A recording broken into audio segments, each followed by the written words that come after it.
Lin Yu woke up from a dream to find himself transformed into Obito Uchiha. The first thing he did was retrieve Kakashi's Sharingan, achieving the complete Double Kamui after sending off Madara Uchiha and eliminating Black Zetsu.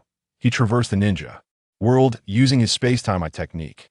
He acquired Hashirama's body, the Rinnegan, and even became the Jinchuriki of the Ten-Tailed journey had not ended, and he ultimately set his sights on the Otsutsuki clan.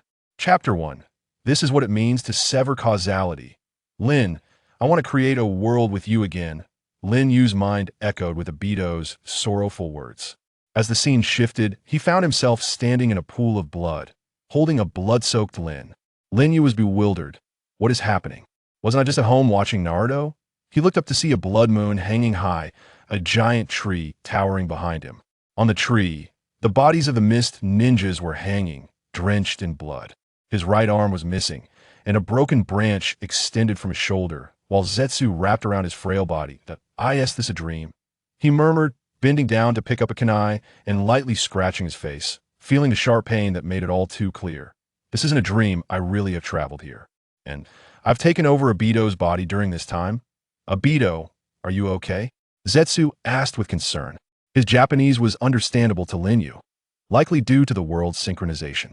I'm fine after a moment of shock, Lin Yu responded. As a diehard fan of Naruto and web novels, he quickly accepted the reality. Let's go back to Madara-sama. Zetsu said.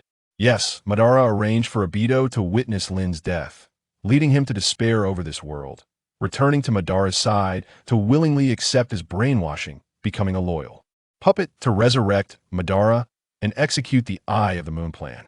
But unfortunately, standing here was not the pitiful Obito, but Lin Yu, a time traveler. As a dedicated fan who had watched Naruto more than 10 times, Lin Yu was well aware of everything that happened at each point in the timeline. He understood the essence of the Naruto world better than anyone else in this world, so he would never fall into Madara's schemes like Obito did and end up in a tragic fate. He even had a preliminary vision. Sorry, Lin, I can't create a world with you anymore because, without you, it's simply not enough. Lin Yu surveyed the surroundings, observing the moisture in the air, the patterns of the gravel on the ground, all vividly presented before his eyes. Is this the first observer perspective of the Sharingan? It truly is amazing. Lin Yu withdrew his gaze and looked at Lin's arms. That Lin's body was still warm. But he wasn't that evil. He wanted to preserve Lin's body for later plans. Where to store it? Naturally, in the Kamui space. He gently laid Lin's body down, covered his right eye with his hand, leaving a gap for his gaze to focus on Lin, and felt a subtle connection in his heart. A warm current surged within him, gathering towards his right eye. This is chakra, Lin Yu realized. His right eye felt hot, the pupil trembling, with blood vessels appearing because this was his first attempt at using the ocular technique, requiring considerable effort. Whoosh! Finally, the familiar space-time vortex appeared before him, rotating counterclockwise under Lin Yu's control, sucking Lin's body into the Kamui space. Lin Yu breathed a sigh of relief and looked at Kakashi, who was lying in a pool of blood not far away. Kakashi was sleeping, completely unaware of everything. Lin Yu stood up, walked over to Kakashi, and the first thing he did was flip him over to see his true face. This was a mystery from the beginning of Naruto to its conclusion, and even its sequel. After seeing Kakashi's true face, Lin Yu sighed. As expected of Kakashi, he's quite handsome. No wonder Lin was so infatuated with him. But Lin Yu wasn't petty enough to take revenge on Kakashi just because he was a rival in love. In this respect, he would respect the original plot and spare Kakashi's life, but you're not from the Uchiha clan and can't bear the power of this Manjikyu. Let me lighten your burden, Kakashi. Saying this, Lin Yu reached out and pressed his hand against Kakashi's left eye socket. With a pop, Kakashi's left eye was plucked out. This eye originally belonged to Obito, and Lin Yu certainly had to reclaim it. He was not so mentally pure as Obito to give up power that was within reach. Most importantly, the power contained within this eye was Kamui, the most enigmatic Manjikyu Sharingan technique in Naruto. Amaterasu, Tsukuyomi, and Susanoo were all useless in the face of Kamui. Only the divine could compete with Kamui. But unfortunately, the cooldown was too long. However, with Double Kamui, he could look down on everything, stronger than any golden finger. Lin Yu, imitating Madara, directly stuffed the eyeball into Kakashi's empty left eye socket. A trickle of blood ran down from the corner of the left eye.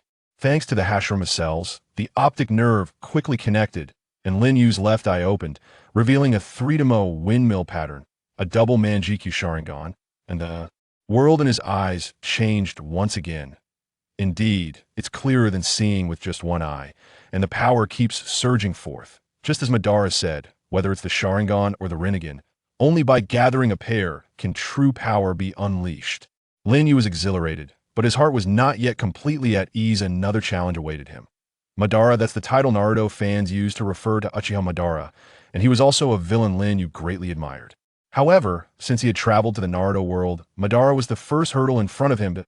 In the underground base, the outer path golem loomed, and Madara sat in a stone chair in front of the golem, with 3 white tubes extending from the golem connecting to the back of his neck. He was barely surviving thanks to the life force provided by the golem. I will sever the causality of this world. For this I have returned. In the same tone as Obito, Lin Yu declared his ambitions, maintaining a calm expression while feeling nervous inside.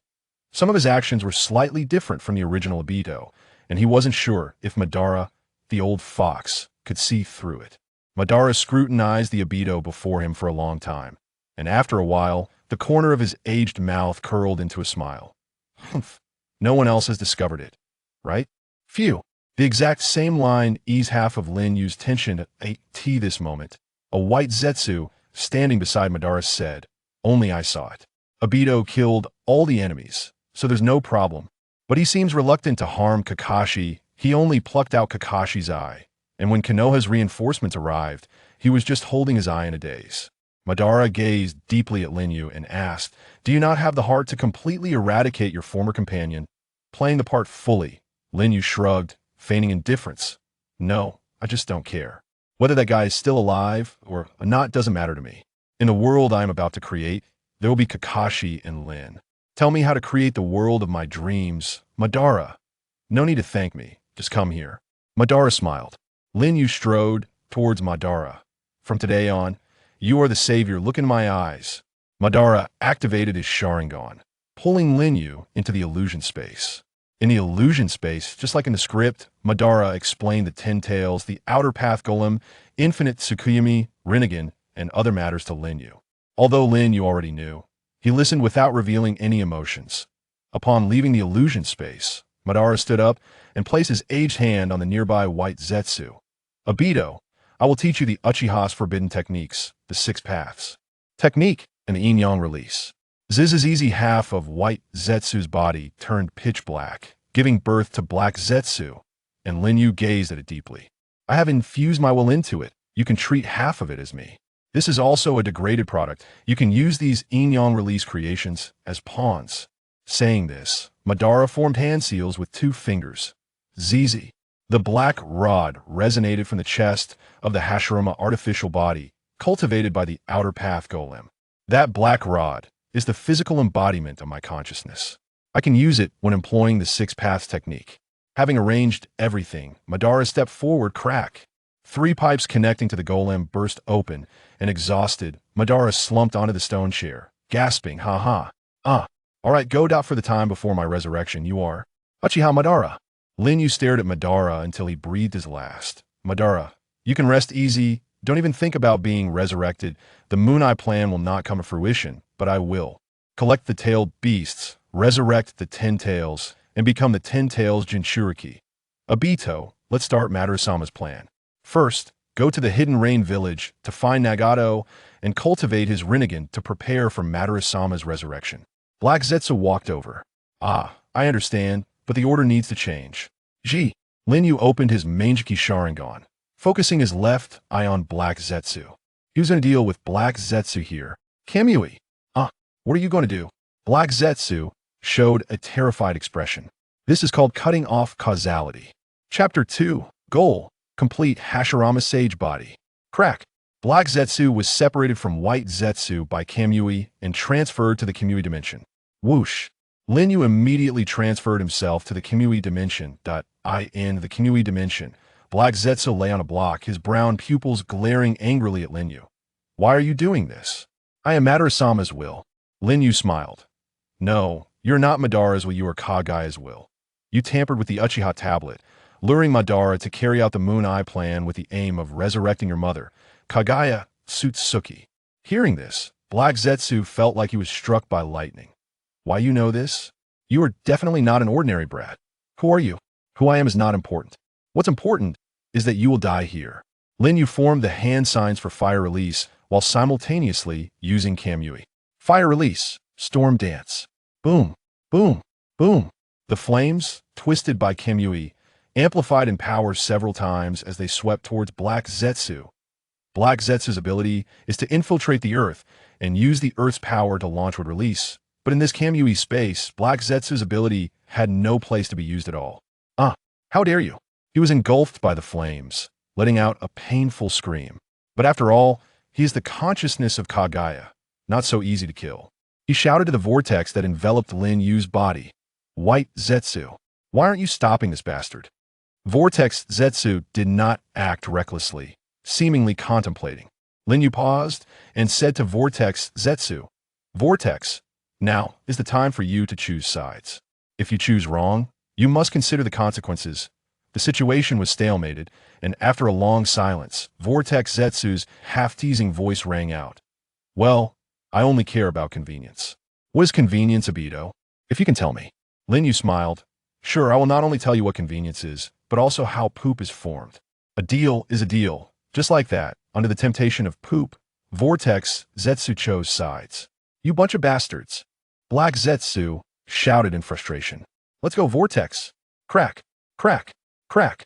Wooden branches sprouted from Lin Yu's right shoulder's Hashirama artificial body, and Lin Yu violently swung his arm, sending a flurry of branches flying towards Black Zetsu. Black Zetsu hurriedly dodged, but several branches still hit him. What the hell is this? Black Zetsu gritted his teeth and attempted to pull out the branches embedded in his body. Not a chance. Lin Yu began forming hand signs. Would release. Insertion technique. Crack, crack, crack, crack, crack, crack, crack, crack.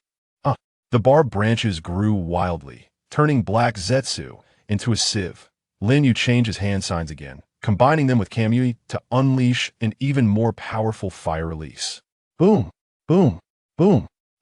My nearly 1,000 years of planning, actually being thwarted by a mere kid from Uchiha, in a roar of unwillingness. The grand schemer Black Zetsu, who had traversed the history of the ninja world, was thus eliminated by the newcomer Lin Yu. Ha. Lin Yu gasped for breath. Thanks to the Senju cells, his chakra was abundant, but after all, he came from another world, and using ninjutsu like he just did was still unfamiliar, so it consumed more chakra. Than normal that he became more familiar with hand signs and chakra. This consumption would reduce. Leaving the Kamui space and returning to the cave, the earlier incident had alarmed all the white Zetsu, who had left the golem and surrounded the area. Lin Yu remained vigilant, ready to retreat into the Kamui space at any moment if anything went wrong at this moment. Vortex Zetsu said, Don't worry, the wills of the white Zetsu are interconnected, and besides, we never liked Madara. He called us inferior artificial beings and used us as pawns. In fact, we artificial beings also have feelings. Fei, you really are a good kid. Lin Yu sighed, feeling relieved. For the next period, Lin Yu did not leave the cave. Under the guidance of the white Zetsu, he practiced the basics of chakra usage, such as condensing chakra at the soles of his feet, adhering to the surface of water and the ceiling, and other basic techniques, as well as some basic ninjutsu.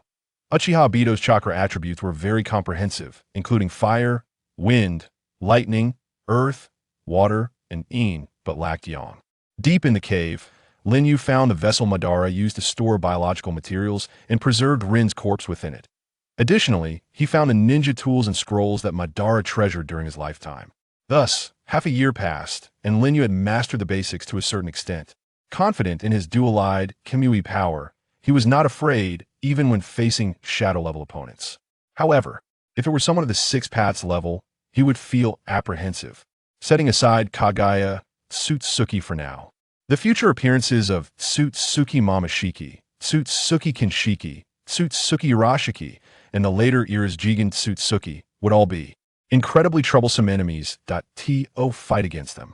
The current configuration was far from enough. Therefore, the Ten Tails were essential, and to resurrect the Ten Tails, the power of the Rinnegan was required.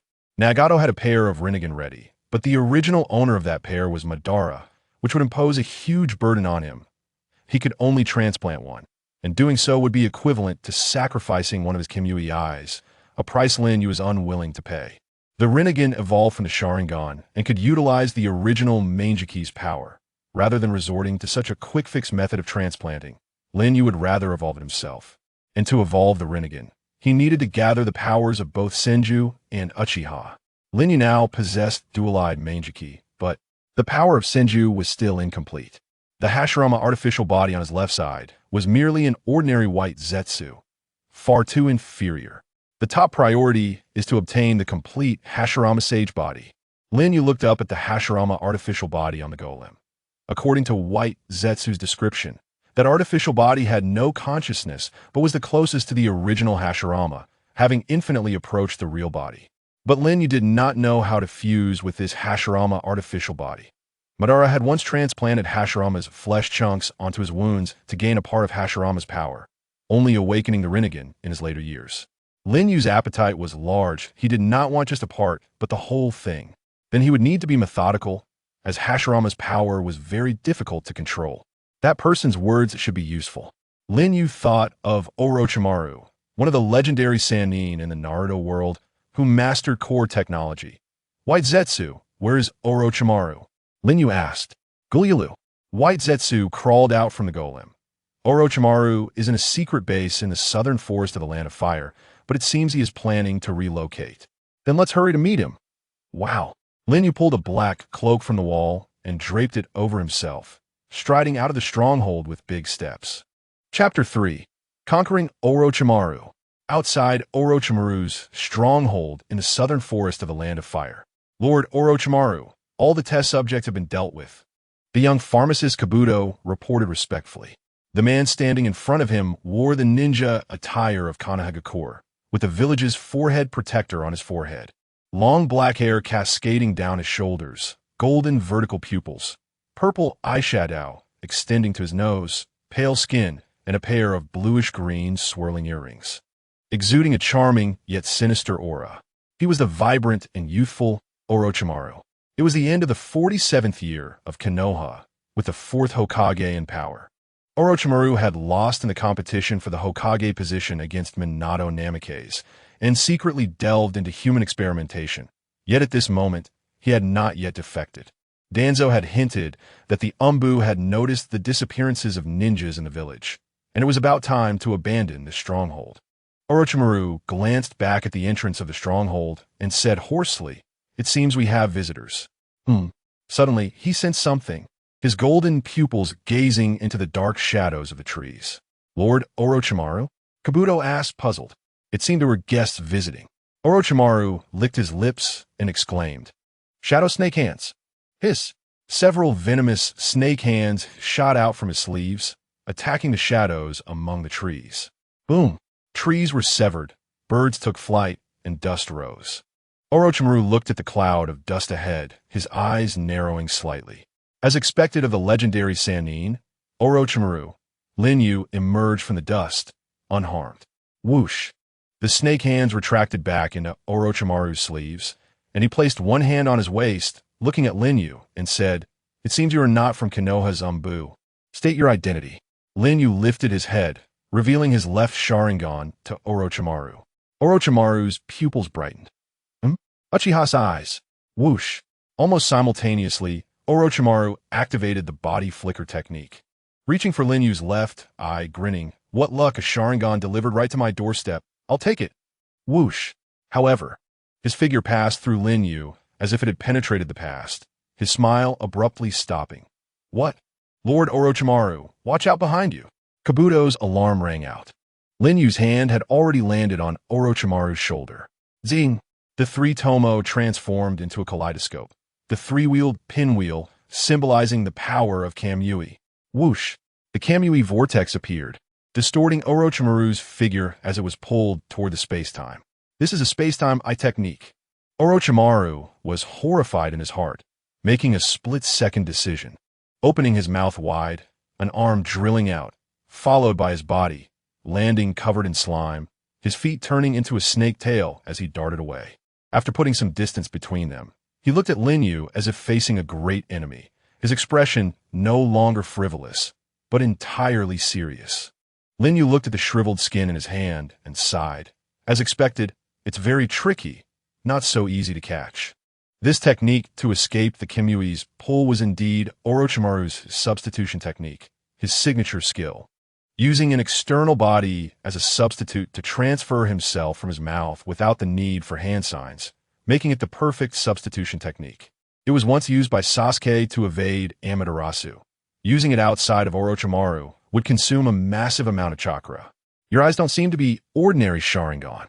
You've even awakened the kaleidoscope and possess space-time abilities. When did the Uchiha clan produce someone like you? What is your name? Orochimaru asked with both caution and respect. After a moment of contemplation, Lin Yu replied, "My name is Uchiha Yu. So Yu-kun, how much do you know about me?" Orochimaru inquired meaningfully. "I know you've been conducting human experiments, developing a power called the Curse Seal," Lin Yu stated. "You know so much about me. It seems I really can't let you live," Orochimaru said, casting a glance at Kabuto in front of the stronghold. Whoosh! At that moment, Kabuto launched a surprise attack. Blue chakra forming a blade in his hand, stabbing towards Lin Yu's back. "Get back, you trash!" Lin Yu fixed his gaze forward, reaching behind him to accurately grab Kabuto's arm, simultaneously delivering a kick to his abdomen. Kabuto crashed through a cluster of trees, landing awkwardly on the ground. Orochimaru's expression grew serious.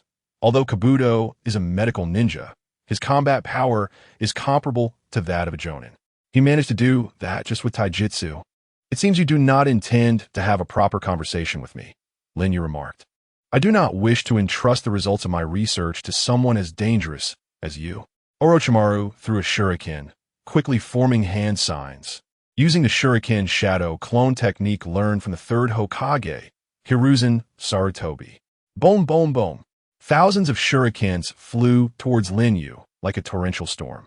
Orochimaru certainly did not expect to defeat Lin Yu with this move. He merely aimed to test Lin Yu's abilities through a wide-ranging attack. Whoosh, whoosh, whoosh. The shurikens all pierced through Lin Yu's body, embedding themselves into the ground. As expected, his body could be penetrated, but in order to hit his opponent, it seemed he needed to materialize. Only at the moment of mutual attack could it be effective. With Kabuto down, if he wanted to lure him out, he could only summon that lord. Orochimaru, worthy of the title of Sannin, had managed to grasp the essence of Lin Yu's abilities through such a brief test. He bit his finger, forming the hand signs of the boar, dog, rooster, monkey, and horse, placing both hands on the ground. Summoning technique, ten tuzon snack. Boom! Accompanied by a massive cloud of smoke, 10,000 snakes appeared, their bodies coiling, towering dozens of meters high. The terrifying vertical pupils of the 10,000 snakes looked down at Lin Yu, and the giant Orochimaru above shouted, "Damn you, Orochimaru! You dare summon me for just a mere human. Do you believe I will swallow you whole?" Orochimaru replied, "That is no ordinary human. He possesses the power of the Sharingan and can use quite troublesome my techniques. To face him alone, I can't help but feel a little apprehensive." Hearing this, the 10,000 snakes scrutinized Lin Yu again. Upon closer inspection, his eyes are indeed different, giving me a very annoying feeling. Afterward, send me 100 living sacrifices, otherwise, I'll swallow you whole. The 10,000 snakes coldly commanded, their massive bodies darting forward with incredible agility. Boom! Boom! Lin Yu's position was struck by the head of the 10,000 snakes, creating a large pit. He leapt into the air, forming hand signs, his chest swelling. Fire style, fireball jutsu. Boom! The huge fireball exploded, engulfing the 10,000 snakes. After half a year of honing, Lin Yu's fireball technique was as powerful as the previous storm dance. As the flames dissipated, a charred shell emerged, still crumbling and falling apart. It had shed its skin. Lin Yu gazed at the hole beneath the disintegrating snake skin. Has the main body burrowed underground? Rumble. The ground trembled as the massive tail of the 10,000 snakes broke through the earth, and not far away, the snake head emerged, baring its fangs and lunging at Lin Yu, only to pass right through his body. What? Who is this kid? The 10,000 snakes exclaimed in confusion. Lin Yu dodged to the side of the 10,000 snakes, forming hand signs and striking the ground. Earth style, earth spike. Boom, boom, boom. Numerous sharp and massive rocks jutted up from where the 10,000 snakes coiled, injuring its body all over. Now's my chance. But at that moment, Orochimaru above the 10,000 snakes performed hand signs. Boom, boom, boom. Countless snake heads emerged from the ground, each spitting out a Kusanagi sword, stabbing towards Lin Yu. As soon as I aimed to materialize my technique, there's no other choice, Lin Yu murmured. Wood buds sprouted from his left arm, growing into towering trees, their trunks intertwining and barbs protruding, as the descending snake bodies were completely shredded. Orochimaru was utterly stunned. Wood style, you possess the powers of both Uchiha and Senju. Damn you, Orochimaru. If you want to live next time, I'll settle the score with you. The injured 10,000 snakes cursed angrily, transforming into a puff of white smoke and disappearing. Crack! Lin Yu twisted his body, separating his left arm from the tree, and with a snap, the vortex mask formed by the swirling chakra opened, revealing Lin Yu's face, along with another kaleidoscope, Sharingan, hidden beneath the mask.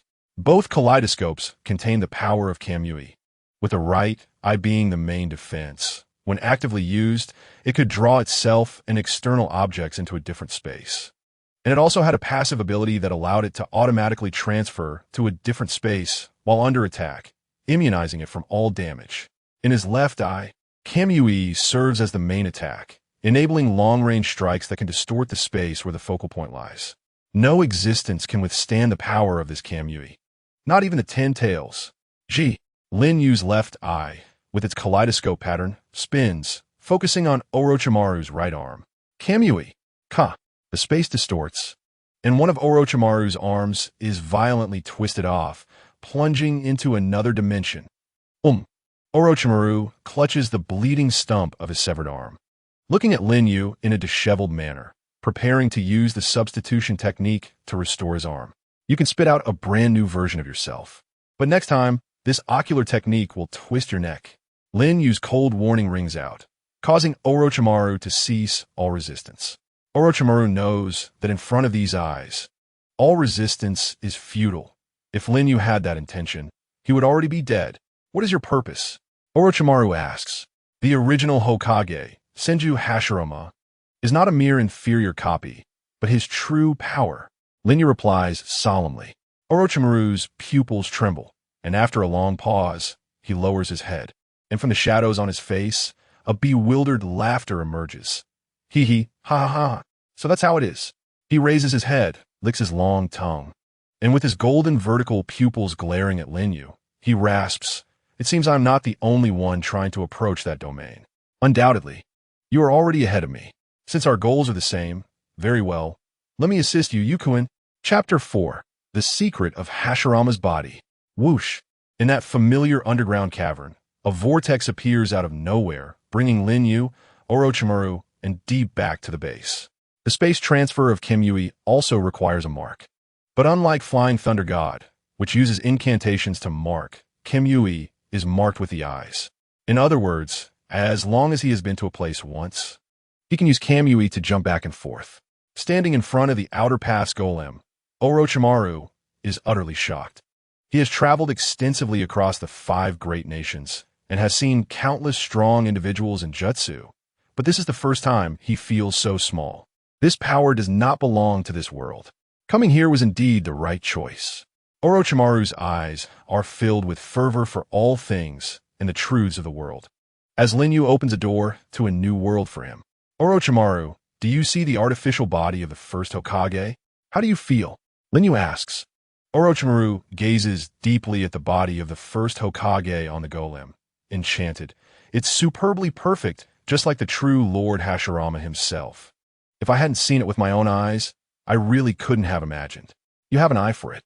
Lin Yu turns to look at Orochimaru's profile. I want to merge with it, perfectly and completely. Do you have a way? Orochimaru's vertical pupils brighten, and after a moment, he says, the most direct method is to graft it onto your body, But just like organ transplantation, it will cause rejection and cannot exert its full power. Once your own power is exhausted, you may be backfired by the first power, so this method is definitely not feasible. We need to consider a more advanced approach. Orochimaru states seriously. Lin Yu nods. Orochimaru is not lying. The method used by Danzo was exactly this. He exhausted his energy in the battle against Sasuke and was backfired by the first cells. What does the advanced method refer to? It refers to implanting the original cells of Hashirama into your body.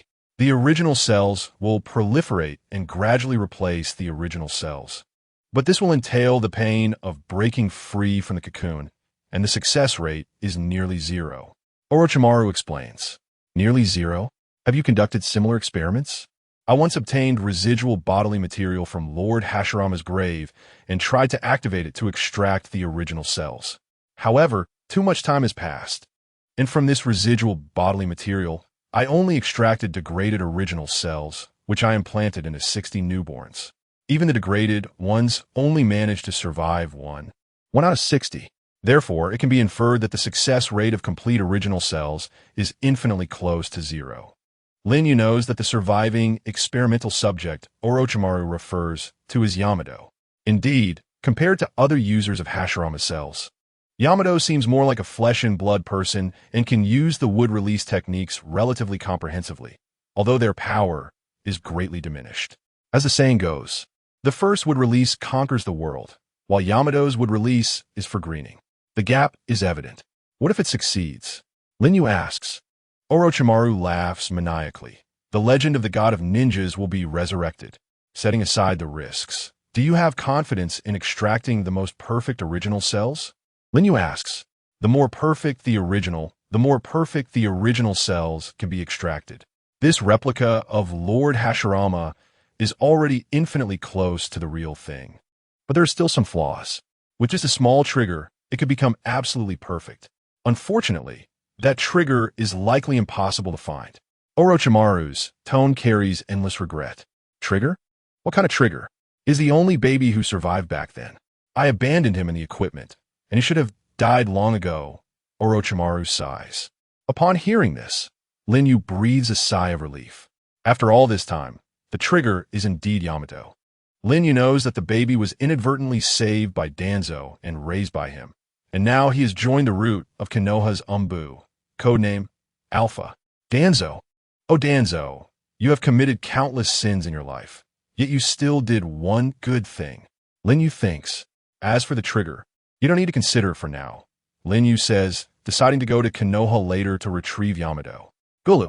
A large number of white Zetsu emerge from all directions. Lord Orochimaru.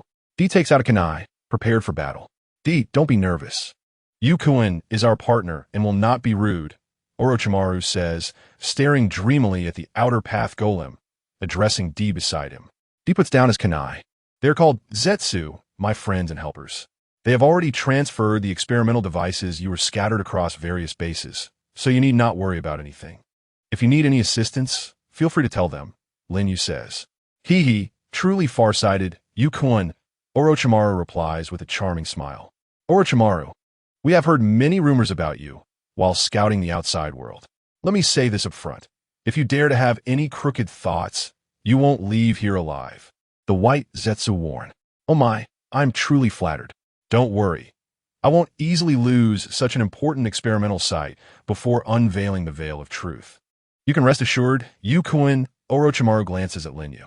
Ha! Lin Yu smiles lightly. Zetsu, take Mr. Orochimaru and his assistant to their sleeping quarters. The rooms for the two of you are ready. Please follow me. A white Zetsu steps forward to lead the way. Orochimaru looks at the white Zetsu and thinks. Upon closer inspection, these white fellows all have Lord Hashirama's cells, albeit degraded. Yukuin, how much truth does he really possess? Late at night, Lin Yu sits on a massive beast-bone spine at the entrance of the base, gazing at the bright moon hanging high in the sky. With Obito's fan beside him, he genuinely feels that the moon in the Naruto world is rounder and brighter than any moon he has seen before. Before crossing over, Lin Yu had average academic performance, no outstanding talents, an introverted personality, and was taciturn, with no friends he could relate to in life. His parents divorced when he was in middle school, and shortly after the divorce, both quickly started their own families. Neither wanted to raise him, only leaving behind the legal child support every month, never caring about his life. Now that he is missing, they probably haven't noticed, and even if they did, they would just call the police and brush it off. That's just who they are. After entering high school, he suffered from depression and had thoughts of suicide. It was during that time that he came into contact with the two-dimensional world in anime, and from then on, he couldn't stop. He became obsessed with those passionate and novel adventure stories like Naruto, One Piece, Dragon Ball, Bleach, Fairy Tail, A Certain Magical Index, and especially Naruto. He felt that with these, it didn't matter if he had no friends. His classmates and teachers looked down on him, thinking he was a useless person poisoned by two-dimensional culture, believing he had no future and would eventually be eliminated by the cruel competition of society. Perhaps. But how could they know that the two-dimensional world had redeemed him, giving him the belief and motivation to live after being abandoned by life? Lin Yu had thought more than once about how nice it would be to be born in the two-dimensional world. Perhaps it was his disappointment with reality and his longing for the two-dimensional world that became the opportunity for him to travel here. If this is a dream, he hopes it is a dream from which he will never wake up. He is sincerely grateful that he has traveled to the world of Naruto, as he has no attachment to anything in reality. Even though the ninja world is full of battles and risks of death at all times, Lin Yu feels that at this moment, he is freer than ever before. Even the bloody wind carries a comforting feeling. This is where I should exist. I want to live freely without any constraints. Once I had no power to break free from reality.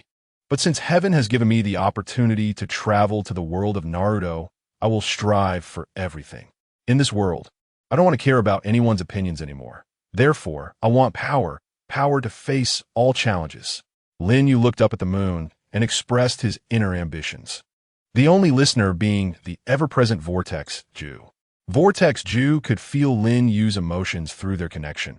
It was the kind of emotion only a lonely person would have. Unlike the previous Obito, who still had Kakashi, Rin, and Minato in his heart despite being trapped, Lin Yu had nothing in his heart. Only a thirst for power and a yearning for freedom. Vortex Ju understood that the person he wrapped around was no longer the Uchiha Obito who aimed for Hokage, admired Kakashi, and loved Rin, but rather the Uchiha Yu, who knew all the secrets of the ninja world, yearned for strength and freedom, and fought for himself. He sincerely wanted to witness where this Yu would go. The wind began to blow, and Lin Yu stood up with his fan. Slap! Vortex Ju's head twisted, transforming into a brand new eye mask, with two eyes reflecting the soul glowing in the darkness. He set off toward Konoha. Chapter 5. The Nightmare of Root. At noon, Lin Yu stood on the highest building in Konoha village, looking at the Hokage rock on the opposite mountain wall. Konoha and Iwagakure signed a truce treaty, marking the end of the Third Ninja War.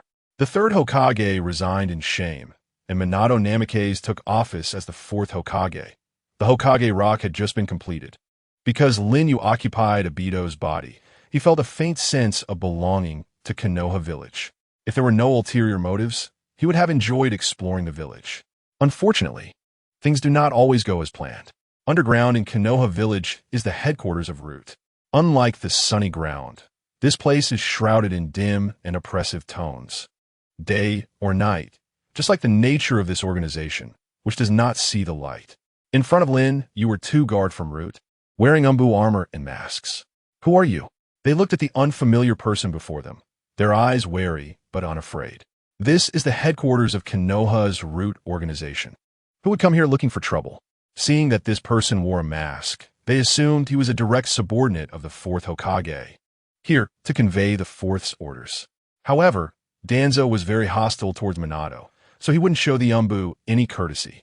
Lin Yu was not there to chat with them. He raised his head, and the three tomo under his mask shone brightly. It was the Sharingan's Jinjutsu. The two guards widened their eyes, lost focus, and fell into a hypnotic illusion. Tell me, where is Danzo? Lin Yu asked indifferently. Underground, second floor, training room, the guard replied dully. Lin Yu thought, oh, he isn't out on a mission? I'm just in time. Where is Danzo? He asked again. Lord Danzo has gone out, the guard answered. During this time, Danzo was secretly in close contact with Orochimaru, and his outing was to go to a new stronghold revealed in a secret letter from Orochimaru. But that was of no concern to Lin Yu. He came only to take away Yamato. Thud! The two guards collapsed to the ground, and Lin Yu walked past them. This scene was also seen by the ninjas in the monitoring room of Root. This is fast. There's an intruder. Crash! At the large cross bridge, the members left behind by Root gathered, some stepping on the walls, while others hung upside down from the ceiling, their eyes looking at Lin Yu with malice. Lin Yu walked forward as if he were in a crowd, stepping onto the bridge. Anyone who intrudes into Root's territory will be executed. Swish! Swish! Swish! Kunai and shurikens shot from all directions, but without exception, they passed through Lin Yu's body and embedded themselves into the bridge. This unbelievable scene shocked the members of Root. Impossible, it penetrated. What is going on? Is that guy using a special technique? Physical attacks penetrated his body, but I can clearly feel his chakra. A T-haired ninja on the ceiling calmly analyzed, forming a peculiar hand sign aimed at Lin Yu's back. Buzz! Lin Yu slowed his steps, and another figure appeared in his consciousness space. Shinranshin no Jutsu, he thought. The wind technique worked, now's the time. The Root members surged to attack, but unfortunately, all attacks were once again penetrated. Fire style, Dragon Flame Song. Lin Yu formed hand seals with both hands, spitting out 4 fire dragons that engulfed all directions. Under this all-encompassing fire technique, no one could escape. If it weren't for the water-style ninjas in Root who arrived in time to save the day, there would have been heavy casualties. The wind, what is going on? His mental strength is exceptionally strong. My Shinranshin no Jutsu was undone in just a few seconds. Yamashiro Kaze said, still shaken. This is quite troublesome. What is he plotting to do while Lord Danzo is away? Kaze, you Shinranshin again, said the black-clothed boy beside Yamashiro Kaze. But just a few seconds is enough. With my technique, I can take him out in an instant. The black-clothed boy took off his shirt, his body enveloped in a layer of black. Yamanaka Toryun, a member of the Yamanaka clan, who possessed a special physique. He and Yamashiro Kaze later became Danzo's guards, but they were still young at this time. Yamashiro Kaze gathered chakra, forming the hand sign for Shinranshin, aiming at Lin Yu from a distance, while Yamanaka Toryun charged at Lin Yu. But would the same technique work on Lin Yu? ZZZ. Lin Yu's left eye turned into a kaleidoscope, focusing on Kaze's head with Kamui. Crack!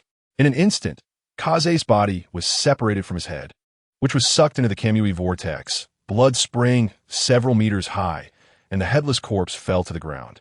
As for Yamanaka Toryun, because the Shinranshin technique failed, he passed through Lin Yu's body. In that fleeting moment, Lin Yu pressed down on Toryun's shoulder with his right hand, and his right eye released the Kamui vortex, absorbing Yamanaka Toryun. Ouch, ouch, ouch. The vortex enveloping Lin Yu's body caused a sharp pain in his right hand. Yes, this nanometer-level poisonous insect even made Vortex Ju feel it. Shinra can ignore all physical attacks and ninjutsu, but it seems to have weaknesses as well. If the body flicker technique can work, then illusions are not a problem either. It appears that for ninjas with such outstanding abilities, we must be extra vigilant. By the way, when synthesizing the eternal Manjiki Sharingan, it might be a good idea to use that guy's eyes, Lin Yu murmured to himself. Who on earth is that guy? Seeing 2 elite members from his side being instantly killed, the other Root members were left in shock, unable to move, their hands trembling as they held their ninja tools. He can instantly erase the wind, and he can also instantly erase us. How are we supposed to deal with such an enemy? Lin Yu was indifferent. He had come only for Yamato and did not want to cause a massacre. However, the rules of a ninja world are cruel, especially for Root. Appropriate killing and intimidation are necessary. Suddenly, Lin Yu's gaze locked onto a short ninja at the back of the crowd. Found him. That person was indeed the one Lin Yu was looking for. His code in Root was A, and later, after transferring to Konoha Zumbu, his code became Tens. After becoming a Jonin for Team 7, his name became Yamato. In the original storyline, although Yamato was used, he ultimately had a good ending. But what Lin Yu wanted to obtain required him to be his stepping stone. Your story ends here. A is your demise. Lin Yu stepped towards A. He must not be allowed to act recklessly on Root's territory. The Root members rose up in resistance. However, with the wind and the others not present, all their attacks were meaningless to Lin Yu. He moved forward through the blades and flames, closing in on A. Come with me obediently, and you might suffer less. Wood release, great force technique. A formed the hand seals for wood release and extended his arm forward, causing 4 wooden pillars to emerge from his sleeves, entangling towards Lin Yu. His target was A. Although there was no physical form during defense, there would definitely be a real body during an attack. Behind him, the root members launched powerful combined ninjutsu.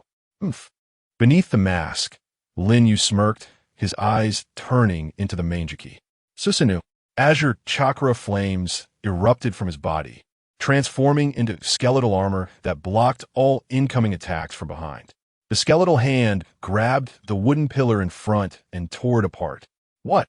Everyone was stunned. Crack! Susanoo dissipated, and Lin Yu reached out with his right hand, causing tree trunks to entangle and tightly bind Yamato.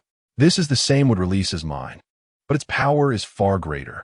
In pain, he was choked unconscious by Lin Yu's would release. As the trunks retreated, Lin Yu slung the unconscious Yamato over his shoulder and looked back at the dilapidated root headquarters and the helpless root members. Farewell. Whoosh. With those low words, Lin Yu vanished into the vortex of Shinra. On this day, Lin Yu left an unprecedented nightmare for Konoha's root. Chapter 6. The Eyes Watching the Night. On the night of Lin Yu's departure, Danzo, who had returned to Konoha after fruitlessly searching for Orochimaru, looked at the nearly destroyed root headquarters and the headless body of Kamizuki F. The usually calm Danzo was furious. What on earth is going on? Lord Danzo, here's what happened. A root member, kneeling not far away, reported the situation to Danzo. After hearing this, Danzo leaned on his staff, bowing his head in deep thought. The ability to silently breach Konoha's barriers, invade the headquarters of Root located underground, possess a physique immune to all physical attacks, and ninjutsu. Combined with space-time ninjutsu superior to the 2nd and 4th Hokage, and that ominous chakra enveloping the body, it is undoubtedly the rumored Susanoo. The only invader I can think of is him, nobody else. Uchiha Madara? Upon thinking of this, Danzo quietly tightened his grip on the staff, then reconsidered. No, Madara is a figure from the Warring States period. No matter how he prolongs his life, he shouldn't be alive now. It must be a descendant of the Uchiha clan who inherits Madara's will, capable of using wood release and targeting A, who has inherited Hashirama's cells. This is a conspiracy of both Uchiha and Senju powers. In other words, he wants to obtain the Nine Tails. Orochimaru just happens to be missing at this time. This is probably not a coincidence. Immediately report this matter to the daimyo of the Land of Fire. Danzo commanded. Lord Danzo, this incident occurred at our root headquarters. If it spreads, it will harm our reputation. One subordinate replied, confused. What does reputation matter? This incident can highlight the weakness and incompetence of Konoha under the 4th Hokage, allowing enemies to take advantage of the situation, causing the diligent root that protects Konoha to suffer enormous losses. The 4th Hokage has just taken office. His position is still unstable. This blow will be heavy, which is exactly what I want, Danzo said coldly. But the 4th Hokage was recommended by the 3rd Hokage and is a hero of the Ninja World War. Bringing him down like this is unrealistic. At the very least, it will make the situation favorable for me, such as placing the Nine Tails Jinchuriki under Root's supervision. Danzo said in a deep voice. Lord Danzo is wise. Danzo's gaze was profound. Kushina's chakra, even among the Uzumaki clan, is outstanding and can fully suppress the Nine Tails. That's why she was chosen as the 2nd Jinchuriki after Mito. She is already pregnant now, and the seal is becoming looser. It is a good opportunity to act. Once the Nine Tails is under my control, I can pin the crime of killing the Jinchuriki on the Uchiha clan, thus destroying the 4th Hokage's rule and eliminating the Uchiha clan, this unstable factor. In the end, the one who becomes Hokage and leads Konoha to dominate the ninja world will definitely be me, Shimura Danzo. Danzo's ambition and strategy were far greater and deeper than imagined. In the forest outside Konoha, Lin Yu rushed forward. The reason he didn't use Shinra to return to his base immediately was that he wanted to mark the space-time coordinates with the Sharingan in more places for easier back-and-forth jumps. In the later part of the original story, Obito could almost use Shinra to traverse all corners of the ninja world because his footprints covered the ninja world. You come to Konoha. Why not take the Nine Tails back as well? Don't you want to become the 10 Tails, Jinchuriki? Uzumaki Zetsu asked. Lin Yu replied, things need to be done one at a time. You can't eat a fat man in one bite. Moreover, Konoha's current strength cannot be underestimated. With that yellow flash station here, the third Hokage is also at his peak, and the legendary Sannin Jiraiya, along with many elite Jonin, are present. If we are not fully prepared, it will be hard to succeed. Well, that's true. After all, the Nine Tails Jinchuriki is about to give birth, and there's still half a year left. It won't be too late to act when the seal loosens a bit more, Uzumaki Zetsu said. Lin Yu remained silent. The main reason he didn't want to act at this moment was that he didn't want to harm a pregnant woman. Attacking Kushina during childbirth, separating the Nine Tails, and causing her death was one of the few stains on Obito that could never be washed away. Lin Yu would not choose to act during Kushina's labor like Obito. He would capture the Nine Tails honorably. Even if Kushina would die after the Nine Tails was extracted, that would be another matter, as it involved Lin Yu's principles. Seems like I've marked enough. It's time to go back, Lin Yu said, looking around. Suddenly, a rustling sound came from not far away. Lin Yu saw a tall boy instructing a short boy on shuriken, throwing in front of some stones and targets. The one focused on throwing the shuriken was none other than the 5-year-old Uchiha Itachi. The one guiding him was the 8-year-old Uchiha Shursui. Under the moonlight, the 3 tomo embedded in his crimson pupils seemed completely mismatched with his youthful face. Lin Yu's eyes lit up. Uchiha Shursui, known as Shunshin Shursui, was the strongest Genjutsu genius in the history of the Uchiha clan. Itachi opened his Sharingan at the age of 8, shocking the entire Konoha village. But little did he know that Shursui had opened his eyes even earlier at the age of 7.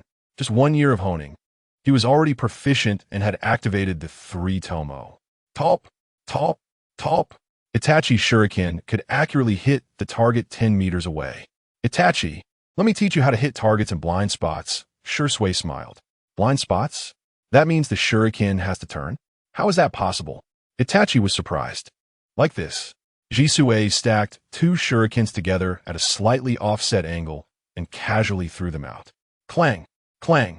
The 2 shurikens collided in midair, their trajectories deviating, and accurately hit the target behind the stone. Impressive, as expected of brother Jisue. When can I be like you? The young Itachi exclaimed. With your talent. You can do it with just a little practice. Actually, when I was your age, I hadn't Suddenly, Jisue's pupils flashed, as if he sensed something, and he looked up. A gust of wind blew by, stirring up a large number of leaves. Brother Jisue, what's wrong? Itachi asked. It's nothing, it must be my illusion. Jisue murmured, staring at the empty treetops. TSK, excellent insight. With all due respect, the potential contained in those eyes of yours is far beyond what you can imagine, Jisue remarked in wonder. Of course, otherwise he wouldn't have been chosen by Hayabusa. Jisue, I will be waiting for your eyes, because you are worth my weight. Only your Kodoeme Tsukumi deserves to merge with my Kamui and attain the unparalleled strongest eternal kaleidoscope Sharingan. The pupils behind Hayabusa's mask flickered with an unusual light. Whoosh! Accompanied by a vortex, he disappeared into the night sky. Chapter 7. Rain Hidden, Intrusion. In the underground base, Hayabusa released Yamato from the Kamui space. I never expected this kid to survive and even be kept by that old fox Danzo, Orochimaru sighed in a hoarse voice. Compared to this, what will we do next? Hayabusa asked indifferently. Orochimaru walked to the outer path magic statue. This huge magic statue is a vessel for cultivating the Hashirama artificial body. Just placing the catalyst inside should complete the catalysis. Leave it to us. A few white Zetsus emerged from the ground and dragged Yamato into the magic statue. Hissing sounds filled the air, and soon, a large amount of smoke rose from the skin of the Hashirama artificial body above the magic statue, while numerous trees sprouted from the surrounding cliffs. What tremendous vitality! Superb! Orochimaru's eyes shone brightly as he licked his signature long tongue. Hayabusa's gaze was intense. He knew that this Hashirama artificial body had reached perfection and was no different from the real Hashirama. Retracting his gaze, Hayabusa glanced at Orochimaru. I have helped you perfect the sample. You must give me a satisfactory report, extracting the most perfect original cells from the first Hokage, Hashirama Senju. Orochimaru replied, I have a feeling this will be the most perfect work in history. No, unprecedented. Of course it will take time. How long? 1 month.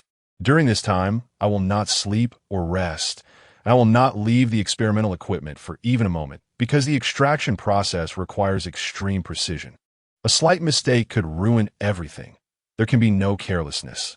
So, Hayabusa, I cannot be disturbed during this time, Orochimaru said. Hayabusa cast a sidelong glance at Orochimaru and said solemnly, as long as you do not have any ulterior motives, he will definitely not disturb you. As for Danzo and the Konoha Umbu, you need not worry. I guarantee they won't find this place. Orochimaru smiled. Then I'll rely on you, Hayabusa. Likewise, Hayabusa retracted his gaze. The Hashirama artificial body was stripped from the magic statue and placed into Orochimaru's extraction device. After setting up another barrier around the underground base to ensure safety, Hayabusa stood in front of the outer path magic statue, lost in thought. About 3 months ago, Hayabusa was still practicing ninja skills. The outer path magic statue had disappeared once during that time, but returned shortly after. The summoning outer path magic statue on Nagato's side had already awakened. Yes, although Hayabusa did not intervene in the matters of the Rain Village. What was destined to happen would still occur. Yahiko founded the Akatsuki organization and gradually grew stronger, attracting the attention of Hanzo, the salamander, the leader of the Rain Village, who is known as a demigod. As the Third Shinobi World War reached its climax, the battles between Konoha and Iwagakure became intense. And the battlefield was naturally chosen at an unnamed small country at the junction of the Fire, Earth, and Wind nations, which is also where the Rain Village is located. The third Hokage, Sarutobi Hiruzen, attempted to end the war through negotiations, but Danzo did not want the war to end and obstructed it by any means necessary, using the Akatsuki organization to his advantage. Under Danzo's instigation, Hanzo ultimately chose to strike against the Akatsuki. The ones responsible for the cleanup were the Konoha Umbu under Danzo's command. In that battle, Yahiko was brutally killed, Nagato went berserk, and the power of the Rinnegan further awakened. The summoning outer path magic statue killed a large number of Rain Village ninjas, forcing Hanzo and Danzo to retreat. Danzo's obstruction ended in failure, and Konoha and Iwagakure ultimately succeeded in reaching a ceasefire agreement, bringing the Third Shinobi World War to a close. Hanzo felt the threat of Nagato deeply. After escaping, he organized a pursuit team to search for Nagato and the remnants of the Akatsuki. Unlike before, without Obito's assistance, Nagato, having been drained of power by the outer path magic statue and severely injured, had been cornered multiple times by the pursuit team. If this continued, it would be dire. Before my Rinnegan awakens, I still need to collect tailed beasts, relying on Nagato and the Akatsuki. Moreover, the outer path Rinne rebirth technique seems to come at the cost of life. In every sense, Nagato's Rinnegan will inevitably be used by me. So, should we go to the Rain Village? That village is located at the intersection of the 3 great nations, and the journey is long. We need to set off early. The Vortex remarked, no need. Summoning techniques are also a form of space-time ninjutsu. When Nagato is truly cornered and tries to summon the outer path magic statue again, I can resonate with it using Kamui and Passover. As the saying goes, it's better to be clever than to be early, Hayabusa said, his gaze deep. A few days later, in the Rain Village, Hanzo's pursuit team discovered the base where the Akatsuki was hiding once again. After a chase, at the inland lake surrounding the Rain Village, Nagato, Konan, Yahiko, Daibutsu, and other Akatsuki members were cut off from their escape route. The massive salamander stood tall, with Hanzo, the man known as a demigod, standing atop its head, coldly watching the few people at the lake who were at their wits' end. Konan, quickly take Nagato and escape. We'll hold them off, Daibutsu shouted. At this moment, Nagato's legs were already crippled, and his body had become emaciated due to synchronizing with the outer path magic statue, being supported by Konan. No, you are the last members of the Akatsuki. You are our comrades. I don't want to see you die anymore. Nagato said. Nagato, you are the hope of the Akatsuki, the inheritor of Yahiko's will. We will protect you with our lives. Yahiko shouted. You won't get away, remnants of the Akatsuki. None of you will leave the Rain Village alive. Hanzo's cold words fell, and with a hand seal, barriers rose from all sides, trapping them. The Rain Village ninjas quickly donned gas masks. Hiss! The salamander under Hanzo opened its mouth wide and spewed out a large amount of toxic mist, quickly filling the entire barrier. Water style, water barrier. Yahiko formed hand seals, and a water barrier was created. Changing his hand seal, the water barrier transformed into a concrete wall. The toxic mist was blocked for a moment before it spread from above. Ugh! Daibutsu's giant hammer ninjutsu spun, creating a powerful airflow that kept the toxic mist at bay. In a futile struggle, attack. Swish! Swish! Swish! The Rain Village ninjas threw a large number of kunai connected to explosive tags, rumbling and booming in the explosive flames. Yahiko and Daibutsu were brutally killed before Nagato and Konan's eyes. Nagato let out a deafening roar, and a powerful chakra storm dispersed the toxic mist. Nagato, stop. In your current state, if you use that technique again, you will definitely die. Konan shouted anxiously. Hanzo's pupils constricted. This feeling. He's about to use that technique again. I can't let him succeed. In a flash, Hanzo vanished from the salamander's head, and his scythe flew toward Nagato. But for some reason, the outer path magic statue did not appear, and Hanzo's scythe was already close. Up to this point, it's uncertain. Whoosh! A vortex suddenly appeared in midair, and Lin Yu descended with a clang. He swung the Uchiha fan to block the scythe, his Sharingan coldly observing the man in front of him, referred to as a demigod. Chapter 8. Uchiha Yu versus the Pinnacle of Hans. The Sharingan. The moment Hans noticed Lin Yu's Sharingan, he hurriedly averted his gaze. As a top-tier ninja in the shinobi world, he certainly had experience facing off against Uchiha elites. During the Third Shinobi World War, the current Uchiha clan leader, Uchiha Fugaku, was defeated by Hans. In that battle, Fugaku's companions risked their lives to save him, which led Fugaku to awaken his Mainshiki Sharingan. Hans possessed an extremely strong combat instinct and was naturally skilled in engaging without direct eye contact. Oh, you won't even give me a chance to cast Jinjutsu? Lin Yu was astonished. Clang! After a clash of weapons, the two separated. Hans formed hand seals and flipped to the ground, placing both hands on the earth. Ninjutsu, earthly Jizo, gurgle, purple poison surged from the ground, submerging the corpses of the pigeon and the great Buddha, instantly turning them into dry bones. Konan helped Nagato retreat, but the poison quickly eroded the earth, soon reaching the two of them. Gurgle. In midair, Lin Yu narrowed his eyes. He summoned a poison pool to seal off my landing point. And even Nagato and Konan are within the attack range. There's no way out. Susanoo. Crack. Azure chakra flames enveloped Lin Yu, transforming into the skeletal form of Susanoo. Upon landing, it protected both Konan and Nagato within. Who are you, and why are you saving me? Nagato questioned. Who I am is not important. What matters is, Nagato, you shouldn't die here. You haven't yet unleashed the true power of the Rinnegan. Lin Yu's voice drifted behind him. You know my name and my eyes? Nagato was astonished. You'll gradually find out in the future, Lin Yu said solemnly. Back on top of the salamander, Hans gazed solemnly into the distance. The Mainjiki Sharingan and Susanoo can actually withstand my deadly poison.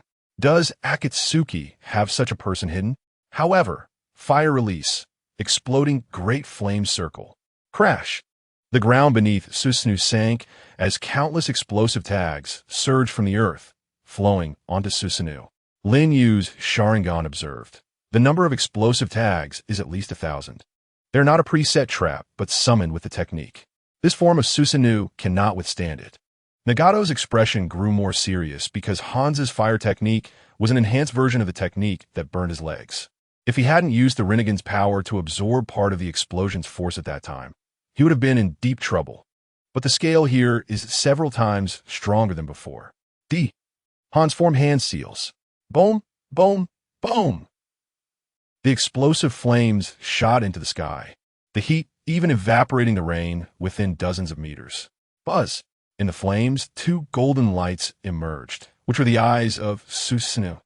As the flames dissipated, a shocking scene unfolded before Hans and the Rain Ninjas. Susanoo's tattered skeletal body rapidly repaired itself, muscles and tendons intertwining between the bones, transforming into an outer layer that enveloped the skeletal form. Susanoo's second form, ZZZZ, a massive, pitch-black shuriken appeared in Susanoo's palm. What is that? Hans's pupils contracted. The shuriken of divine might. Whoosh! After charging up, Susanoo threw the shuriken of divine might. Not good. Hans quickly leaped back. The shuriken of divine might struck the salamander he was standing on. Crack! The spatial distortion field of divine might manifested. Roar! The salamander let out a shrill scream, its massive body twisted by the power of divine might, ultimately exploding in a burst of blood mist and poison. Nearby, the Rain Ninjas were affected by the poison mist, instantly collapsing and dying, with even their gas masks proving useless.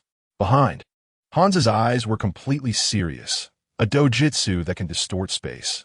This is a power even more terrifying than the Rinnegan. It can eliminate the salamander in an instant. How many secrets does Akatsuki hold? Whoosh! The shuriken of divine might flew towards Hans again. That thing is coming. If it hits, I'm done. The ninjas of the Rain Village hurriedly fled. Oomph! Earth release! Earth dome! Hans snorted coldly, slamming his palm onto the ground. A massive rock separated from the earth and rose into the air. Boom! After the shuriken of divine might struck the boulder, a spatial distortion field was generated, crushing and transferring the boulder. Inside Susanoo, Lin Yu raised an eyebrow. Oh. He discovered that the shuriken of divine might would trigger spatial distortion upon hitting a physical object and immediately thought to use this kind of exchange method. Truly deserving of being Hans, but just as he paused, Lin Yu's gaze suddenly sharpened. The second one. How will you deal with it? Whoosh! Suddenly, from the shadow of the previous shuriken of divine might, another shuriken of divine might spun and flew towards Hans. Shuriken of divine might shadow. What? This move completely caught Hans off guard. At this distance, even the body flicker technique wouldn't be fast enough. Boom! The shuriken of divine might shadow struck Hans, and under the spatial distortion, Hans's body was shredded. However, during the process, his body transformed into mud. Earth release, shadow clone. Using the explosion's poison mist for cover to lay this out, even my Sharingan didn't detect it. Truly remarkable. So where's the real body? Lin Yu looked down at his feet. Crack! The ground beneath Lin Yu cracked, and a chain shot up from the earth, wrapping around Lin Yu's weapon fan. It turns out Hans has already discovered Susanoo's weakness right beneath it, which is also a common weakness of the semi-physical Susanoo. Taijutsu, chain, scythe second strike. Crack! At the other end of the chain, a scythe coated with deadly poison flew towards Lin Yu's neck. For anyone else, this would be a moment of instant death. But Lin Yu is an exception. Divine might, possessing infinite tolerance. Whoosh! The scythe passed through Lin Yu's body without causing any harm. Hans, hidden underground, controlling the scythe, let out a surprised sound. It's time to end this. Whoosh! Lin Yu bent down, his right arm plunging into the surging earth, pouring in wood release chakra. Wood release, hell's chaos. Crack, crack, crack. Countless wooden branches surge from the ground, blooming across the earth. Amidst the shrill screams, all the Rain Ninjas present, regardless of being Nin or Nin, were pierced and slaughtered by the chaotic blooming of wood release. Boom! Several seconds later, a loud explosion erupted as Hans, who had been hiding underground, burst out. His protective armor shattered, and his left arm was severely injured by the chaotic wooden spikes, blood gushing out. After being hit by this wood release, it could grow wildly within his flesh. If Hans hadn't promptly used his powerful chakra to forcibly suppress the growing branches, he would have been turned into a blood-soaked mess. Huff, huff, huff.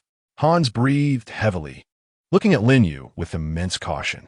He had experienced countless battles, but had never been so suppressed. His strategy was flawless, yet not a single attack had been effective. Meijiki Sharingan, space-manipulating dojutsu, possessing a rigid defensive means like Susanoo, and even having a flexible defensive technique that surpasses phasing, it was truly impeccable. Moreover, he could even use would release. Although I also have my trump card jutsu, the cost of using it would be too great. Whether I can eliminate him remains uncertain. With countless emotions swirling within, Hans gazed at Lin Yu and said solemnly, "You are a formidable opponent that I, Hans of the Salamander, have rarely encountered in my life. Your strength far exceeds that of the legendary Sannin of Konoha. Please state your name." "Uchiha," Lin Yu declared firmly. "Uchiha, I will remember your name. From now on, I, Hans of the Salamander, will regard you as my equal. Your name will spread from the Rain Village to the 5 great nations. We will meet again in the future, and at that time, we shall determine the victor." As soon as the words fell, Hanzo activated his body flicker technique, his figure and breath disappearing into the blood-stained rain. Chapter 9. Today, pain is born. Hanzo left, and Lin Yu's breathing became a bit rapid. Engaging with Hanzo at his peak was not as easy as imagined. To defend against the Jinjutsu of the Sharingan, Hanzo maintained a significant distance from him throughout, which made it difficult for Lin Yu to accurately focus his long-range Kamui with his left eye at this stage. He could only rely on Susanoo to use Kamui Shuriken, which consumed an enormous amount of chakra.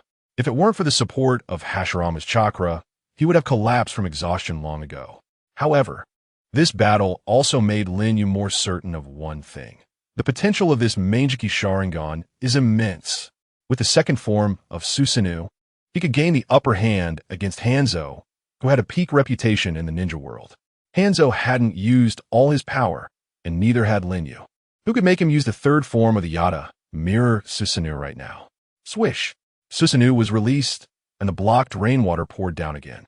Behind him, Nagato looked at Lin Yu with a fervent gaze and said, "Incredible, you actually managed to injure that Hanzo." Lin Yu didn't turn around.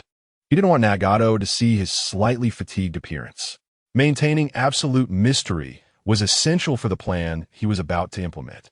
"If you can master the true power of the Rinnegan, you could do it too, even better than I did," Lin Yu said deeply. "The Rinnegan, the true power?" Nagato's pupils trembled. Lin Yu looked up at the sky, spread his hands to welcome the rain, and said in a deep voice, "Yes. Those who possess the Rinnegan can not only summon the Outer Path demonic statue, but also utilize the abilities of the 6 paths. Like you did before, you can occasionally deflect surrounding attacks and absorb part of the power of ninjutsu, etc. These all belong to the realm of the 6 paths. You must grasp it precisely and extend it directionally to enter the realm of the 6 paths." Nagato raised his hand and pressed it against his eyes, longing. "You understand my eyes better than I do. If only I had met you sooner, Yahiko and everyone in Akatsuki might not have died." Upon hearing this, Konan, beside him, lowered her light blue eyes, her expression revealing sorrow. Lin Yu remained silent. Whether he came early or late, the damned would still die. Yahiko had to die. If he didn't, Nagato couldn't experience pain. The Rinnegan evolved from Sharingan, and the way to awaken its power was similar, a strong mental stimulus.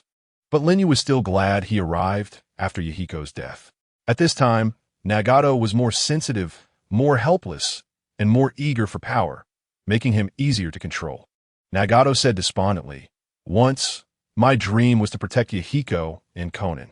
Later, as a member of Akatsuki, I sincerely wanted to fulfill Yahiko's wish and bring peace to this war-torn Amage Cure and even the ninja world. Yahiko, Konan, and everyone in Akatsuki believed in me wholeheartedly. But it wasn't until Yahiko died in front of me that I doubted if I truly had that ability. Now it's not too late. Yahiko can be resurrected, and the ninja world will usher in peace, all thanks to your Rinnegan." At this moment, Lin Yu finally dropped a heavy bombshell. "What did you say?" Nagato's Rinnegan widened in disbelief, and even Konan raised her head, looking at Lin Yu incredulously. Lin Yu turned around and looked directly at Nagato, saying, "The outer path power of the Rinnegan can even obtain the power to transcend life and death. Is what you said true?" Nagato was almost breathless. "Absolutely true. But it comes at the cost of one's life," Lin Yu did not intend to hide this matter. Upon hearing this price, Conan's expression darkened. In contrast to Conan's reaction, Nagato appeared exceptionally excited. Then can I use that power now? It seemed he could not wait to resurrect Yahiko, even if it meant sacrificing his own life. Lin Yu thought, Nagato, your spirit is commendable, and I admire it, but unfortunately, whether it's Kishimoto's script or my script, you are destined to end in tragedy. He gazed deeply at Nagato and said yes. Then, Lin Yu interrupted Nagato, but think about it. If Yahiko lives and you die, can he accept your goodwill without reservations? Yahiko and everyone in Akatsuki have placed their hopes on the reincarnation of the Sage of Six Paths, on you who possess the Rinnegan. If you leave, who will realize Yahiko's ambitions and ideals? The time to resurrect Yahiko is definitely not now. At least wait until you fulfill Yahiko's wish before you decide. Nagato seemed to wake from a dream. Right, you're right. Then how can I bring peace to the ninja world? Having laid the groundwork, Lin Yu got to the point. First, you need to master the six paths techniques of the Rinnegan proficiently. This will place you in an invincible position. On this basis, reorganize Akatsuki, gather and utilize the power of the tailed beasts. Tailed beasts? Those legendary, gigantic chakra beasts? Nagato asked. I know there are 9 tailed beasts in the world, and Konoha has the most powerful 9 tails. Nagato continued. Lin Yu responded, yes, the 9-tailed beasts were originally one. The Sage of Six Paths divided their power before his death, hoping someone in the future could harness this power to bring peace to the world.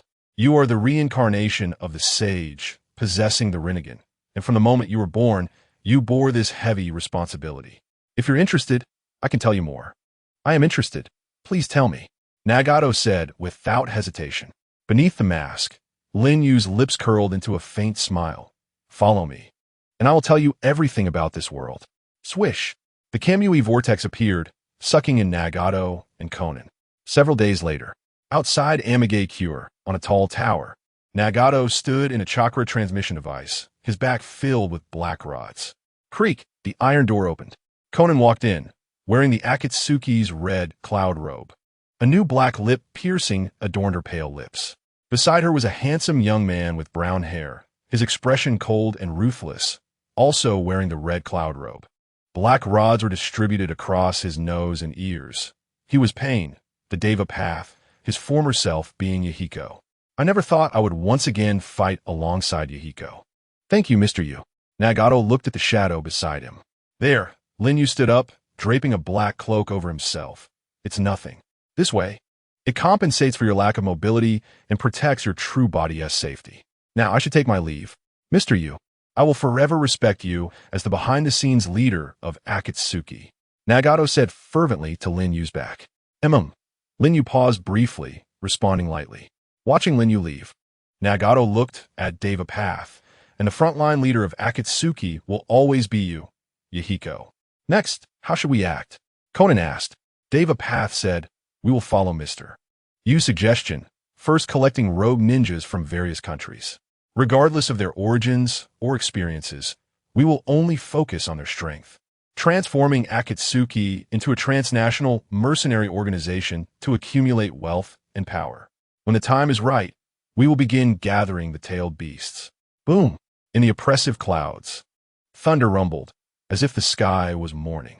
Lin Yu stood in the rain, looking back toward Amagakure, murmuring, this perpetually weeping small country is the most suitable for darkness to take root.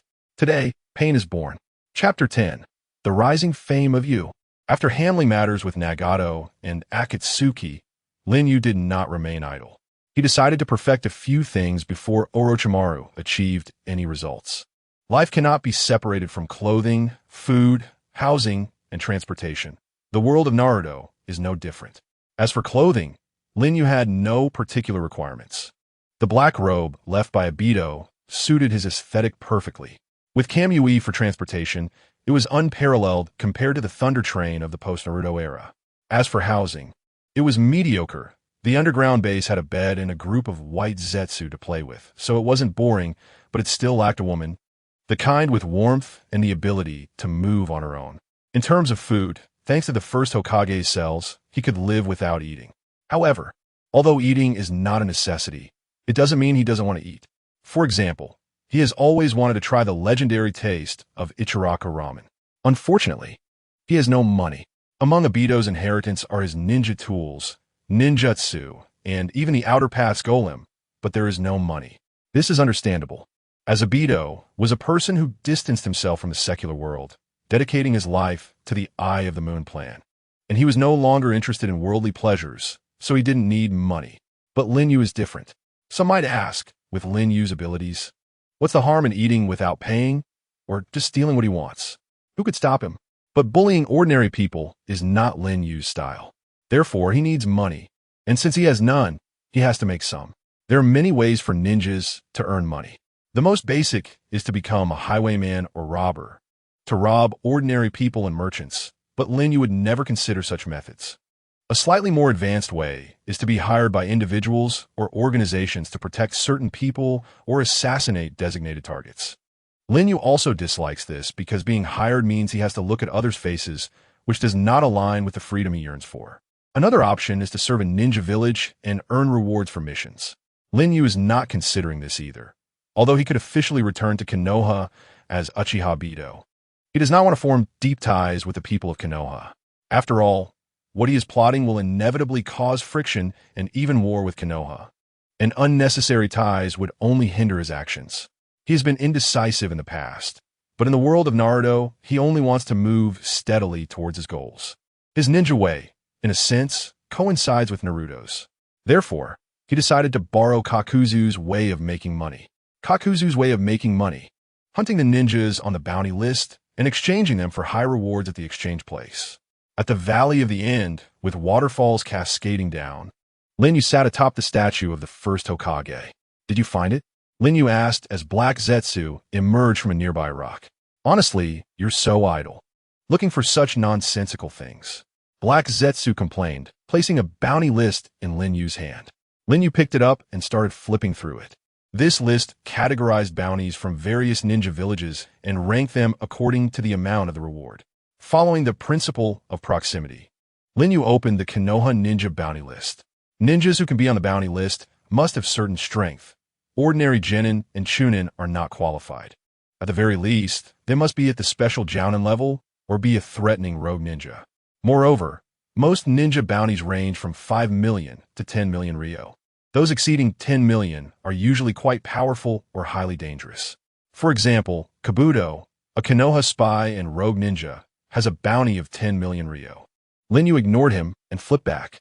Kakashi Hitaki, son of White Fan, Konoha Jounin, bounty 13 million ryo, but above the 13 million figure, there's a red cross. Corrected to 11 million ryo. Oh, why has Kakashi's bounty dropped by 2 million ryo? That's thanks to you. Oh, it was indeed the case. The first thing Lin Yu did after crossing over was to gouge out Kakashi's eyes, which would inevitably cause Kakashi's value in the eyes of his benefactors to decline. However, in the long run, losing the Sharingan would give Kakashi a better development prospect. He originally had little chakra, and acquiring the Sharingan midway forced a change in his growth direction, which undoubtedly greatly limited his original prospects.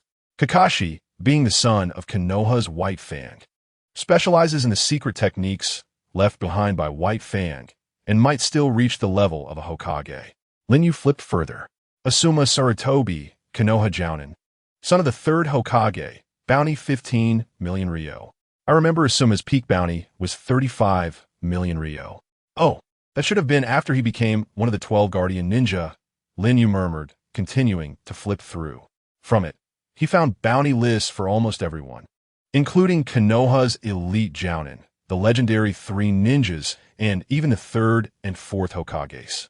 Choji Akimichi, Ino Yamanaka, Shikamaru, the Inoshikacho trio from Konoha, with bounties of 20 million, 25 million, and 28 million ryo, respectively, which is basically in line with their strength.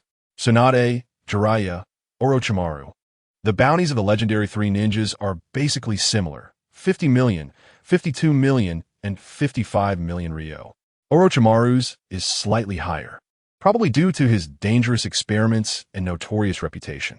As for the 3rd Hokage, Hiruzen Sarutobi, and the 4th Hokage, Minato Namikaze, Their bounties are 66 million and 77 million Ryo, respectively. The third Hokage's peak strength is not below that of the young Minato. But the reason for such a large difference is likely because the third Hokage was more gentle in his dealings and offended fewer people. These individuals are already regulars on the bounty list, with bounties remaining there for years. And no one dares to take them down because they have to weigh their own strength. Lin Yu flipped to the last page of the Konoha section and was surprised to find a newly added page. Upon seeing it, his expression turned strange. Uchiha Yu, identity unknown, assisted rogue ninjas from Amage Cure, escaped from the pursuit of Hanzo of the Salamander, strength acknowledged by Hanzo, considered a ninja on par with him. Bounty, 80 million Ryo. Photo missing. Ability, unknown. This news leaked too quickly, didn't it? Lin Yu murmured. Hanzo indeed keeps his word. He said my name would spread across the 5 great nations, and I didn't expect it to be so soon. Now, many ninjas are inquiring about you, including the Umbu of the 5 great nations. Black Zetsu said beside him. Well, it doesn't matter. Any enemy blocking my path will have only one outcome, and that is death, Lin Yu said indifferently. So, who is today's unlucky one? Black Zetsu teased. Lin Yu thought for a moment, flipped forward a few pages in the list, and pointed. This one. Kitaike, this ninja looks very fierce in his photo. A rogue ninja from Konoha. Bounty 16 million Ryo. Oh, this guy? A former jounin from Konoha. Failed to assassinate the daimyo of the Land of Fire a month ago and defected from Konoha. He is currently being pursued by Konoha's Umbu, Black Zetsu said. Where is he? Lin Yu asked. Lucky for you, he's not far from here in the forest. You marked it last time, Zetsu replied. Then what are we waiting for? Let's go claim that 16 million Ryo. Whoosh. Lin Yu vanished into the vortex of Kamui. Chapter 11. Unexpected Joy. Whoosh. In the forest, a vortex appeared, and Lin Yu landed on the ground. After scanning the surroundings with his Sharingan, he picked up a branch. The front end showed signs of having been stepped on, while the back was cut with a sharp blade, deliberately creating a false impression to confuse pursuers. The real escape direction is this way. Lin Yu looked towards the 4 o'clock direction. Zetsu sighed in his heart. Yu's information analysis ability is gradually improving. Even without the Sharingan and Hashirama's artificial body, he would probably become an outstanding ninja. Lin Yu pursued the direction Kitaike was fleeing. Along the way, he noticed fine threads barely visible between the trees and rocks, connecting to explosive tags. Traps? Well, I can turn this around. Lin Yu casually threw a kunai, severing the threads. Boom, boom, boom. A series of explosions echoed through the forest. Kitaike, fleeing towards the forest exit, heard the explosions behind him and stopped on a tree trunk to check. He was wearing Konoha's forehead protector, with a horizontal line marked in the middle with a kunai, which is the standard for rogue ninjas. Did the traps I set work? Kitaike sighed in relief and took out a soldier pill to consume. Swish! At the edge of his vision, a dark shadow rushed towards him. Whoosh! Kitaike threw a kunai at the shadow, watching the kunai fly towards him. Lin Yu thought, for an enemy of this level, there's no need to use Kamui to dodge. This is just right for honing my basic combat skills. Clang! Lin Yu knocked the kunai away and landed on a tree trunk. You're not from Root, nor are you from the dark side. You're just someone who values your 16 million heads, Lin Yu said calmly. Upon hearing this, Beijie relaxed his expression, formed seals with his hands, and smirked. Then you really are out of luck. I've already killed several guys like you on this journey. Whoosh! As he finished his seals, his figure blurred and disappeared. Oh, the camouflage technique can change one's body to blend in with the surrounding environment for stealth. A high-level ninjutsu indeed, but such tricks are meaningless before the Sharingan. Whoosh! Lin Yu leaned back as the blade sliced above him, cutting down leaves. A sensory ninja. Ha! The attack missed, and Beijie canceled his camouflage to avoid wasting chakra, simultaneously flashing to Lin Yu's back. Shadow Dance Leaf. Seems like you're particularly skilled in swordsmanship, Lin Yu murmured. Beijie swung his ninja blade, executing the Leaf Village-style sword technique. Dance of the Crescent Moon. Swish, swish, swish. Amidst the interplay of light and shadow, Lin Yu was sliced into several segments, but with a thud, his body turned into wooden logs that fell to the ground. This was merely a common substitution technique. But what astonished Bei Jie was, the speed of Lin Yu's substitution was even faster than my sword technique. After all, he had assassinated feudal lords, though he failed. He shouldn't be this weak. Lin Yu appeared on a tree behind him. Damn it! This seemed to hit a nerve with Bei Jie, who shouted angrily, scattering numerous shurikens around him, pinning them into the bushes. Each shuriken was entangled with steel wire. His hands moved swiftly, and the spreading wires sealed off all directions. As Bei Jie pulled back, the wires wrapped around Lin Yu as well. This is the 3 blades of the windmill, a technique used by young Sasuke during the Chunin exams in the Forest of Death to deal with Orochimaru, which he barely managed to use with a Sharingan. It seems this isn't too difficult for a Jonin. Lin Yu murmured, seemingly ignoring the fact that he was the one entangled. It's over. Bei Jie bit the other end of the steel wire and formed seals with his hands. Fire style, great fireball technique. Roaring flames spread along the wires towards Lin Yu. In the end, 16 million. Is this the level of power? Lin Yu murmured. Crack, crack. He broke free from the steel wire, formed the U seal with his hands, and concentrated chakra in his throat. Fire style, great fire extinguishing. Boom, boom, boom. The flames that erupted were vast like the sea, instantly melting the steel wires, devouring the great fireball, sweeping through a large area of the forest. During the Fourth Great Ninja War, Uchiha Madara used this fire technique to suppress a water barrier formed by 20 water-style ninjas from the Ninja Coalition. Although Lin Yu's great fire extinguishing wasn't as powerful as Madara's, it already had a third of Madara's might. The heat wave rolled in, and Bei Jie looked at the roaring sea of flames in despair. What are you, Boom! The flames exploded, and the lights soared into the sky, visible from a distance. In the distance, 3 Konoha Umbu ninjas tracking Bei Jie stopped, shielding their faces from the heat wave, staring at the flames. What level of fire style is this? Could it be that Root got there first? 2 male Umbu ninjas exclaimed in shock. Let's go take a look.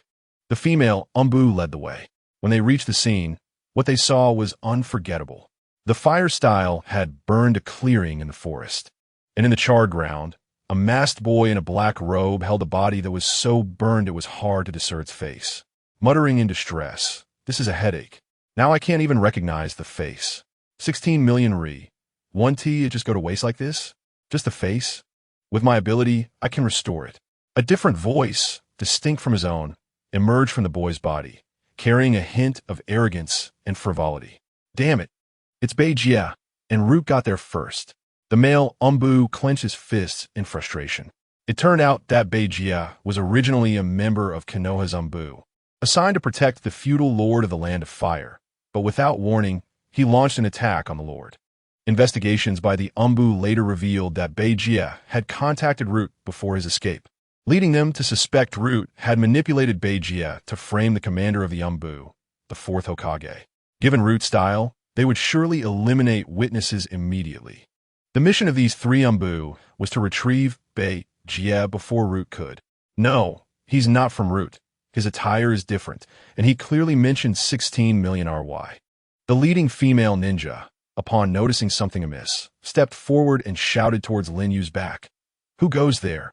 We are Konoha Umbu. This is Konoha's jurisdiction. State your identity." Hearing the voice, Lin Yu slowly turned his face, and the Sharingan under his mask emitted a bright light. "Close your eyes, Sharingan. Don't make eye contact with him." The female ninja's pupil shrank as she closed her eyes suddenly. Thud! Thud! But it was too late. The 2 male Umbu behind her had already succumbed. That hair color, that voice, could it be? Lin Yu murmured, dragging Bei Jie's body closer to the female ninja. The female ninja quickly retreated, but her back hit a large tree. Lin Yu was already close. Damn it! The female ninja drew her ninja blade and slashed forward. Whoosh! But the blade passed right through Lin Yu's body, with no sensation of impact. What?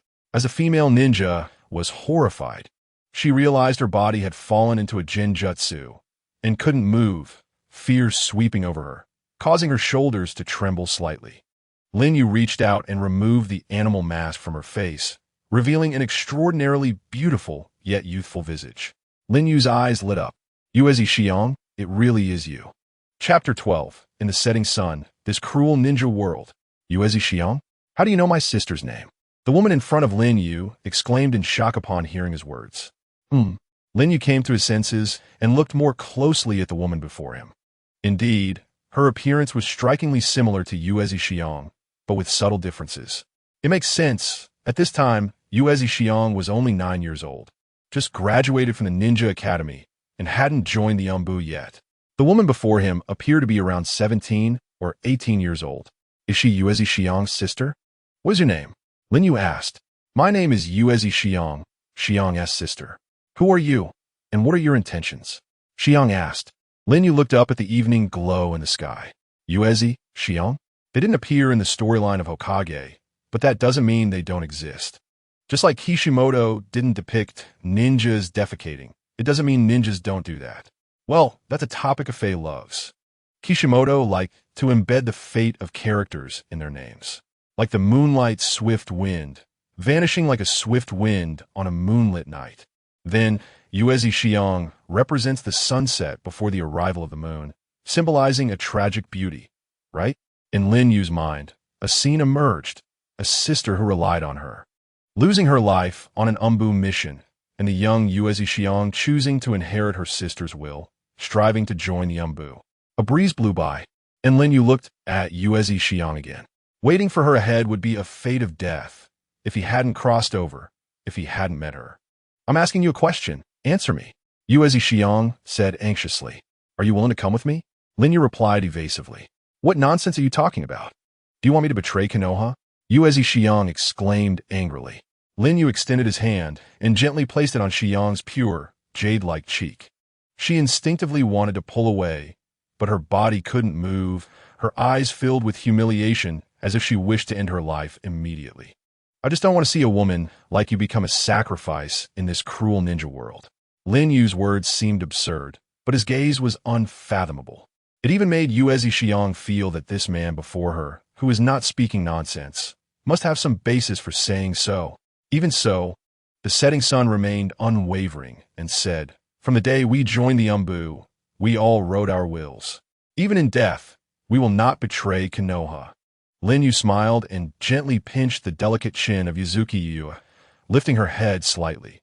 What if I say that if you don't come with me, I'll kill your companions? Yuzuki Yu's eyes flickered as she looked at her two fallen companions, clenching her teeth. They are also Umbu members, just like me, and have long since put life and death aside. What about your 9-year-old sister? Lin Yu said dangerously. Yuzuki Yu's pupils suddenly froze. You despicable. Answer me. Will you come with me or not? Lin Yu did not provide any further explanation. Yuzuki Yu struggled intensely, but thinking of her sister, who had lost their parents and relied on her since childhood, she made a painful decision and compromised. What do you want me to do? Lin Yu sighed. As expected, no matter how firm a ninja's beliefs are, they cannot completely cast aside personal emotions. Even Uchiha Itachi, who was willing to end his own clan for the peace of the village and the ninja world, was unwilling to lay a hand on his brother. Because in his heart, Sasuke was more important than the village. In Yuzuki Yu's heart, her sister Yuzuki Yu's safety is more important than the village, which is only natural. Lin Yu certainly would not harm Yuzuki Yu. He just wanted to break through Yuzuki Yu's psychological defenses. He released her chin and said calmly, You don't need to do anything special. Just give up Konoha and come with me. Yuzuki Yu was slightly surprised for a moment, then said, Okay, I'll come with you, but if you make me do anything detrimental to Konoha, I will definitely end my own life. Even if you threaten me with my sister's life. And I hope you leave my subordinates a way out. Deal. Lin Yu had never intended to kill them. Release the Jinjutsu. I won't run away, Yuzuki Yu said. Release. Yuzuki Yu took off her forehead protector, took out a kunai, gritted her teeth, and decisively drew a horizontal line in the center of her forehead protector, which also represented that she and Konoha Ninja Village were parting ways, becoming a renegade ninja. Let's go. Lin Yu retracted his gaze, dragging the corpse of Beijia and walking ahead. Where are we going now? Yuzuki Yu followed behind. The exchange point. Lin Yu said without looking back. Are you a member of the Uchiha clan? It could be said yes, and it could be said no, Lin Yu said cryptically. Yuzuki Yu thought. So, he's a renegade ninja of the Uchiha clan? What is your purpose in killing Beijia? Was it just to obtain money? Yuzuki Yuyue asked again. Otherwise, what value would such a person have for me to take action personally? Lin Yu retorted. Yuzuki Yuyue thought. It seems that he's not colluding with Root. If it's the message scroll in your hand, I suggest you put it away, Lin Yu said. Yuzuki Yuyue was suddenly taken aback and put the scroll she was about to take out back. Her thought was that at least she would not be able to send Lin Yu's information back to the village. With this person's abilities, he could easily control my mind with the Sharingan, but why doesn't he do that? Yuzuki Yuyue looked at Lin Yu's back, feeling puzzled while inevitably becoming more curious about him. No matter what, he could potentially threaten the village. I might as well stay by his side, figure out his background, and find an opportunity to kill him. Yuzuki Yuyue thought to herself. She did not notice that Lin Yu, who was walking ahead, had a faint smile on his lips. He may not understand the thoughts of three-dimensional women, but he could grasp the thoughts of two-dimensional women perfectly. She would not succeed. Back then, Xiao had prepared 600 billion explosive tags to kill Obito, but in the end, she still failed. Lin Yu did not believe that Yuzuki Yuyue would be stronger than Xiao, nor did he believe that he would be weaker than Obito. Moreover, in the two-dimensional world, there are countless examples of those who initially wanted to kill each other, but eventually fell deeply in love. Yuzuki Yuyue is no exception, right? Shortly after the two left, members of Root, wearing black cloaks and masks, arrived at the scene, seeing the devastation. Beijia's sensing has disappeared. He must have already died. A sensing ninja from the Root team said, Captain, these two are not dead, but Yuzuki Yuyue is nowhere to be found. A Root member examined the two unconscious Umbun members on the ground. Kill them and frame it on Yuzuki Yuyue, the Root team leader, dressed in a white robe, said. But they are still from the village. Remember, the principle of Root is to spare no means to secretly support Konoha's great tree. Only Lord Danzo can lead Konoha forward. The deaths of these two are merely necessary sacrifices. The captain said sternly. Yes, understood. Crack. Crack. The ninja blade ruthlessly pierced the hearts of the two Umbun members. How ironic that these two Umbun ninjas had just escaped from Lin Yu's clutches, only to fall victim to their own compatriots in the blink of an eye. In fact, Lin Yu had long seen through all this, which is why he sought power. With power, one has the right to enjoy freedom, and with power, one can pursue more of what they want. Chapter 13. Passionate and enraptured. Outside a toilet on the outskirts of the Land of Fire, Lin Yu stopped. Don't get me wrong. Lin Yu, who has Hashirama cells, does not need to eat, nor does he need to use the toilet. He came here because the nearest exchange point was located inside this toilet. Wait here, Lin Yu said to Yuzuki Yuyue behind him, then dragged Beijia's corpse into the toilet. Splash! As soon as he entered the toilet, Vortex Ju Fei detached from Lin Yu. What's up? Lin Yu asked. It's rare for me to come to a human toilet. I want to study the urge to relieve myself. Fei said, as always fixated on the urge. Don't get any shit on you. Everyone has their own aspirations. Lin Yu couldn't be bothered with this guy, so after a brief reminder, he went to the wall, gently pushed it, and bang. The secret door fell down, and Lin Yu walked in. Inside the dim exchange point, there was a row of refrigerated cabinets used to store corpses. Bang! Lin Yu casually tossed Beijia's corpse on the floor and said coldly, Exchange money. The person in charge of the exchange point was a big-bearded man who leaned against the table, smoking a cigarette and sizing up the corpse on the ground. Beijia's face had been restored to a recognizable degree by Ju, but a corpse damaged to such an extent was something the big-bearded man had never seen before. He couldn't help but look up, deeply examining the young man before him, secretly shocked, because the boy's age was severely inconsistent with the prey he brought. However, in this world of ninjas, judging people by their appearance is a foolish thing. During wartime, there are many young ninjas with extraordinary abilities, and the boy before him should be one of them. The big-bearded man put down the cigarette, walked up, placed Beijia's corpse into the cabinet, then flipped through the bounty roster, marking a red cross on Beijia's page, and took out a money box from the cash register, placing it in front of Lin Yu. The black market has its own rules. Both parties should not ask too many questions. One hands over the corpse, and the other receives the money. Lin Yu did not count the money like Kakuya did. He picked up the money box and turned to walk out. Is this your first time here? Aren't you going to count the amount? After the transaction was completed, the big bearded man lit another cigarette, and couldn't help but ask curiously at Lin Yu's back. Lin Yu stopped but did not turn around. There's no need. The big bearded man's expression was intriguing. In this world, it's not good to trust people so easily. Aren't you afraid I'll shortchange you, or that the money is fake? Lin Yu turned around and said indifferently, then wouldn't that be better? I would have a reason to eliminate you all and take your money for myself. These casually spoken words contained an absolute confidence and strength. The bearded man paused with the cigarette near his mouth, and even he, a man who dealt with corpses all year round, felt a chill run down his spine. He was serious. Regaining his composure, the bearded man quickly said, "Little brother, you're joking. Our organization only makes money from the dead and never cheats the living. I look forward to cooperating with you again." Lin Yu withdrew his gaze and walked outside. He certainly wouldn't visit again in the short term, as his need for money wasn't very great. Upon exiting the currency exchange, Lin Yu was speechless at the sight before him, as Ah Fei was squatting in front of a latrine, poking at a pile of long-dried feces with a wooden stick. "Can you not use the wooden escape technique on such a hobby?" Lin Yu said. With a thud, Ah Fei threw away the wooden stick and clapped his hands, saying, "I just invented a technique more powerful than the wooden escape." "What technique?" Lin Yu asked. "Ninja technique, the escape technique." Ah Fei formed hand seals. Nothing happened. The air was quiet. "Huh? Did it fail?" Ah Fei scratched his head awkwardly. In this cramped space, the air was filled with a ridiculous atmosphere, and Lin Yu felt the air had become quite ridiculous. "What a flavorful technique," Lin Yu coldly commented as he walked away. Ah Fei shrugged and was about to cover Lin Yu with his presence, but was met with Lin Yu's disdain. "No thanks, you smell like feces." Lin Yu opened the money box and threw a wad of cash on the ground, giving Ah Fei a glance before walking out. "Well, forget it," Ah Fei shrugged, picked up the money, and disappeared into the ground. Waiting outside was Tsukizuki, who thus saw Lin Yu's true appearance. He asked so young.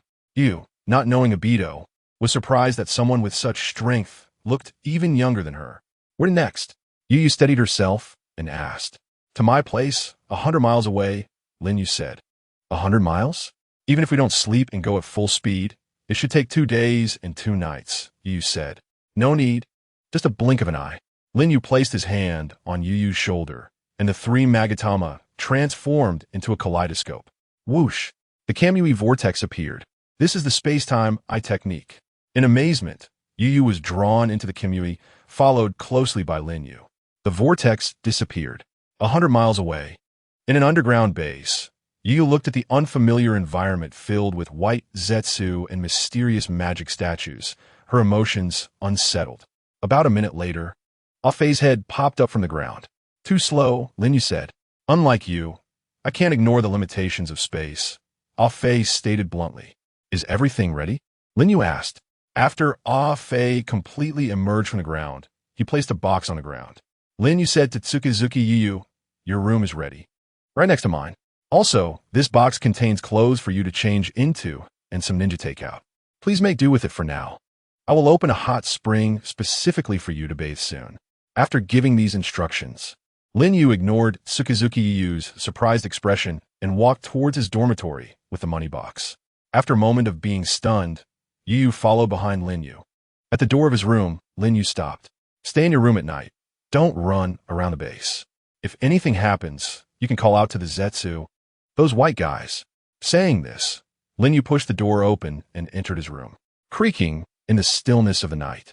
The door to the room next door quietly opened, and Tsukizuki Yu walked out under the dim light. She paused in front of Lin Yu's room, contemplating whether to rush in and take action against him, but then shook her head and gave up. She wasn't foolish and knew it wouldn't be that easy to succeed. At least, she wanted to understand the secrets hidden here. Tsukizuki Yu looked at the iron door at the end of the corridor, which was tightly shut. The other rooms in this corridor had wooden doors, but that one was blocked by a thick iron door. Yu speculated that it must be hiding some significant secret. She quietly crept over, stopped outside the iron door, confirmed that there were no traps set outside, and looked up at the skylight above. Releasing chakra from her feet, she climbed up the wall to the skylight, took out a small mirror, and extended it to reflect the scene inside the stone chamber. Inside, there were large experimental devices, and what caught her, it was a cylindrical container filled with green liquid, inside, which was a person. However, the surface of the container was blurry, and she couldn't see the person's specific appearance, only that they seemed to be connected to many tubes. Drip, drip. At the end of the device, there was an outlet from which a drop of golden blood fell into a glass tube every so often. That glass tube was already nearly 1/3 full. In front of the device stood a tall man in a white robe, appearing ethereal, with long hair that highlighted his allure. A rope tied in a special shape around his waist added to his mysterious presence as he focused intently on the experimental equipment. For some reason, Sukizuyu felt that the man's back seemed familiar, resembling a man they in the Konoha Umbu had been keeping an eye on, an extremely dangerous and terrifying man. At that moment, the man stopped his actions and slowly turned around. Yu suddenly felt as if an invisible hand had grasped her heart, and she couldn't breathe. Hiss! The snake-like vertical pupils exuded a strong, killing intent. Ah! Yu exclaimed, unable to steady herself, and fell to the ground. Her heart raced, and she gasped. It can't be wrong. Absolutely can't be wrong. That's Orochimaru, the legendary Sannin of Konoha. How could he be in a place like this? Top, top, top. Footsteps stopped behind her. Didn't I tell you to stay in your room and not run around? Lin Yu looked at the stunned Tsukizuki Yu in front of him and said, I'll go back to sleep, Lin Yu said. Inside the stone chamber, Orochimaru's assistant, Kabuto, cast an inquiring glance at Orochimaru. No need to mind her. Let her be, Orochimaru said hoarsely. Understood. Kabuto stepped back. It seems that although Yu-kun is powerful, he is still an emotional Uchiha boy. I wonder if my most perfect creation can trigger a miracle in Yu-kun. Orochimaru gazed at the golden blood being collected drop by drop in the glass tube, a blissful smile on his lips. Chapter 14. Returning to Konoha. Whoosh! In the stillness of the night, a vortex suddenly appeared in the dark streets of Konoha village, and with the arrival of that vortex came Lin Yu, clad in black, blending into the night. Beneath his hood was a brand new orange mask with black patterns. Through the two holes in the mask, his Sharingan shone brightly in the darkness. Finally, I've arrived here. Looking at the words Ichiraku Ramen, Lin Yu felt a surge of emotion. He lifted the curtain and walked in. Welcome. Behind the counter, the cheerful Ichiraku owner, dressed in a chef's outfit, greeted him warmly. At that time, Uncle Ichiraku was still in his prime, with no wrinkles of age on his face. Beside him, his daughter Ayam was sleeping soundly in a stroller, with a large bowl of rich tonkatsu broth. Lin Yu sat down at the far right position of the 3 seats at the table against the wall. This time he came alone, not with Afei, because he was afraid that Afei would chatter about feces during the meal, affecting his appetite. Ichiraku ladled the tonkatsu broth into the bowl and used a strainer to scoop the ramen, placing it into the broth, garnishing it with green onions and pickled ginger, blending color, aroma, and flavor into one bowl, and served it in front of Lin Yu. Your tonkatsu broth, the owner said. The aroma was enticing, stimulating his taste buds, and Lin Yu couldn't wait any longer. He picked up his chopsticks, removed his mask, and set it aside, bowing his head to eat. Slurp. The noodles were chewy and smooth, the broth flavorful and rich. It was incredibly delicious, 10 times better than the best ramen Lin Yu had ever eaten before. Once he picked up his chopsticks, he couldn't stop, while Lin Yu was savoring the flavors. 2 ninjas lifted the roll curtain and walked into the ramen shop side by side. Coincidentally, it was Might Guy and Kakashi. Guy was wearing his signature green jumpsuit, and Kakashi had a black eye mask over his left eye, but what lay beneath was no longer the Sharingan, but an empty eye socket. Boss. 2 large bowls of miso chashu, Might Guy said, his big eyes blinking under his thick eyebrows, his teeth shining as he gave a peace sign to the owner of Ichiraku. He plopped down in the left seat. Kakashi, on the other hand, took his time sitting in the middle seat. He casually turned his head and, upon seeing Lin Yu's profile obscured by long hair, momentarily lost his focus. Hey, your miso chashu, the owner of Ichiraku said as he placed the 2 bowls of noodles on the table. Kakashi then returned his gaze. I say, Kakashi, so far in our competitions, it's 20 wins and 20 losses. How about this time we see who can finish their ramen the fastest? Guy said energetically as always. Sorry, I'm really not in the mood right now, Kakashi replied listlessly, breaking apart his chopsticks and pulling down his mask to eat casually. Guy looked at Kakashi with a complicated expression. 6 months ago, Kakashi had lost Rin and the Sharingan, and after being rescued back to Konoha, he had suffered severe mental and physical trauma. He had been staying in the Konoha sanatorium for rehabilitation and had only officially been discharged a month ago, remaining in a state of negativity. Guy withdrew his gaze, broke apart his chopsticks, and wolfed down his noodles, finishing in less than a minute. He gulped down the broth, set down his bowl, wiped the soup stain from the corner of his mouth, and looked at Kakashi seriously. Kakashi, as your rival and close friend, I can understand how you feel. I've been through a similar period, referring to his father, might die. To be downcast is to disrespect the deceased. What I want to entrust to you from Obito is not just his eyes, but his will. If he were alive, he definitely wouldn't want to see you like this. Kakashi paused with his chopsticks, feeling melancholic. I understand what you're saying. Even though I understand, I can't let it go. I, who failed to protect Rin, have no right to that. I think this must be Obito's punishment from beyond the grave. To take back his eye, he must hate me to the bone. Guy frowned and said, Kakashi, aren't you being a bit too stubborn? Maybe, but I've already decided to join Root, Kakashi said, shocking everyone. Bang! Guy suddenly stood up, incredulous. Root? Kakashi, are you serious? Noticing the gaze from the owner of Ichiraku, Guy realized he had lost his composure. After apologizing, he sat back down and quietly asked Kakashi, is this the fourth's intention? Kakashi replied, no, it's my own decision. 2 weeks ago, Root's headquarters was attacked by mysterious ninjas, resulting in the deaths of several members. Danzo exaggerated the situation and reported to the daimyo of the Fire Country, claiming the fourth deliberately let the enemy in to undermine Konoha's foundation. Guy frowned. Would the daimyo believe such nonsense? Kakashi said if it were before, probably not. But a month ago, the incident involving the assassination of the daimyo by the fourth's direct umbu, Beijie, raised doubts in the daimyo's mind. Coupled with this recent event, the situation is quite unfavorable for the fourth. Beijie is strong, but he doesn't seem like the type to do such a thing. Could it be Root's doing? The umbu also had such suspicions, so they sent people to pursue Beijie to uncover the truth, but just last night, the dispatched umbu were killed. And it was led by the team leader, Yuzuki Yugao. This has dealt another blow to the credibility of the fourth's umbu. It was only with the third's intervention, using his own reputation to guarantee the fourth, that the situation was barely calmed down. However, Root's condition was to place the Nine-Tails Jinchuriki, Kushina, under Root's supervision. And the daimyo agreed. Guy pointedly said, the Jinchuriki, could it be that Danzo wants? Kakashi said somberly, that's right. Danzo has long coveted the position of Hokage and must want to take control of the Nine-Tails to undermine the fourth's position. At this point, even the umbu cannot intervene. The only thing I can do is join Root and do my best to protect Kushina so that the fourth has no worries and can get through this difficult time. Guy worriedly said, but Kakashi, you know what kind of person Danzo is. You might lose your life. Kakashi resolutely replied, I don't care. I couldn't protect Obito, nor could I protect Rin. A person like me is not worth much. At the very least, I want to share some of the pressure from my teacher. Meanwhile, Lin Yu finished his noodles, paid, put on the mask that had been set aside, and got up to leave. On the sparsely populated street, Lin Yu looked at the moon obscured by dark clouds, his eyes deep. Although I don't plan to capture the Nine-Tails right now, if the Nine-Tails falls into Danzo's hands, it will bring many disadvantages in the future.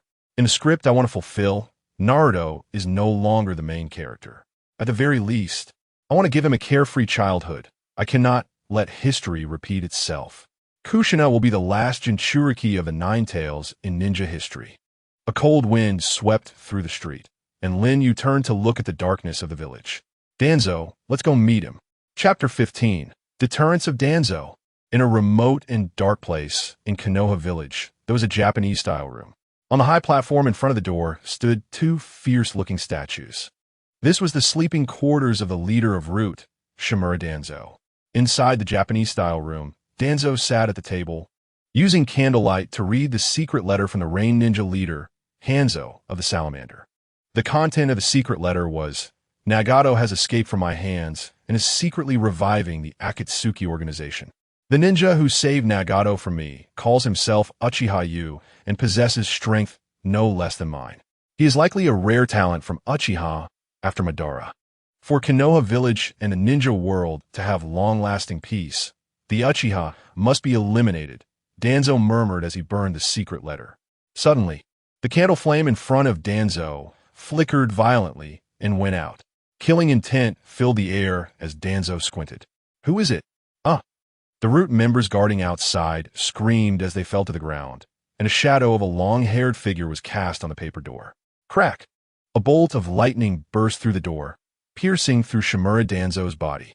Bang! The door splintered, and Lin Yu stood outside, looking at the table, where Danzo was no longer present. Only a piece of wood that had been penetrated remained. Substitution jutsu, how fast? Lin Yu said as he looked up at Danzo, standing on the eaves. A cold wind blew, and under the moonlight the two faced off. Uchiha, I've long wanted to meet you, Danzo said in a deep voice. Zing!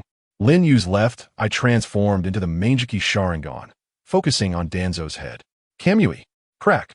Danzo's head was twisted off by Kamui, blood spraying from his neck, and his headless body fell from the wall, disappearing in a blur of light and shadow. Such a terrifying eye technique that can manipulate space, Danzo's voice echoed from another side. He stood unharmed on the statue, unwrapping the bandage over his right eye, revealing the Sharingan beneath, simultaneously forming hand seals rapidly and taking a deep breath. Wind release. Vacuum wave. Whoosh. The vacuum wave swept through, splitting houses, walls, and everything else in two, leaving Lin Yu completely unharmed. I see, allowing the medium to penetrate the body, rendering attacks ineffective. Is this the power of your other Manjiki Sharingan? Truly a pair of impeccable eyes. How about becoming a substitute for my right eye? As Danzo spoke, he unwrapped the bandage over his right eye, revealing a desolate white Sharingan that had permanently lost its light. Lin Yu said indifferently, Izanagi, possessing the powers of both Senju and Uchiha, can only be activated at the cost of permanently losing its light. If you remove your right eye, then your right arm implanted with Hashirama cells, along with the 10 Sharingan on it, exists for this purpose, a masterpiece of Orochimaru. What? Hearing Lin Yu's words, Danzo's pupils constricted. He actually knows my secrets so well. That bastard Orochimaru is indeed colluding with him, betraying Konoha. Although you can let the medium penetrate your body. To attack, you must necessarily materialize. In other words, as long as you fight, you will lose. Danzo said, extending his right arm from his clothes and removing the iron plate on it, revealing the 10 Sharingan that were rotating ominously.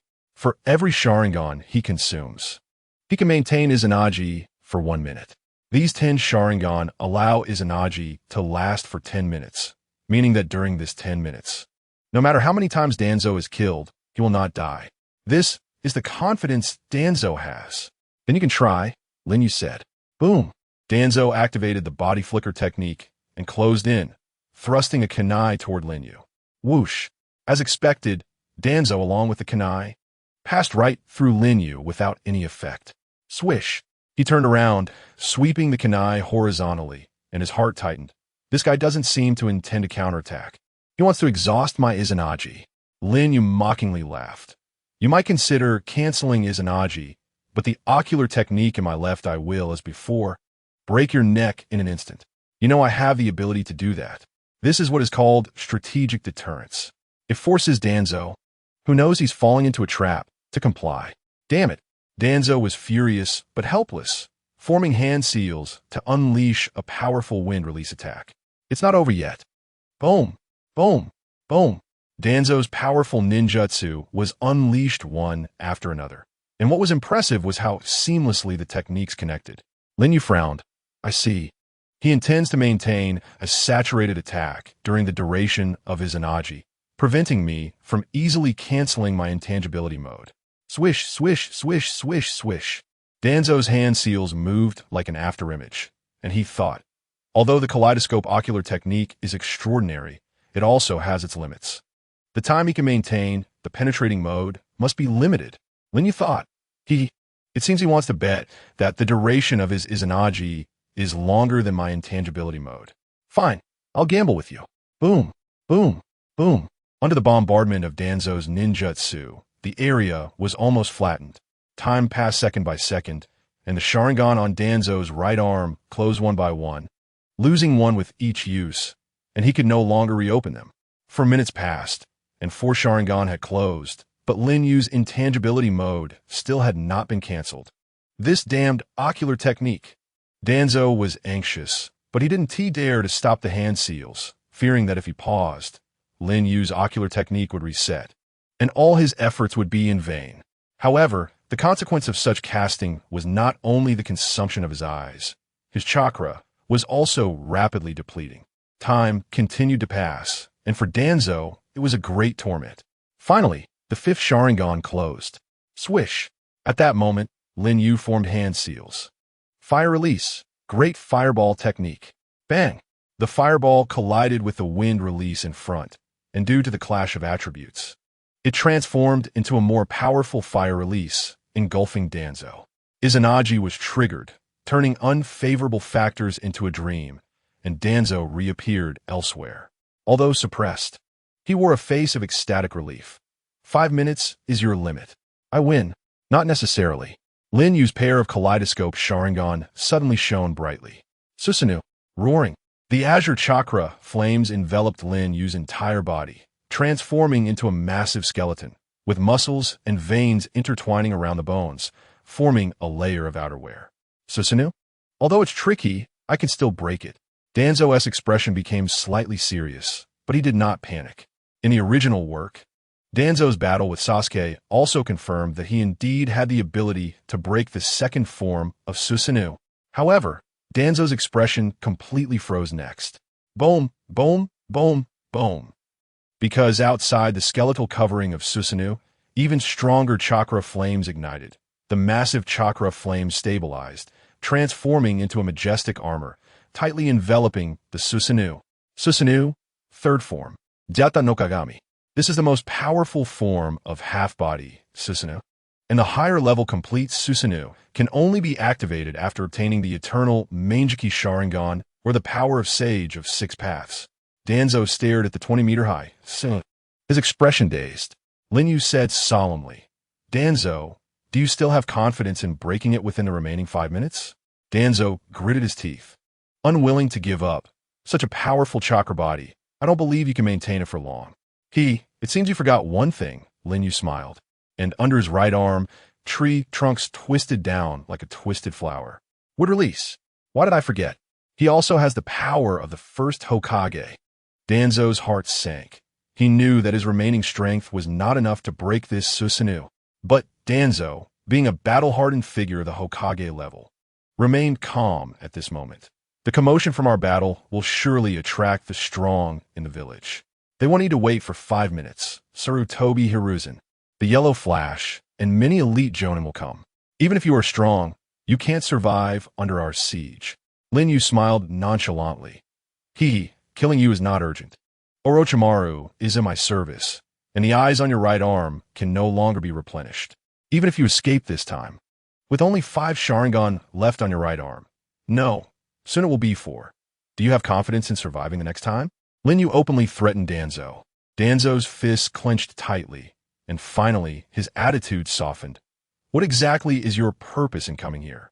To stop all accusations against the 4th Hokage and not to lay a hand on the Nine-Tails Jinchuriki, Uzumaki Kushina.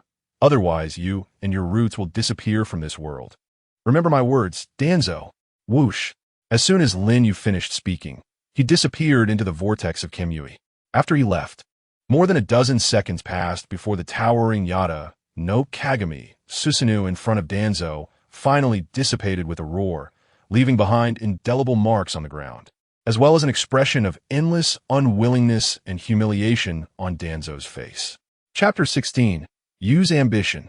On a high mountain outside Konoha Village, Lin Yu leaned against a tree trunk overlooking Konoha Village. Whoosh! A few minutes later, his hand passed through the tree. He pondered. So that's it.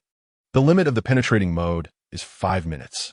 If it reaches a critical state and is cancelled, it requires another 5 minutes to reset.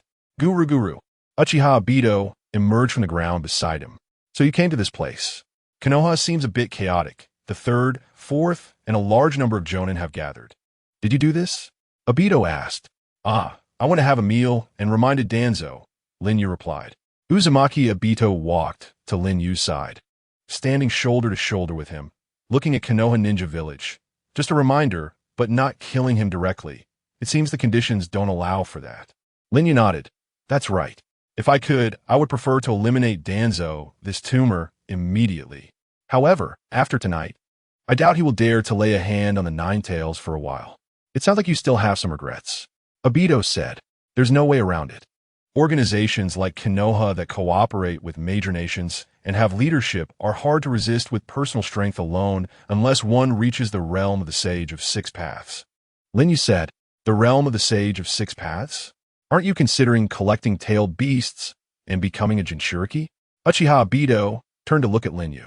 Lin Yu shook his head. Madara turned Rin into the Three Tails Jinchuriki. Rin is now dead, and the Three Tails will not revive for 10 years.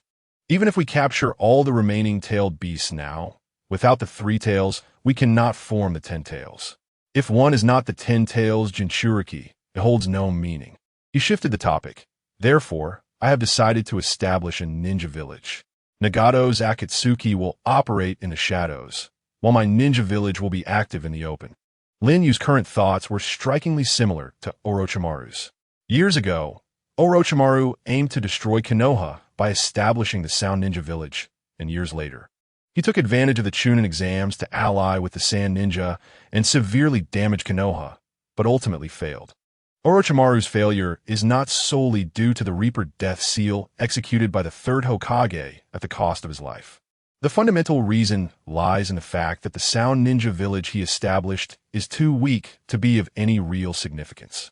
The so-called Sand Ninja Alliance is also unreliable. The Ninja Village Lin Yu aims to establish is not a feeble village like the Sound Ninja Village, but a colossal entity that can stand shoulder to shoulder with the 5 great nations and even surpass them. Well, quite a plan.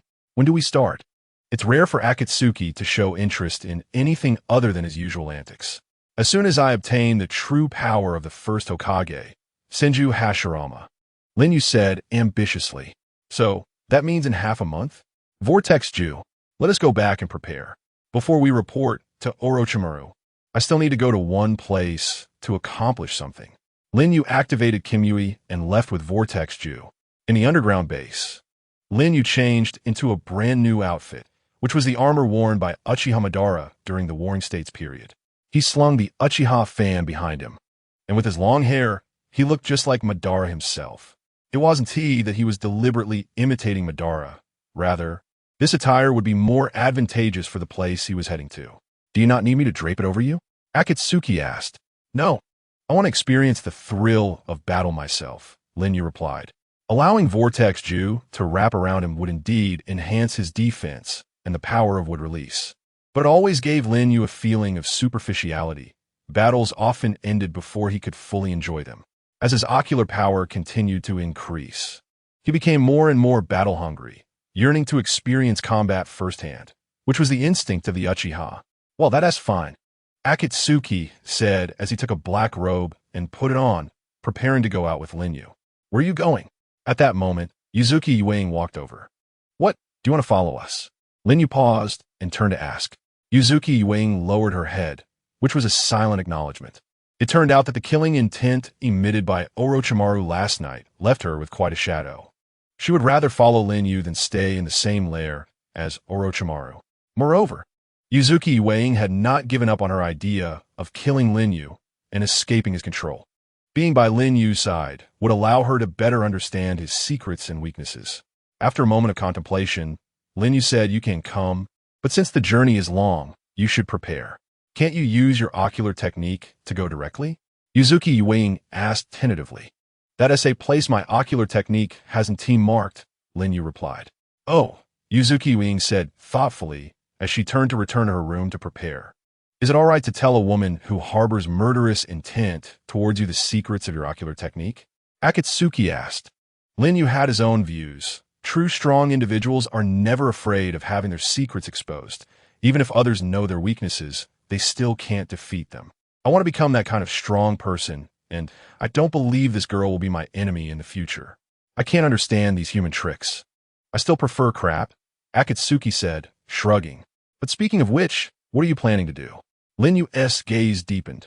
To bring back a pet. Oh, a summoning beast? Not a typical summoning beast. Since Kushina is pregnant, the 9 tails is not an option for now.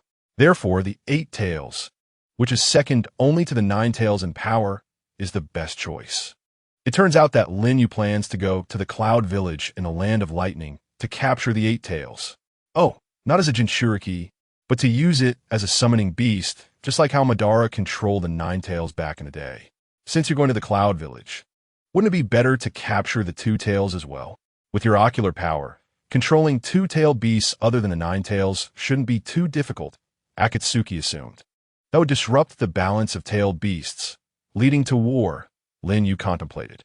Yes, for a long time, the tailed beasts have maintained a balance of power among the 5 great nations' ninja villages, temporarily keeping peace. The Land of Lightning controls 2-tailed beasts. Losing one wouldn't break the balance, but losing both simultaneously would tilt the scales of power, potentially triggering the 4th great ninja war prematurely. Oh, are you the kind of person who loves peace? Akatsuki asked in surprise. Lin Yu denied it. No, I'm just worried about the outbreak of war and the deaths of Jinchuriki. When a Jinchuriki dies, the tailed beast also dies. And the larger the amount of chakra a tailed beast has, the longer it takes to revive. If any accidents happen, I don't know when my plans will be delayed again. Indeed, the chakra amount of the 3 tails is the lowest among the tailed beasts and takes 10 years to revive, while the revival time of the other tailed beasts ranges from over a decade to several decades. The 9 tails, with the largest chakra amount, takes over 100 years to revive. Lin Yu's eyes became profound. This false peace must be maintained until the moment my Rinnegan awakens. On the other side of the wall, Yuzuki Wing pressed her ear against the door and broke out in a cold sweat. The 3 embarked on their journey to the Land of Lightning. The Land of Fire does not border the Land of Lightning, so they must pass through the Land of Water if they do not want to take a detour. At this time, the Land of Water, specifically the Hidden Mist Village, was under the dark period of the 4th Mizukage Yagura's rule, a time known as the infamous Bloody Mist, where any foreign ninja entering the Land of Water would fall into the terrifying pursuit of the Mist Ninja, with a survival rate of almost 0. This journey would undoubtedly be fraught with danger. But this was exactly what Lin Yu craved. On the second night, at the border between the Land of Fire and the Land of Water, Lin Yu looked at the ominous mist that enveloped everything ahead. The Sharingan beneath his mask glowed with anticipation. His eyes longed for the arrival of war. The rumored Bloody Mist, don't let me down. Chapter 17, The Bloody Mist. The Land of Water is surrounded by sea on all sides, with many peaks creating a unique landscape.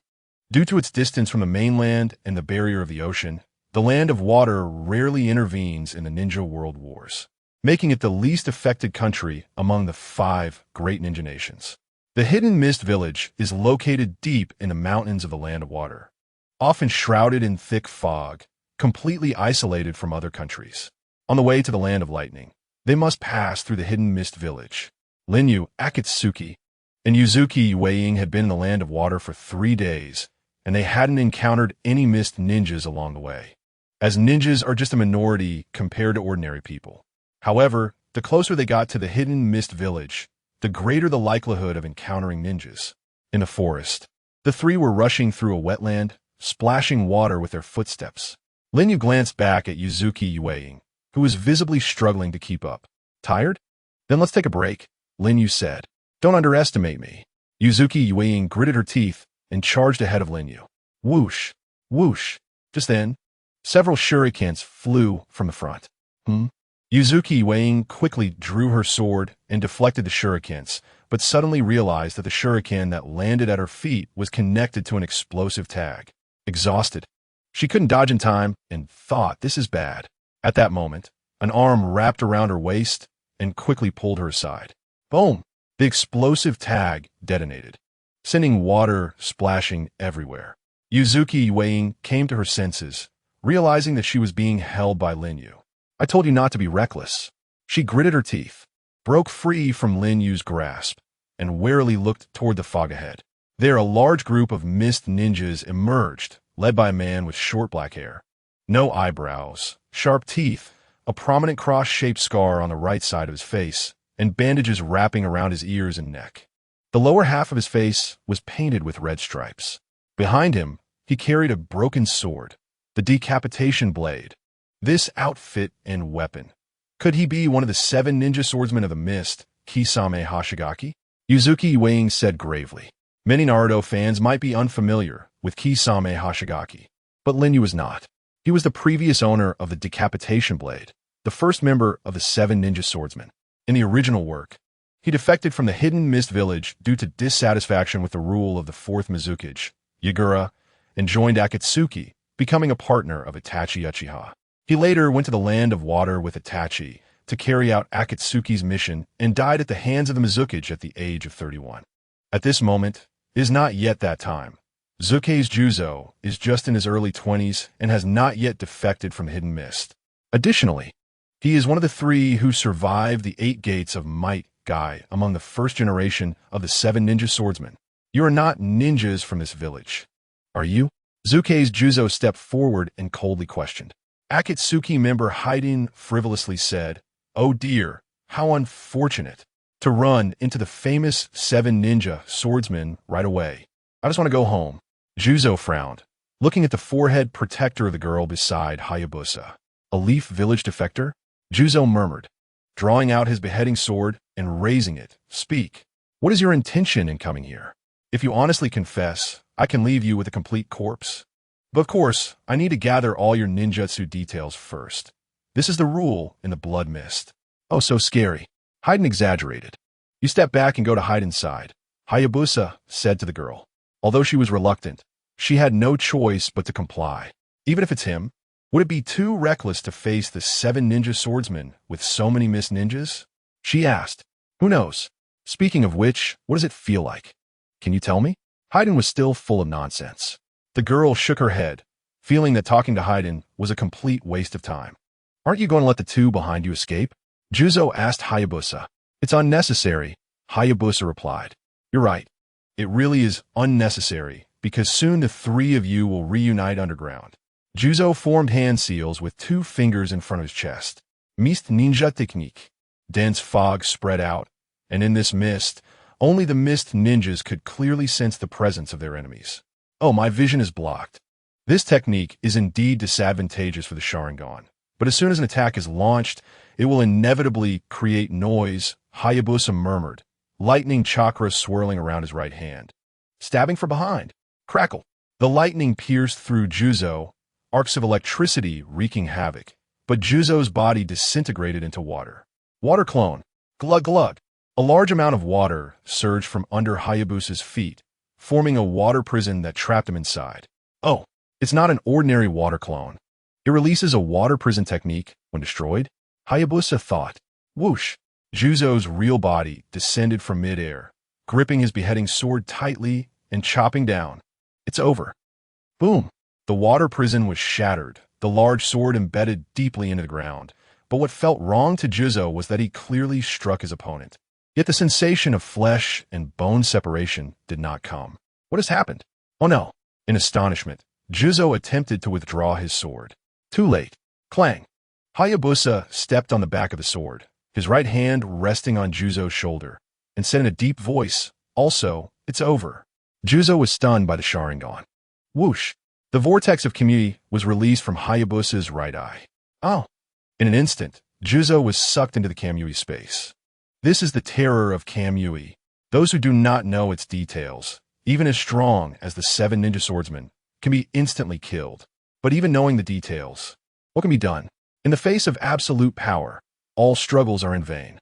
As the caster was drawn into another dimension, the mist ninja technique was lifted around, leaving the mist ninjas dumbfounded. Captain Juzo was taken out in an instant. What kind of technique is that?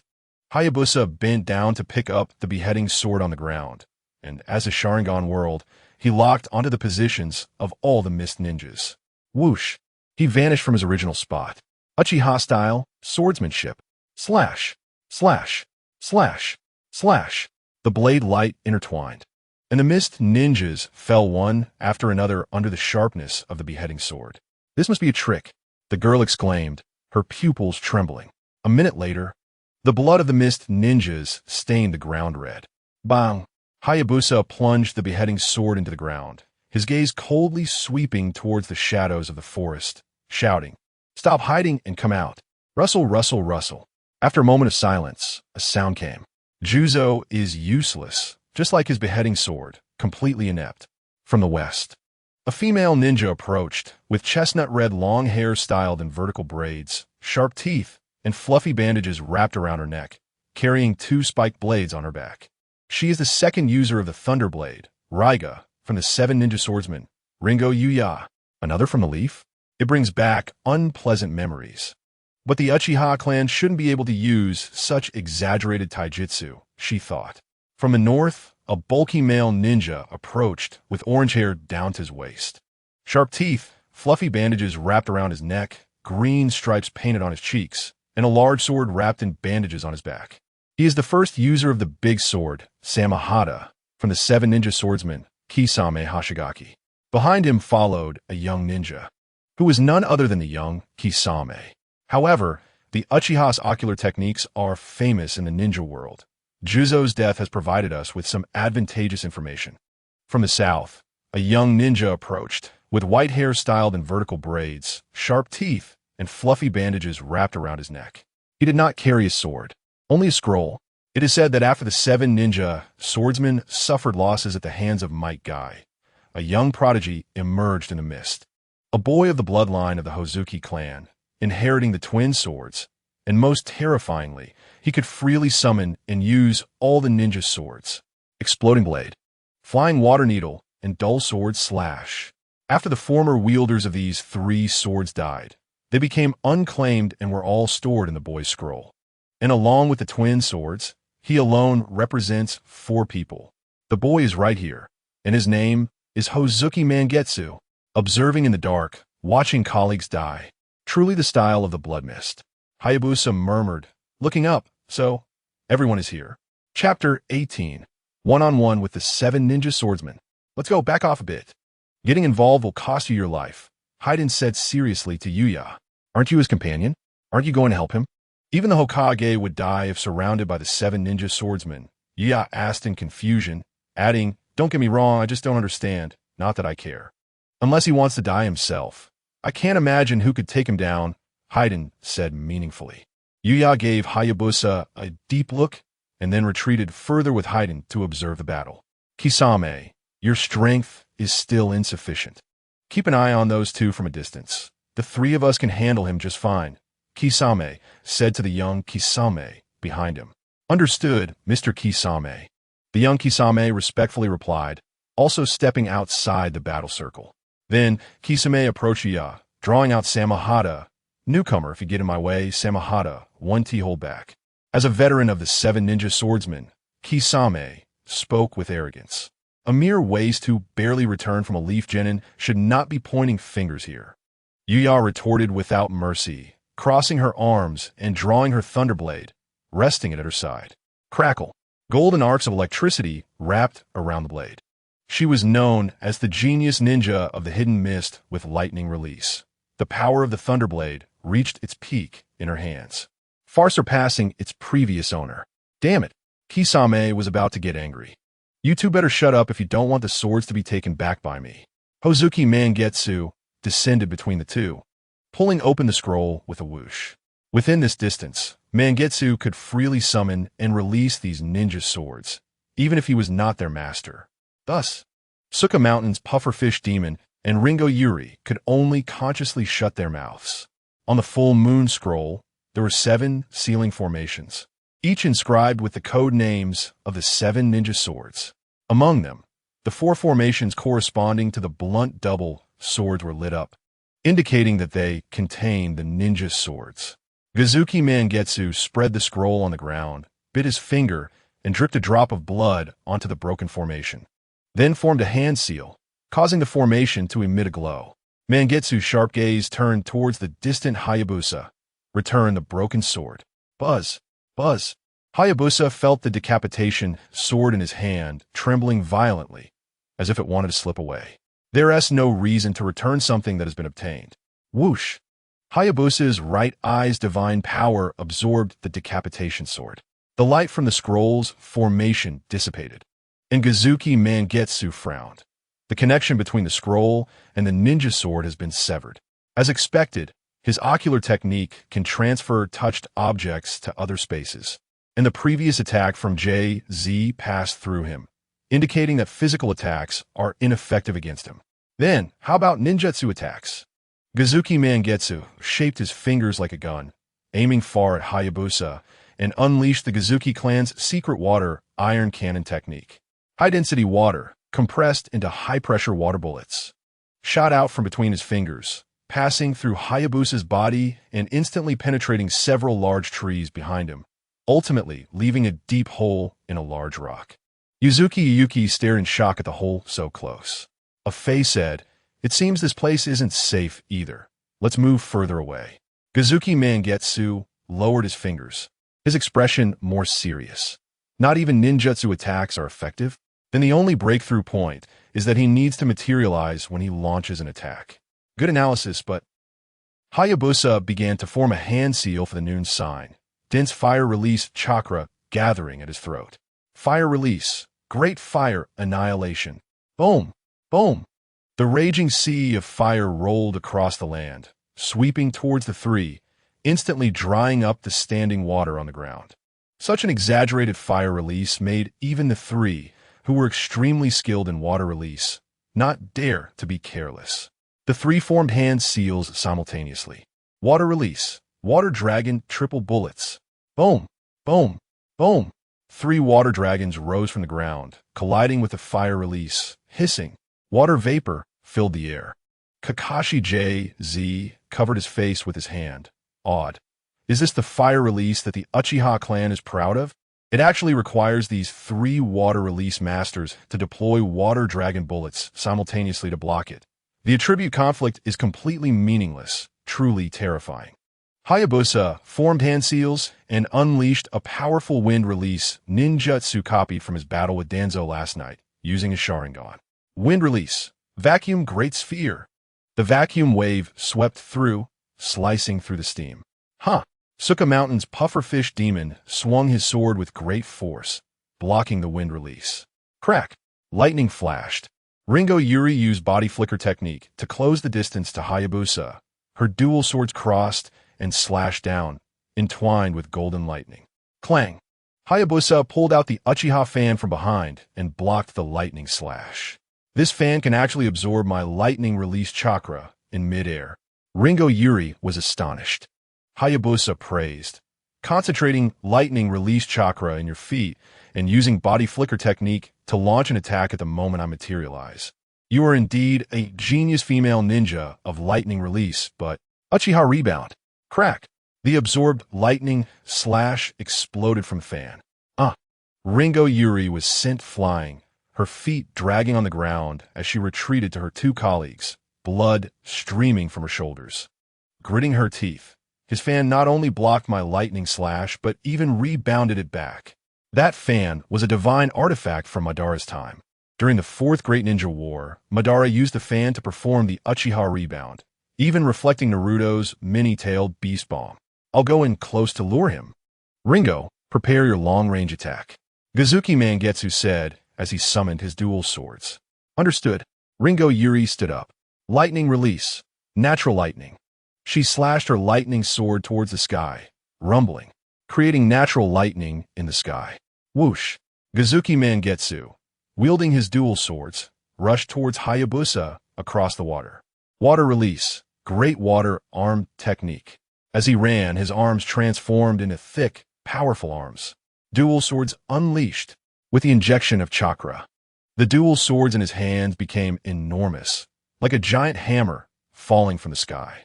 Boom! The dual swords passed through Hayabusa and smashed into the ground, creating a massive pit. Whoosh! Hayabusa turned and reached for Kazuki Mangetsu's shoulder. Now's the time. Take me with you. Kazuki Mangetsu shouted. Whoosh! But Hayabusa's palm passed through Kazuki Mangetsu's body. Mangetsu was shocked. This guy is pretending to attack, using our tactics against us. He has seen through Hayabusa's technique. Lightning sword technique, lightning gate. In the distance, Ringo Yuri suddenly thrust her dual swords into the ground. Crackle, crackle, crackle. The natural lightning she had previously slashed out, guided by the lightning sword, transformed into a wide area of lightning attack descending. But the one screaming in pain from being struck by the lightning was only Kazuki Mangetsu. Chapter 19, Overwhelming Strength. Crackle. If I hadn't used water transformation technique in time, it would have really been the end, but this lightning ultimately left me seriously injured. Kazuki Mangetsu's body transformed into a puddle of water, spreading across the ground. Then let me send you off. Hiss. Powerful lightning release chakra gathered in Hayabusa's right hand, emitting a sharp hiss. It was Kakashi's signature move, lightning release, Chidori. He feigned an attack towards Kazuki Mangetsu. At that moment, Ringo Yuri flew in, her lightning-wrapped dual swords slashing down, and under the mask, Hayabusa's eyes revealed a cunning glint. Whoosh! Whoosh! The dual swords once again passed through Hayabusa, but this time he executed the trick more convincingly. What? Ringo Yuri realized something was wrong. But it was too late. The two lightning swords stabbed into Kazuki Mangetsu. The latter let out a painful scream. And in front of Hayabusa was Ringo Yuri's unguarded back. He discovered an undeniable fact. When the divine power is played well, it can truly kill someone. Crack! Hayabusa's right hand, covered in lightning, emerged from Ringo Yuri's chest. Wow! Ringo spat out a mouthful of fresh blood, her eyes wide open, already doomed. Hayabusa pulled his arm out, and Ringo Yuri fell to the ground dead. His peripheral vision caught sight of the terrified Suka Mountain's pufferfish demon in the distance. So next, whoosh, his right eye's divine power absorbed itself, appearing like a ghost behind Suka Mountain's pufferfish demon, reaching for his shoulder. It's over, I senti it? Suddenly, a sword stabbed from the side. It was Jay-Z. Hayabusa immediately switched to penetration mode. Jay-Z's sword passed through, and at the same time, Hayabusa's eyes under the mask locked onto Jay-Z's eyes. Jinjutsu, Sharingan. Yezetis pupils contracted suddenly. Suka Mountain's pufferfish demon sensed something unusual behind him and swung his large sword, Samahata, towards Hayabusa. Hayabusa used the fan to block it. Clang. Hayabusa used the force to retreat. Jay-Z, good job. If it weren't for you, I would have been in real danger just now. Suka Mountain's pufferfish demon felt a lingering fear. Crack! Without warning, Jay-Z's sword had already slashed across Suka Mountain's pufferfish demon's throat. Jay-Z, thud! Suka Mountain's pufferfish demon knelt on both knees, clutching his bleeding throat, his bloodshot eyes staring fiercely at Jay-Z. However, Jay-Z's eyes were vacant. So it was an illusion of the Sharingan. It should die, once again. In endless unwillingness, Suka Mountain's pufferfish demon died in despair. Fate is indeed interesting. In the original work, Suka Mountain's pufferfish demon died at the hands of his capable subordinate, Jay-Z, and here, he received the same treatment. Yuri Akizuki and Suka Yamada no Orochi died one after another, leaving only the living Koizumi Full Moon, who was pinned to the ground by a lightning blade. The continuous release of lightning from the blade completely paralyzed his semi-liquid body, rendering him unable to move. Kij, having ended Koizumi Full Moon, gave orders to Kij in an illusion. Kij, with a dull expression, stepped forward to Koizumi Full Moon and raised his sword high to stab down. Crack! Blood spurted. However, Lin Yu's eyes narrowed. Kij actually stabbed the sword into his own thigh, cold sweat soaking his entire body as he gasped heavily. He actually broke free from Lin Yu's illusion control through that intense pain. Even Lin Yu had to sincerely admire him at this moment. Kij, as expected of you. Kij sighed weakly. Even I wouldn't willingly be manipulated by an illusion twice, but it's an undeniable fact that I killed my superior. Now, I have no face to see the fourth Mizukichi. Saying this, he pulled out the lightning blade that had sealed Koizumi Full Moon's movements. Full Moon stood up and said sternly, I'm afraid we won't be able to see the fourth Mizukichi either, because this person's strength is more terrifying than Lord Yagura.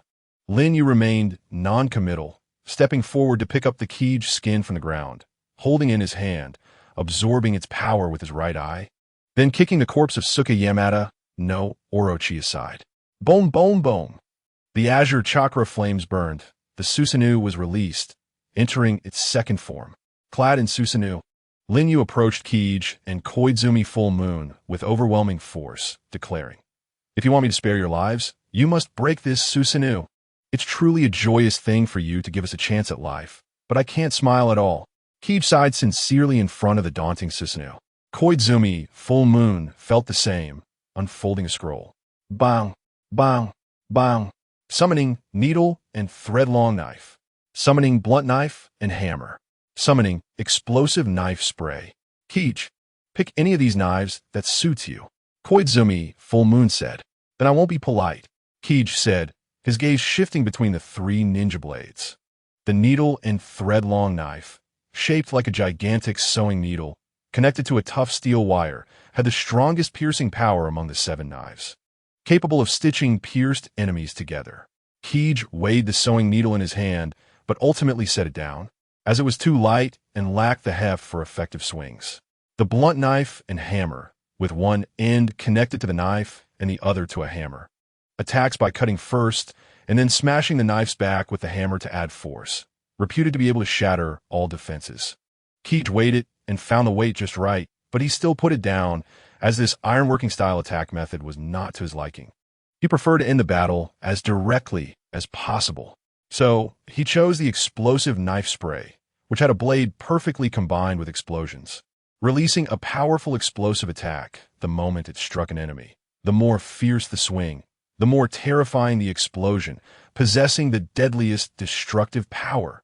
To destroy that, the explosive knife, blunt knife, and flounder, the 3 most powerful ninja blades, are all essential. Koizumi Full Moon said, forming hand seals with both hands. Bang! In the white smoke, a shadow clone appeared beside him. With your current chakra, is that okay? Kij asked. I can't worry about that now. This concerns the survival of our 7 ninja swordsmen of the mist. Koizumi Full Moon said. Lin Yu said in a deep voice, come on, let me see the true destructive power of the 7 ninja swordsmen of the mist. Koizumi Full Moon's main body held the flounder, wrapping around to the back of Susanoo, his arms transforming into the great water arm, pouring chakra without reserve, making the blade exceedingly exaggerated. Koizumi Full Moon's clone held the blunt knife and hammer, charging straight towards the front of Susanoo, also activating the great water arm, one hand holding the knife, the other grabbing the hammer. Boom! The blade swung down with all its might, striking Susanoo. Boom! At the same time, the hammer smashed down hard onto the handle of the knife. Crack! A crack appeared on Susanoo's exterior. Flounder release. Almost simultaneously, Koizumi Full Moon's fully unleashed flounder heavily smashed into Susanoo's back. Crack! Crack! The front and back attacked simultaneously, further widening the crack in front of Susanoo. Bang! Koizumi Full Moon's shadow clone was dispelled. His body, drenched in sweat, shouted, Kij now! Shout! Kij leaped high, bringing down the explosive knife spray onto the crack in front of Susanoo. Rumble, rumble, rumble. The intense explosion released from the knife's explosive scroll engulfed the entire Susanoo.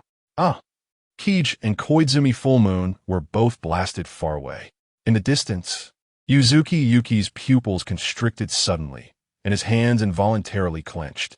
As expected of the 7 ninja swordsmen, Kij and Koizumi Full Moon, I, Uchiha, you acknowledge your strength. Willing to call you the 2 demons of the mist. Today, I will let you go. If in the future, you find no place to stay in the Mist Village, consider joining Akatsuki. Just come to my ninja village to report. Emerging unscathed from the flames of the explosion, Lin Yu said to the 2 demons of the mist, who were battered and exhausted, unable to even move a finger. Chapter 20. Bearing the Name of Shadows. Hearing that, Lin Yu did not go back on his word. Koizumi Full Moon and Kij both breathed a sigh of relief. These 2, who could adapt to the brutal environment of the Blood Mist and achieve their current status, were not afraid of death, but that did not mean they were willing to easily give up their lives.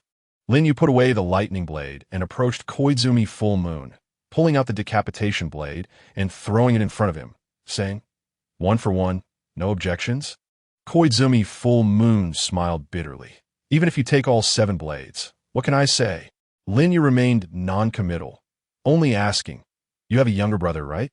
Koizumi Full Moon was taken aback and said, yes, his name is Suigetsu, and he is not even 2 years old yet. When you come to report in the future, bring him along. Lin Yu turned and walked towards Keech. Koizumi Full Moon watched Lin Yu's back and said, are you so sure that I will lose my place in the mist? The 7 ninja swordsmen are second only to the Mizukage in the Mist Village. Even if the mist is known as the Blood Mist, we cannot be separated from our power. Lin Yu did not answer Koizumi Full Moon's question and approached Keech. At this moment, Keech's arms were lacerated from the explosive rebound, even exposing bones, showing just how powerful his last strike was. After pondering for a moment, Lin Yu made a decision. He took out the great sword, Keech, and placed it in front of Keech, then picked up the explosive knife spray and said, Keech, from today on, you are the new master of the great sword, Keech, and I will keep the explosive knife spray. Keech was surprised. Wait a minute, while the destructive power of the spray is fierce in terms of characteristics. Keech is the strongest of the 7 ninja blades. You must know that, right? After witnessing Lin Yu's immense power, Keech always used honorifics. Lin Yu certainly knew about the strength of Keech. It could even devour the chakra of tailed beasts. Merging with Keech would not only enhance perception, but also grant near-immortal recovery. However, Lin Yu would never choose to merge with Keech for such trivial benefits. He would never do so because the merged form was too ugly. Lin Yu did not want to become a half-human, half-fish creature like the fishmen in One Piece. He only wanted to merge with the 10 Tails. So, after much thought, it was better for the great sword, Keech, to go to someone more suitable for it. In the original work, the character Kisame Hashigaki is portrayed as someone who, in order to uphold his beliefs, refuses to betray his companions even until death. After being captured, he bites off his own tongue to prevent leaking information and uses a jutsu to summon a shark to consume himself. In the end, he faithfully completes the mission entrusted to him by Obito. Whether for Obito or Lin Yu, Kisame is a ninja worthy of their admiration and trust. Lin Yu sincerely says, a good ninja sword should be in the hands of a ninja who deserves it. Kisame, rather than valuing the sword Samahata, I value you more. Kisame does not show any surprise but responds, although I do not understand why you value me so much, I will thank you for now. Also, I have no intention of betraying the Mist Village. I hope you understand this. Lin Yu replies, the choice is yours. I'm just providing you a platform. If one day you find that both your companions and your own existence are false, and you cannot even distinguish who you are, 2 paths will lie before you. If your heart still yearns for darkness, then go to the Rain Village and seek out an organization called Akatsuki. If you still yearn for light, then come to the Anin Village. Just now, Lin Yu had decided on the name for his future ninja village, Anin Village, and he would bear the name of Shadow. Kisame laughs and says, naming it Akatsuki symbolizes darkness. Naming it Anin symbolizes light. Forgive me for saying, but your choice of names is somewhat perplexing. Lin Yu smiles and replies, the appearance and essence of things are often opposite. Does that not reflect this absurd yet real ninja world? Kisame says, right now, I cannot see that step. Perhaps, as you said, one day I will face a choice, but at this moment, I still yearn for light. You said to join Akatsuki means going to the Rain Village. Then how do I join Anin Village? Lin Yu responds, it does not exist yet, but it will soon. By then, its name will spread throughout the ninja world, and the way to get there will not be hard to find. I just fear that by then, your heart will yearn for darkness. Ha ha. Then I hope your prophecy does not come true, Kisame respectfully says. With that, Lin Yu turns to leave. Passing by the corpse of Ringo Yuri, he looks at it a little longer. When he saw her, Lin Yu was somewhat surprised because, in his understanding, the Thunderblade, Raijin, was still in the hands of its first owner, Kurozetsu Raijin. She was one of the 3 members of the 7 ninja swordsmen who had successfully survived under Might Dai and had lived until Naruto's time. But upon reflection, that was merely a storyline created by the anime team. It seems that the original plot created by the anime team is not acknowledged in this Naruto world. The evidence being that this Thunderblade is not in Kurozetsu Raijin's hands, but has been inherited by Ringo Yuri. Additionally, Ringo Yuri is a very distinctive female ninja. Beautiful and young, but Lin Yu did not feel pity for her for this reason. Instead, he struck when the opportunity arose, showing that he is not someone who is swayed by appearances. The reason he spared Yuzuki Uyaz was that her name and the meaning it carries slightly touched Lin Yu's gradually cold heart. Uyaz, this is for you. Approaching Yuzuki Uyaz, Lin Yu takes out Raijin. Is this for me? Yuzuki Uyaz appears very surprised. What else could it be? Lin Yu replies. Yuzuki Uyaz hesitates, not reaching out for a long time. Haven't you always wanted to kill me? Having an additional powerful ninja sword would also increase your success rate, wouldn't it? Lin Yu says teasingly. You better not regret it later. Yuzuki Uyaz glares fiercely at Lin Yu, takes Raijin, and straps it behind her back. Lin Yu smiles faintly. He had already noticed that Yuzuki Uyaz possesses lightning attributes and is extremely skilled in swordsmanship. With this sword that suits her best, her strength will surely increase significantly. After a short rest, the three continue on their journey. By the way, the lightning techniques he used in battle, I once saw someone use them. What is your relationship with Hatake Kakashi, the son of White Fang? Yuzuki Uyaz suddenly asks. Chapter 21. The Blood Mist Shadow, Yagura approaches. Facing Yuzuki Uyaz's sudden question, Lin Yu replies, consider it an old acquaintance. Yuzuki Uyaz thinks to herself, an old acquaintance. The only one from the Uchiha clan who has that connection with Kakashi is Obito Uchiha. But wasn't that Obito the hero who died in the battle at the end of the Third Great Ninja War, at the Bridge of the God of Death? Speaking of which, Kakashi's Sharingan came from Obito, but later inexplicably lost it. Uyaz looks at Lin Yu's back. He claims to be Uchiha Yu. But during my time in the Konoha-Mbu, I was responsible for monitoring the Konoha Guard. Thus I came into contact with the Uchiha clan's family tree, and including newborns, there's no one named Yu. Suddenly, she has a terrifying and cold-sweating guess. Are you Obito Uchiha? Up ahead, Lin Yu slightly curves his lips, not answering. I never expected that the first to discover the mystery of Lin Yu's identity would not be Obito's close friend Hatake Kakashi or his mentor Minato Namikaze, but rather Yuzuki Uyaz, who has never met him before. How ironic. In fact, Lin Yu has no need to hide anything. He could easily admit that he is Obito Uchiha, but starting to probe into me, isn't that a sign of interest in me? Therefore, maintaining the mystery at this moment, allowing her to remain more curious about me, is the right approach. Maybe yes, maybe no, Lin Yu says. Hearing this, Yuzuki Uyaz pouts. What do you mean maybe yes? Maybe no. You are Obito, aren't you? Who knows? Lin Yu responds. You. Yuzuki Uyaz's face turns red with anger. She thinks, maybe I've seen Obito before, but my impression was not deep. So, she says, then can you take off your mask and let me see? Sure, you can take it off, Lin Yu smiles. Yuzuki Uyaz runs forward and reaches for Lin Yu's mask. Swish, but her hand passes right through Lin Yu's face. Lin Yu grabs her hand and activates Kamui to suck her in, then releases her after a while. Are you being honest now? I swear, I will definitely kill you, no matter who you are. Yuzuki Uyaz is about to explode with anger. Is this what people call a love triangle? Mutters Obito, silently watching the two flirt from the back. After another day's trek, the three have crossed most of the land of water and arrived at the foot of the mountain where the Mist Village is located. Yuzuki Uyaz, being a woman, cannot endure the state of being drenched in sweat after a long journey. So, after obtaining Lin Yu's promise that he would not peek, she finds a clean mountain spring, looks around, and loosens her clothes. She possesses a beautiful face with long purple hair, and her figure is perfect whether as a ninja or as a woman. Although she is not as exaggerated as Tsunade, she is not inferior to an adult Hinata. Under the moonlight, her perfectly developed body stretches, with her hands covering her chest and a slight blush on her face. Earlier, Lin Yu noticed that her appearance was somewhat different from Yuzuki Uyaz.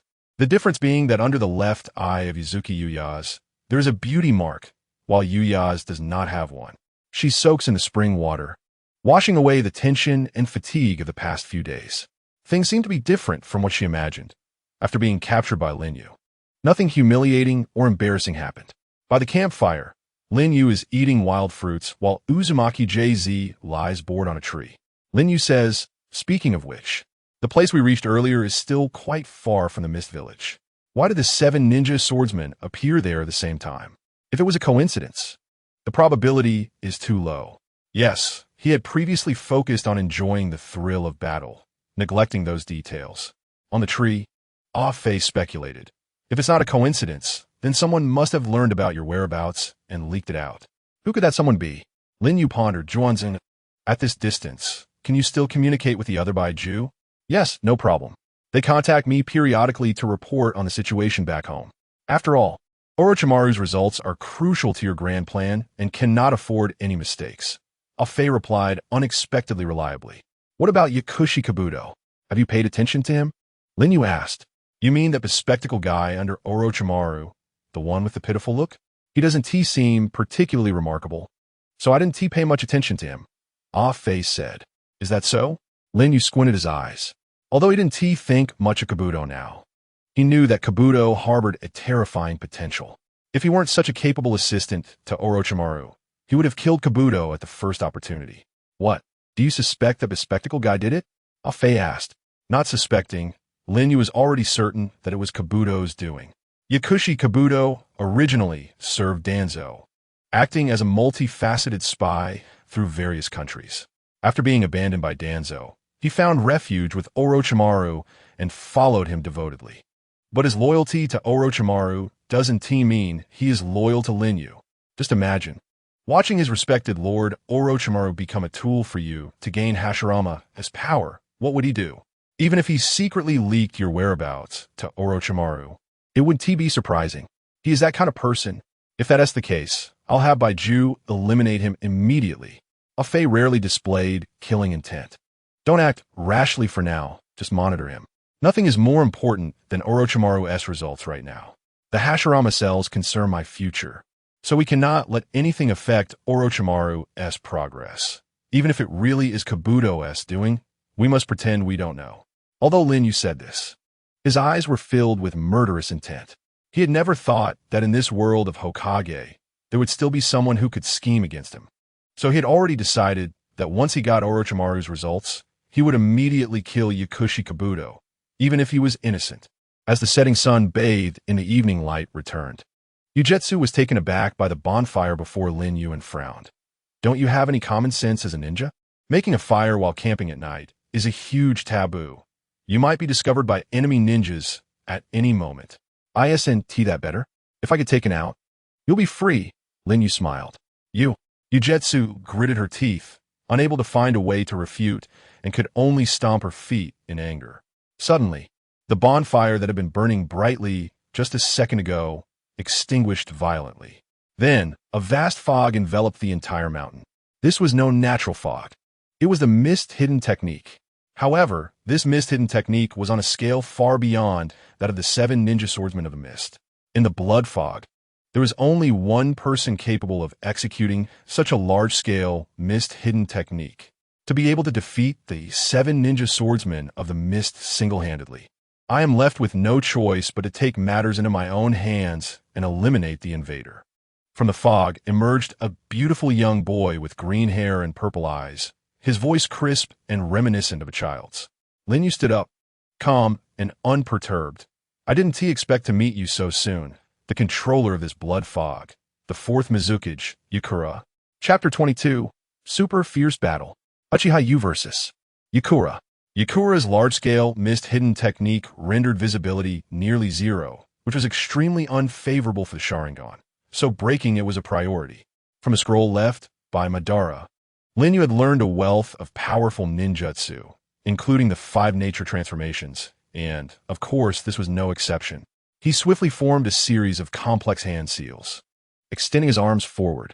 Wind release, dragon tornado, whoosh, whoosh. The chaotic hurricanes swept through, dispersing the thick fog. The figure of the 4th Mizukage, Yakura, hidden in the fog, also revealed itself. With green hair and purple eyes, a scar resembling a stitched mark under his left eye, he wielded a stick-like weapon adorned with green flowers at the front, using it to support himself against the ground, standing in the hurricane. His purple pupils filled with anger as if his proud mist technique had been broken, leaving him feeling embarrassed. As the wind passed, Yakura formed seals with one hand, twisting his stick and unleashed a powerful wind release. Boom, boom. The 2 air currents collided, creating a massive counterflow storm. Ugh, Afe and Ujetsu were both blown away. Ujetsu drew her ninja blade from behind, stabbing it into the ground, while covering her face with one hand, watching the two combatants in the storm, feeling both are monsters. As the storm settled, lightning release, Chidori, sizzling. Lin Yu vanished from his spot, his right hand enveloped in lightning as he charged toward Yakura. Water release, water mirror technique. Before Yakura, a circular water mirror appeared, reflecting Lin Yu's Chidori attack. Swish! The water mirror rippled, and a mirrored Lin Yu burst from the mirror. The Chidori in his hand colliding with the real Chidori in Lin Yu's hand. Crackle! They annihilated each other, the power being identical. Lin Yu smirked. As I expected, Yakura would use this move, so I wouldn't hold back in copying it. It turned out that Lin Yu's real intention was to utilize the copying ability of the Sharingan to replicate Yakura's ninjutsu. Otherwise, having a chance to fight against a shadow-level expert would be wasted. In front of my water mirror technique, even high-level ninjutsu can be perfectly replicated, Yakura arrogantly declared. Hee. Is that so? Lin Yu focused his left Sharingan on that mirror. Comma. Crack. The water mirror annihilated. What? Unable to replicate. His ocular technique indeed surpasses my water mirror technique. Yakura exclaimed. This time it's your head. Lin Yu's left, I focused on Yakura's head. Oh no. Water release. Wave light technique. The fourth Mizukage Yakura could constantly cover himself with a layer of special water release chakra, needing no hand seals to manipulate this chakra, bending light to create a blurry image. In Lin Yu's eyes, Yakura's figure wavered like a reflection on a lake. Comma. But he still activated his ocular technique. With a scream, the distorted light settled, and Yakura flew back with a long trail of blood. One hand gripping his stick, the other covering his left ear, blood gushing from beneath his palm. Although Kama missed its mark and didn't sever his head, it did take away his left ear. At this moment, the distance between Yakura and Lin Yu had exceeded the limit of Lin Yu's long-range Kama. As expected of the fourth Mizukage, it's truly rare to find a way to survive under my attack, Lin Yu said with a smile. You bastard Uchiha. I'll kill you. Yakura's youthful face was filled with a fierce expression, and the killing intent he exuded grew stronger. Water release, water breaking wave. He spat out a straight, ultra-high-pressure water column, transforming into a sharp water blade, instantly slicing through the ground and cutting toward Lin Yu. Of course, it passed right through Lin Yu. Is this his penetration technique? Yakura changes seal, diversion. Swish.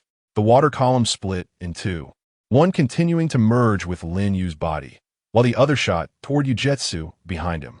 Lin Yu frowned. Not good. In this state, I can't intercept. Crack. But then, Ujetsu gripped her Raijin blade tightly with both hands, and at the moment of drawing the sword, it was already wrapped in lightning, crossing the two blades in front of her, blocking that water-breaking wave. Though blocked, she was still pushed back by the powerful water force. But this was better than being penetrated through the vital points. Yakura looked at the Raijin blade in Ujetsu's hands, tossed his stick aside, formed seals with both hands, and said with a chilling, killing intent, the Raijin blade, a property of our mist village, has actually fallen into the hands of outsiders. The brat from the Kirigakure family. You infuriate me. You all will die in this blood fog. Water release. Great explosive water collision wave. A massive wave of seawater erupted from his mouth, instantly forming a gigantic elliptical water domain that submerged everything within dozens of square meters, including the people caught in it. Deep in the water, Lin Yu thought, such a powerful water release technique is enough to rival the great fire annihilation. He truly lives up to the name of the water shadow, Afe. The sunset over there is left to you.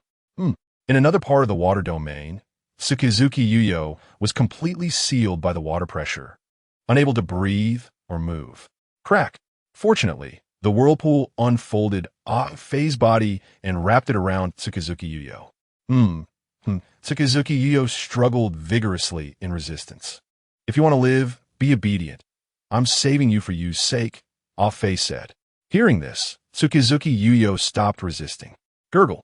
Afe reached the bottom of the water domain and dove into the ground. A few seconds later, 1 kilometer away from the core battlefield, Afe appeared, leaving Tsukizuki Yuyo's body. Cough, cough. Tsukizuki Yuyo coughed violently, gasping for breath as she looked at the enormous elliptical water domain below, knowing that Lin Yu was still in it. Don't worry, you won't be taken down so easily, Off-Fei said. In the core of the battle, Yagura thought.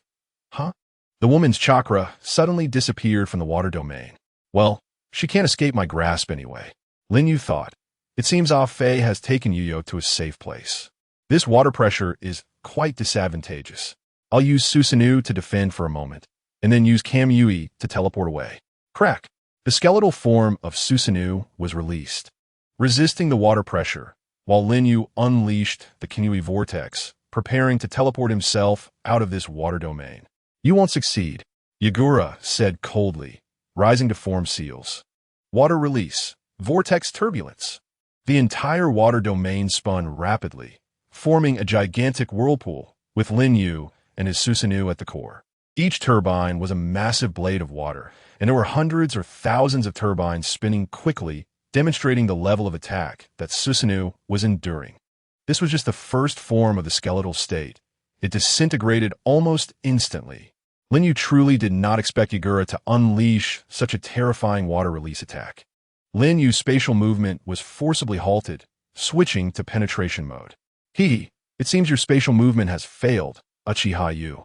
Although I am in the closed water country, I've long heard of your name. Alongside that salamander Hans, you made a big loss for Konoha's Danzo. I've already ordered the Umbu of the Mist to gather intelligence related to you. When I heard you were coming to this country, I became quite nervous. Well, the gathered intelligence is coming in handy now. Your so-called invincible penetration state seems to last only about 5 minutes and under penetration mode. Any technique you use must release the penetration mode. So, I've prepared a great gift for you. A demonic smile curled on Yagura's childlike face.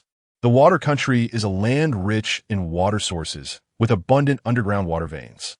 The deep mountains where the hidden mist village is located possess a large underground water vein, which has been used by past water shadows to perform super large-scale natural water release techniques to suppress tailed beasts, buying time for sealing techniques. However, this water release technique has never been used to suppress any ninja. Uchiha Yu, you've pioneered the blood mist, and I must commend you. Accept this baptism. Clap. Yagura joined his hands together. Water release. Ultimate technique, Yujin Yabashi. Boom. The ground collapsed, and the natural water vein buried deep within the earth transformed into a thick water column over 100 meters high, shooting straight into the sky. Yagura proclaimed wildly, "This underground water vein will continue to gush for 6 minutes. The water pressure is so strong that anything other than a tailed beast will be crushed in an instant. Once your penetration mode is released, it will be your death. If you try to teleport, you'll die even faster. How does it feel to witness the terror of the blood mist? Yagura, I accept your greeting gift. So let me return you an even bigger one." What? Chapter 23. Divine Artifact Susanoo, Brutal Yagura. When Lin Yu's cold voice rang out, a massive space-time distortion vortex erupted from within the water column, and all the gushing underground water gathered toward the center of the vortex, ultimately disappearing without a trace. The true form revealed was the Yatagarasu Susanoo. However, unlike the earlier display that intimidated Danzo, this Yatagarasu Susanoo held a mirror-like artifact in its hand. Susanoo's divine artifact, KZ Shink.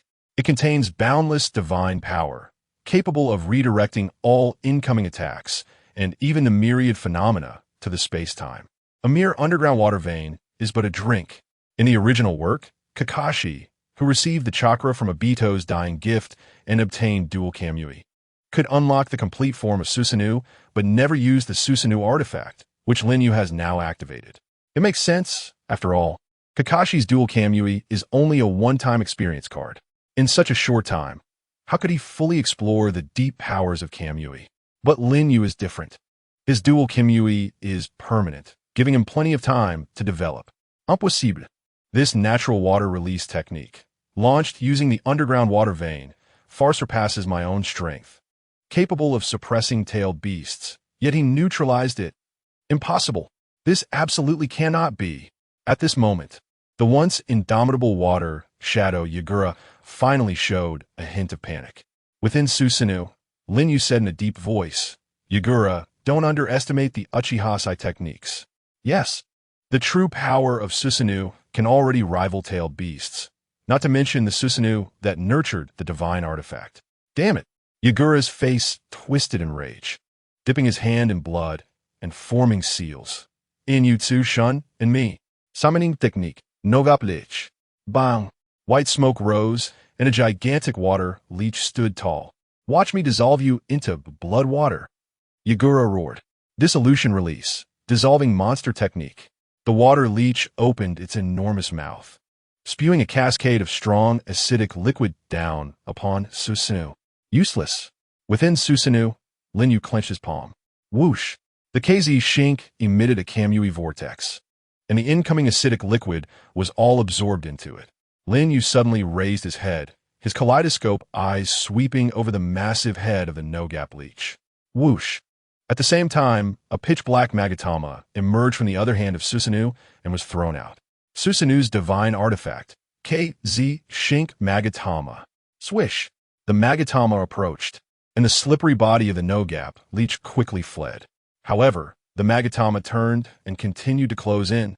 The KZ Shink Magatama automatically locks onto the target marked by Lin Yu's eyes, relentlessly pursuing it. Damn! Seeing the situation turn dire, Yagura formed seals, depleting his remaining chakra to unleash the water release. Water Dragon Bite. Splash! The transforming dragon soared into the sky, its mouth wide open to bite the Magatama. Yet the Magatama pierced straight through the water dragon's mouth. What? Yagura exclaimed. Yes. The true terror of the KZ Shink Magatama is not its pursuit, but its ability to penetrate non-target entities. This means it cannot be intercepted by any means. From the moment it leaves the hand, it signifies the end for the target. In the face of the divine artifact, all struggles are futile. Bang!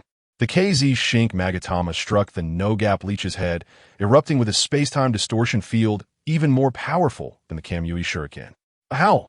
A shrill scream erupted as the no-gap leech was decapitated, its headless body crashing to the ground, turning into a pool of blood. In the distance, Off-Fame murmured. After experiencing the series of battles, Yu's power has increased again. Next is Yu Yagura. Within Susanoo, Lin Yu's kaleidoscope locked onto Yagura's despair-filled face from afar, preparing to unleash the second KZ Shink Magatama. Suddenly, a sharp pain struck, and Lin Yu covered his eyes. Boom! The Krotengu Susanoo suddenly collapsed, and the kaleidoscope transformed back into 3 Tomo. 2 streams of blood flowed down Lin Yu's eye sockets, as he weakly said, I didn't expect that using the Susanoo artifact would consume such a huge amount of chakra and ocular power. Even the cells of Hashirama are struggling to withstand it? Huh. Seeing this, Yagura sprang into action. However, at that moment, he didn't even have enough chakra left to perform a proper long-range water-style jutsu, and could only use the water-style wave surge technique, which is an acceleration ninjutsu that allows him to glide rapidly on the water surface. After gliding close, Yagura swung the stick in his hand and struck at Lin Yu's head. What? But to his shock, the attack still passed right through Lin Yu's body. The penetrating ability of Kamui is a passive effect. Regardless of Lin Yu's state or whether he is in the kaleidoscope state, it will automatically activate upon being attacked, unless Lin Yu actively deactivates it. Yagura, just because I am weakened doesn't mean you have become stronger. Lin Yu's cold voice echoed as his left eye restored the kaleidoscope. Lightning chakra coiled around his right arm, merging with the power of Kamui, turning pitch black. Kamui lightning blade. Yagura hurriedly raised his stick to block. Clang! After a collision, the space around the stick twisted, and Yagura sensed something was wrong, promptly letting go of the stick, but it was still too late. Crack! One of his arms was torn off, pulled into the vortex of Kamui, and he staggered back, clutching his severed arm. Lin Yu's left eye aimed at Yagura's head, ready to use long-range Kamui to snap his head off. Just then, kunai wrapped in explosive tags shot in from all directions. Reluctantly, Lin Yu gave up on using Kamui and switched to a penetrating mode. The kunai passed through Lin Yu and landed at his feet. Boom, boom, boom, boom. Explosions erupted. At this moment, Yagura had been rescued by the urgently arriving Umbu of the Mist Village. Fourth Lord, are you all right? Yagura did not respond. His purple eyes filled with despair as he unwillingly stared at the explosion site. Return to the village. What about the intruder? The Umbu asked. It doesn't matter. Hurry up and leave. After saying this, Yagura fainted on the shoulder of the mist Umbu. Quick, get the Fourth Lord back to the village for treatment. The Umbu urgently retreated. The explosive flames dissipated. Want to leave? It's not that simple. Lin Yu was about to chase after them when he suddenly looked up, only to see a young man in a sky-blue robe standing atop a high peak, his half-transparent red chakra enveloping his body, with 6 tails forming behind him, seemingly issuing a warning. Oh, the Jinchuriki of the 6 tails, huh? Lin Yu withdrew his gaze, activating his right eye's Kamui to absorb himself. The 6 tails Jinchuriki, observing from the peak, chose to retreat. The Mist Village ultimately belongs to a great country, and if he forcibly killed the Mizukage here, it would certainly provoke a collective attack from the Mist Village. Although Lin Yu could escape safely with Kamui, his path to the Land of Lightning would be cut off. Lin Yu did not forget the true purpose of his journey. It was not the 7 ninja swordsmen, nor the Mizukage Yagura, nor the 6 tails Jinchuriki, but the 8 tails from the hidden cloud village. Whoosh! Accompanied by a vortex, Lin Yu descended beside Akai and Yuzuki Yugao. It took a bit more effort than I expected, Akai said. It's unavoidable. Water style is a ninjutsu that relies heavily on the terrain. The presence of water, the amount of water, makes a world of difference in effectiveness, Lin Yu replied. Yes. When Yagura used a water-style jutsu capable of suppressing tailed beasts by drawing from underground water veins, it was destined that this battle wouldn't be so easy. Suddenly, Lin Yu felt a wave of dizziness wash over him, and he stopped in his tracks. Akai wanted to step forward to support him, but was stopped by Lin Yu. Are you all right? Akai asked with concern. I'm fine, just need a little rest. After resting, we'll continue on our way and leave the Land of Water as soon as possible, Lin Yu said nonchalantly. Yuzuki Yugao watched Lin Yu pass by her, her heart filled with complex thoughts. So, he is also a person with flesh and blood. Chapter 24. The Hidden Cloud, Thunder Gorge, 8 Tails Killer Bee. After resting and recovering, Lin Yu, Akai, and Yuzuki Yugao continued their journey towards the border of the Land of Water. Along the way, Lin Yu was constantly contemplating the kaleidoscope Sharingan and the Susanoo artifact. It is well known that the kaleidoscope Sharingan, with use, leads to self-imprisonment, ultimately resulting in blindness. In the original work, Obito frequently used Kamui without going blind due to the enhancement of his physical energy from Hashirama's cells, which offset the side effects of the kaleidoscope. However, Obito only possessed 1 kaleidoscope and could not use the double-eye kaleidoscope to activate Susanoo, let alone use the Susanoo's artifact. This is the fundamental reason Obito did not go blind. I didn't expect that the Susanoo artifact would consume such a vast amount of ocular power. If used too frequently, even with Hashirama's cells, I would still face the risk of blindness. Lin Yu pressed his hand against his eye sockets. Not all Susanoo can nurture artifacts. To Lin Yu's knowledge, even Indra's reincarnation, Uchiha Madara, and Uchiha Sasuke could not harness the power of artifacts. Could it be that within the Uchiha clan, only those who are not Indra's reincarnations can cultivate artifacts? Just like Uchiha Itachi, whose Susanoo possesses the 3 artifacts, Totsuka Blade, Yada Mirror, and Yada Jewel, providing both offense and defense, and even carrying sealing techniques.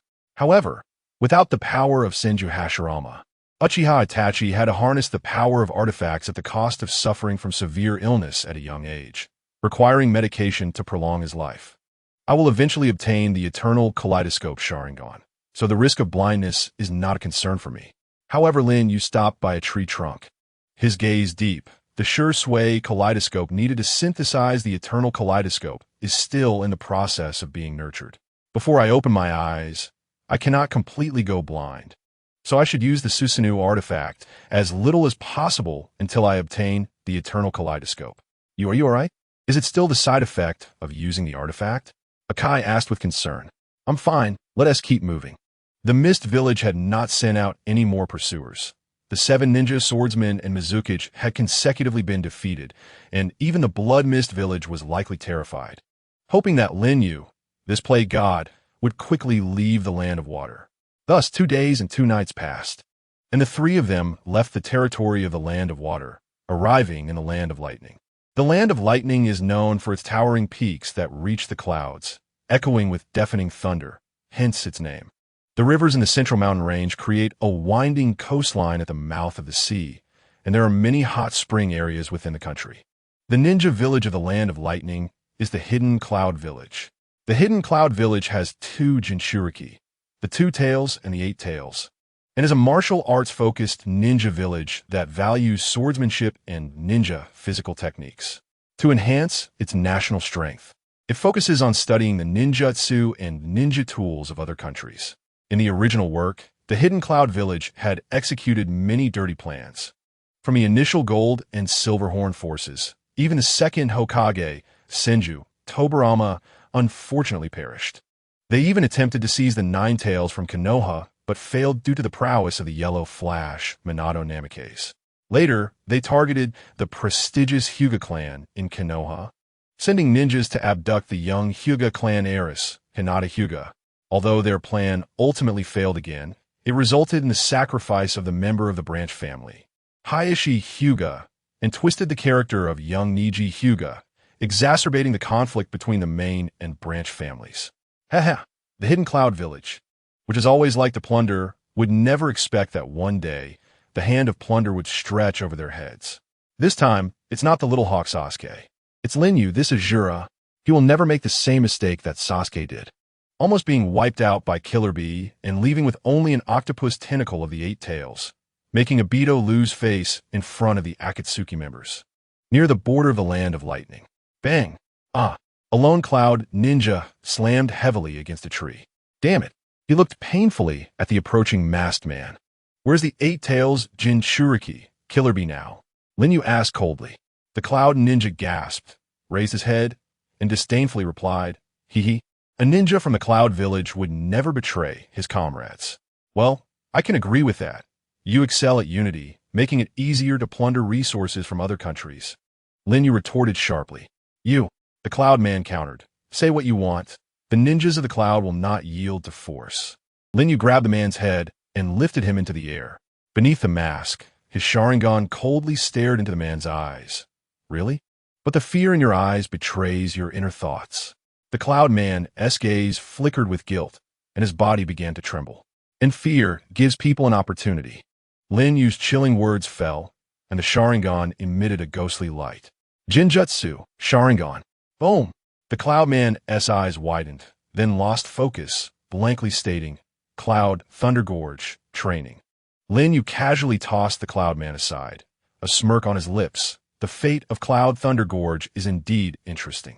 Behind him, Ah-Fei glanced at the Cloud Man on the ground, frothing at the mouth and twitching, thinking, just an ordinary Jinjutsu, and it completely shattered the mind of a Jounin. After using the artifact, Yu's ocular power has truly improved significantly. If it were Obito instead of Yu, it might take years to reach this level of ocular power. In the original story, Obito infiltrated the Mist Village and used the Jinjutsu of the Sharingan to manipulate the then-perfect 3 tails Jinchuriki, Yagura. Actually, that time point was 10 years ahead of now, and Obito at this time still had a long way to go in terms of ocular power. This means that even without the Double Kamui, Yu is already far ahead of Obito. The next day, at dusk, Cloud Thunder Gorge. The light was truly blinding. Is it already evening? You idiot, you jerk.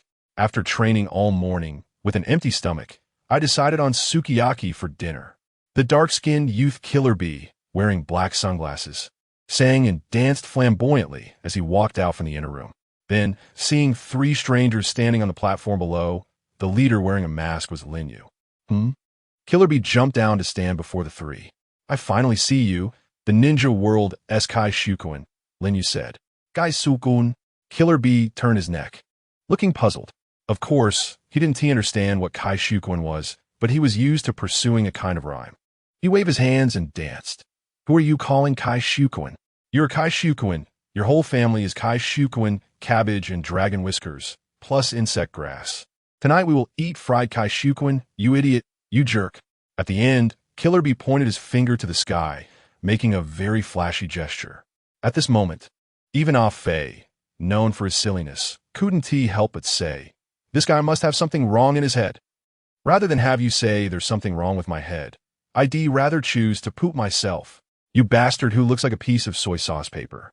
You idiot, you jerk. Killer Bee blurted out. You, can I join the battle? Ah Fei said to Lin Yu. Hold on, this guy is my prey. Lin Yu said with a smile that hinted at battle. After nearly 7 days of long-distance travel, finally, I can fight with a tailed beast. Chapter 25. Strength and Skill. A peak competition. You two step back, Lin Yu said to those behind him. Ah Fei and Iduki Yuhi retreated to the distant mountain peak. Whoosh! The exploding blade flew out from the Kamui vortex, and Lin Yu charged towards Killer Bee with the blade. Killer Bee, the number 1 in Hokage's sword technique. Let me see it. Looking at Lin Yu charging towards him, Killer Bee continued to sing to himself. Eyes with blades, know me in sight, without saying a word. Just charge at me. Inexplicably passionate. You idiot, you jerk. The exploding blade met him with a loud bang, and the ground collapsed.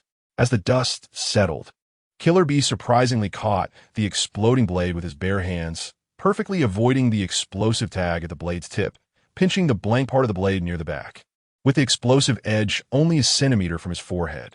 Using a saying from reality, skill makes one bold. The exploding blade's fragments swallowed his saliva. A hair's breadth away from disaster. Eat my move. Killer Bee twisted his large hand, sending the exploding blade flying. He caught it as it fell and swung it towards Lin Yu. It seems I'm really not suited to using a blade, Lin Yu said with a faint smile. Stepping back, grabbing the Uchiha fan on his back, using his hand to brace against the back of the fan, raising it above his head. Clang! He blocked Killer Bee's descending blade. Uchiha rebound. Boom! The explosive fire wave was rebounded by the fan, sending Killer Bee flying away. After he got up, looking at his disheveled self, he mused while rising, singing. Since it's a killing blade, it's also a death talisman, a weapon of the enemy. I don't want it. It's low-key glamour. At this point, talking after the fact is useless. The Eight Tails Killer Bee is about to start a high-profile display of skill. You idiot, you jerk. Sorry, the author isn't very good at writing lyrics. Just make do with it. Bang! Killer Bee tossed the exploding blade aside, and 8 blades flew into the air. After falling, 2 were tucked under his arms, 2 were under his armpits, 1 fell on his hip, held by his thigh, 1 tucked behind his leg, 1 held at his neck, and the last one was bitten in his mouth. Killer Bee, 8-blade style, on the distant mountain peak. What kind of posture is that? Iduki Yuhi was astonished, unable to close his mouth. Indeed, only a monster could master such a blade technique. Even using the Sharingan might not be able to see through it. Will you dodge using Kamui's penetration? Or, Ah Fei murmured. Lin Yu thought, although I could use the penetration mode to avoid, there's no second expert like Killer Bee who uses blades in the ninja world. This opportunity is incredibly rare, perfect for training my Sharingan's dynamic visual ability. In a moment, Lin Yu had made his decision. Dancing like a butterfly, Killer Bee rolled and leaped. Miraculously, the 8 blades seemed ready to fall off at any moment, but oddly stuck to Killer Bee's body. With the 8 blades closing in, the assault was like a storm. Lin Yu swung the fan to counter, the Sharingan beneath the mask spinning rapidly, capturing the trajectory of the 8 blades. I can't see clearly, it's too fast. Lin Yu was caught off guard, several cuts opening on his shoulder and arm. This was the first time Lin Yu had been injured in battle since crossing into the Naruto world, but since he chose to use this to train his insight, he would mind this small price. Lin Yu seized an opening, back flipping into the air. Killer Bee jumped up in response. Clang, clang, clang. The two clashed in midair over a dozen times. Lin Yu landed first as Killer Bee shot out 3 blades. Lin Yu rolled on the ground to avoid them. The moment Killer Bee landed, he retracted the 3 blades and launched a new wave of attacks against Lin Yu. Whoosh, whoosh, whoosh. The 8 tails, like a swarm of bees, struck as Killer Bee manipulated the 8 blades, his movements not falling behind at all, frequently flashing in front, behind, to the sides, and above Lin Yu. The blades moving so fast they left afterimages in the air. This sword technique is too strong, Lin Yu couldn't help but exclaim. Although it's not a bloodline limit, the Sharingan really can't copy it. This is the strongest sword technique that only Killer Bee can use. Borrowing a term from martial arts novels and reality, Killer Bee is in the realm of unity between man and blade. Even without the 8 tails, he has solid shadow-level strength. But not being able to copy doesn't mean it can't be seen through. Lin Yu's pupils trembled, blood vessels appearing in the whites of his eyes, and the frequency of his eye movements had reached its limit. In this critical state, the dazzling trajectory of the 8 blades finally became clear in his eyes. Killer Bee launched yet another round of attacks. I see it clearly. Lin Yu's idle left hand flicked away a kunai. As the 8 blades approached, he instantly dodged 4 of them, using the fan to block 3, while the kunai met the one that was unavoidable, infused with lightning chakra. Crack! The kunai and the sword collided, and it was the sword that broke. At the same time, the kunai carved a long bloody line on Killer Bee's chest. Killer Bee stared at the blood floating in front of him, stunned. Bang! Lin Yu spun around. His foot heavily kicked Killer Bee in the chest. Boom! Killer Bee's back crashed into the rocks. Dare to play with lightning release in front of me? Watch me tear you apart, you stupid guy, you bastard. Killer Bee was furious, with 7 swords swirling around with lightning release, throwing them continuously at Lin Yu. Lin Yu's Sharingan activated fully, wielding the lightning kunai in his hand, clanging as he knocked them down one after another. Crack! After knocking down 3, his kunai broke, half in his hand and half falling to the ground. Lin Yu remained calm, throwing the half kunai forward, knocking down another sword, leaping into the air, and positioning himself horizontally, letting 2 swords fly past, one above and one below, brushing against his chest and back. The 7th sword was already close. Lin Yu was unable to dodge in mid-air, but in a critical moment, he caught the other half of the kunai, which had not yet hit the ground, and with a bang, deflected the trajectory of the 7th sword. The entire process seemed slow, but was actually completed in the blink of an eye. This was the ultimate art that could only be displayed when Sharingan's insight reached its peak. After landing, Lin Yu stood up, calm and composed. Impressive. Even Killer Bee, who was focused on rapping, was stunned by this move from Lin Yu. There's no way out. Growling, a semi-transparent red-tailed beast chakra seeped out, transforming into a tailed beast cloak with 8 tails swaying. Killer Bee's center of gravity sank, and he suddenly charged forward, shaking the ground with his immense power. You're strong, but I'm the 8 tails Killer Bee, lightning plow hot blade. Boom! His powerful arm slammed into Lin Yu's chest, a move that had once sent Sasuke's organs flying. Boom! Lin Yu was sent flying, crashing in a mountainside, dust flying everywhere. Killer Bee cheered victoriously to the sky. So that's how it is, using tailed beast chakra to enhance strength and speed. This technique is indeed extraordinary. Amidst the dust, Lin Yu's deep voice came through. Killer Bee's rap stopped abruptly as he adjusted his sunglasses, his eyes behind the lenses staring intently at the dust cloud. Shocked. It's hard to believe. Is there anyone besides me who can withstand this move? Lightning plow hot blade? Lin Yu approached clad in Susanoo beneath the colorful mask, his eyes swirling with dazzling light and his deep voice filled with authority. Well then, the warm-up is over. Let's begin the real battle. Killer Bee, not 8 tails. Chapter 26. Intensification. This opponent is no ordinary foe. If I continue to play around, my life might be in danger. The 8 tails sternly reminded Killer Bee. I understand. I'll use state 2 for a quick resolution. You stupid guy, you bastard. Killer Bee said. Grrrrrr. More concentrated tailed beast chakra than in state 1 seeped out, rapidly contracting, forming a crimson-tailed beast cloak on Killer Bee's body, with even skeletal features of tailed beast transformation forming at his elbows. Bang! Killer Bee's limbs crouched down to the ground, hissing. Scorching breath erupted from his tailed beast cloak and his open mouth, forcing the tailed beast's power into a human form. This is state 2, second only to complete tailed beast transformation. Although its absolute power is not as strong as complete tailed beast transformation, its speed and instantaneous explosive power are superior. Whenever Killer Bee enters this form, it often means the battle will end in an instant. Inside Susanoo, Lin Yu said indifferently, "Oh, semi-tailed beast transformation. Huh? Besides competing with my brother, I've never unleashed this form. Let's end it now." Head 8 swords. Boom. Killer Bee charged out explosively, his attack method very simple and brutal, directly striking Susanoo with his head.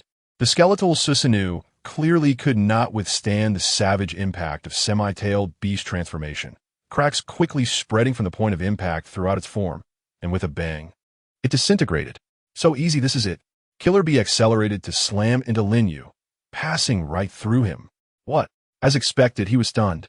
This was almost everyone's first instinctive reaction to penetration. Lin Yu turned around, his left eye's kaleidoscope aimed at Killer Bee's back. Kamui. Crack. In an instant, a large hole appeared through Killer Bee's back and front. The tailed beast transformation was also undone, and Killer Bee screamed as he plummeted to the ground, his body landing in a pool of blood. Lin Yu looked indifferently at the gasping Killer Bee. I've avoided your head. For a Jinchuriki, this kind of injury won't kill you that easily. If a Jinchuriki dies, the tailed beast will die with them. So Lin Yu could not kill Killer Bee, but needed to weaken him in battle and then lift the iron armor seal that had sealed the 8 tails, allowing the 8 tails to separate from the Jinchuriki. Thump thump. Killer Bee's heartbeat rapidly weakened. Cold, so cold. In Killer Bee's mental world, the light faded and endless cold spread. Bee, pull yourself together. I will save you. The 8 tails called out to Killer Bee, generously transmitting its chakra. Under the infusion of the 8 tails' powerful chakra, the large hole through Killer Bee's back and chest healed. Only those with immense vitality like Hashirama Senju and Tsunade Senju, who possessed the 100 healing seal, or Jinchuriki, who perfectly controlled their tailed beasts, could achieve such a near revivification feat. Lin Yu's lips curled slightly. This result was within his expectations. In Killer Bee's mental world, what a terrifying ocular technique. So powerful that it made me tremble. It nearly took my life. Killer Bee was still in fear. Bee, did you notice? Just now. He could have aimed for your head, but he didn't. The 8 tails said. Could it be that he was astonished by my genius talent and couldn't bear to strike? You're overthinking it. I think his goal is to capture me. That's why he held back on you. The 8 tails realized Lin Yu's true intention. Since I know his intention, there's no need to worry about suddenly losing my head. Killer Bee stood up. Lin Yu said indifferently. Are you a bit more honest now? Stupid guy, bastard. Boom.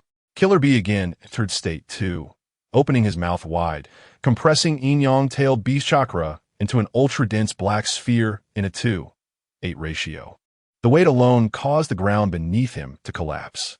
Tailed Beast Bomb, although a small version under semi-tailed beast transformation, was enough to destroy a small mountain. Lin Yu shook his head, truly incorrigible. Boom! The small-tailed beast bomb was launched. Without a doubt, it passed right through his body. Boom, boom, boom. Accompanied by explosive light, a small mountain in the background behind Lin Yu disappeared. Is this the power of a Jinchuriki? On the opposite mountain, Yuzuki Yugugo was shocked. So strong, not only physical attacks, but even the tailed beast bomb could penetrate. Incredible, he is simply unbeatable. Killer Bee exclaimed. B, his abilities are too bizarre, without information. There's almost no chance of victory, it's best to retreat. The 8 tails suggested. I agree, but there's one thing I still need to confirm. Killer Bee opened his mouth wide and gathered another tailed beast bomb. Lin Yu said indifferently. Here we go again? No matter how many times you try, it's just a waste of chakra. Suddenly, Killer Bee changed direction, aiming the tailed beast bomb at another location, which was a mountain where Akatsuki and Yuzuki Yugugo were located. Here comes this move, Akatsuki said. Bang! The tailed beast bomb was launched, flying at extreme speed. Damn it! Lin Yu cursed under his breath, activating Susanoo to rush over and block it. There's no time. Lin Yu's left eye's kaleidoscope activated fully, his vision piercing through the void, tracking the flying tailed beast bomb. Catch up to it, Kamui. It's over. The tailed beast bomb was almost in front of him, and under that desperate pressure, Yuzuki Yugugo felt hopeless. Whoosh! At the critical moment, space distorted, and accompanied by that familiar vortex, the tailed beast orb was transferred to the time-space. This shocking scene brought immense impact to Yuzuki Yukari's heart. Raijin's Heat Blade. Almost at the same time Lin Yu activated his Kimi. Karabi's semi-tailed beast transformation Raijin's Heat Blade struck towards Lin Yu. Crack! The Susanoo covering Lin Yu's body shattered after just a moment. and seeing the Raigen's heat blade about to hit Lin Yu's chest, if it landed solidly, Lin Yu would be gravely injured, if not dead. He is trying to save me. Yuzuki Yukari's eyes trembled violently, and she was about to rush over, but Ah-Fei pressed her shoulder and said, "Don't panic." Crack! Thick trees suddenly sprouted from Lin Yu's right shoulder, tightly wrapping around Kurabi's body, and the branches continued to ensnare his limbs. Yuzuki Yukari let out a deep sigh of relief. Damn! Would release. He can still use would release. The 8 tails inside Kurabi exclaimed in shock. Would release? The legendary bloodline limit of the first Hokage, Senju Hashirama, with a variety of powerful abilities. Who is this ninja? But at least one thing can be confirmed. He must materialize when attacking. That is his weakness, stupid guy, bastard. Kurabi exclaimed. Now is not the time to talk about this. You must break free from this would release. B. The 8 tails urged. Understood. Ahachi, full-tailed beast transformation. Boom. The trees binding Kurabi shattered. Lin Yu retreated, looking at the massive creature revealing its true form before him, feeling that overwhelmingly powerful chakra. He sensed that every cell in his body was leaping. Finally, it has come. I've been waiting for you for a long time. 8 tails. Chapter 27. Kamui Unmatched. 8 tails defeated. The true form of the 8 tails is a giant bull with 8 octopus tentacle tails, originally having 2 bull horns on its head. But after the previous 8 tails Jinchuriki, Brubi, went berserk, the third Raikage severed its left horn, leaving only 1 horn. The reason for Barubi's rampage is also inseparable from Orochimaru, and it was Barubi's death that led Kurabi to become the 8 tails Jinchuriki at a young age. And he lived up to expectations, becoming the first man to perfectly control the 8 tails. And this man, at this moment, was forced into a desperate situation by Lin Yu, unwilling to reveal his tailed beast form. I am disillusioned with you, and thus you perish. The true appearance of the Jinchuriki is a monster. Take a good look. Jinchuriki, transformation. The 8 tails Kurabi hummed, twisting his body, exhaling a large amount of gas from his nostrils. Lin Yu laughed and scolded. Your nose can still exhale? You really are a bull-headed idiot, but boom, boom, boom, boom, boom. 5 clusters of blue flames ignited from his fingertips. Lin Yu bent down, placing his palm on the ground. I will not let you act recklessly anymore. Uchiha fire enclosure. Whoosh! The earth erupted with hellfire, transforming into a crimson lotus barrier, engulfing most of the Yunlei Gorge. Lin Yu divided the battlefield, preventing Ah-Fei and Yuzuki Yukari from getting caught up in it again. Outside the barrier, Yuzuki Yukari exclaimed, this barrier technique is even more powerful than the 4 purple flames formation. He can actually activate it alone. Ah-Fei murmured, however, there is still a gap compared to the 4 crimson sun formation, but it should be more than enough to defend against the 8 tailed beast orb. Inside the barrier, only Lin Yu and the 8 tails remained. Lin Yu stood up. Now, let's enjoy the fun of battle. 8 tails, don't let me down. I will smash you. The 8 tails raised its head, gathering terrifying tailed beast chakra in its mouth, forming a large tailed beast orb. That is a genuine 8 tailed beast orb, far superior to the small-tailed beast orb produced under semi-tailed beast transformation. It is not an exaggeration to say that with one shot, it could level a mountain. Lin Yu's eyes burned with excitement. Good, just like that. Boom! The azure chakra flames ignited, enveloping his entire body, transforming into a massive entity no smaller than the 8 tails, the Yada, Mirror Susanoo. Boom! Boom! The mountain began to collapse under the pressure of the 2 colossal entities, Susanoo and the tailed beast. But this was just the beginning. The 8 tails opened its mouth, swallowing the tailed beast orb, then spewing forth an overwhelming golden wave of light. Boom! The explosive energy filled the barrier. The walls of the Uchiha fire enclosure began to ripple like waves, but showed no signs of breaking. This immense energy needed a point of release. A hole opened in the top of the barrier. Bang! The energy compressed into a beam of light shooting straight into the sky, then exploded like fireworks, falling to the ground. Boom! Boom! Boom! After dozens of seconds, explosions came from all directions, shaking the earth. What level of battle is this? Yuzuki Yukari was shocked by the opaque barrier, unable to help but clench her hands, her expression tense. Inside the settled barrier, the Yata mirror Susanoo still stood tall. Without using any artifacts, relying solely on its own defense, it absorbed this shot of the eight-tailed beast orb. Inside Susanoo, Lin Yu looked at the eight tails, who was smoking and shocked, and said coldly, "I thought it would be stronger. In the end, is this all it amounts to? Then I won't hold back." Zing, zing, zing. The Yata mirror Susanoo's hand gathered dark shurikens. Kamui shuriken triple shot. The eight tails was not to be outdone. Rapid fire-tailed beast orb triple shot. Bang, bang, bang. The rapid-fire-tailed beast orbs exploded upon contact with the Kamui shurikens, but the explosive power was absorbed by the spatial vortex triggered by the Kamui shurikens. In the spiritual world where Kurabi and the eight tails resided, Kurabi was sweating. That was close. If I'd been hit by that, I would have definitely died. The eight tails said, "It seems that this black shuriken must rely on that chakra giant to be used. We must first destroy it." Kurabi said, "But that chakra giant's defense is too incredible. It's completely different from the previous skeletal form."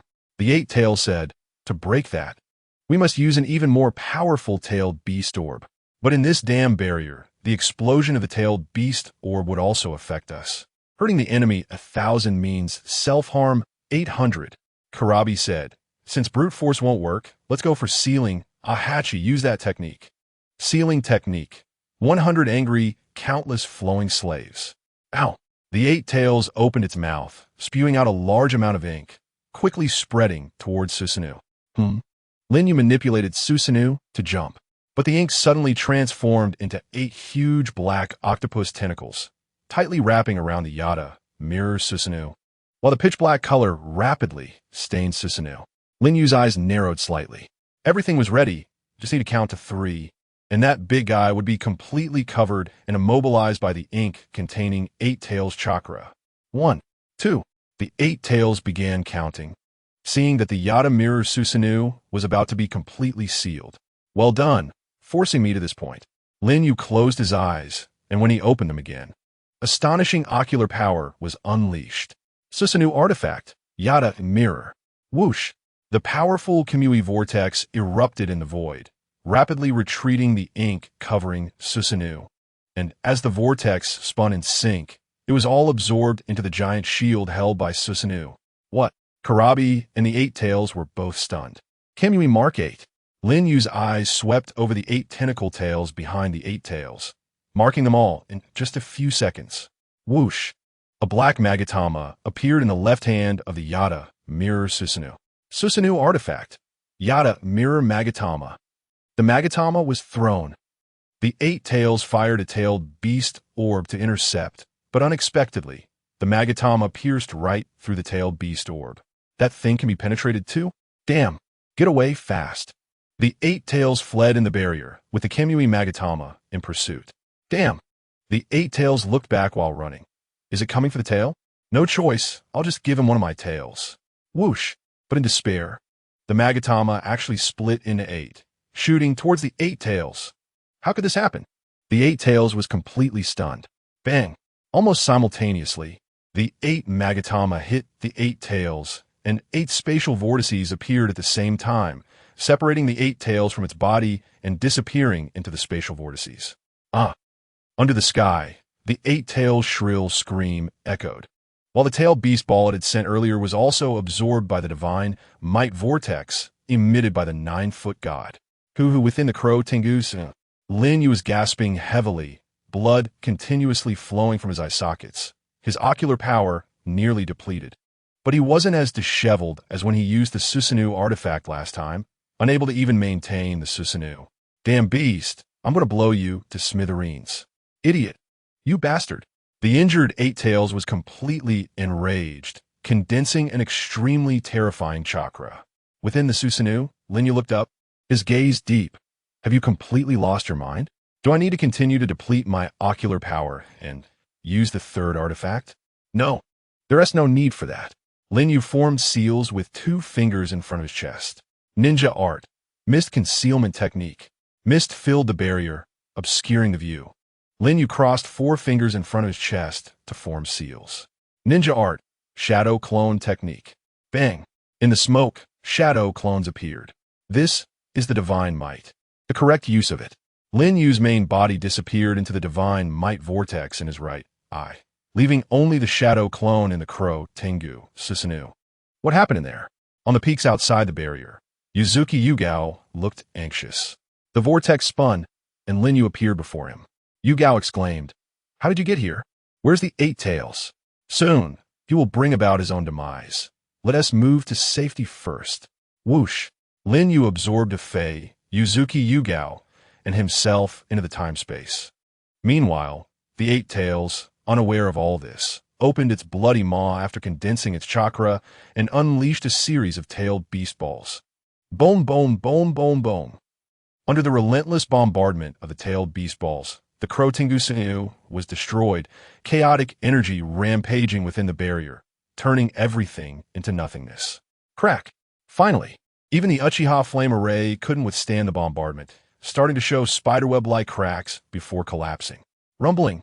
Without the barrier's constraints, the explosion's light swept in all directions, engulfing the towering peaks, erasing them from existence. The explosion ravaged the entire cloud Thunder Gorge, and the shockwaves even reached the hidden cloud village 10 miles away.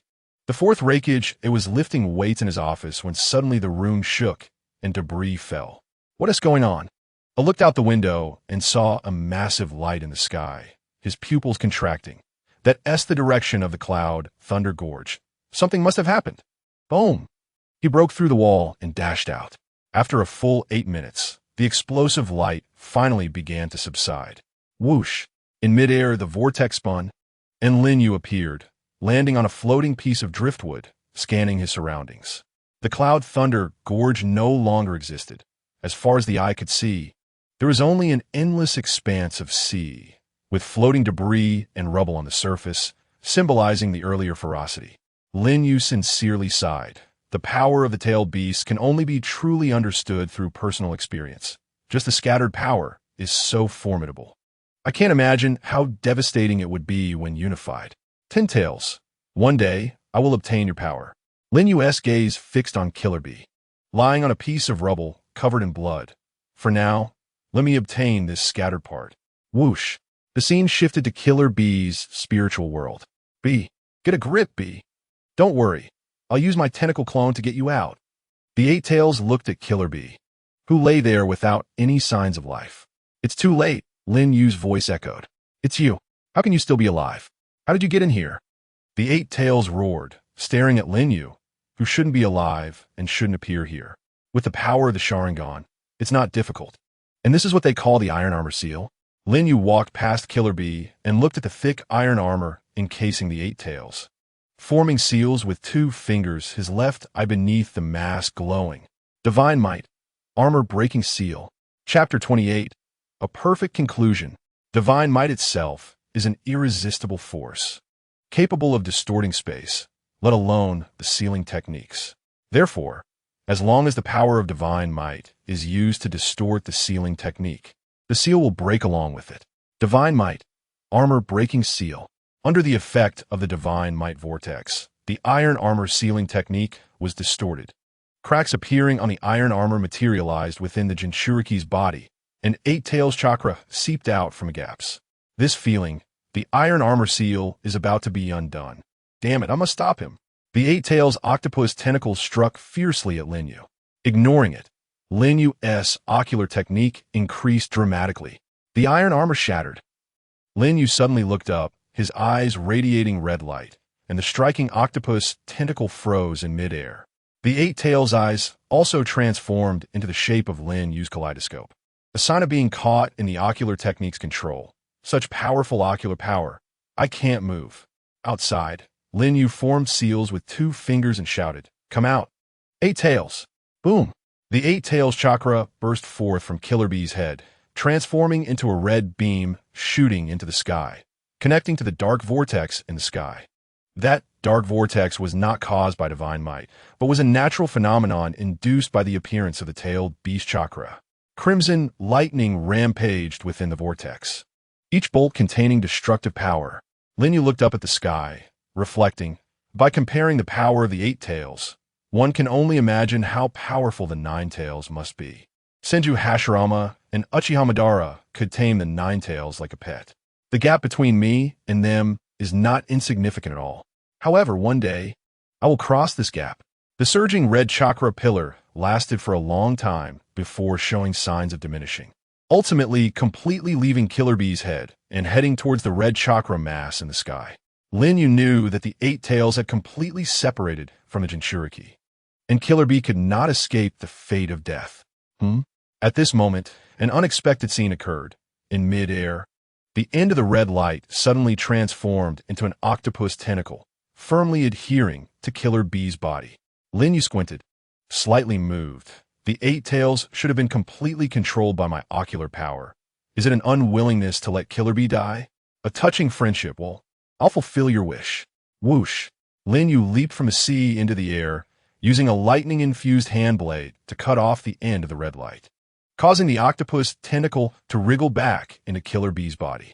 It's nothing serious. The main body of the 8 tails has been extracted, and the chakra of one tentacle will quickly recover, not affecting its power. Recalling when Madara forcibly pulled the tailed beast using the outer path golem, the 8 tails also used this method to save Killer Bee's life. Lin Yu had no grudge against Killer Bee and didn't necessarily want to put him to death. Killer Bee's life was saved, the 8 tails obsession was resolved, and after the chakra operation was completed, it wriggled in mid-air, returning to the form of the bull-headed octopus, falling onto the sea surface and creating huge waves. It was still the same 8 tails, but now it had returned to its wild state. The control of the ocular power wouldn't last long. He needed to wrap things up quickly. Crack! Thick trees sprouted from Lin Yu's right shoulder, entwining around the 8 tails. Lin Yu intended to transfer the 8 tails to the time-space. To transfer such a colossal entity as the 8 tails, both eyes divine might needed to be used simultaneously. It's necessary to clarify that Lin Yu's right eyes divine might is mainly used for transferring himself, for transferring external objects. It requires very close distance or direct contact with the object to be transferred. The left eye's divine might can be used for long distances. But to transfer the entire body of the 8 tails, it needs to be fully within his line of sight, meaning a certain visual range is required. So, Lin Yu uses this tree, which contains his own chakra, as part of his body to make contact with the 8 tails. This not only satisfies the conditions for the right eye's short-range Kamui, but also provides sufficient line of sight for the left eye's long-range Kamui. Everything is ready. The 2 Sharingan under the mask are aimed at the 8 tails. Whoosh! A massive Kamui vortex appears, and the 8 tails is completely transferred to the space-time dimension. Crack! The transfer is complete, and Lin Yu breaks the tree that was his right arm. Breathing heavily, he crouches on the surface of the sea, panting violently, sweat dripping from his face onto the water, and his masked face is reflected in the ripples. Lin Yu removes the mask and looks at his pale face due to exhaustion, smiling to himself. How long has it been since I looked in the mirror? The time spent in battle has been busy yet fulfilling. Boom! A figure descends from the sky behind him, stirring up waves. It is a giant nearly 2 meters tall, with dark skin, light yellow hair, green shuriken-like symbols tattooed on his shoulders, wearing a wide belt and heavy armor. And his body is covered with a layer of lightning armor. Get away from my brother, you bastard! The man shouts at Lin Yu's back. Ha! The 4th Raikage, with his explosive temper, truly lives up to his reputation. Lin Yu slowly puts the mask back on and turns around at a leisurely pace. Sharingan, who are you? Upon seeing Lin Yu's Sharingan, A is suddenly taken aback and asks, Uchiha Lin Yu. Lin Yu introduces himself with his name in the Naruto world. You are the Uchiha rogue ninja who has caused chaos in the ninja world. What did you do to Karabi? A shouts. I didn't do anything, just continued your village's usual style, defeated your brother, and then unsealed the iron armor within him to take my pet home. Lin Yu says casually, You bastard. I will tear you apart to avenge my brother. A declares with a murderous intent. Then we'll see if you have that ability. Zing. Under the mask, the 3 Tomo transform into a Manjiki. Just a mere Sharingan. Crackle. Upon seeing the Manjiki Sharingan, The lightning armor on A becomes even more explosive. His hair stands on end, becoming hard and sharp. This is the enhanced form of the lightning armor. To counter the Manjiki Sharingan, he stimulates his internal nerves with lightning release, maximizing his reflexes, strength, speed, and defense. In this mode, his speed is beyond that of the Manjiki Sharingan. My chakra is running low. I'll finish this quickly with Kamui.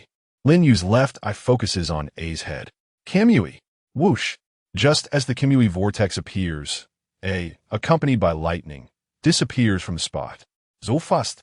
Even faster than my Kamui activation speed. Lin Yu is astonished. He has seen others dodge Kamui using substitution techniques and visual distortion ninjutsu. But this is the first time he has seen someone like a forcibly evade using pure speed. Truly, only a man who has inherited the name of Raikage can accomplish this. Lightning brutality level. Whoosh. A's figure flashes beside Lin Yu, his hand covered in lightning, slashing horizontally towards Lin Yu's neck. Whoosh. When he realizes that his attack passes right through Lin Yu, he lets out an astonished sound, then coldly says, just as the rumors say, it can let attacks pass through, but 5 minutes is your limit. During the time of passing through, when you use ninjutsu or space-time ocular techniques, you must materialize. Lin Yu thinks, as expected, that guy Dan has spread my information, wanting to eliminate me through others. Oh, since you know my ability, why say it so openly? Do you want me to be on guard? Lin Yu responds calmly. Crack, crack. A twist at his neck, disdainfully saying, it doesn't matter. I will use my speed and attack frequency, which you cannot match, to unleash an unceasing powerful attack, forcing you to not dare to cancel the penetration until the moment your penetration ends, and then I will snap your neck. Boom! Says that, and he intends to do so. He is enveloped in lightning, launching a series of ninjutsu, each move strength comparable to Kurabi's attack in a half-tailed beast transformation state. Has been assessed by Ino and possesses tailed beast-level chakra. Ha! Really unreasonable. Lin Yu's expression remains calm, his mind racing. Penetration is only a temporary measure. I must turn defense into offense. My remaining chakra is insufficient to use Susanoo, so I must find another way. With such intense lightning armor, maintaining such high-intensity attacks must cause his speed to decline as his stamina decreases, and I will seize the moment his movements slow down to deliver a decisive blow. Lin Yu's Sharingan spins, closely monitoring A's movements. His unpredictable figure gradually becomes traceable until A's thrust from the front is perfectly captured by Lin Yu. Now's the time. Kamui lightning slash. Lin Yu cancels the penetration and rushes towards A. Just before A's thrusting arm reaches him, Lin Yu lowers his center of gravity and aims for A's chest. It's over. Boom! Suddenly, Lin Yu feels a sharp pain in both eyes, and his body stiffens. Damn! The side effect of ocular fatigue hits at this moment. In a moment of desperation, Lin Yu quickly twists his body to the side. Crack! A's figure passes by Lin Yu, blood splattering. Lin Yu's right arm is severed. D. A quickly turns to pursue. Lin Yu's gaze hardens. He doesn't activate the penetration mode, and instead kicks his own severed hand towards A. At this moment, A's eyes are only on Lin Yu, and the flying, severed hand strikes him. Whoosh! On the severed hand, the still-present Kamui lightning slash triggers space-time distortion. Crack! A's arm is twisted off, along with Lin Yu's severed hand, both disappearing into the space-time vortex. Whoosh! A's steps come to an abrupt halt as he stares at his bleeding, severed arm. His eyes wide. Fourth Raikage, we will meet again in the near future. Let us duel again in the name of the shadow. Whoosh! Lin Yu vanishes into the vortex of his right eye. A looks at the place where Lin Yu disappeared, retracts his gaze, walks to Kurabi's side, lifts him with one hand, tears streaming down his face. Kurabi, my brother will definitely avenge you. Kurabi lets out a weak call. Udu, Kurabi! He exclaims with joy. Whoosh! The scene shifts to the space-time dimension. Lin Yu finds his severed hand and restores it. The healing ability of Hashirama's cells kicks in, completing the reattachment. Lin Yu moves his reattached arm and feels no discomfort. Done? A bit later than I expected, Akatsuki and Yuyuki approach. Yeah, encountered a little trouble at the end. Lin Yu replies nonchalantly. Akatsuki looks at the severed hand belonging to the rakeage on the ground, small arcs of electricity still jumping on it. Muttering, doesn't seem like a little trouble. Lin Yu says, it's not important. What I wanted is already in hand. Let's go back. Orochimaru should be nearing completion as well. Chapter 29. After the fierce battle, she took 7 days and nights to return to the Land of Lightning. But it took her less than 7 seconds to return home. The Land of Water and the Land of Lightning have both been opened up. In the future, I can freely use Kamui to travel between these 2 countries, Lin Yu states. Among the 5 great nations, only the Land of Wind and the Land of Earth remain.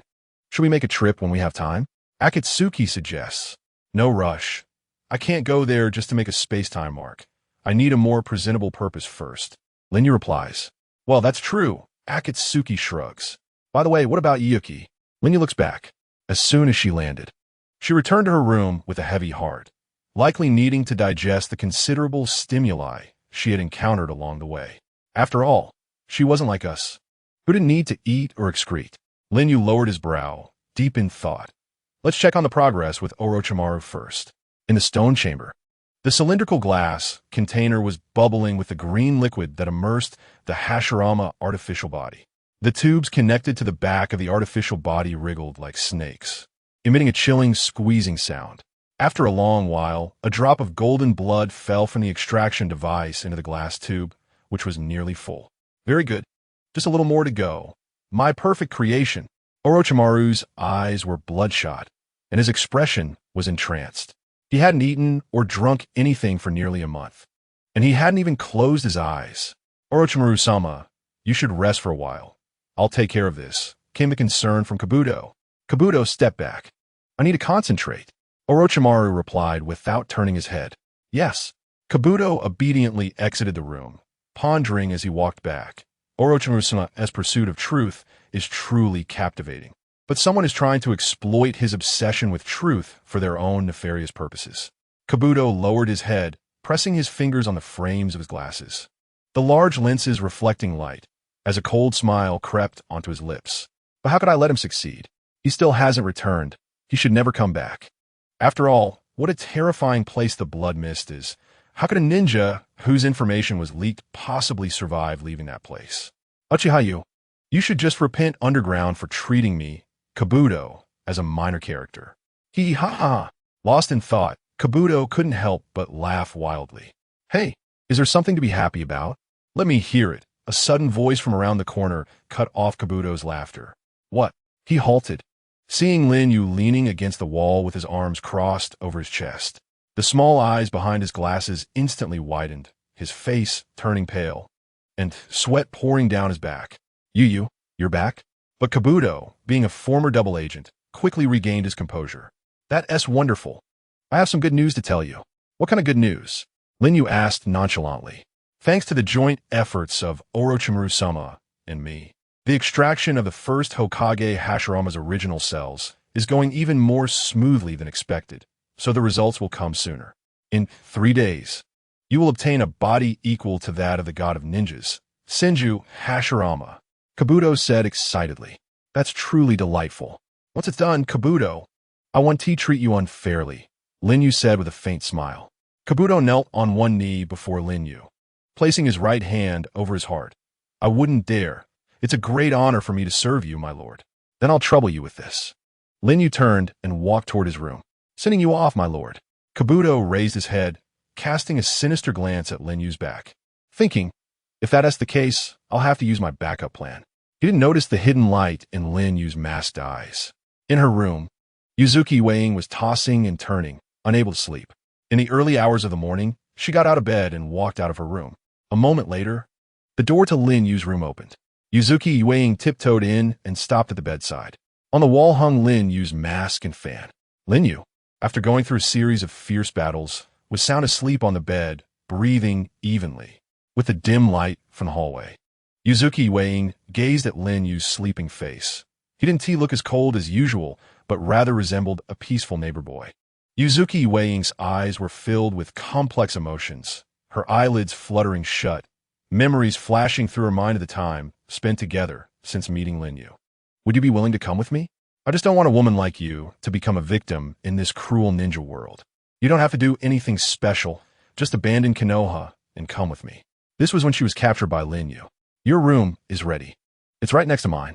Additionally, this box contains a change of clothes for you, along with some ninja-specific boxed meals. Please make do for now. I will soon set up a hot spring just for you. This was when she had just arrived at the base, feeling anxious. Stay in your room when you have nothing to do at night. Don't run around the base. Didn't I tell you to stay put and not wander around? Go back to sleep. This was when she had been wandering around and was intimidated by Orochimaru's killing intent. If you're tired, then rest. Don't push yourself. I told you not to overexert yourself. This was Lin Yu speaking after saving her from the mist ninja, embracing her waist. Yue, this is for you. You said you always wanted to kill me, right? With that many powerful ninja blades, it would increase your chances, wouldn't it? This was Lin Yu half-jokingly handing her the Raijin blade. And facing the eight-tailed beast bomb, she thought she would surely die. But Lin Yu risked his life to save her. Through this journey, Yuzuki Yue came to an uncomfortable realization. She had gradually grown accustomed to being by Lin Yu's side, even becoming somewhat infatuated with this life. If this continued, she feared she would forget her original intentions and even fall into despair. Yuzuki Yue opened her eyes. Having made up her mind to sever the ties of causation, she drew a knife from behind her, her heart steeled, and aimed it at the unguarded Lin Yu, who was fast asleep. Clang! The knife pierced Lin Yu's body, protruding from beneath the bed. Lin Yu's breath abruptly stopped. Huff, huff. Yuzuki Yue was almost exhausted. She didn't even have the strength to pull out the knife, swaying as she walked out, leaning against the door frame. Turning her head, tears streamed down her cheeks. I'm sorry. Your power is too strong. One day it will threaten the village. Please forgive me.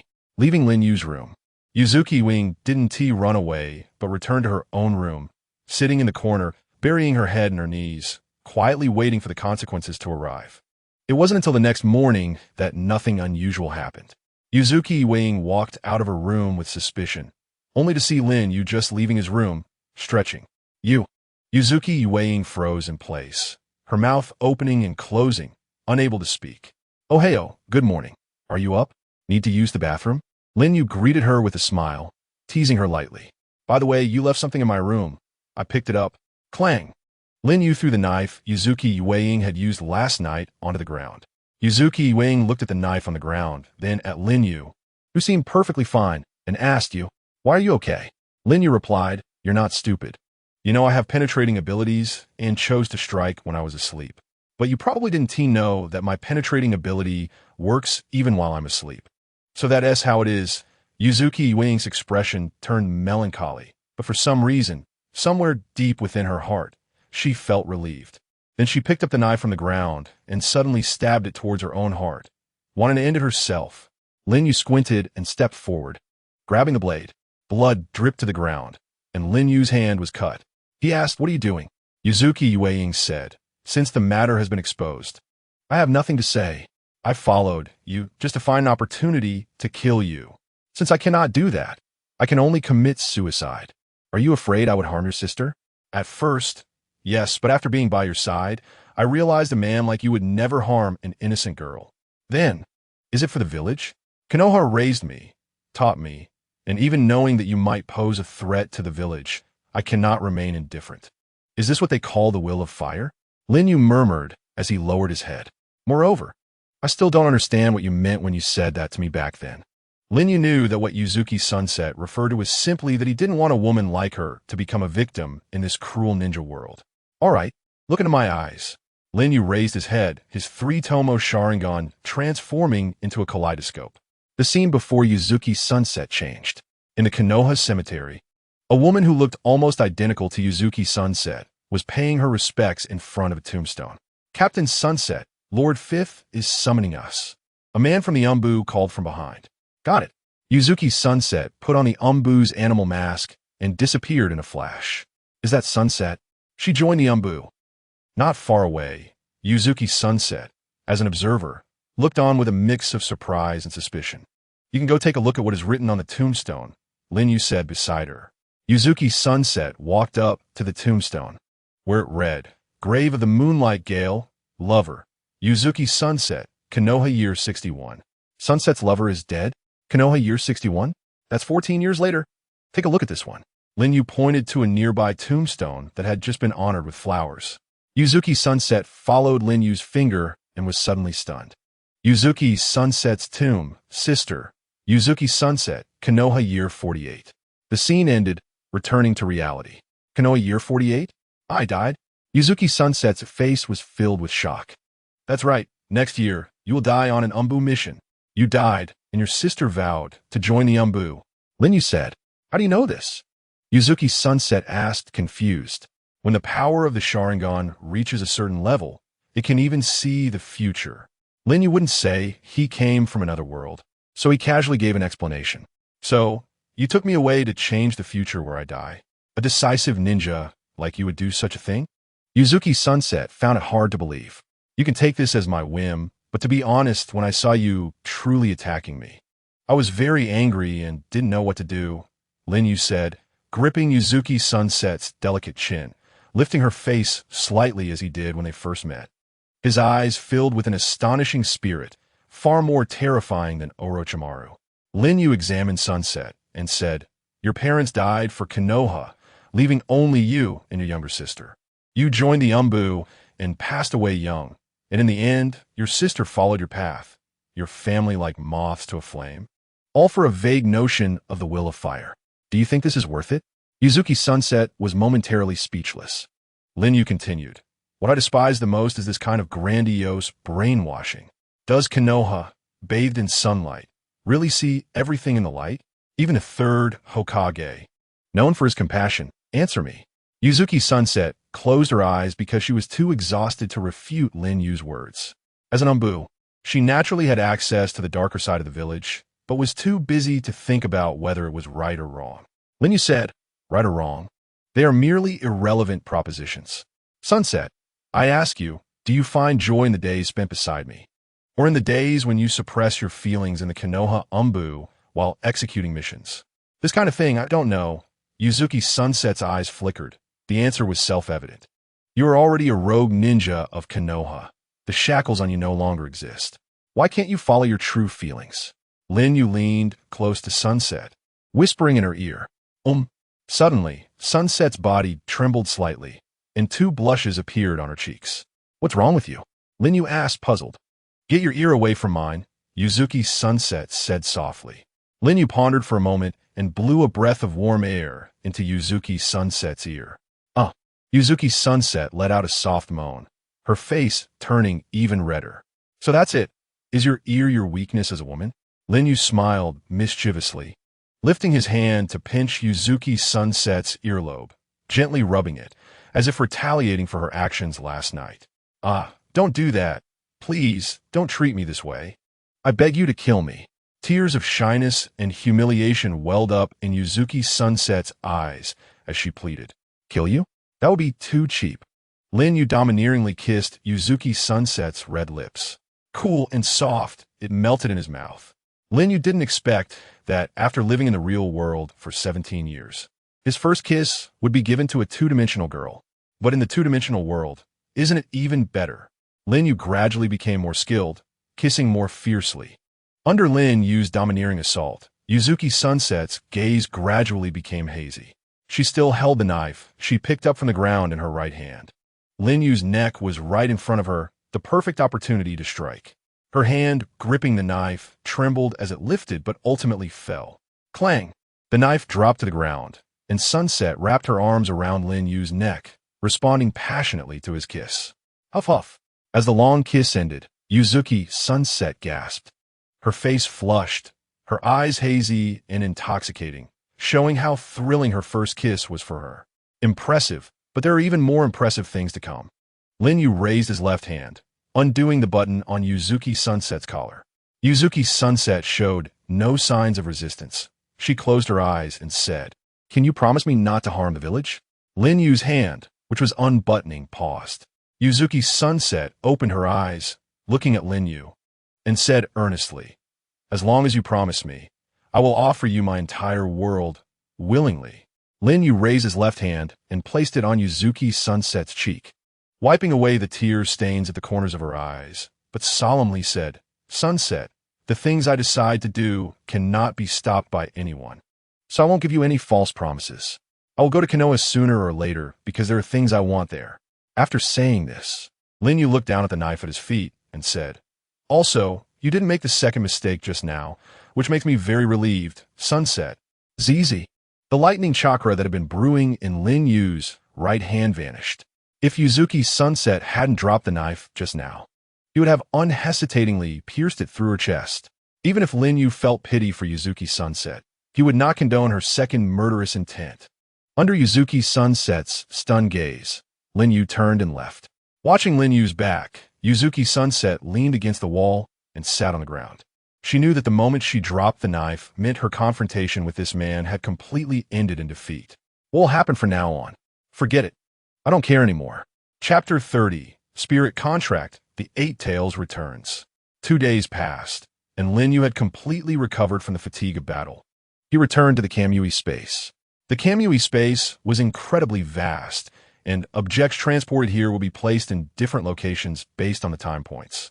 To give an example with people, unless they are transported in sequence at nearby time points, they generally would not encounter each other. As the master of this space-time, Lin Yu could appear anywhere at will. He arrived in front of the Eight Tails. "Hey, long time no see," Lin Yu said playfully. Enemies meeting, especially eyeing each other. Boom. The Eight Tails looked at Lin Yu and immediately fired a tailed beast bomb without hesitation. In this space-time, Lin Yu couldn't activate his intangibility. Oomph. He calmly bit his finger. Ninja art, triple Rashomon. Bang, bang, bang.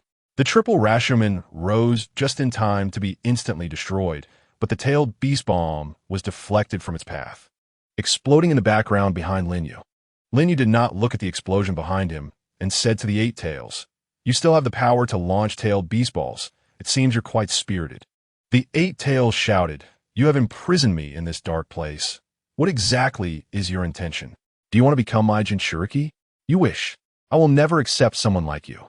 Only someone better can be my Jinchuriki." Lin Yu chuckled softly. "Jinchuriki? You've misunderstood something. Your power is not even comparable to the mere Nine Tails. How could you deserve to make me your Jinchuriki? You are only suitable as a pet." The Eight Tails exclaimed in shock. "You call the Nine Tails mere? Are you suggesting?" It had a terrifying guess. Lin Yu declared loudly, "That's right, Eight Tails. You and the Nine Tails are merely a part of Scatter Chakra. All the tailed beasts in this world originate from the 10 Tails." The Eight Tails shouted, "You bastard. Do you want to revive the 10 Tails? Don't joke around. Do you want to bring destruction to this world?" Lin Yu replied, "Even without reviving the 10 Tails, this world will still be destroyed. One day, beings from the heavens will descend, and to resist them, the power of the 10 Tails is essential. So, Eight Tails, submit under my gaze." Clap. Lin Yu put his hands together, and his eyes released a shocking power. Kamui Seal, 8 pillars enclosing beasts. Boom. 8 blocks floated in this Kamui space, transforming into 8 towering pillars, trapping the 8 Tails in the center. Lin Yu changed his hand signs and raised 2 fingers. Seal tail. Crack, crack, crack. From each of the 8 pillars, a chakra chain emerged, binding the 8 Tails' 8 tails. "How can I let someone like you succeed?" The 8 Tails opened its mouth, and a massive tailed beast ball expanded above. "Don't rush. I'm just putting a collar on you," Lin Yu said as he changed his hand signs again. Seal head. Crack. A chain suddenly emerged from the block beneath the 8 Tails, wrapping around its neck. The swelling tailed beast ball stopped, cracked, and turned into an empty shell, scattering. The 8 Tails' power was completely suppressed. Wow. Lin Yu took out the summoning contract scroll and unfurled it. Crackle. Lightning chakra covered his palm, transforming into 1,000 birds' sharp spear, cutting open a bloody wound on the 8 Tails' chest, blood splattering onto the scroll. Lin Yu bit his own palm, dipped it in blood, and pressed his handprint onto the scroll. Wow. The scroll closed, completed in one go. With this summoning contract, he could use the summoning technique to call the 8 Tails into battle, and with the previous Kamui seal, the 8 Tails would be confined in this Kamui space. When the summoning technique ended, the 8 Tails would automatically return to the sealing array in the Kamui space. Lin Yu turned around, preparing to leave. "Do you want to make the ninja world a mess?" The 8 Tails shouted. So what? Lin Yu replied without looking back. The script written by Kishimoto for Naruto has a main theme of love and peace, which Lin Yu loved very much, but that was as an observer. He was now a participant. His script's main theme was war and freedom, and there was one major premise: power. One day, those who inherit the will of the Sage of Six Paths will stop you. The Eight Tails said, "Then I will surpass the Sage of Six Paths you speak of." Lin Yu's resolute words fell as he vanished into the whirlpool of Kamui. Back in the outside world, what arrangements do we have? Akatsuki sat on the head of the outer path golem. Orochimaru's results are imminent, so there's no need to go anywhere. Just stay at home and wait, Lin Yu said as he sat on a stone bench. In the open space, Yuzuki Yugugo was practicing with a white zetsu while wearing a tight black outfit. Akatsuki supported his chin with his hand and said meaningfully, "These past few days, she seems to have adapted quite a bit. What kind of change has occurred in her mindset?" Lin Yu smiled faintly and said nothing. Akatsuki continued, "But to be honest, she is quite capable for someone so young to be a leader of a Konoha Umbu squad. Her strength is above average among Jonin, but it seems she doesn't have any bloodline limits or special talents. Isn't being beautiful with a big chest a bloodline limit? Just a touch on the ear makes her blush. Isn't that a special talent?" Lin Yu laughed. As a female, that is certainly true, but as a ninja, it seems hard to commend," Akatsuki said. Lin Yu replied, "The rich rely on technology, the poor rely on mutations. There are countless ways to make someone stronger. I don't expect her to fight, but at least I won't let her hold us back." Crackle! Lightning split the ground, pushing back the white zetsu. Sweat-soaked, Yuzuki Yugugo stood up, having heard Lin Yu and Akatsuki's conversation. "I have a bloodline limit too." "Oh, what kind of bloodline limit is it?" Lin Yu raised an eyebrow. After a moment of looking at Lin Yu, Yuzuki Yugugo shook her head to herself, "But it probably won't come in handy. By the way," after a slight hesitation, she said, "Aren't you supposed to be preparing a hot spring for me? Why haven't I seen it yet?" I completely forgot about that. I will get it done soon," Lin Yu said. She nodded with a flushed face and prepared to return to her room to wash up and change clothes. Gulu. At this moment, White Zetsu emerged from the outer path golem. "There's a situation." "Speak," Lin Yu said. "The people from Konoha have discovered this place. They are coming, and their target is Orochimaru." "Who is leading them?" Lin Yu asked. "The third Hokage, Sarutobi Hiruzen," Lin Yu thought. It seems this is a desperate struggle from Orochimaru. "Akatsuki, keep an eye on Orochimaru. What about you?" Lin Yu stood up and said, "The third Hokage is known as the Professor of Ninjutsu. In his prime, his strength was unfathomable. I am about to obtain the true power of Senju Hashirama and step into the next level. I will treat the battle with him as a farewell to the past." Whoosh! In a black robe with a fan on his back, Lin Yu vanished into the whirlpool of Kamui. Chapter 32. Uchiha Yu, Peak Third Hokage. In the forest, the third Hokage, Sarutobi Hiruzen, moved swiftly, wearing a black tight combat suit, with silver armor connected to his shoulders and back, the armor on his back marked with the kanji for fire. He wore a ninja hat with green layered armor on both sides and a long protective strip at the back. This was his customary outfit during battle. Unlike the kind old man with a face full of wrinkles from the original story, this period's Sarutobi Hiruzen was in his prime, at the peak of his strength. Four agile ninjas followed closely behind, wearing Umbu masks and donning white cloaks that indicated their rank as Umbu squad leaders. Not long ago, the third Hokage received a secret letter from Kabuto, stating that Orochimaru had been defeated and imprisoned by a ninja named Uchiha Yu, and his life was in danger. Lord Third, Kabuto once served Root. Is he a trustworthy double agent? Could this be a trap?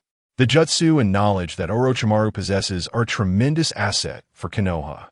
Even if this is a trap, we cannot sit idly by. After running for a while, Sarutobi Hiruzen pondered for a moment and said, thinking, "Orochimaru, after all, is my disciple, although he has ambitions and thoughts that even I cannot see through." Upon arriving at the location marked in Kabuto's letter, they found themselves facing a cliff. As expected, "It is not trustworthy," said an Umbu member. Sarutobi Hiruzen did not rush to express his opinion, surveying the front thoughtfully, raising his hand to form a complex series of hand signs. "Ninjutsu," Release evil sealing technique. Whoosh! The cliff vanished, revealing a hidden barrier. The four Umbu members were all astonished. This is a high-level barrier technique that can disguise the terrain and is very difficult to break. Hiruzen said. The barrier team did not follow. Should we forcibly break it? No need to use brute force to break it. Just see through the technique. Sarutobi Hiruzen stared for a moment, stepped forward, and whoosh. 5 fingers ignited with 5 different chakra flames and pressed against the barrier. Whoosh! A gate appeared on the barrier. The 4 Umbu squad leaders were all filled with admiration. Let us go. It seems someone is already waiting for us. The 3rd Hokage said solemnly as he walked into the gate. The 4 captains of the Umbu glanced at each other and nodded, raising their vigilance as they followed behind him. The wind and sand swirled, and Lin Yu sat atop the massive beast-bone spine, his robes billowing. Under the mask, his Sharingan gazed at the man emerging from the sandstorm, and he praised, as expected of the 3rd Hokage, Sarutobi Hiruzen, to arrive here so easily. Sarutobi stopped several dozen meters away from Lin Yu, just beyond the maximum range of the Sharingan's ocular technique. The elder's combat experience was indeed not something the younger generation could compare to. Hiruzen looked at Lin Yu from afar. You must be Uchiha Yu. I heard my disciple Orochimaru has fallen into your hands. As his teacher, I have come to apologize and to take this unworthy disciple back for proper discipline. Lin Yu thought to himself, so this guy Du is playing this card, but it doesn't matter. The reason is irrelevant. No one can take Orochimaru from him. Moreover, Lin Yu wanted to personally experience the strength of another giant in the ninja world besides Hanzo the Salamander, the peak power of the 3rd Hokage. Lin Yu tilted his head and said, Orochimaru is indeed with me, but whether you can take him away depends on whether you, as his teacher, have the capability. How dare he speak to the 3rd Hokage like that? What arrogance from the Uchiha! The Umbu captains were about to step forward, but were shouted back by the 3rd Hokage. Stand down. I will take the lead. Sarutobi quickly formed hand seals. Ninjutsu, wind release, dust. A fierce wind rose, kicking up a powerful sandstorm that obscured visibility. Oh, starting off targeting the Sharingan, more effective than the mist technique. It seems this battle will indeed not disappoint. Lin Yu jumped down from the beast bone. Swish! A shuriken sliced through the wind towards him. Ninjutsu, 3000 shuriken shadow clone. As Sarutobi completed the hand seals, one became 3000, overwhelming and with no blind spots. Bang, bang, bang. But all the shuriken passed through Lin Yu's body, embedding into the ground and being buried by the wind and sand. Swish! Sarutobi's figure appeared in midair, quickly forming hand seals. Fire release. Fire dragon flame bullet. Roar, roar, roar. He exhaled 3 giant fire dragons that swept in from the left, middle, and right, striking the beast bone Lin Yu was sitting on, exploding into a massive fireball. Lin Yu remained unscathed. Sarutobi's expression turned slightly serious. As rumored, physical attacks and ninjutsu can all penetrate, though it has a 5-minute limit. It can also be used to consume the opponent's chakra and launch a defensive counterattack. Lin Yu praised, as expected of a ninjutsu professor. Your understanding of combat is so profound, far surpassing those who only know how to recklessly unleash ninjutsu. So the question is, how do you plan to crack my penetration ability? In midair, the 3rd Hokage made a very peculiar hand gesture aimed at Lin Yu. Lin Yu furrowed his brow. Could it be? The corner of Sarutobi's mouth lifted. I possess chakra of 7 attributes: wind, lightning, water, earth, fire, yin, and yang. Therefore, as long as it is not within the realm of a bloodline limit, I can use all the secret techniques currently existing in Konoha, including the heart-turning technique used by the Yamashiro clan. It turned out that the elderly 3rd Hokage in the original work could not use certain ninjutsu due to his age and diminished chakra. But now it was different. He was at his peak. Secret technique, atteoning technique. Oh no! Lin Yu's pupils shrank as he prepared to dodge. Buzz! Lin Yu's body froze in place, as Sarutobi's spirit temporarily took control. Such powerful mental strength. It seems even I can only occupy this space for less than 10 seconds. The heart-turning technique succeeded. Xian Cho. Use your technique to attack me. He shouted to one of the captains.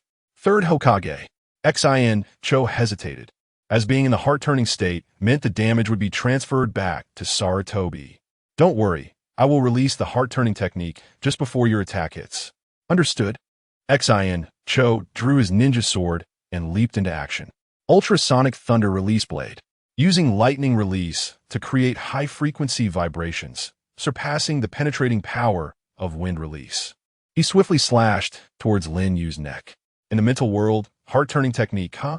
Third Hokage, because of your performance today, the Yamashiro clan will face devastating consequences. Lin Yu's cold voice echoed. Crack! A giant hand suddenly grasped Sarutobi's spiritual form. Behind him, a colossal figure radiating deep blue energy exuded an incredible aura. This sinister chakra. Sarutobi was suddenly shocked. That is the power of Susanoo. Even if not released externally, it can awaken within, transforming into powerful mental energy. Heart-turning technique, break. Ugh. Sarutobi opened his eyes, blood trickling from the corner of his mouth as he was wounded from losing the spiritual confrontation. He looked at Xin Cho, who was still unaware of the situation and approaching Lin Yu, and hurriedly shouted, Xin Cho, retreat. Too late. Lin Yu lowered his head to dodge Xin Cho's lightning slash. Simultaneously, Chidori mercilessly pierced through Xin Cho's chest. Thud! Looking at Xin Cho's lifeless body on the ground, Sarutobi wiped the blood from the corner of his mouth and silently rose. Meanwhile, Lin Yu faced him expressionlessly. The wind and sand grew stronger, the wind howling as if crying under the murderous intent of the two. The duel between Uchiha Yu and the peak Third Hokage had only just begun. Chapter 33. The Ultimate Use of Ninjutsu. Bang, bang, bang. Sarutobi split into 4 shadow clones, surrounding Lin Yu from all sides, ready to form hand seals. His thoughts raced. The heart-turning technique has been broken. Using it again would be self-defeating, but his penetration ability is still a major headache. Continuous saturation attacks, while theoretically feasible, would consume unimaginable chakra. It's better to use shadow clones to make him hesitate when they materialize, making it easier to expose vulnerabilities. Lin Yu looked at the shadow clones surrounding him and thought, trying to distract me. You are indeed cunning. Unfortunately, I can also use shadow clones. And with the power of 1,000 hands, my chakra far surpasses his. Lin Yu formed hand seals and similarly used shadow clones, with clones restraining clones.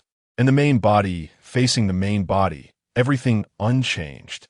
Seeing this, Sarutobi frowned. This is truly being outmaneuvered, but fortunately I have a backup plan. 5 release Great Continuous Bomb technique. Sarutobi and the 4 shadow clones coordinated, using fire, lightning, water, earth, and wind, 5 different elemental ninjutsu. Lin Yu thought, while the attributes are complete, they are all level ninjutsu. I can instantly replicate this level. Lin Yu instantly copied the 5 release Great Continuous Bomb technique, with both the main body and clones performing hand seals, launching their attacks. Boom! Boom! Boom! The scene of 10 ninjutsu exploding simultaneously was not just spectacular. The 3 Umbu captains were stunned. What on earth am I seeing? To be able to match the breadth of ninjutsu with the so-called professor of ninjutsu. When did the Uchiha produce such a prodigy? I now wonder if Danzo's policy towards the Uchiha is correct. Even my former comrade, Uchiha Kagami, could not utilize the Sharingan to such an extent. How great it would be if you were not an enemy. Sarutobi maintained the ninjutsu with one hand while drawing the kunai with the other, throwing it at Lin Yu. Targeting my materialization was correct, but what can a kunai do? At least add an explosive tag to make it worthwhile. Lin Yu lightly dodged, the kunai flying past him. Suddenly, his peripheral vision caught something strange on the kunai. Could it be? Bang, bang, bang, bang. Sarutobi's 4 shadow clones disappeared simultaneously. Swish. Then, his main body unexpectedly appeared behind Lin Yu, thrusting the kunai covered in wind chakra towards Lin Yu's back. Swish, it instantly pierced through. What? The 3rd Hokage was startled, his footsteps halting as he retreated hastily. Lin Yu turned around, reaching out to the 3rd Hokage. His right eye's close-range Kamui already poised for action. Flying Thunder God technique. You really can use it too. Third Hokage. If I hadn't noticed the kunai was off just in time, it would have been a big problem. Looking at the approaching hand, the third Hokage thought, my mastery of the Flying Thunder God is not as good as the second and fourth Hokages. There's no time at this distance. I have no choice but to activate my backup plan. Swish. The third Hokage began to hand sign. Lin Yu looked at the sequence of signs the third Hokage was making and thought, is that the Earth-style wall? Heh, are you really resorting to desperate measures? Boom. Suddenly, the ground broke open, and a hand grabbed Lin Yu's ankle, stopping his outstretched hand. Lin Yu was shocked. There's another shadow clone underground. When did that happen? Could it be that when he first used the shuriken shadow clone at the beginning of the fight, he hid his shadow clone among the shuriken using the cover of the wind and sand? Earth-style, heart decapitation technique. Boom! The hand grabbing Lin Yu's ankle suddenly pulled hard, dragging Lin Yu entirely into the ground, leaving only his head exposed. Lin Yu's gaze turned fierce. The long-range Kamui in his left, I was already aimed at the third Hokage's head. Kamui! Earth-style, Earth Wall. Almost simultaneously, Sarutobi Hiruzen's hands slammed onto the ground, raising a wall of earth. Crack! The Earth Wall was pierced by Kamui, but due to a delay of less than a second, Sarutobi Hiruzen managed to avoid a fatal blow, losing a piece of flesh from his shoulder, exposing his bones. Whoosh! Lin Yu's body burst through the earth. Looking at the third Hokage who had retreated to a safe distance, he sincerely exclaimed, to be able to use conventional ninjutsu to such an extraordinary level, third Hokage, you truly deserve the title of ninjutsu professor. He had to admit that his current understanding and application of conventional ninjutsu was still quite far from that of the third Hokage. The third Hokage, he was not a Jinchuriki, did not have the Sharingan, could not use would release, did not possess the monstrous physical skills of the Raikage. Nor did he have the diverse bloodline limits of the other village leaders. Yet he stood at the pinnacle of the ninja world with his solid foundation and superb ninjutsu. He proved to the world that even an ordinary person could approach the realm of the divine. But ordinary people are ultimately ordinary and have their limits. Lin Yu admired him, but still would not hesitate to defeat him with absolute power. He raised 2 fingers in front of his chest, a sign of opposition in ninja etiquette, representing Lin Yu's acknowledgement of the third Hokage's strength. Seeing this, the third Hokage also returned the sign of opposition. The turmoil in his heart no less than Lin Yu's. I once suspected that his true identity was that of the founding ancestor of Konoha, Uchiha Madara. But now it seems he is not Madara, but rather a unique genius of the Uchiha clan after Madara, although his strength is currently not on par with Madara. One day he will be. The third Hokage dipped his fingers in the blood on his shoulder and formed the seals. Hi. In you Shin, in you. Summoning technique. Monkey King Enma. Bang. Enma made his entrance. Sarutobi, you haven't summoned me in 10 years, have you? This time, it's truly unavoidable. I'm counting on you, Enma. We don't need to be so polite between us. Bang. Enma transformed into a diamond-like body, taking the Rui Bang magic staff. Sarutobi wielded the staff, creating a raging wind. Lin Yu murmured, the summoning beast Enma, with a diamond-like body, can change in countless ways. And his hard strength is not inferior to that of a Hokage. He's quite a troublesome guy. Should I summon the 8 tails? No. The movement of the tailed beast ball is too great. If I'm not careful, it could flatten my own base. At this critical moment, I can't afford any mistakes with Orochimaru's results. His eyes transformed into a kaleidoscope of light. A deep blue chakra flame rose. It was Susanoo, directly activating the strongest form. Jata no Kagami. Looking at the towering giant before him, he was secretly horrified. What is that? How will the third Hokage deal with something like this? Could it be that the third Hokage will be forced to use that state? Sarutobi Hiruzen said gravely, this murderous chakra is identical to the one that broke the heart-turning technique. Is this Susanoo? On the Rui Bang, Enma opened one eye. Sarutobi, breaking this won't be easy. You can't hold back any longer. I understand. Boom. Sarutobi Hiruzen's frail figure rapidly expanded. On the side of the Umbu, Isn't that the Akimichi clan's super expansion technique? Why is the third Hokage using it? The Akimichi clan's expansion technique is a secret ninjutsu based on yang release, and the third Hokage is the only one outside the Akimichi clan who can use it.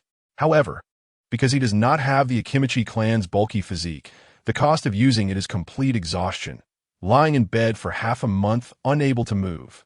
That third Hokage has really been forced into a corner. The Rui Bang held in Sarutobi's hand also became enormous. He is going all out with Enma. Roar! Boom boom boom. The expanded Sarutobi Hiruzen charged towards Lin Yu's Susanoo with earth-shaking steps. The Yada no Kagami Susanoo condensed a large sword, not a divine tool. In its hand, cleaving down, boom! The collision was like two mountains clashing. In the underground base, in the stone chamber, debris and rubble were falling down. Oh dear, it's a bit noisy outside. Is it a grand tribute to my remarkable work? Orochimaru laughed charmingly. Lord Orochimaru, the third Hokage has already arrived, and you know his strength better than anyone. Even that Uchiha you can't escape. We should hurry and leave here, Kabuto urged. Kabuto, you don't understand Yukoin's strength. Before the power of those eyes, even that monstrous old man won't be a match. Orochimaru said with a smile. Kabuto looked at Orochimaru, who was unwilling to leave, and thought, I'm sorry, Lord Orochimaru, please forgive my disrespect. Someone as noble as you shouldn't be used by others. If that's the case, even if I have to knock you out and let you deal with it later, I won't hesitate. Buzz. Blue Chakra covered his hand as he quietly approached Orochimaru from behind, aiming for the back of Orochimaru's neck. Crack! But a powerful hand seized his wrist. Kabuto stared in astonishment at the figure that appeared before him. Uchiha Obito. Don't push your luck, you dog. Uchiha Obito's unfathomable black pupils radiated a chilling, killing intent. Chapter 34. The dust settles. The third Hokage defeated. Boom, boom, boom. The plains echoed with thunderous roars as Susanoo and the Rui Bang collided again and again. Even the impenetrable armor of Susanoo had many cracks appearing, but the Rui Bang was also seeping with bright red blood. It seemed that even Enma's diamond-like body could not withstand Susanoo's power. Huff, huff. Sarutobi Hiruzen supported himself with the Rui Bang, breathing heavily, beads of sweat and blood the size of fists sliding down his body. This was all the moisture and blood from his body. One can imagine the side effects this would bring him. Inside Susanoo, Lin Yu looked at Sarutobi Hiruzen and said, the only existence that can match this Yada no Kagami Susanoo, besides the tailed beasts, is you. Third Hokage. Even if you die, you can still be proud. The Umbu shouted anxiously. Third Hokage, please stop. It's still not too late to leave now. There's still the fourth Hokage and many strong ninjas in the village. You don't need to fight this monster alone. Enma also advised. Sarutobi, they are right. If you retreat now, he can't stop you. But that would also mean losing the opportunity to eliminate him. Who knows how many ninjas would be sacrificed in the future when dealing with him again. For the sake of Konoha, I must go all out. Sarutobi Hiruzen raised the Rui Bang once more and charged forward. Susanoo responded. Boom! The two massive shadows crossed paths. Bang! The Rui Bang fell to the ground. Transforming back into Enma's bloodied body, it could no longer hold on. Sarutobi, I'm sorry. I can only help you this far. Enma said painfully. Thank you, my old friend. Sarutobi Hiruzen said. Bang! Enma disappeared. Sarutobi Hiruzen turned around, and Susanoo followed suit. How many times do you want to surprise me? Lin Yu sighed.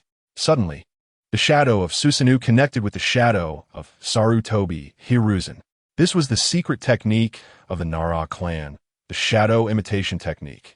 After activating the multiplication technique, the massive shadow created by the giant body was so powerful that it could even bind Susanoo, but it was only binding. Sarutobi Hiruzen shouted, Hinata, Inari, Mitsu, I can't maintain this for long. Break that Susanoo, please. Understood. The three Dark Division captains shouted in unison, landing on three surrounding rocks. Hinata formed hand seals. Lightning release. 4 binding pillars. Boom! Boom! 4 gigantic stone pillars rose from all sides of Susanoo, releasing powerful lightning. Inari formed hand seals. Earth release. Sticky clay drop. Boom! A large crack opened in midair, and a massive clump of clay fell down, covering Susanoo. Mitsu formed hand seals again. Lightning release. 16 binding pillars. Boom, boom, boom, boom. 16 more pillars rose between the gaps of the 4 pillars, sealing off all sides, including the top, with thunder roaring. Mitsu formed hand seals. Fire release. Great fireball technique. Boom, boom, boom, boom, boom. In the tightly sealed enclosure formed by the 20 pillars of lightning and clay, a powerful fire release erupted, igniting. Under such a fierce combined attack, the Itengu Susanoo, whose armor was covered in cracks from being struck dozens of times by the Rui Bang, finally broke apart. And the muscles and meridians were stripped away, leaving only thin bones to protect Lin Yu, but clearly they wouldn't last long. This combined ninjutsu even took into account the time I could maintain the penetration. I have to say, the people of Konoha are really quite capable. All right, I will also use my full strength to repay you. Lin Yu's eyes, filled with blood vessels, released his ocular power without reservation. Boom, boom, boom, boom, boom. Azure flames erupted, rapidly repairing the quickly disintegrating bones of Susanoo. The muscles and meridians intertwined swiftly, and finally, a set of imposing heavy armor was donned again. The Itengu, Susanoo, reappeared. Not done yet. In Susanoo's hand, a giant divine shield emerged, unleashing an unprecedented vortex of divine might. Susanoo's artifact, the ninefold divine mirror. The flames were absorbed, the clay was absorbed, the lightning pillars were shattered, and even the fragments were absorbed. Even the shadow imitation technique under Susanoo's feet was absorbed. Dust returns to dust. Earth returns to earth. Only Susanoo stands tall. How could this be? The 3 Dark Division captains trembled. Still couldn't stop it? The 3rd Hokage sighed. The multiplication technique was released, and having exhausted his bodily energy, he became emaciated, lying on the ground, unable to move. Boom! Susanoo was released. Lin Yu closed his eyes and adjusted his breathing before walking towards the 3rd Hokage. Don't come any closer, 3rd. The 3 Dark Division captains blocked in front. Get out of the way. Lin Yu released powerful lightning beneath his feet. Oh! The 3 fell to the ground. Lin Yu stepped over them and stopped in front of the 3rd Hokage. He had defeated the legendary peak of Sarutobi Hiruzen, which would likely become explosive news throughout the ninja world. Uchiha Yu, can you spare my disciple, Orochimaru? Sarutobi Hiruzen still thought of his disciple. I never intended to do anything to him, so how can we talk about sparing him? Lin Yu replied. What did you say? Sarutobi Hiruzen was astonished. He is right. Sensei, Sarutobi, this is my own choice. At that moment, a hoarse yet magnetic voice came from behind. Lin Yu turned to look and saw Orochimaru walking over accompanied by Ah Fei, who cast a glance at Lin Yu. A glance that said everything was going smoothly. Lin Yu finally set down the heart he had been holding for a month. Orochimaru stepped forward, standing slightly behind Lin Yu on his left, which also represented that he respected Lin Yu. Is it really like this? After a moment of hesitation, Sarutobi Hiruzen said sadly, Yukon, considering he was my teacher, please spare his life, Orochimaru said to Lin Yu. Lin Yu sighed. That traitorous teacher-killer Orochimaru would actually plead for his teacher. It seems he didn't want to destroy Konoha from the beginning. Given your hard work, I will let him go, but Lin Yu's tone changed. The situation with Toby has already been dealt with by me personally. Orochimaru seemed to know what Lin Yu wanted to say. Lin Yu looked at Ah Fei, who nodded. Lin Yu said, then there is no problem. The 3rd Hokage asked, Orochimaru, I ask you, the disappearance of the population around the Land of Fire's villages and the disappearance of ninjas in the villages, is it related to you? Orochimaru candidly replied, yes. It was all me. I used to be worried about being exposed, but now I don't have to worry. You don't have the strength to deal with me anymore, right, Sensei? Orochimaru, do you really not want to return to the village? Even if I exempt you from punishment? Sarutobi Hiruzen tried to persuade him. I want to approach the truth of this world. Something like a village cannot satisfy what I desire, Sensei. Sighing, Sarutobi Hiruzen recalled the moments of teaching Orochimaru and closed his eyes. Lord 3rd, the several Dark Division captains exclaimed. Don't worry, he's just fainted. If we hurry back and let Tsunade treat him, there might still be hope, Orochimaru said. Bang! The gate of the base closed. Ukon, how does it feel to fight with the third Hokage? Orochimaru asked. Using him as a mirror to bid farewell to the past is just perfect.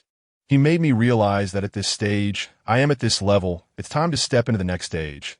Lin Yu gazed into the distance. So Ukon, do you want to proceed immediately? Orochimaru inquired. Exactly. I can't wait to obtain the true power of the first Hokage, Senju Hashirama. Lin Yu's gaze was intense. Orochimaru smiled. Then, please follow me. This moment had finally arrived.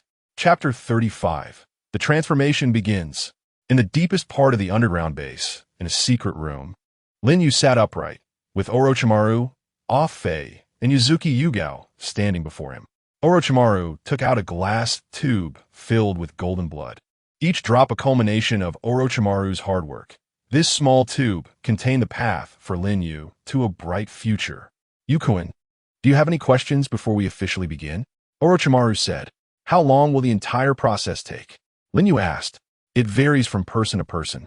But for the vast majority, this process ends in less than 1 second because the excessive life force of the Hashirama cells, upon contact with the blood, will turn into a lethal poison, causing the recipient to die instantly. But this is actually the most merciful ending because the pain lasts only a moment. And if one doesn't die instantly? Lin Yu asked. Hith. Orochimaru smiled wickedly. If you don't die the moment it's injected, then congratulations. You will experience the joy of being worse than dead. For the next 60 seconds, the blood containing Hashirama's original cells will flow through your bloodstream. Your blood will boil. And I mean truly boil, even hotter than boiling water. This will cause your blood pressure to skyrocket, your blood vessels to burst, and your body temperature to rise to unimaginable levels. All life activities will cease, and you will hover in the gap between life and death. Simply put, it's a state of apparent death. During this apparent death, your organs will gradually die due to lack of oxygen. Heart, liver, spleen, lungs, kidneys, without exception. The limit of apparent death is 15 minutes, which is also the maximum time the brain can endure lack of oxygen. If you can awaken before your brain dies and control your chakra, guiding a part of Hashirama's power to spontaneously merge for organ repair, then you can live. Otherwise, you will fall into eternal sleep. Lin Yu said, so if there is no awakening within 15 minutes, it means death, right? Exactly. Then what are the conditions for awakening? Lin Yu asked. Orochimaru shrugged and said, well, I don't know, because my current research area is limited to the physical realm and hasn't involved the mental realm, so I have no experience in this aspect. So, if I wake up before the brain dies and guide the power of Hashirama to complete the organ repair, does that mean success? Lin Yu inquired. Not quite. Orochimaru shook his finger and said, that only means you qualify to officially accept the baptism of this power. The real beginning is in the next 24 hours. Hashirama's cells will uncontrollably divide and proliferate in your body, gradually replacing your own cells. In simple terms, it's the process of Hashirama's cells counteracting your body. At this time, Hashirama cells are equivalent to cancer cells. We will name this cancer Hashirama cancer. Hashirama cancer is different from any other type of cancer. Its onset cycle is only 24 hours, and the conclusion of life or death will be reached within these 24 hours. Then how is life and death defined? At this moment, Yuzuki Yugao asked. Good question. Little girl, let me use disease as an example. When a disease erodes the body will produce antibodies, and Hashirama cancer is no exception. The body cells will gradually develop antibodies against Hashirama cells. With antibodies, there is tolerance. This 24 hours is a competition to see whether your own cells are killed off by Hashirama cells first, or if you can produce enough antibodies. In short, after 24 hours, the outcome will be clear. Of course, this process will also be accompanied by unimaginable pain, as every cell in your body screams in agony. Gulp. Yuzuki Yugao swallowed, looking at Lin Yu with a complex and confused expression. Lin Yu remained calm and said, go on. If you successfully endure the 24 hours, congratulations. You will have succeeded halfway. But Hashirama cells are the strongest. Even if there are antibodies, they can never be killed off by your own cells. They will continue to proliferate and divide in your body, but your own cells will no longer be easily killed. Hashirama cells and your own cells will coexist in your body, And over time, they will tend towards a certain balance, leading to two possible outcomes: assimilation or fusion. What's the difference between assimilation and fusion? Lin Yu knew that the real key was coming. Assimilation means Hashirama cells will actively degrade to adapt to your own cells, while your own cells will also undergo some optimization to adapt to Hashirama cells. One goes down while the other goes up, reaching an average value. Once stabilized, you will obtain a semi-finished Hashirama body. Well, although it's a semi-finished product, it is still much stronger than what you currently have. And what about fusion? Orochimaru revealed a fervent smile. Hashirama cells will fuse with your own cells, truly and completely becoming a part of you, Uchiha you, never to be separated again. You will obtain a complete Hashirama body. Lin Yu clenched his fists and said, "Then it's settled. It has to be fusion. If not, I'd rather die." Orochimaru looked at Lin Yu with appreciation, finding him more and more likable, and said with a smile, "That's a good determination, Yukun. Although I have high hopes for you. Considering the risks are too great, just in case, it would be better for you to make arrangements for your affairs. What do you think?" Lin Yu nodded. Orochimaru smiled knowingly, then consciously withdrew from the room.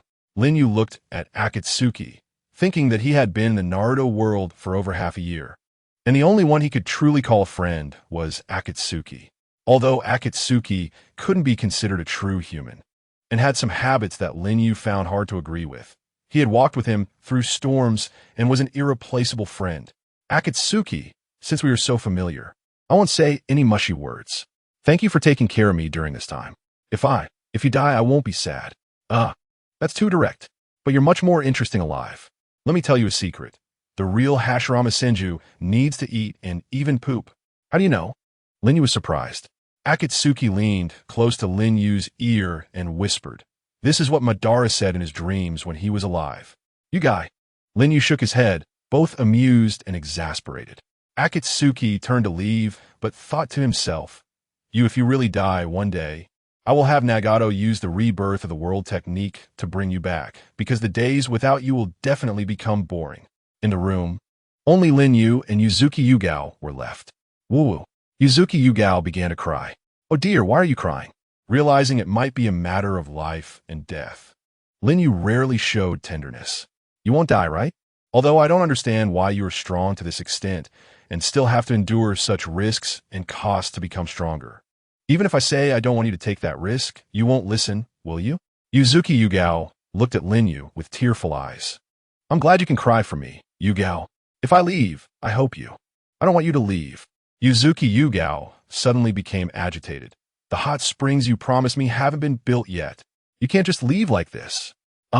Do you really like soaking in hot springs that much?" Lin Yu asked. "Do you know what it's like for a girl to go a month without a hot bath?" "Baka baka." Yuzuki Yugao stepped forward and hugged Lin Yu. "When the hot springs are built, can I wash with you?" Lin Yu's hand rested on Yuzuki Yugao's cheek. Yuzuki Yugao looked up, her watery eyes gazing at Lin Yu, and unexpectedly asked, "If we wash together, will that satisfy you? What else would we do?" Lin Yu was surprised. "Finish what we didn't complete last time. This time, it's not for Konoha, it's because I willingly want to," Yuzuki Yugao said affectionately. "Then, can you help me have a child?" Lin Yu laughed. I'm only 17 this year, still too young. How about, in a couple of years?" Yuzuki Yugao bit her red lips, her face as red as if it would bleed. "Oh, so you can also show such a cute expression."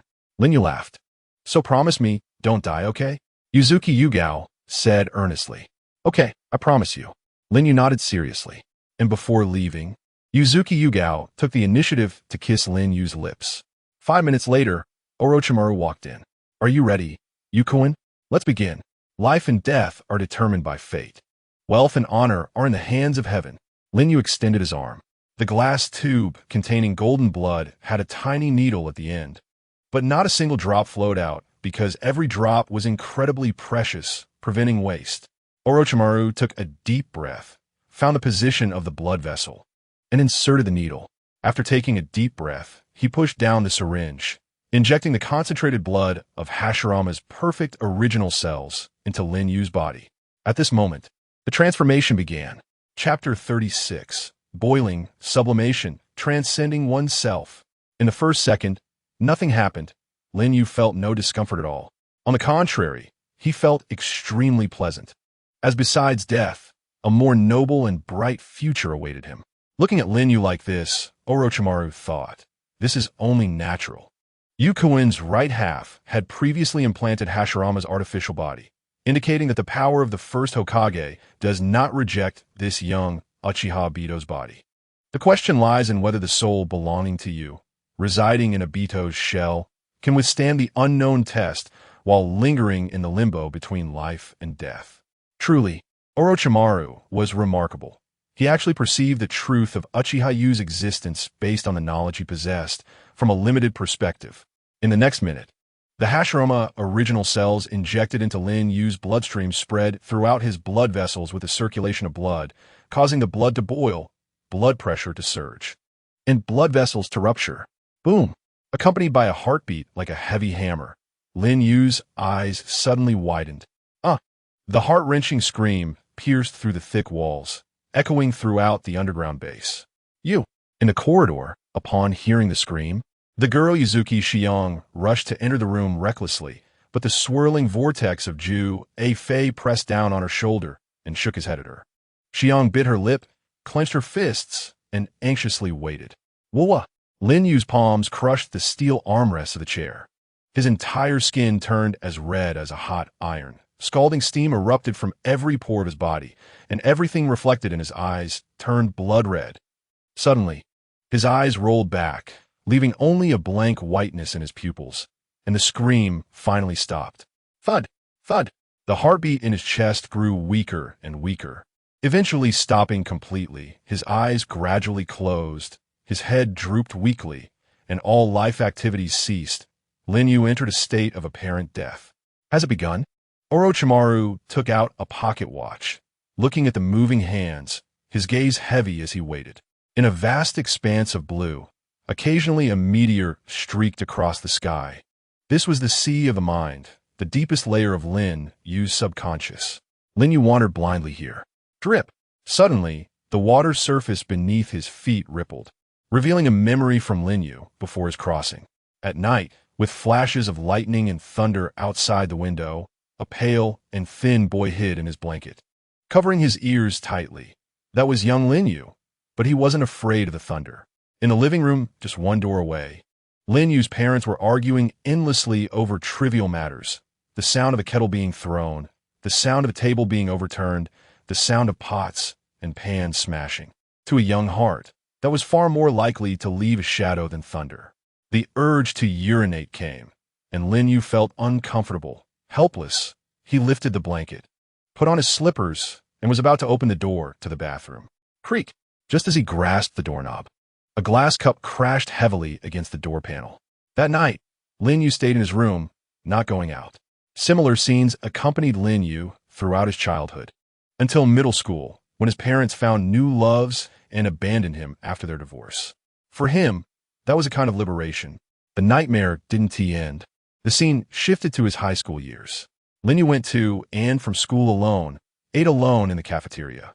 During physical education class, while classmates were running, jumping, and playing ball, he sat alone in a corner of the playground. He had no friends and did not communicate with anyone. Wherever he went, whatever he did, he was alone. Being alone, what is wrong with that? Lin Yu liked the quiet. But why, when he simply wanted to be alone without affecting anyone? Did it attract beatings and bullying? The scene shifted again. Boys in the back seat threw chicken bones at the back of his head and tossed sunflower seed shells at his face. It started to snow, and a not-so-familiar boy stuffed a large snowball directly down his collar. A soccer ball hit him in the face, and people made him retrieve the ball. If he did, he was mocked. If he didn't tee, he was beaten. Getting beaten was a daily occurrence. He had sought out teachers before, but the teachers said, why don't they beat others? Only him. He should find a reason in himself. Fine, if we're timid and weak, then let us resist, right? The first time he fought back, the teacher called him to the office, sternly criticized him, and said they would notify his parents. But his busy parents said they wouldn't come and told the teacher to handle it. Shouldn't I just not live in this world? Lin Yu developed depression and began to view the world pessimistically. He remembered that time when he spent a week collecting hundreds of sleeping pills from various pharmacies and took them all in a rented room alone. Finally, can I leave? But the landlord discovered him, called an ambulance, and he was taken to the hospital for gastric lavage. His divorced, busy parents finally came to the hospital, shared the medical expenses, and then left without even saying a word to him, not even a harsh word. That was complete indifference, fulfilling only legal obligations, devoid of any warmth of family. Perhaps most parents in the world are not like this, but Lin Yu lived in such a cold-blooded family, where the warmth of family was a luxury for him. After being discharged and returning to school, his life continued as before. Fortunately, no classmates dared to provoke him anymore, fearing he might commit suicide and cause trouble, but the indifferent and disdainful gazes remained everywhere. Until one day, he bought a pirated copy of Naruto at a roadside stall and was introduced to the world of anime, which he fell into uncontrollably. He sincerely felt that reality didn't matter at all. He became what teachers and parents considered a hopeless otaku, destined to be eliminated by the brutal competition of society. Perhaps that's true. Lin Yu didn't want to refute it, nor did he care to, because anything in the three-dimensional world was irrelevant to him. The image on the water surface vanished because it froze. This spiritual world gradually became shrouded in darkness. Lin Yu stopped walking, crouched down, buried his head in his knees, and his consciousness blurred and faded. He knew he was about to die. Lin Yu murmured, "So, in the end, have I still failed? Speaking of which, why did I cross over to here?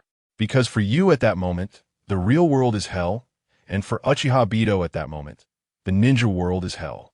At the intersection of the two dimensions, both of you, feeling yourselves in hell, resonated in spirit. Thus, your souls crossed dimensions and exchanged bodies. You became Uchiha Obito from Naruto, and he became the real Lin Yu." Just then, a voice echoed before Lin Yu, and when he looked up, it was another version of himself. Lin Yu didn't care how this other self came to be or how he knew this. He eagerly asked, "So what happens if I die here?" The other self gazed into the distance and said, "Probably, you will return to your original body. Because Obito has not let go of all his obsessions, he still has his obsession with Rin. In other words, will I return to the boring reality again? Yes, there are no Sharingan, no Kami, no Susanoo, no chakra, no ninjutsu, only the heavy reality that makes it hard to breathe, a reality you have no power to break. The kind of reality I absolutely do not want. So wake up. I am your inner, unyielding will." The version of himself before him extended a fist towards him. Lin Yu also smiled and extended his fist to bump it. Whoosh! Before him, the embodiment of Lin Yu's will transformed into golden light and scattered, illuminating this dim spiritual world, shining with a brilliance more dazzling than before. Outside, 15 minutes passed. Orochimaru closed the pocket watch, looking at Lin Yu, who still hung his head and remained motionless, feeling despondent. "Has this gust of wind for you, Yukun, come to an end? But my quest for the truth cannot stop. Yukun, your eyes, I will take them." Orochimaru stepped forward, reaching out his hand to Lin Yu. But just then, Lin Yu's drooping head lifted, and those kaleidoscope Sharingan glimmered with a captivating light. So powerful, this eye power is unprecedentedly strong. Orochimaru suddenly halted, drenched in cold sweat. "Orochimaru, what do you want to do?" Lin Yu's gaze was deep, and his words were calm. "Nothing, Yukun." Orochimaru lowered his hand and said respectfully, "Just honestly watch from the side." Lin Yu lowered his head, manipulating the power of Hashirama to quickly repair his necrotic organs, hot smoke rising from his skin. But that iron-like red was no longer present. "Hi." Orochimaru retreated to the side, genuinely impressed. "Yukun, you are far more outstanding than I imagined." The transformation continues. Chapter 37: Assimilation or Fusion. 12 hours have passed since Lin Yu's consciousness awakened from state of false death. This short half-day felt as long as half a century. At first, his limbs twisted uncontrollably, and he couldn't even sit still, so he had Orochimaru bring thick iron chains to secure all his limbs. Even so, his body continued to tremble, the chains clinking loudly, and Lin Yu was in both pain and excitement. "I can feel it, the power of Hashirama, like a plague, is rebounding against my body. This power makes every cell in me tremble, howling in agony. Do you want to inject a painkiller, Yukuin? Although it can't suppress it, it can slightly alleviate that pain, Orochimaru suggested. Lin Yu shook his head and refused, his expression exhilarated. No. This pain allows me to truly experience the might of Hashirama's power. Once I fully master it, how strong will I become? Just thinking about it makes my blood surge. Orochimaru thought. The restless blood of the Uchiha flows thickly within Yukuin. Crack! Crack! Suddenly, cracks appeared on Lin Yu's right arm and right cheek. Orochimaru's brow furrowed slightly.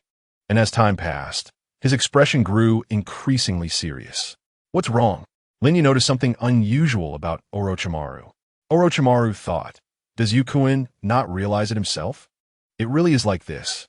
He then brought a mirror. When Lin Yu saw himself in the mirror, his pupils involuntarily contracted. The right half of his body had almost completely turned into wood, and branches and leaves were even sprouting out, which was terrifying. What is happening? Lin Yu asked Orochimaru. After organizing his words, Orochimaru said gravely, your right half was almost completely damaged due to severe injuries. And the white zetsu used as a substitute is a product of degraded Hashirama cells, having almost lost the characteristics of flesh and blood, leaning more towards being plant-like. This is also the fundamental reason you don't need metabolism. However, Hashirama himself is a human with exceptionally strong life, force, and body energy, possessing flesh and blood. Your right half's white zetsu, under the catalysis of Hashirama's cell life force, is beginning to revert to its plant state. This is something I overlooked. Despite all my calculations, I still missed this point. Orochimaru felt somewhat frustrated and guilty. Even the wisest can make mistakes. Even the exceptionally intelligent Orochimaru is no exception. However, now is not the time to dwell on these issues. Lin Yu asked, what will happen if this continues? Orochimaru replied, you might turn into a towering tree, tearing your body apart. Lin Yu clenched his fists. Orochimaru said, I will prepare for surgery immediately to remove the white zetsu from your right side before the disastrous consequences. No need for such trouble. This is faster. Kamui. Lin Yu's left eye turned into a kaleidoscope, using the reflection of the mirror in front of him to project Kamui onto the right half of his body. Crack! Crack!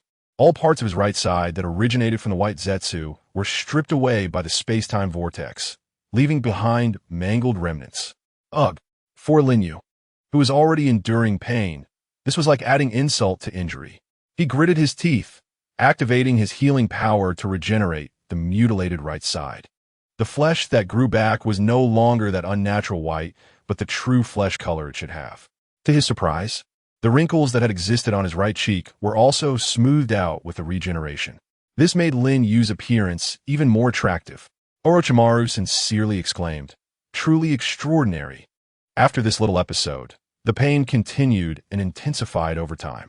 Several times Lin Yu nearly fainted, but managed to hold on. Fainting would cause him to lose control of the situation and might also lead Orochimaru to develop some unusual thoughts. To make someone like Orochimaru completely submit, one must demonstrate overwhelming potential and strength. The wait was long not only for Lin Yu, but also for Ah-Fei and Yuzuki Yuyue. The two went without food or drink, waiting in the corridor for a day and a night. During the anxious wait, the 24 hours that could determine life and death passed. How do you feel, Yukuin? Orochimaru asked. Although my insides are turbulent, I can no longer feel the pain. Lin Yu said. Orochimaru nodded. It seems your body has successfully produced antibodies and developed tolerance to Hashirama cells. You've passed through the gates of death. What comes next? Assimilation or fusion depends entirely on your own fate, but regardless of which, you will be vastly different. I'm a perfectionist. I either die or achieve perfection. Assimilation is not an option. I only want fusion, Lin Yu said without reservation. Your determination is commendable, but what if the result is assimilation? What will you do? Orochimaru couldn't help but ask curiously.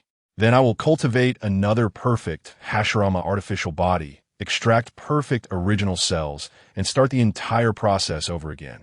I will try as many times as it takes until I get the result I want, Lin Yu declared firmly. Such admirable persistence, Orochimaru sighed, but thought to himself, the outcome can be decided in one go. If fusion fails, no matter how many attempts are made, the result will be the same. Knowledge and means can only eliminate obstacles. What truly matters is character.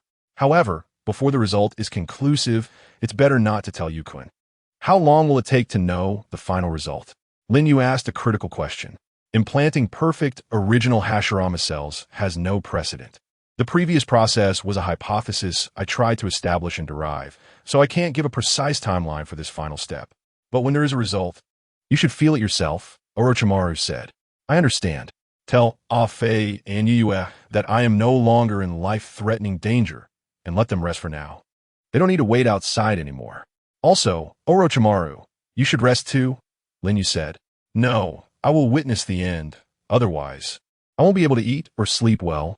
Orochimaru smiled. As you wish, Lin Yu closed his eyes and quietly waited. Time passed. It felt like an extremely long wait. Suddenly, the entire underground began to tremble violently. Lin Yu opened his eyes. I can feel it, power. Power is surging from every cell in my body. Have I finally waited long enough? Chapter 38, Astonishing. It has been half a month since then, and I don't know how things are going on Yu's side. Yuzuki Yue absent-mindedly chewed on a peanut. Ah-Fei, sitting on a stone bench not far away, had noticeably become quieter than usual, despite being someone who usually talked a lot. Boom. Suddenly, the ground began to shake. An earthquake? Yuzuki Yue was taken aback. Ah-Fei looked towards the outer path golem. Gurgle. White Zetsu emerged from the outer path golem. Hey, there's movement on Yu's side. Ah-Fei stood up and walked over. Wait for me. Yuzuki Yue quickly followed. In the corridor, Lin Yu walked over in a loose white robe, clogs on his feet, with Orochimaru following beside him. Watching Ah-Fei and Yuzuki Yue rush over. Please remain calm. I need to take Yuku in for a checkup now. In the equipment room, the lights turned on, and the Hashirama artificial body used to extract original cells was stored as a precious specimen in the corner. Orochimaru changed into a lab coat and turned on a device. Lin Yu sat down in the chair of the device, while Ah-Fei and Yuzuki Yue waited beside him. What is this device for? Lin Yu asked after sitting down. Orochimaru said, This is a perspective device I invented in my early years through research on the Hyuga clan, based on the imaging principle of the Byakugan's iris. It can be used to check for any abnormalities in your body. After all, such a massive cell transplantation project requires a cautious approach. Lin Yu thought. So the optical machine in the Naruto world was invented by Orochimaru. Orochimaru pressed a switch, and a cover-like device moved over Lin Yu, casting a white light. On the imaging device, a transparent image of Lin Yu's entire body appeared. After observing carefully, Orochimaru nodded. No lesions or side effects. It seems this cell transplantation is a success. Hearing this, Yuzuki Yue let out a sigh of relief. For her, whether Lin Yu was strong or not was secondary. What mattered most was his health. So, is it assimilation or fusion? Akatsuki asked.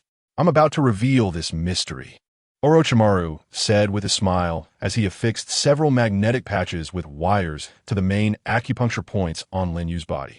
Then he pressed another switch. Buzz. The cover above Lin Yu's head rotated and moved away. Yukun, take off your mask, Orochimaru said. Oh. Lin Yu reached out and removed the mask. Upon seeing Lin Yu's even more refined face than before, Yuzuki Yui's eyes brightened. An instrument with electrodes slowly descended from above and was placed on Lin Yu's head. Orochimaru said, Yukun, there will be some currents passing through your body next, used to synchronize your body's bioelectric field to calculate your cell energy value. You may feel a slight tingling sensation. I'll just think of it as an electronic massage. Lin Yu closed his eyes. Orochimaru pressed another switch. On the screen, the numbers rapidly increased and soon surpassed 100,000. What do these numbers represent? Yuzuki Yue asked curiously. The calculation of the body's cell energy value is still underway. So let me explain the principle to you, Orochimaru said. The human body is composed of cells with a total number of about 14 billion. Each cell contains a certain amount of energy, and the total energy of the cells is the body's energy, which, along with spiritual energy, constitutes what we know as chakra.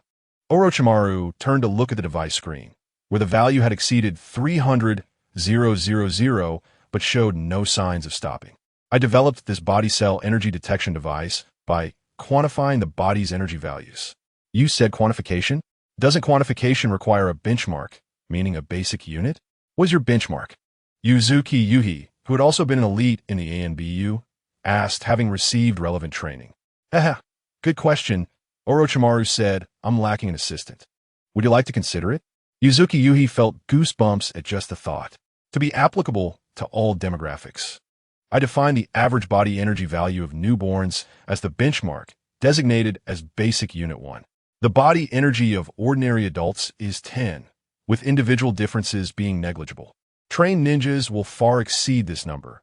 On average, a Genin is 100, a Chunin 200, a Jonin 500, an elite Jonin 1000, and the leaders of the villages. The Kage will have body energy values above 3,000. Those with rare, special physiques may even approach 10,000. 10,000 is the ceiling for those without the power of Hashirama. For those without the power of Hashirama, Uzuki Yuhi squinted her eyes. Yes, the power of Hashirama is a dividing line. Just a slight touch of Hashirama's power will cause a qualitative leap in body energy. Take those ordinary white Zetsu. For example, their body energy value is 15,000. 15,000, but their combat power isn't very strong. Uzuki Yuhi exclaimed in surprise. Who said that body energy value is equivalent to combat power? Combat power involves many aspects and cannot be generalized. Orochimaru laughed.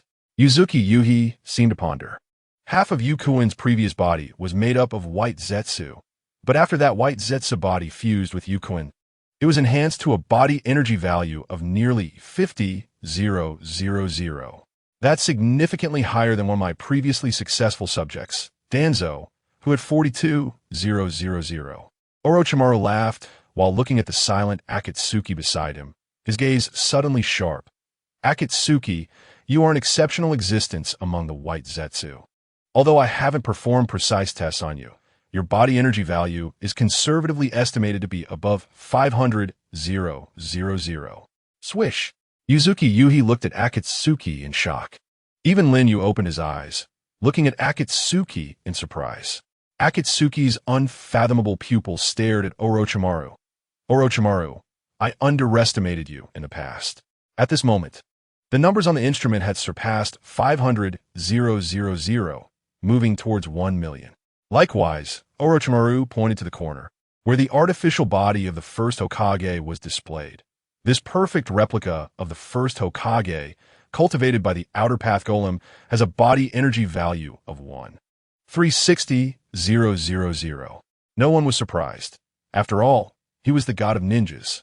It even felt like this number was low. Is this the body energy value of the first Hokage when he was alive? Uzuki Yuhi asked. Orochimaru shook his head and smiled. No. This is ultimately an artificial body without consciousness, which hasn't gone through postnatal training and development. The first Hokage, having experienced countless battles and mastering sage techniques, certainly had body energy far exceeding that of the replica, possibly surpassing the maximum calculation limit of my device at 2 million.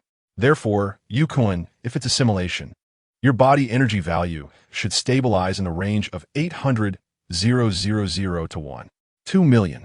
If it's fusion, it might reach around 5 million to 8 million. Now, let's eagerly await the results that are about to be revealed. Gulps. Uzuki Yuhi swallowed hard, looking at the screen. 1 million, 2 million, 3 million, 4 million. The numbers kept rising, already surpassing 5 million. Orochimaru exclaimed excitedly. It could be confirmed. Yukuin, it is fusion. It's fusion. Lin Yu's lips curled slightly. The numbers continue to change.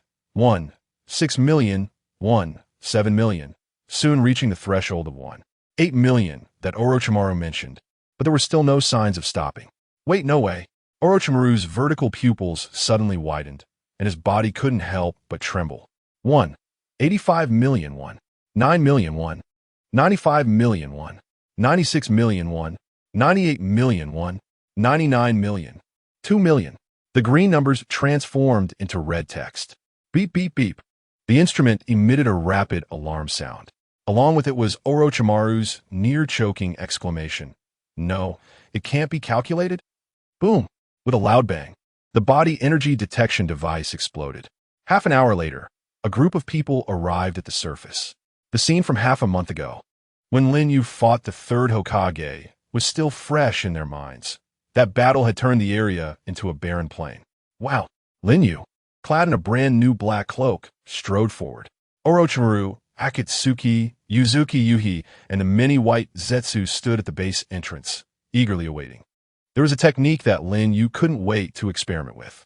Gulyalu, a white Zetsu, emerged from the ground beside him, holding a pair of black combat gloves with both hands. Lin Yu took the gloves and, like a ritual, put them on his hands. Gulyalu, the white Zetsu retreated into the ground and, seconds later, emerged from the place where the white Zetsu army stood, looking at Lin Yu. Clap! Lin Yu clasped his hands in front of his chest, forming the seal of the snake. Would release. Birth of the Tree World. Chapter 39. Carrying on the Legacy. Boom! The ground shook, the soil cracked, and countless trees shot up from the earth, rapidly growing into towering trees.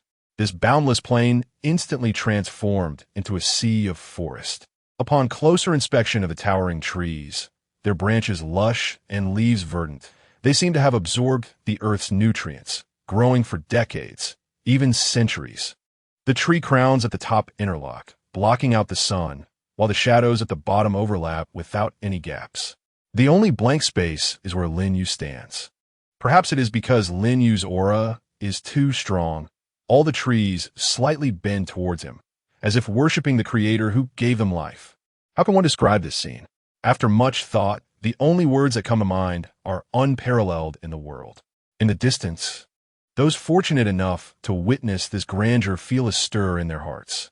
Oh, it's happening. The divine skill of the first Hokage that pacified the chaotic world. The white Zetsus are either standing or sitting, some half buried in the soil, whistling and making noise. These beings, originating from Kaguya's god tree, have lived for nearly 1,000 years under the shade of a trace of Hashirama's power, yet they cannot help but be awed by the grandeur of that power. Is this the level of a sage? They are on a completely different level from the ninjas of later generations. The young kunoichi Yuzuki Yuing also expresses heartfelt admiration and awe. Long live! Long live! Obito dances with joy, seemingly turning back into that jokester. But what he thinks in his heart remains unknown to others. It seems that from this moment on, you really no longer needs my protection. The beautiful Orochimaru is perhaps the most deeply moved among them. Tears of emotion flow from the corners of his eyes. The legend of the first Hokage, Senju Hashirama, has finally been revived in Yukuin under my facilitation. In the clearing of the forest, Lin Yu lowers his hands that were forming seals and looks at the myriad of things he has created with joy. My goal has finally taken its first step. Yes, the first step. The Double Kamui was just the initial configuration and doesn't count. Hashirama's body and the power of wood release are just the beginning. They are one of the essential elements Lin Yu needs to unlock the Rinnegan. The next element is the eternal Manjiki Sharingan. Lin Yu is still unsure if obtaining Hashirama's body and the eternal Manjiki Sharingan will allow him to unlock the Rinnegan. But it is certain that without unlocking the eternal Manjiki, he cannot unlock the Rinnegan. Additionally, there is the power of sage arts and the strength of the 10 tails. He will gradually gather the elements that constitute the power of the sage of 6 paths, Otsutsuki Yui, and recreate the legend of the ancestor of ninjutsu. But is the power of the 6 paths the end? Not at all. The ancestor of the Hyuga clan, the brother of the sage of 6 paths, Otsutsuki Momoshiki, created the lunar Otsutsuki clan, which possesses the power of the Byakugan and the Rinnegan. As a perfectionist, how could Lin Yu overlook this? He wants to obtain it as well. Only in this way can he get closer to the power of Kaguya, the mother of chakra. Yes, Kaguya. From ancient times to the present, a deity that can only be sealed and cannot be killed. Lin Yu will eventually end her and become a true Otsutsuki. The knot is another mysterious power revealed only in the Boruto era after the 4th Hokage, whose existence is not inferior to the Rinnegan. The fact that someone has killed a deity means they are no longer a mere mortal. This refers to the knot. It is a contract that can only be obtained by killing a member of the Otsutsuki clan from beyond the heavens. Those who possess it will gain all the power of the deity they have slain, transforming into a true Otsutsuki. Lin Yu wants to obtain the knot from Kaguya, so that he has the qualification to challenge the Otsutsuki clan. Lin Yu's vision and ambition are not limited to the small ninja world. Even now, he does not know where the mother planet of the Otsutsuki clan is or how to reach it. But one day, Lin Yu will reach there with his own strength and challenge the Otsutsuki clan, defeating those Otsutsuki clan members who are stronger than Kaguya, and even defeating the head of the Otsutsuki clan who leads this divine race. The road ahead is long and arduous. With this thought, Lin Yu returned from the joy of gaining Hashirama's power and turned to walk out of the forest, coming face to face with Orochimaru. Orochimaru, come with me. The next plan is about to begin. Orochimaru smiled and said, Yukun, I am happy to accompany you. But can I take a nap first? I haven't slept for almost 2 months. Upon hearing this, Lin Yu looked at Orochimaru's thick eye bags and heavy dark circles, feeling unusually embarrassed. Indeed, Orochimaru originally had his own career, but he was forcibly dug up to be an employee. Now he has become a rogue ninja of Konoha, and even put his little fanboy's life on the line. It is not too much to ask for an unpaid leave, right? So, Lin Yu nodded and said, It is indeed deep winter now. Snakes do need to hibernate. All right, you can take a good sleep and regain your energy, but I think when you wake up, this ninja world will have turned upside down. Oh dear, then I am really looking forward to it.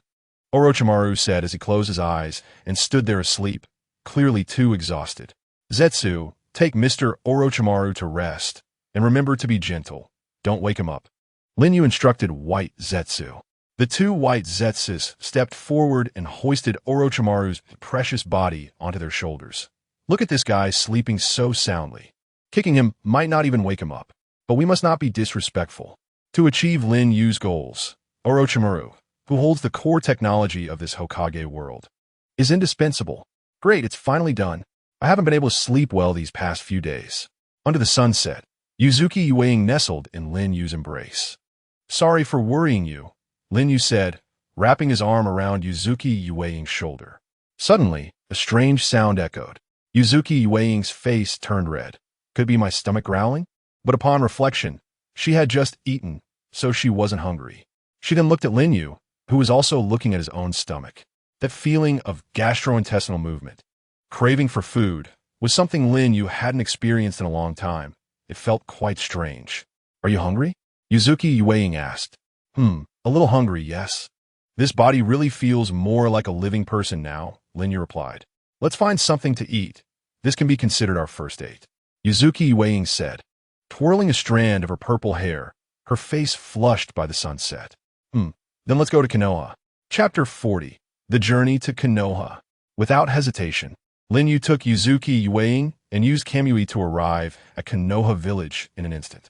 Of course, due to their sensitive identities, they couldn't appear brazenly in war masks. The familiar Hokage rock, the familiar buildings, and the bustling crowd brought back mixed emotions for Uzuki Yueying, who was revisiting her hometown after so long. After all, this is the hometown she grew up in. Although she has distanced herself from the village because of Lin Yu, her younger sister, Uzuki Yueying, is still here. Lin Yu knew this, which is why he brought Yueying to Konoha.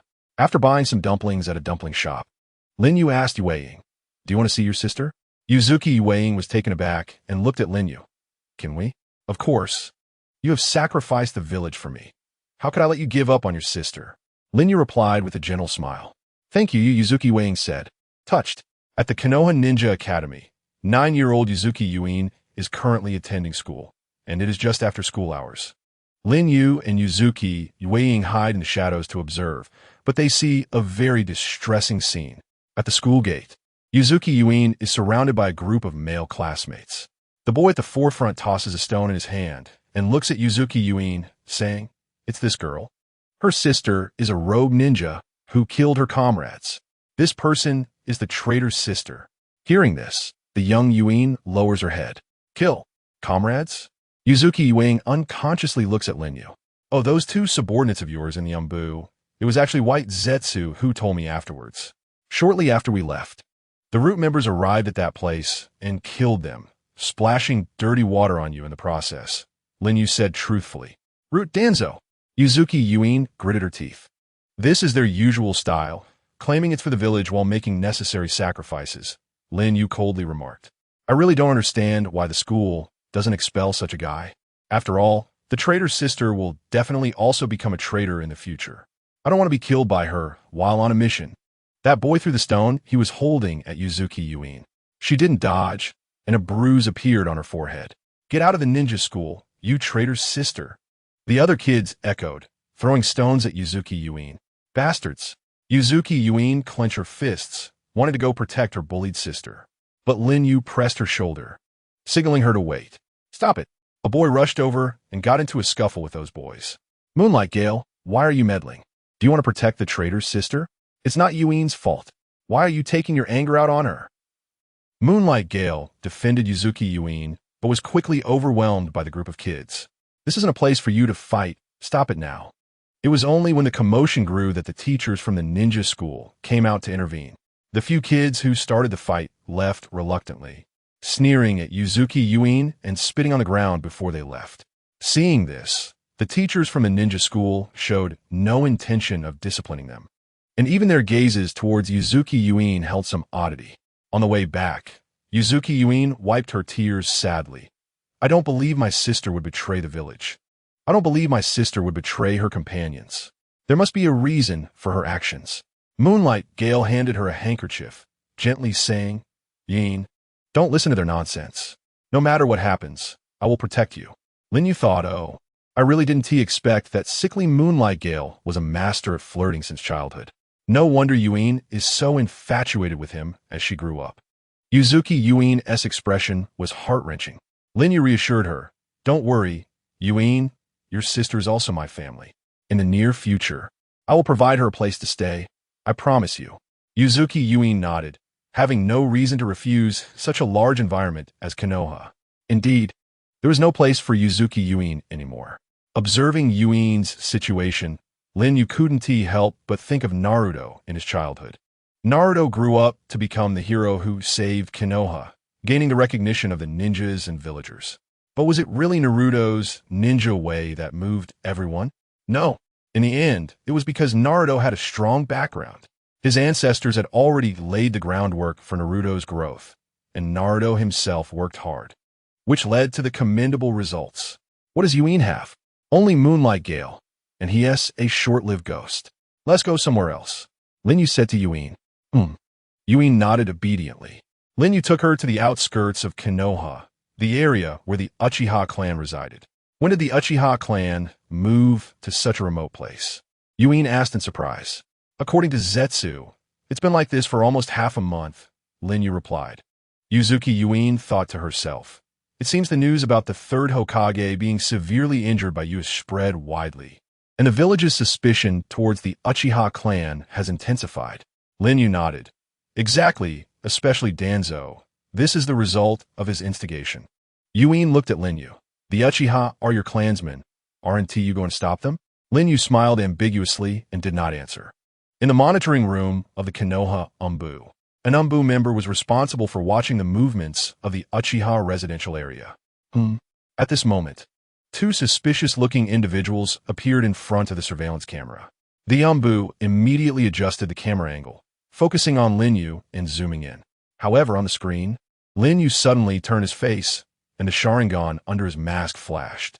The Umbu member's eyes widened, falling into a daze, then collapsed with a thud. Zhi. The screen flickered a few times before the image disappeared. It's my shift now, you can go eat. At that moment, a ninja wearing a black mask, a black eye patch, and silver hair walked in, his lazy gaze suddenly widening as he cautiously checked the situation in the monitoring room. There were no signs of an intrusion, but someone had fallen under a genjutsu. The medium was the monitor? If someone could do this, could it be that he ran out quickly? Captain Kakashi, notify Team 6. Come with me. There's a situation with the Uchiha. What's going on? It's probably a dangerous guy who has come to the village, in front of the entrance of the Uchiha residential area. What's wrong? Yuin asked. It's nothing. Just a fly. Lin Yu replied, retracting his gaze and entering the Uchiha residence with Yuin. The sky was still not too late, and the streets were completely empty. Even the shops were closed. Yuzuki Yuin looked around in confusion. There's no one here. It shouldn't be this time. Lin Yu understood. They're probably gathered at the South Shrine. Let us go over and listen. In the woods near the South Shrine, Lin Yu took out a crystal ball. Remember that ball that the third Hokage used to spy in the early parts of the original work? Using the crystal as a medium to observe the scenery in the village. This crystal ball allows one to find people anytime and anywhere. But the condition is to know the type of chakra of the other person or to be close to where they are. As long as this is done, it can be used for monitoring without the other party's awareness. Sunstrider had used this technique to maintain security in the village. The method of using this technique is also recorded in the scroll left by Madara. Why did Madara use such a ninjutsu when he was alive? It probably has something to do with Hashirama, whom he often murmured about in his dreams, but this is not what Lin Yu is concerned about. Najutsu, telescope technique. Whoosh. As Lin Yu performed the technique, the scene inside the South Shrine appeared on the crystal ball. He saw the Uchiha clan's ancestral stone tablet, and the clan leader Uchiha Fugaku stood in front of the crowd, deep in thought as the crowd was stirred up. Captain, let us do it. Now that the third Hokage is seriously injured and the fourth Hokage has gone to the Land of Iron for the 5 Kage Summit, it's the perfect opportunity to strike. That's right, we've had enough of this treatment. Let them know the pride of the Uchiha clan. Lin Yu placed the crystal ball on the grass, sat down with Yuzuki Yuin, and then took out the dango he bought on the street, handing one to Yuin. The two ate while watching the live broadcast of the South Shrine. At the same time, the Umbu members led by Kakashi were also rushing to this location. Chapter 41. The Uchiha in Internal and External Trouble. Inside the Uchiha South Shrine. Listening to the passionate words of the crowd, Uchiha Fugaku opened his eyes and looked towards his wife Uchiha Mikoto at the back of the crowd. Mikoto had a worried expression, her hand resting on her slightly bulging belly. She was a few months pregnant. Beside her, the 5-year-old Uchiha Itachi seemed to sense his mother-esque concerns and held Mikoto's hand affectionately. Itachi. Mikoto looked at Itachi. Mother, no matter what happens, I will protect Sasuke, Itachi said earnestly. A look of relief appeared on Mikoto's face. We don't know if it's a boy or a girl yet. How do you know it's Sasuke? Itachi smiled gently and did not answer. Mikoto thought, Itachi, you are really a thoughtful child. Uchiha Fugaku withdrew his gaze, scanning the crowd and raising his voice. Everyone listen to me. The people quieted down. Fugaku, Uchiha said, the village is currently in a crisis. If we take any extreme actions, it will only increase the village's dissatisfaction with us and put the Uchiha clan in an even more unfavorable position. Captain, we have no way out now. Is there still a worse situation? That's right.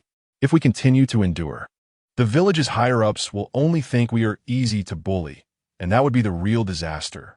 Suddenly, Uchiha Fugaku spoke sternly. Let me ask you, if we go to war now, what are our chances of winning? The crowd fell silent again, many lowering their heads. Indeed, the reason the Uchiha had the confidence to rebel later was that the clan had many powerful ninjas. They had geniuses like Itachi Uchiha, who gained the trust of the higher-ups and was at the peak of strength and sure sway, a super expert renowned in the ninja world, whose strength was not inferior to the Hokage. But right now, Itachi's talent had yet to be revealed, and sure sway had not yet emerged. However, some were still unwilling to accept this. Uchiha Fugaku interrupted. I know what you want to say. The third Hokage is severely injured, but don't forget, Tsunade has returned to the village. She is the granddaughter of the first Hokage and one of the legendary Sannin. How could her strength be lacking? But what about the fourth? Have you forgotten the name of the fourth Hokage? Uchiha Fugaku's words jolted everyone awake. The yellow flash. That man, even if he is thousands of miles away, can appear in any corner of Konoha in the next moment if he wishes. Moreover, as the Hokage, the fourth oversees all major affairs of the village. At this critical moment, would he leave the village without making arrangements? There are likely already his eyes and ears in every corner of the village. Uchiha Fugaku's words directly suppressed the rising morale of the crowd. There was no way. What he said was the harsh truth. Damn it. Are we, the proud Uchiha clan, going to bow to the Senju's rule? Right, Captain? And there's Uchiha Yu, the one who fought evenly with Hanzo, defeated the 7 ninja swordsmen and the Mizukage, and even defeated the 3rd Hokage. He is one of our Uchiha clan members. Why not invite him back to the clan? This could lead to great things. A Uchiha suddenly said excitedly. Upon hearing this, the other members quickly chimed in. Yeah, why didn't I think of that? If Uchiha Yu returns, we have nothing to fear from the Sannin or the Yellow Flash. On the lawn, Lin Yu chewed on a dumpling and murmured, a leaf obscures the eyes and blocks out the sun. The Uchiha truly are a narrow-minded clan. Their Sharingan can only see their small clan, and only Itachi and Shursui are dear to my heart. Itachi and Shursui? Asked Yuzuki Yugao curiously. Lin Yu slightly adjusted the perspective of the crystal ball, reflecting the scene behind the crowd, and said, Do you see those 2 kids sitting in the back? It's them. But they're just kids, Yugao replied. These 2 kids will eventually bring great changes to the ninja world. If you ask me how I know, it's because your overly powerful Sharingan saw the future, right? Yuzuki Yugao teased Lin Yu. Ah, you're really clever. Already know what I want to say, Lin Yu chuckled. Inside the Nanga shrine. I say, have you all been blinded? Uchiha Fugaku's angry voice echoed. Captain, as for Uchiha Yu, regardless of whether he is truly one of our Uchiha clan members, do you know his background, strength, thoughts, and goals? We know nothing about him, but he seems to know everything about us. Cooperating with such a dangerous person is akin to seeking skin from a tiger. It will bring us to the abyss of destruction. Therefore, not only can we not cooperate with him, but we must also strive to distance ourselves from him. I have clarified with the higher-ups more than once that there is no Yu in our Uchiha clan's genealogy. There never was, there isn't now, and there won't be in the future. So, I do not allow anyone here to mention that name again. Violators will face severe punishment. Then, Captain, please tell us, what should the Uchiha clan do? Are we to continue enduring like this? After a moment of contemplation, Uchiha Fugaku said, I will find a way to negotiate. The 3rd Hokage is still reasonable. The 4th was promoted by the 3rd and has inherited his will and style. The real reason for our Uchiha clan's predicament is the other higher-ups in the village. In short, as long as we can gain the trust of these 2 Hokages, there is still room for maneuver. That's it. The meeting is dismissed. The doors of the Nanga shrine opened, and Uchiha members with different expressions walked out. Captain Fugaku is being too cautious. I think he is just worried about his unborn child being harmed. Humph, if that child dies, the captain won't hesitate anymore. One Uchiha member said. Hearing this, some radical Uchiha members' eyes flickered. In the woods, Lin Yu observed keenly. Hee, it's this person again. He was the one who used my name to stir things up earlier. And now he's inciting again. This person must be a spy sent by Danzo infiltrating the Uchiha. He can't wait for the Uchiha to rebel. Why would Danzo do that? Yuzuki Yugao asked. Lin Yu smiled faintly and did not answer. Isn't it because he was scared by me last time and wants to quickly supplement his right arm with Sharingan? But it doesn't matter to me. I need Danzo to stay alive temporarily to facilitate certain matters. Otherwise, if the environment is stable, one will sure sway and Itachi's Mangeki awaken. Suddenly, a boy walking behind the crowd stopped, glancing toward the shadows in the woods. Shursui, what's wrong? Itachi asked. It's nothing. It should be my imagination, Shursui replied. Also, Itachi, you need to tell your father to protect Aunt Mikoto well. The atmosphere among the clan members is a bit off. Someone might take action against the child in her womb to promote the Uchiha coup. Ah, I've already noticed that. I won't let Sasuke have any accidents. Itachi's gaze sharpened. Itachi, your eyes, Shursui exclaimed, looking at the flickering single tomo in Itachi's pupils. Lin Yu smirked. Indeed, adversity will help one grow. Leaving the Uchiha residential area, suddenly, a group of people appeared in front of Lin Yu and Yugao. The famous Uchiha Yu, it's you, isn't it? You dared to come to the village so openly. Kakashi stepped forward. Chapter 42, Yu and Kakashi. Looking at Kakashi who appeared before him, Lin Yu, while slightly surprised, became deep in thought. Kakashi, it's fortunate that it's you. If it were someone else, I fear that a meal would turn deadly. Lin Yu asked nonchalantly. Oh, you can detect my arrival. It seems there are a few keen individuals in Konoha's route. Kakashi frowned and coldly replied. Route? You seem to have misunderstood something. I'm not from Route. I'm a member of Konoha's Umbu. Lin Yu thought, As expected, after I intimidated Danzo last time, he dared not openly target the 4th and Kushina.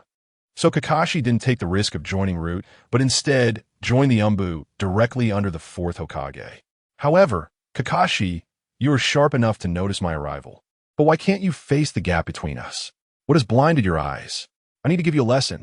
Whether you are from Root or Umbu, you will die here. A cold voice rang out, and Lin Yu's figure suddenly flashed behind Kakashi without warning. What? Crack! When Kakashi realized it, his chest and back had already been pierced by kunai. Kakashi spat out a mouthful of blood, and then his body dissipated, turning into a powerful lightning strike.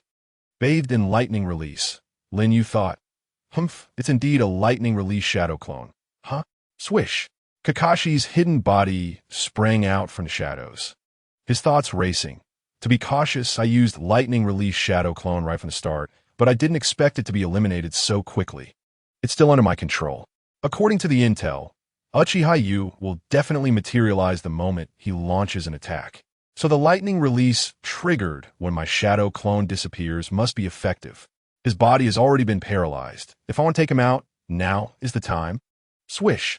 The short blade in Kakashi's hand, wrapped in intense lightning release chakra, slashed toward Lin Yu's neck. Clang!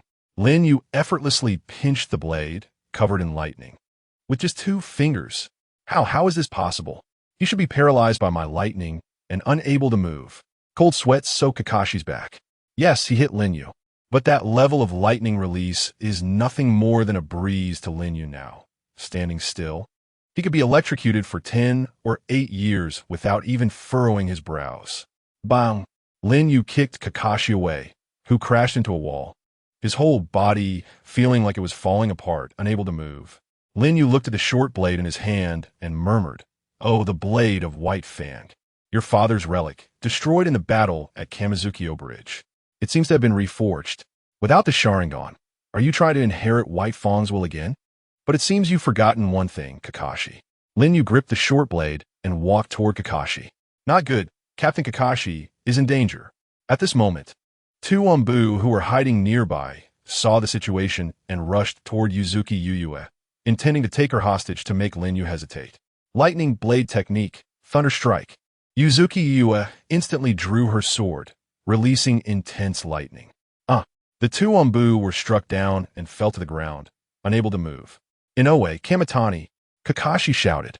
Yuzuki Yuyue retracted her dual blades, as swift as lightning.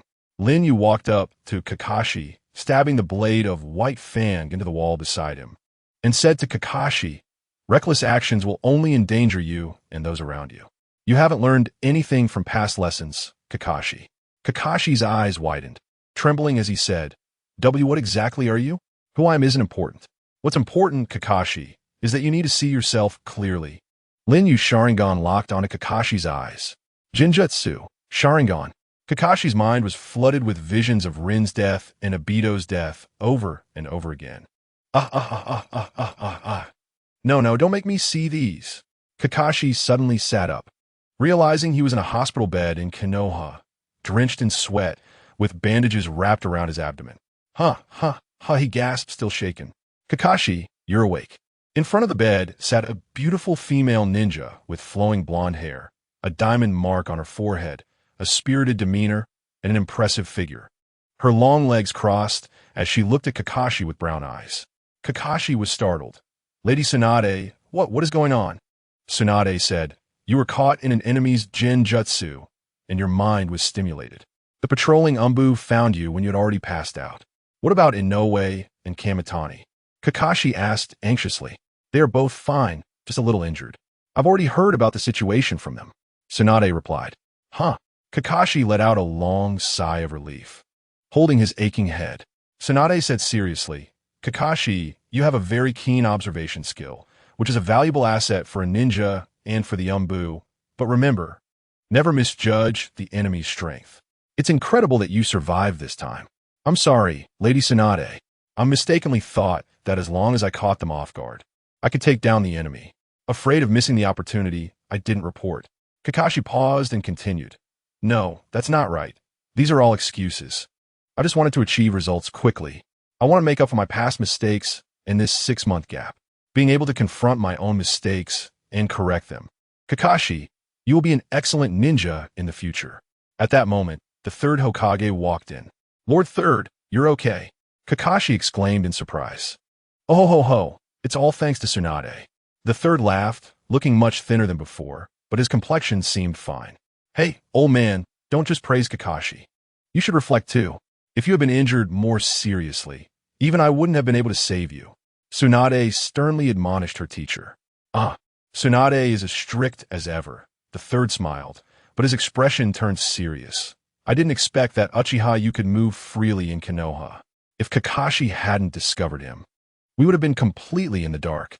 It seems we need to change the barrier techniques of Konoha, although it might not stop him. A foe even the third lord can't handle, and yet I arrogantly thought I could take him down alone. How disgraceful. Kakashi's gaze dropped, his fists clenched in frustration, feeling regretful, and then thought, but why didn't he kill me? Is it because I'm too weak and not worth his effort?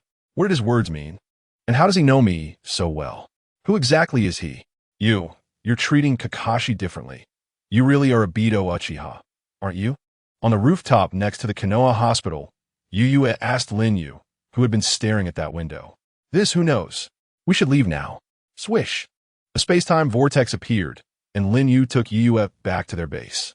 Next, what are you planning to do? Yu asked. The 5 Kage summit seems to have been initiated against me by the 4th Raikage, and the meeting place is the neutral Samurai nation, the Land of Iron. The Kages of various countries have just set out. Timing-wise, I can just make it. It also saves me the trouble of gathering them one by one. I have something to announce to them. What is it? The establishment of the 6th major ninja village in the ninja world, the Umbu Village. Chapter 43, New Layout. Upon hearing this, Yu was surprised. Umbu Village, isn't that still in your plans? Lin Yu replied. That's right, just a plan. But strength can quickly turn a plan into reality. Call Akatsuki and come with me. The room they originally lived in had turned into a strategic command center.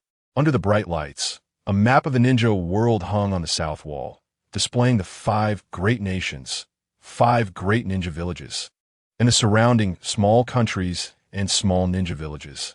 Lin Yu walked to the map and pointed with a small stick at the small country, surrounded by 4 nations. Located between the land of fire and the land of earth. That is the land of waterfalls, composed of many waterfalls, with massive waterfalls preventing the invasion of other countries. One of the large waterfalls hides the village of Takigakure. Lin Yu said, soon, Takigakure will disappear from the map, and our Umbu village will rise from the ruins of Takigakure. Akatsuki asked, with so many countries to choose from, why are you focusing on Takigakure? Is it because of its advantageous geography, making it easy to defend and suitable for sightseeing? Lin Yu sat on the table, crossed his legs, and said thoughtfully, geography is one aspect, but not the main reason. Takigakure is the only one outside the 5 great ninja villages that possesses a tailed beast. Yes, the 7 tails belongs to Takigakure, and so far, there has been no Jinchuriki for the 7 tails. The original Jinchuriki for the 7 tails, Fu, has not yet been born. Lin Yu said, as a small country and village, Takigakure possesses a tailed beast that only big countries and villages have. If I conquer Takigakure, I can not only obtain a tailed beast for free, but also maintain the power balance of the 5 great nations upheld by the tailed beasts. Lin Yu pointed his small stick at the map of the neighboring countries of the Land of Water.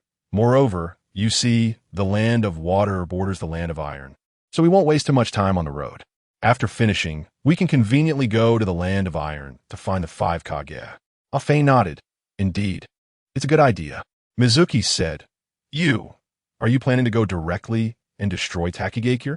Lin Yu thought carefully. No, my initial intention is, of course, not to make a big fuss. It takes a day to travel from the Fire Country border to Takigakure. I plan to send a messenger first to ask if Takigakure is willing to submit in my name as Uchiha Yu. If they're willing to submit, it will be a win-win situation.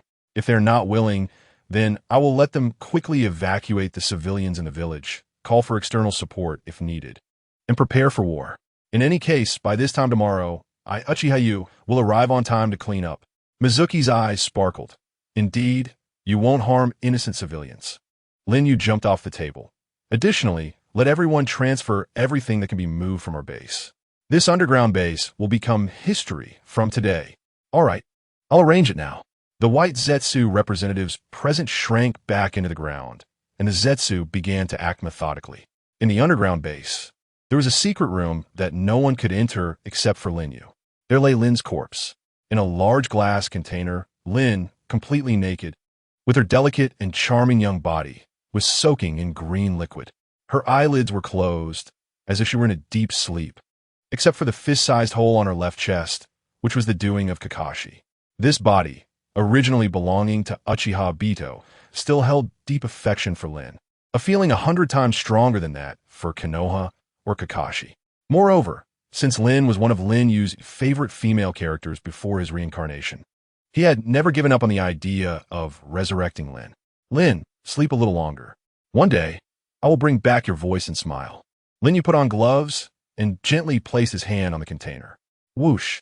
Accompanied by the Kamui vortex, the device and Lin's corpse were transferred to the time-space, placed in a location that only Lin Yu could access. Next, what about the big guy?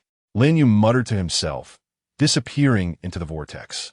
In the main room of the base, Lin Yu looked up at the outer path golem, bound by chains, with its knees crossed, towering several dozen meters high. The outer path golem, the shell of the 10 tails, although placing in Takigakure as a supply would be nice, but in my plan, Nagato's growth is also crucial. And right now, he is weak to the point of being ridiculous. Lin Yu placed his hand on the golem. A massive vortex emitted from his right eye, sucking the golem in.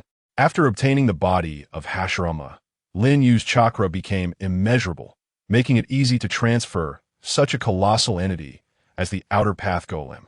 Outside of Amigakure on the tower, whoosh! Accompanied by the vortex, Lin Yu appeared before Nagato and Konan. Mr. Yu, long time no see, Nagato greeted. It hasn't been long, just a little over a month, Lin Yu replied. But Mr. Yu's name has already echoed throughout the ninja world. Lin Yu sat down in a nearby seat and asked, how is the recruitment of Akatsuki members going? We are still scouting. After all, our influence is still small at the moment, but I think there will be progress soon. Lin Yu said, oh, slower than I expected, but that's fine. After all, the resurrection of the 3 tails will take a long time, so there's no rush. By the way, I will soon establish my own hidden village. Nagato and Konan exchanged glances, both showing surprise. Where? In Takigakure. The 7 tails will soon be mine, and the 9 tails from Konoha will also be in my hands when the time is right. This way, Akatsuki's targets will be narrowed down to the 1 tail to 6 tails, significantly reducing the pressure. I see, Mr. Yu is truly thoughtful, Nagato said. Also, the purpose of my visit this time is to grant you power.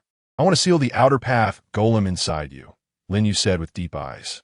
Nagato was taken aback. Konan frowned. Why do such a reckless thing? That power doesn't belong in this world at all. How can you seal such a dangerous thing inside Nagato? You should know that Nagato became what he is now because of the golem. Lin Yu assessed the emaciated Nagato and said solemnly, that's exactly why we must do this. The outer path golem is the shell of the 10 tails and contains incredibly powerful life force. It can precisely compensate for Nagato's greatest flaw. But can you guarantee there are no risks? Konan said, Nagato is a distant relative of the Senju and has inherited the vast life force of the Uzumaki clan. I guarantee he will be fine, Lin Yu assured. Konan clenched her fists, her eyes filled with worry. At this moment, Nagato said, Mr. Yu, I have one thing I don't understand. You once said the outer path golem is a necessary tool for sealing tailed beast chakra. If it is sealed inside me, Lin Yu reassured, don't worry, I won't completely seal it. I will only partially seal it, so you can gain the life force boost of the golem and, when needed, summon the outer path golem to seal the tailed beast chakra. I understand, Mr. Yu. I accept, Nagato said. Konan looked anxious. Konan, Mr. Yu is our savior. He won't harm us. And right now, I need power. Nagato interrupted her. All right, let's get started. Lin Yu stood up. Chapter 44. Swift and Resolute. Mr. Yu, do I need to summon the outer path golem first? Nagato asked. Lin Yu thought, although it's unnecessary to be cautious, let's put on a show.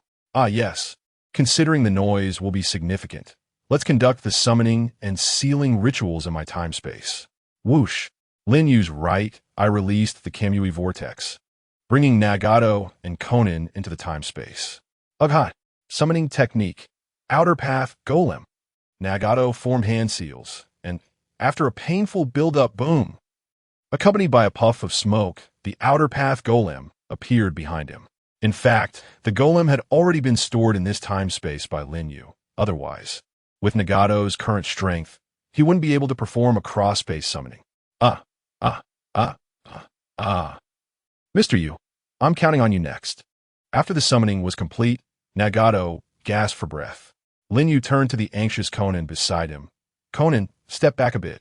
If you get caught up in this, you'll definitely be in danger. I understand. After pondering for a moment, Konan retreated to a distance but gathered chakra at her feet, seemingly ready to respond to any emergencies. Lin Yu chuckled inwardly, not caring. After forming the seals, Lin Yu placed his hand on Nagato's abdomen. Sealing technique, si pas tentel shell sealing. The outer path golem howled and transformed, surging into Nagato's body. Nagato let out a piercing scream. Nagato! Konan was about to rush forward but suddenly stopped, astonished. This is... She was shocked to see Nagato's emaciated body visibly recovering at a rapid pace. When the outer path golem completely entered Nagato's body, an extremely terrifying chakra storm swept through the time-space. Konan was blown away far. Meanwhile, Lin Yu felt as if he were in a spring breeze, thinking, as expected, the life force and body energy of the Uzumaki clan are second only to the Senju. Crackle. Lin Yu's palm rotated, inscribing a half-open sealing technique on Nagato's abdomen, emitting scorching smoke. Nagato looked at his hands in disbelief. How does it feel? Lin Yu asked. I feel like I can accomplish many things now. As if my eyes with the Rinnegan are flickering. You will gradually discover that it's not just an illusion, but rather a natural progression. Lin Yu said with a smile. Nagato raised his head, gazing into the endless distance. What is wrong? I sense a huge chakra in a very distant part of this space, Nagato said. Lin Yu was slightly surprised. Oh? Is it because you have gained the power of the golem that you can perceive the chakra of the eight tails, which shares the same origin? Don't worry about that. Let us go back. All right. Whoosh. With the whirlpool of Kamui, Lin Yu took Nagato and Konan back to the tower outside of Amigakure. Lin Yu instructed Nagato, although your legs have recovered a bit and you can perform simple actions, your mobility is still far from enough. In future battles, we will still have to rely on Pain's 6 paths, Nagato gratefully said. Mr. Yu, you are truly my benefactor. I don't know how to repay you. Lin Yu casually replied. Repay? You are the reincarnation of the sage of 6 paths. My mission is to guide the reincarnation of the sage, fulfill the sage's wishes, and bring true peace to this ninja world. We are like-minded comrades, moving forward for a common goal. What is there to talk about repayment? Mr. Yu. Nagato's heart was deeply moved. Do well with the tasks I entrusted to you. Build Akatsuki into the strongest mercenary group in the ninja world, and then, once the 3 Tails is revived, officially begin the collection of tailed beasts, Lin Yu said, putting on his hood. I understand, Mr. Yu, Nagato responded respectfully. Lin Yu's Sharingan under the mask glanced deeply at Nagato and the silent Konan in the corner. Well then, I will come and find you at the appropriate time. Goodbye. Whoosh. With a whirlpool of Kamui, Lin Yu vanished amid the thunder and lightning of Amigakure. When he returned to the base, Uzuki Yugao and Akatsuki were already ready to go. Let us go. It's time to head to our new home, Lin Yu said, slinging the Uchiha fan over his shoulder and striding out of the cave entrance. Rumbling. Then, accompanied by a loud roar, the base was turned into ruins, leaving no trace of its former existence. At this moment, in the land of waterfalls in Takigakure, everyone, this is the message from Uchiha Yu that I have come to convey. He will arrive on time tomorrow at this hour, and now I await your responses. White Zetsu said, seemingly fearing for his life, immediately burrowing into the ground, leaving the higher-ups of Takigakure in a state of shock. Village chief, he must be exaggerating. Our Takigakure has done nothing to offend him, right? People turn to the elder leaning on his cane on the throne. He is the village chief of Takigakure, Shimyu. Although lacking the qualifications to inherit the title of Hokage, is said to be very powerful. I'm afraid it's true. His footsteps have been seen in the land of fire, the land of rain, the land of water, and the land of lightning. No one understands his principles of action. Even if he attacked the 5 Kage summit, I wouldn't be surprised. Shimuyu's words made the ninjas present turn pale. So what should we do? Are you really going to give up the position of village chief, just because of one word from Uchiha? My position as village chief is insignificant. What is important is Uchiha. He has become the target of all 5 great nations.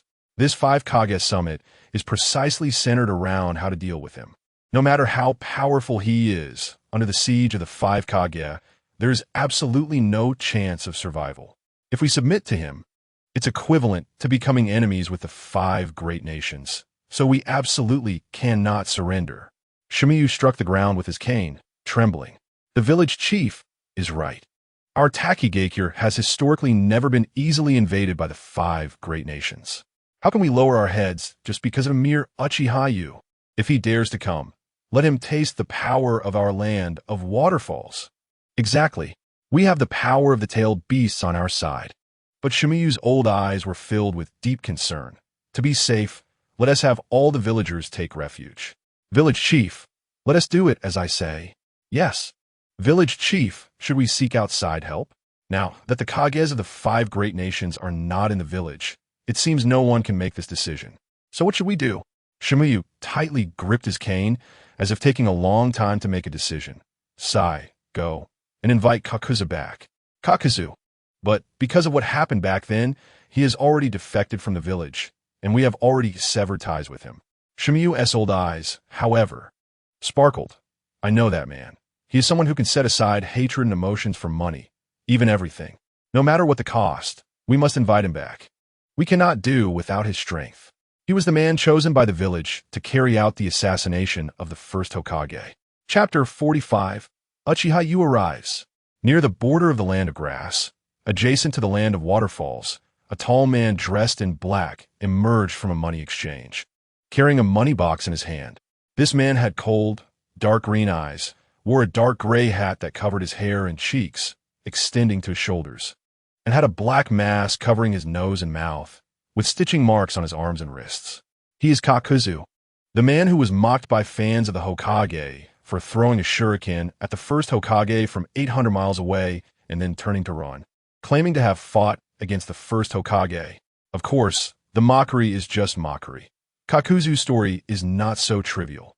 His journey stretches back to the early days of the establishment of the ninja villages in various countries. As an elite of Takigakure, he was assigned a mission by the higher-ups to assassinate the first Hokage. After infiltrating the land of fire, Kakuzu fought against the first Hokage, Hashirama, and was ultimately defeated by Hashirama's would-release techniques, facing a life-threatening crisis. Afterward, Kakuzu returned to the village, only to be met with the charges of mission failure and severe punishment. A ninja who risked his life for the village was met with cruel treatment. Thus, Kakuzu escaped from prison with a strong desire for revenge, stealing the secret techniques that the village regarded as treasures. He used this technique to take the hearts of all the high-ranking members of the village, which is the technique known as the blood vessel tentacle of curse that Kakuzu employs. After leaving the money exchange, Kakuzu hadn't walked far when a group of ninjas blocked his path. Kakuzu's dark green eyes coldly swept over the forehead protectors of this group, and he said in a deep voice, "What do you want with me, Takigakure?" "Kakuzu, we are here under the orders of village Chief Shimiyu to invite you back to the village," the leading Takigakure ninja said, his tone somewhat rude. "Huh?" Kakuzu tilted his head, his emotionless voice coming from beneath the black mask. "So, is this your last words?" Crack, crack, crack. Black tentacles shot out from Kakuzu's body, instantly skewering the Takigakure ninjas present like grasshoppers. Whoosh! The tentacles, adorned with corpses, swayed as Kakuzu coldly approached, saying to the leading Takigakure ninja, who was already paralyzed on the ground, "What is that kid Shimiyu planning? Speak the truth, or your heart will serve as my spare part." The Takigakure ninja trembled as he spoke. Lord Kakuzu, that Uchiha Yu has declared an intention to attack Takigakure, and the village currently lacks the strength to fight back. So village chief Shimuyu wishes to invite you to assist us. Kick! Kakuzu stopped in his tracks, his dark green eyes glinting. Uchiha Yu? Is he the one with a bounty of 100 million ryo on the list? I think that's right. The Takigakure ninja said cautiously. Do you want to drag me down with you? Ridiculous. Kakuzu single-handedly lifted him into the air, preparing to seize his heart. The Takigakure ninja hurriedly said, Lord Kakuzu, the village chief said he knows you are still resentful toward the village for what happened back then. So as long as you are willing to return, he will offer you a generous reward. The amount will definitely not disappoint you. Oh, Kakuzu's eyes clearly brightened. How much? 100 million ryo. The Takigakure ninja replied. Even looking down on people has its limits. Kakuzu shouted angrily. The extra 100 million ryo is a bonus. If you take down Uchiha Yu, you can use his head to exchange for another 100 million ryo, making it a total of 200 million. The man hurriedly said. This sounds pretty good. Kakuzu's attitude changed. The Takigakure ninja was overjoyed. No way. But I refuse. Do you think I haven't heard about that guy? He is the most notorious ninja from the Uchiha clan since Uchiha Madara. Fighting someone like him, even a few lives wouldn't be enough, so...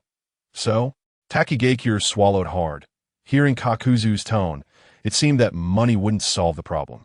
So, 100 million isn't enough. We need another 100 million. Kakuzu said, taken aback, so it's still about money. If you agree, we will set off right away. If you don't agree, I agree. Takigakure hurriedly said. Bang! Kakuzu threw him to the ground. Where's the money? Takigakure quickly picked up a money box from a pile of corpses and handed it to Kakuzu. The box clearly couldn't hold 200 million ryo. Are you kidding me? Kakuzu frowned. The village chief said this 20 million is a deposit to show his sincerity. The rest will be paid later, Takigakure said nervously, looking at Kakuzu. After staring at Takigakure for a while, Kakuzu finally put down the money box in his hand, sat down on the ground, opened the box, grabbed his stack of cash, and counted it in a professional manner after wetting his fingers with saliva. Kakuzu, sir, shut up and don't disturb me while I'm counting money. 2 hours later, Kakuzu put the last stack of cash back, closed the money box, and stood up. He glanced over the already cold corpses and, seeing no valuable heads, said to Takigakure, whose mouth was sewn shut and full of fear, Let's go. Stop dawdling, or I'll blow you to bits. The sun set, and Lin Yu and his group took a temporary rest near the border of the land of fire and the land of waterfall. As a messenger, the white Zetsu emerged from the ground behind Lin Yu. How's it going? Lin Yu asked, looking ahead. The Takigakure guys planned to resist to the end, and even paid a high price to invite a rogue ninja back, named Kakuzu. What do you plan to do?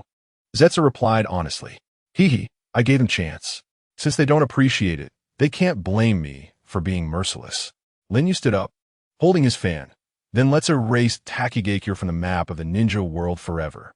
Half a day later, deep in the night, at the top of the great waterfall in the land of waterfall, Lin Yu, Ah Fei, and Yuzuki Yue stood high above. Below, at the entrance of Takigakure, thousands of Takigakure ninjas wearing uniforms and headbands gathered. Even the lower ninjas were on the battlefield, with Chunin in the middle and Jonin at the front. The two standing at the forefront were the village chief of Takigakure, Shimuyu, and the man named Kakuzu. This is the strength of a ninja village. Even a small village in a small country cannot be matched by individuals. What a grand, welcoming ceremony, Ah Fei said lazily, resting his arms. Yuzuki Yue retracted her gaze, her beautiful eyes looking at Lin Yu's side profile. You two can guard the formation here. I can handle alone. As soon as the words fell, Lin Yu leaped down from the mountain peak, landing amidst the waterfall, stepping forward through the rushing water. A single person with a fan exuding a pressure that surpassed thousands of troops. Thud! Many in the Takigakure army swallowed hard, and some even placed their talismans and other tokens on their chests to pray, enveloped in an atmosphere of wishing for tomorrow to come. Shumiyu's old eyes were bloodshot, tightly gripping his cane, staring at the man leisurely walking from the end of his sight. Lin Yu's pace quickened, and he began to run towards the Takigakure army. With no way to retreat, Shumiyu swung his cane and shouted, "Charge!" A wolf. The Takigakure army let out a thunderous roar, surging forward like a swarm of locusts. Uchiha Yu versus all the ninjas of Takigakure. The battle begins. Chapter 46. Uchiha Yu versus Takigakure Ninja Army. The Takigakure ninjas. While charging through kunai, shurikens, and other ninja tools at Lin Yu, Lin Yu ignored them and passed through the sea of shurikens and kunai, closing in on the enemy's first line of defense. He leaped up, driving his knee heavily into the chest of the leading Takigakure ninja. Crack. The ribs shattered, and the contents of the chest cavity were smashed to pieces. The man rolled his eyes and died on the spot. Boom! His body was shot back like a cannonball, crashing into the rushing ninjas behind him, causing them to stumble and be trampled to death by those who followed. They didn't even die by the enemy's hands. This was the brutality of a battlefield with over 1,000 people. For Takigakure, which had avoided the chaos of war since the Warring States period due to geographical reasons, it was even more so. But they were still ninjas, surrounding Lin Yu over the bodies of their comrades. Lin Yu's gaze swept across the scene. Swish! Groups of ninjas fell while running, some stiffened in place, struggling for a moment before collapsing. Don't get me wrong, this is not the so-called Conqueror's Haki, but just a normal Sharingan Jinjutsu. At the moment of eye contact, the weak would lose their ability to act. Among these dozens of people, only 3 managed to get close. Then the battle-crazed Uchiha Yu would grant them a glorious death. Wind release. Wind cutter technique. Swish. White wind blades swept across, and 2 heads fell to the ground on the spot. One person reacted quickly and managed to block with a ninja knife in a critical moment, but the outcome was merely the ninja knife and his head falling together. In the blink of an eye, 50 ninjas had fallen, including several jonin. This kind of sacrifice might not matter to the 5 great ninja villages, but for a small village like Takigakure, it was a heavy price. Thousands of people simultaneously stopped their charge, their hands trembling to the point they couldn't hold their ninja tools. Lin Yu stepped forward. Swish! Thousands of people actually took a step back together. If this were to be told, it would surely make people laugh out loud. Only those who were present could understand that tremor. Just as the battle began, the morale of their side was crushed. Shumiyu struck the ground with his cane and shouted, "Don't retreat. The enemy is just one person. Don't be fooled by his rumors. He has also been injured, bled. He even broke an arm once." Upon hearing this, the Takigakure ninjas stopped retreating. "Shumiyu, you are still as good as ever at stirring people's hearts. You should know the price paid by those who have injured him. Even the Reikage lost an arm for it," Kakuzu said beside Shumiyu. "At this point, we have no way to retreat, even if we pay a greater price. We must stop him outside Takigakure." Shumiyu tightly gripped his cane and shouted again, "Don't rashly engage in close combat. Use ninjutsu. We have an absolute numerical advantage. Use group ninjutsu against him. Yes, use ninjutsu. We have so many people, why rush up like fools? Each of us can drown him with a mouthful of spit." In the front row, dozens of Takigakure ninjas skilled in water release formed hand seals together and unleashed a large-scale group water release technique. Water release, river technique. Boom! Water flowed out from their mouths, converging into a rushing river, charging towards Lin Yu. Lin Yu could choose to let the river pass through, but there was no need for that. He simply raised his hand and formed the seal of the noon. That's the fire release seal.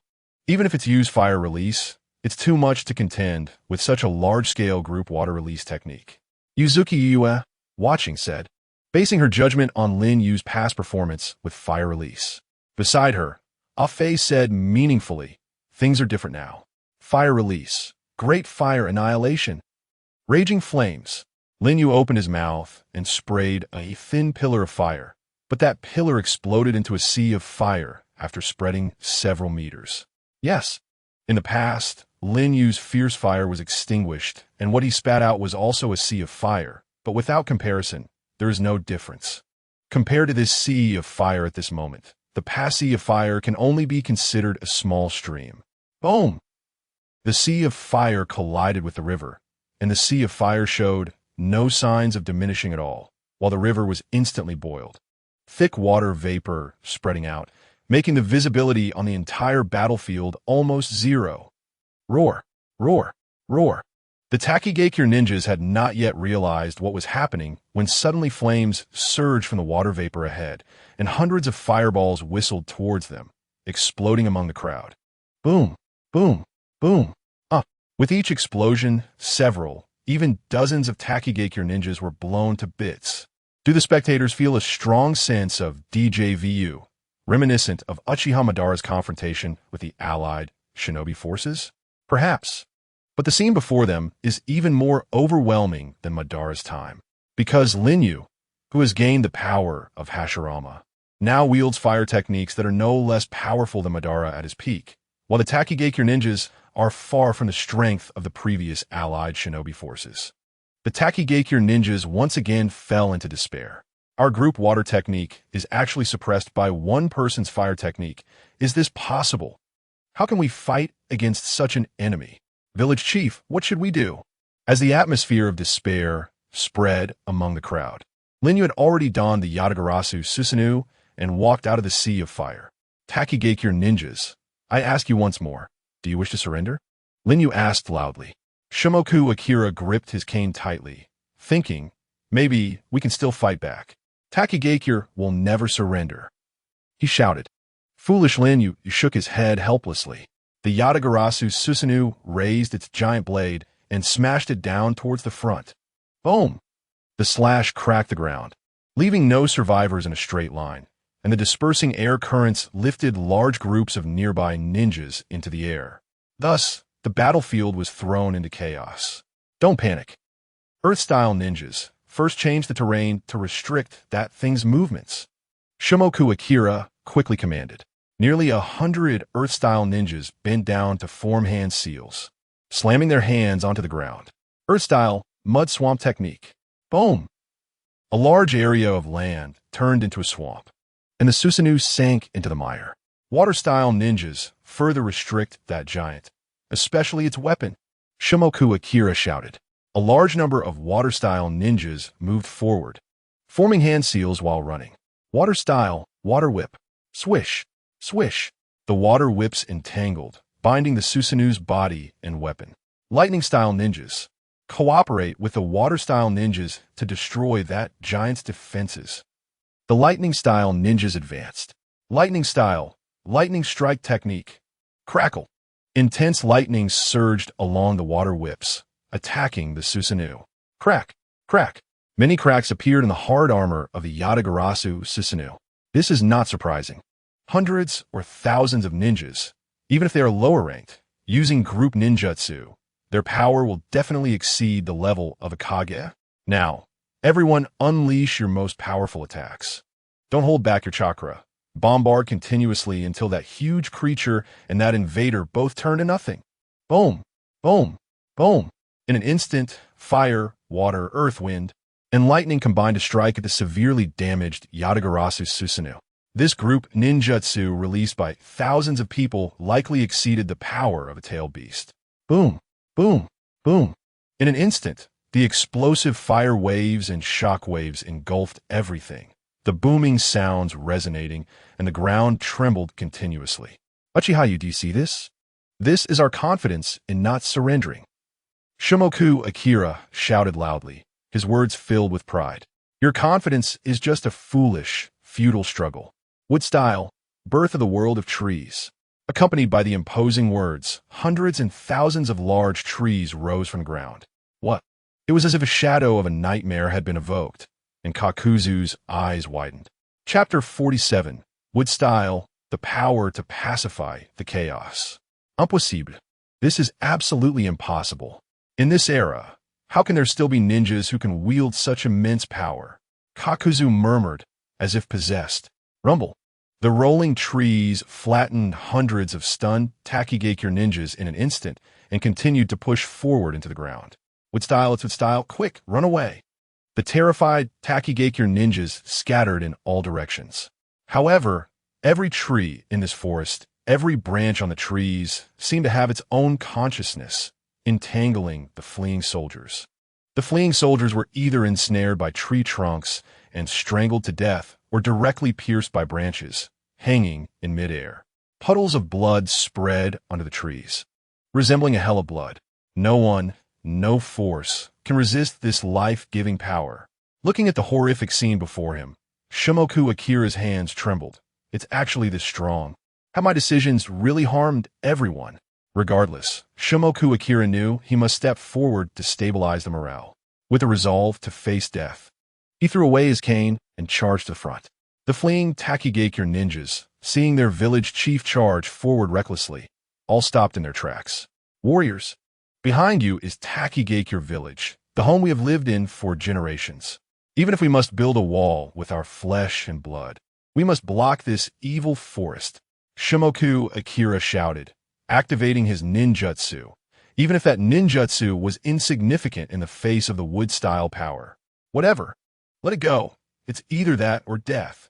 With his actions, he ignited the fighting spirit of the Takigakure ninjas. And even though their numbers had already been reduced by more than half, they unleashed an even more powerful torrent of ninjutsu, strong enough to stop the rolling world of trees. Hoo-hoo. But even so, this was already their limit, and many collapsed to the ground exhausted. Lin Yu stood atop the giant tree, arms crossed over his chest, looking at Shimoku Akira, his Sharingan under the mask showing a hint of emotion. Because this old man reminded him of the third Tsuchikage of a Wagakure, Noki. In the battle of the 5 Kaguya against Madara, even when the Kaguya were repeatedly forced into desperate situations by Madara's overwhelming power, Noki never gave up his belief, becoming the backbone among the 5 Kaguya, even causing Madara quite a bit of trouble. Indeed, in this world of ninjas, veterans are like a flag. Lin Yu sincerely admired this old man, but he would not stop his advance. Just as he was about to form hand seals, boom! A fist shot out. Lin Yu abandoned the hand seals, and the fist pierced through his body. There stood Kakuzu on the ground formed by the piled-up trees, using black tendrils to draw the fist back to the joint of his arm. Kakuzu. Shimoku Akira looked up, his expression complex as he gazed at Kakuzu above. Don't get me wrong, I have no interest in protecting this village. I simply take money to eliminate trouble for others. That's my principle, Kakuzu coldly replied to Shimoku Akira. In fact, there was another reason that Kakuzu did not voice. That man was the shadow of his life. Decades ago, after that desperate defeat and barely escaping, Kakuzu had always feared that man named Senju Hashirama. Yet he had also thought about challenging that man again one day. Unfortunately, Kakuzu never mustered the courage to do so until that man died. That had always been the regret Kakuzu was unwilling to mention to anyone. Seeing Lin Yu replicate the first Hokage's ultimate technique, Kakuzu's heart was stirred not only by fear and shadows, but also by fighting spirit and lingering thoughts. Since it is hopeless to fight against the late first Hokage, perhaps battling the man before me who has inherited his power can somewhat alleviate that regret. Uchiha Yu, I have long heard your great name. Can you give me a little time? The arrogant Kakuzu showed unusual politeness towards Lin Yu. Lin Yu turned to Kakuzu and said, "What's wrong? Let's fight." Kakuzu replied, "I don't mind, but is it just you?" Lin Yu said. Kakuzu looked down at the group of Takigakure ninjas again and coldly said, "None of you are allowed to intervene. This is my battle." What a joke. So many of our compatriots have died at his hands. How can a traitor like you be here to call the shots? The Takigakure ninjas exclaimed angrily. Enough. Listen to him. At this moment, Shimoku Yu stopped the crowd and said, "Everyone step back. Medical ninjas, treat the wounded immediately." The villagers obeyed the village chief's orders. Kakuzu withdrew his gaze and said solemnly to Lin Yu, "I have one more request." "No, it should be a plea." Lin Yu replied, "Go ahead." Kakuzu made a surprising request. "Please, only yous would release ninjutsu to fight me." Lin Yu was taken aback. It was the first time he had heard such an unusual request. He said, "Kakuzu, do you want to seek death?" "Maybe. But even if I die and go to hell, money is still a passport." Kakuzu replied. Lin Yu looked deeply at Kakuzu and said, "Well, I don't dislike that about you." He lowered his arms that were crossed over his chest and raised 2 fingers, forming the opposing hand sign, symbolizing ninja etiquette. Kakuzu also solemnly donned the headband of the rogue ninja from Takigakure and returned the opposing hand sign. After the formalities, Kakuzu ripped off his robe and threw it into the wind, beginning to form hand seals. Earth Grudge Fear Mode. Gulu Gulu. Bang. Gulu Gulu. Bang. His back bulged like a hump, and two black monsters wearing different masks crawled out, attaching themselves to his shoulders. Kakuzu possessed 5 hearts, all of which he had deprived through Earth Grudge Fear. The hearts were attached to the original host's chakra pathways, allowing him to take away their chakra attributes. Thus, he could use chakra of 5 different attributes. The 2 black monsters on Kakuzu's shoulders were 2 of those hearts. Swish, swish, swish. Kakuzu rapidly formed hand seals with both hands. Lightning release, false darkness. Wind release, pressure damage. Fire release, head engraving. Boom, boom, boom. At the same time, he unleashed 3 extremely powerful ninjutsu. Lin Yu also formed hand seals. Wood release, wood shield. Boom, boom. Heavy wooden shields rose from all sides and quickly converged, blocking the impact of the 3 powerful ninjutsu. Swish. Kakuzu charged forward, and during a sprint, his entire arm turned pitch black. This was Earth Release, Earth Spear. Kakuzu's body hardening technique, with extremely powerful destructive force. Boom! His hardened fist struck the wooden shield, which had already been weakened by the 3 ninjutsu attacks, and successfully broke through it. Boom! Another creature wearing the Earth Grudge Fear mask crawled out, joining the 2 on his shoulders, wriggling together, and converging on Kakuzu's right arm. Earth Grudge Fear final shot. Boom! After a brief charge, an extremely terrifying chakra cannon shot out from his right arm, and the energy exploded in the confined space of the wooden shield. Boom, boom, boom. The wooden shield shattered into pieces. Looking at Lin Yu lying not far away with a hole in his chest, Kakuzu gasped and laughed. I won. Crack, crack, crack, crack. Suddenly, Kakuzu's eyes widened. 4 enormous wooden stakes pierced through his 4 hearts at the same time. Lin Yu's real body appeared behind Kakuzu. The Lin Yu that had originally been lying on the ground had turned into wood at some point. Kakuzu trembled and said, Is this the wood release clone of the first Hokage? Kakuzu, you have lost, Lin Yu said, placing his arm on Kakuzu's shoulder. Whoosh, accompanied by the Kamui vortex.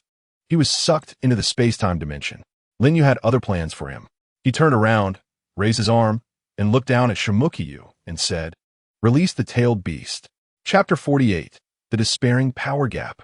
Release the tailed beast. Lin Yu's commanding voice rang out, but Shimukyu clenched his fists and fell into silence.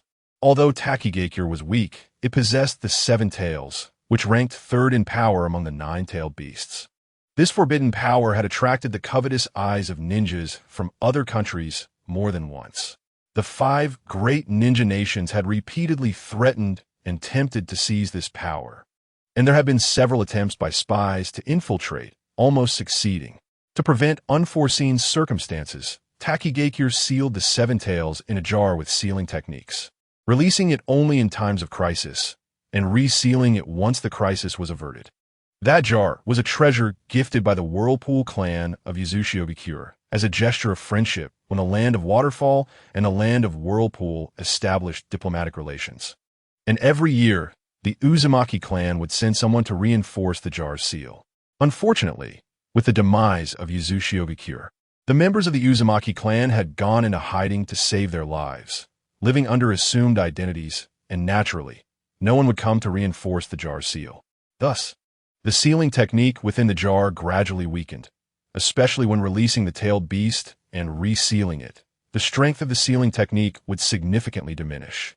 Until a few years ago, when the jar sealed the 7 tails once again, the sealing technique had reached the brink of collapse. Once the seal was broken again, it would completely fail, and the 7 tails could not be sealed again. Therefore, Takigakure dared not use it lightly, treating it only as a strategic deterrent. Even facing an unprecedented strong enemy, Shimukyu had not made up his mind to release the 7 tails. Village chief, let the tailed beast out. Since he wanted to see the power of the tailed beast, let him regret it in despair. We don't want peace in the future. We just want to crush the enemy before us. The Takigakure ninjas were agitated. Shimukyu knew that the village was on the brink of life and death. The so-called strategic deterrent was predicated on the village not being destroyed. After making up his mind, He took out a scroll and unfurled it. Bang! An ancient jar appeared in the center of the scroll. The Takigakure ninjas quickly retreated. Shimuki Yu formed a series of complex hand seals and silently chanted, "Release." Buzz!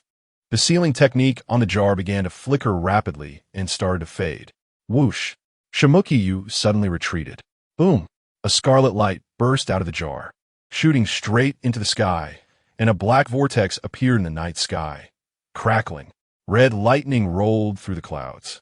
And this phenomenon was no different from when the eight-tailed seal was lifted. Lin Yu looked at the sky phenomenon and murmured, "The power of the seven tails is not much inferior to the eight tails. Indeed, only the nine tails represents a qualitative improvement." Crack! Crack! As the chakra of the seven tails was released, cracks began to appear in the jar, and ultimately, as the red light departed, the jar shattered into pieces. Rumble! The massive chakra gathered in the sky and quickly took shape, revealing the true form of the seven tails. It was a giant flying insect with 6 wings and a tail. On a mountaintop, Mitsuki said, "How ugly." Lin Yu looked at the seven tails hovering in the sky and laughed. While its power may not be the strongest, is indeed the ugliest. At this moment, Shimuki Yu took out a talisman and placed it on his forehead. This was a treasure passed down through generations of the Takigakure village chief, allowing communication with the seven tails. Seven tails for hundreds of years. You have been the guardian spirit of Takigakure. We had no choice but to seal you to protect you. I hope you can resolve this crisis, and in return, we will grant you your freedom. This thought seemed to be received by the seven tails, and its insect-like eyes locked onto Lin Yu at the top of the giant tree. Whoosh! The massive tailed beast chakra gathered in its mouth. Its tail beast bomb, everyone retreat. Shimuki Yu shouted. The Takigakure ninjas scrambled to retreat, even more urgently than when they saw Lin Yu using would release. In their impression, the tailed beast jade might be the ultimate power. Once again, this brings back some bad memories for Yuzuki Yukari regarding the tailed beast jade. It's no problem. I'll leave it to you. Faye, on the other hand, remains quite calm. Looking at Hayato, not only is he not flustered, but he seems a bit excited. Boom! The seven tails tailed beast jade is hurled towards Hayato, and the wind and waves from the initial impact are so overwhelming that it's hard to breathe. This is good. Hayato smirks, and the Yatengu Susanoo is instantly unleashed, with a shuriken of divine might already soaring into the sky. The divine might shuriken collides with the tailed beast jade, causing the tailed beast jade to vanish into a vortex of time and space. How could this be? Watching Hayato so effortlessly dispel what they thought was the strongest tailed beast jade, the Kirinin, who had just seen a glimmer of hope, panicked. Don't panic. The seven tails is the only tailed beast that can soar in the sky, even if he can defend against the seven tails attacks. He won't be able to hit the seven tails. Shimuki calmed everyone down, but he couldn't calm himself, evidenced by the sweat covering his tightly clenched old hands. Boom! The Yatengu Susanoo leaps up. Although it has no wings, it reaches dozens of meters into the sky. Hayato's eyes shine like kaleidoscopes as he marks the seven tails' 6 wings. The Susanoo begins to fall. Great! Serves you right. Can't reach it, huh? Ha ha ha! The Kirinin cheered and mocked. Whoosh! Another tailed beast jade is condensed in the mouth of the seven tails. Just like that. Smash it! The Kirinin shouted. Bang! The Susanoo lands on the ground, and Hayato's lips curl into a cold smile. Seven tails, your wings are too annoying. Let me help you pull them off. Whoosh! In Susanoo's right hand, a pitch-black Magatama gathers and is thrown into the sky. Susanoo's divine artifact, the Nine Tails Divine Might Magatama. Boom! At the same time, the tailed beast jade shoots towards him. The Magatama pierces through the tailed beast jade, which explodes above Susanoo, while the Magatama flies towards the seven tails. The seven tails, seeing the approaching Magatama, suddenly panics and flaps its wings to fly away, but the Magatama closely follows, the distance rapidly shrinking. Boom! Boom! Boom! Unable to shake it off, the seven tails frantically fires tailed beast jades, causing continuous explosions in the sky, but the Magatama remains unaffected. As it approaches, it splits into 6, hitting the Seven Tails' 6 wings. With a cry of agony, the Seven Tails' 6 wings are torn apart by the power of divine might and are transferred to the space-time. Bang! The Seven Tails, now wingless, falls to the ground, glaring fiercely at Hayato, and begins to condense another tailed beast jade. Hayato smirks contemptuously and hand seals. Wood release. Wood dragon technique. Boom! A wood dragon rises from the ground beside the Seven Tails, binding its body. The Seven Tails struggles to break free, trying to smash the wood dragon with a tailed beast jade. But the wood dragon opens its massive mouth and bites down on the Seven Tails' body. The Seven Tails cries out in pain, and the tailed beast jade that hasn't yet formed dissipates at its mouth. The wood dragon absorbs the Seven Tails chakra and grows rapidly, its binding power becoming even stronger. A giant tree lifts Hayato closer to the Seven Tails as he forms hand seals. Wood release. Wooden man technique. The giant tree beneath him grows rapidly, transforming into a towering wooden man. The wooden man is quite imposing, as a wood dragon is coiled around its shoulder. Hayato's palm reveals a character, aimed at the struggling Seven Tails. The character descends. Boom! The wooden man's giant hand reaches out simultaneously from its palm, pressing down on the Seven Tails' head. The Seven Tails chakra is completely suppressed, and it falls into a deep sleep. Whoosh! Hayato's left eye captures the massive form of the Seven Tails, activating the ultra-large long-range divine might, directly transferring it to the space-time, turning it into something he possesses. Turning to look at the Kirin, who are now ashen-faced, Hayato murmurs, "It's about time. It should end." Crack! He bites his finger, dips it in blood, and forms the summoning seal, slamming his palm onto the ground. Summoning technique, 8 Tails. Chapter 49, The Pain of Ceasefire. Bang! Accompanied by the unique white smoke of the summoning technique, the 8 Tails descends upon this land. Its eyes patterned with the Sharingan, and from the moment it is summoned, it is under Hayato's control. What kind of monster is that? The ninjas of Kiri exclaimed. A bull-headed octopus with 8 tails. Could be the 8 Tails? Shimokuyu, who has seen much, slumps to the ground the moment he recognizes the 8 Tails, knowing that no matter how much he inspires them, it is futile. He feels extreme regret. If only he had listened to Uchiha's submission, perhaps Kiri village wouldn't face this catastrophe. Moreover, with such a strong presence, Kiri village would have had the 8 Tails, making its power comparable to the 5 great nations' ninja villages, and they wouldn't have to worry about being targeted by them. But it's too late for regrets. He not only deprived Kiri village of the opportunity to rise, but also pushed the village onto a dead end. Sorry. My foolish decisions have harmed everyone. Shimokuyu repented. However, the ninjas of Kiri did not blame him. Village chief, you don't need to blame yourself. You will always be our hero in Kiri village. We will always be proud to follow you, no matter which world we end up in. You all Shimokuyu's tears streamed down his face. Yes, in a ninja world, bonds connect people together. Bonds between individuals and ninja villages. And bonds between ninja villages. Even justice and evil have their own bonds. With different beliefs and pursuits, paths diverge, leading to conflict. Only those with power are worthy of protecting their bonds. Hayato watched this scene, his hardened heart softened for the first time in a long while. Boom! A large-tailed beast jade is condensed in the mouth of the 8 Tails, and after firing it, it flies over the heads of the Kiri ninjas, destroying the village behind them, but sparing their lives. Looking at the Kiri ninjas in shock, Hayato said, Shimokuyu, you all can leave. You're really going to let us go? Shimokuyu stammered. Yes, let go, but just let go. It's impossible to keep you for myself anymore. Because these people have lost family, friends, and loved ones, and they want to truly submit to Hayato. Hayato is not afraid of their revenge. He simply doesn't want to keep those who are no longer useful. That's all. Hayato reminded. Hurry up and leave before I change my mind. Remember to hide your names and don't do anything reckless. Otherwise, I understand. I've made one foolish decision. I want to make a second one. Shimokuyu said this and did just that in the future. He really led the Kiri into hiding, and from then on, they lived in peace, never mentioning it again.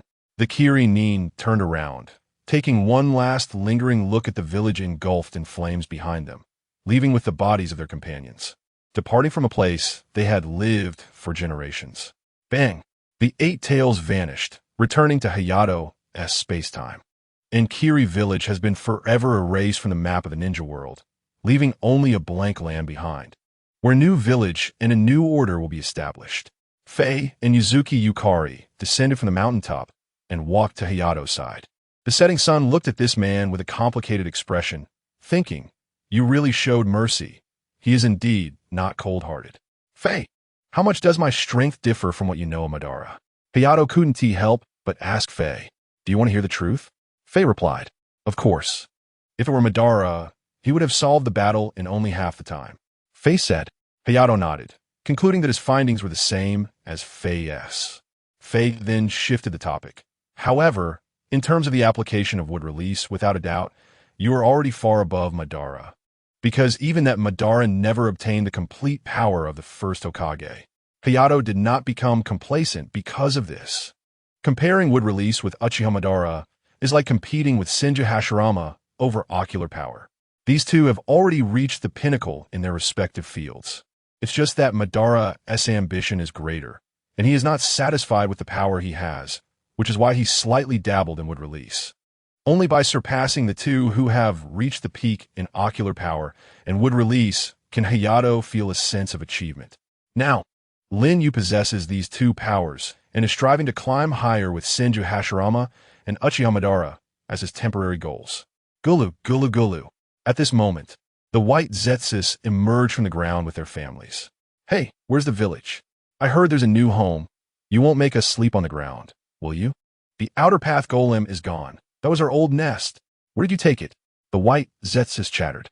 "Stop the nonsense, you guys. Building a ninja village is just a matter of minutes." Whoosh! Lin Yu took out a scroll from the Kamui space and spread it open. The scroll depicted the structures and designs of some houses. Lin Yu's Sharingan spun rapidly, and after glancing through the scroll, he copied all the contents into his mind. Closing his eyes, about 20 seconds later, he opened them again, put away the scroll, stood up, walked forward, formed a hand seal, and pressed his hands down on the ground. Wood release, house building technique. Boom, boom, boom, boom. Houses rose from the ground, crisscrossing and standing in rows, with every detail perfectly restored. A ninja village was thus built. Amazing, amazing. Yuzuki Yugao covered her lips, her beautiful eyes shining with light. "This is the prototype of our village. More specifics will be added after I return," Lin Yu said. "Are you going to the Land of Iron?" Yuzuki Yugao asked. "Yes. Let me go alone. You all settle down here first," Lin Yu replied to Yugao, and then looked at the white Zetsus. "Also, go find the daimyo of the Land of Water and get all the necessary procedures done. One country, one village. This system has been in place since the first Hokage pacified the chaotic world. The country provides funding and resources for the ninja village, and the ninja village executes commissions and provides military protection for the country. Are you so sure that the daimyo of the Land of Water will recognize this village?" A white Zetsu asked. Does he have a choice? The hidden water village has been destroyed, and the Land of Water has lost its military protection. He can only choose us, who are stronger. Otherwise, the Land of Water will inevitably become bait for the great powers, Lin Yu said insightfully. You, be careful when you go to the Land of Iron. In today's ninja world, the 5 Kages are being elected, and the strongest ninjas bearing the titles of Kage are all there. Yuzuki Yugao advised with concern. Lin Yu smiled gently. Don't worry soon. There will be another Kage-level ninja added to the mix. Thus, Lin Yu set off on his journey to the Land of Iron. Next stop, the 5 Kage Summit. Chapter 50. Konoha's Yellow Flash here. In the Land of Iron, heavy snow fell, and there stood a towering mountain on the only road leading to the venue of the 5 Kage Summit. At the mountain's peak, dozens of ninjas wearing demon masks stood there, their leader standing at the cliff's edge, watching the 3 figures approaching up the snowy path. The leader, dressed in a white cloak and hat, was in front. The target has appeared. Attack. As soon as he finished speaking, dozens of ninjas behind him formed hand seals and activated their group ninjutsu. Earth release. Rock collapse. Boom, boom, boom, boom. Rocks tumbled down, crashing towards the three below. The three figures stopped and looked at the falling rocks. A calm male voice came from beneath the hat of the leading man. Don't attack. Whoosh. Rapid hand seals. Wind release. Gale net. Swish. Hundreds of wind blades woven into a wind net swept into the air and crack. The large falling rocks were instantly reduced to countless fine particles, losing their lethality. Whoosh! A kunai covered in lightning pierced through the dust, leaving a scratch on the demon mask of the man by the cliff. Just a kunai. Continue the attack, he shouted to his subordinates. The screams of dozens rang out almost simultaneously. The man turned around sharply, only to see that the previously lively dozens of subordinates had fallen dead. Next to their bodies stood the man in the white cloak and hat, holding the very kunai from before. Cold sweat soaked his back, and even the demon mask could not hide his panic. What on earth happened? Whoosh! In a flash, the kunai was pressed against his neck. Anything that comes into contact with me and my chakra will leave an indelible mark. Looking at your masks, you must be from the land of Forest Paragon clan, right? The two countries have friendly relations. Why unilaterally destroy that? A calm voice came from beneath the hat. The man's eyes glanced downward and saw the mark beside the crack in his mask. He clenched his fist. Friendly? Unilateral? Nice words. You just put on a show while behind the scenes. Your umbu killed how many of our fellow countrymen? The face hidden beneath the hat hesitated for a moment before speaking. I have never given such orders. There must be some misunderstanding. Then why are they wearing your umbu's attire and claiming to be acting on your orders? I have wanted to avenge my clan more than once, but lacked the opportunity. Finally, this 5 Kage summit made us realize this is a rare opportunity, so we ambushed here waiting for your appearance. I carry the demands of my fellow countrymen, so I cannot fail. By the way, it was a big shot from your Konoha who revealed your route to me, and he also gave me an ultimate trump card. Whoosh! As his words fell, the leader of the Paragon clan suddenly threw off his gray cloak. Whoosh! Several talismans appeared on his chest. This is the 4 symbols sealing technique. A mildly surprised voice came from beneath the hat. Boom! Black light spread in all directions, expanding into a black sphere with a diameter of hundreds of meters. When the black sphere disappeared, the mountain had a bowl-shaped hollow. Whoosh! Next to the kunai on the ground, a figure appeared, wearing a white cloak. He adjusted his hat and murmured, "So that's how it is, Danzo." Bang! Almost 10 seconds later, the body of the Paragon clan leader fell to the snowy ground. Whoosh! Startled by the commotion, a large group of samurai from the land of iron gathered, drawing their swords and looking at the 3 figures before them. Who goes there? State your name. At this moment, the cloaked man gently reached up, removed his hat, revealing short golden hair and a young, handsome face. He spoke politely yet with authority. My name is Minato Namikaze, the 4th Hokage of Konohagakure, here to attend the 5 Kage summit. Whoosh! The samurai exchanged glances, their steel helmets revealing shock. Minato Namikaze, the 4th Hokage of Konoha, that famous yellow flash? I didn't expect him to be so young. Minato Namikaze introduced. The 2 behind me are Akimichi Tadu and Inuzuka E, serving as my personal guards. Crack! The samurai all sheathed their swords and knelt on one knee. Lord Minato, welcome to our land of iron from afar, but we have to follow protocol. Can you tell us what just happened here? Minato Namikaze replied. Well, a group of ninjas ambushed us from mountain. A group? The samurai looked at the lone Paragon clan leader lying in the snow, revealing puzzled expressions. At this moment, Akimichi Tadu, standing behind Minato, stepped forward, his voice as robust as his stature. Those dozens of enemies were killed by the Hokage the moment the battle started. The samurai were shocked. Killed? In an instant? Then, where are their bodies? We need to report to the general of the Land of Iron, Lord Miura, the leading samurai said. At this moment, Inuzuka rode forward on a large yellow ninja dog, saying, "This man on the ground is the leader of the attackers."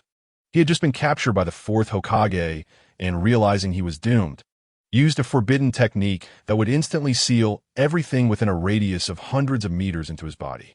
The bodies of his dozens of companions are now inside him. The samurai broke into a sweat at this revelation, glancing at Minato again. Go take a look. Yes, a samurai, stepped forward to examine the corpse and reported, "Indeed, there is something resembling a sealing technique on the chest of the corpse." The leading samurai nodded.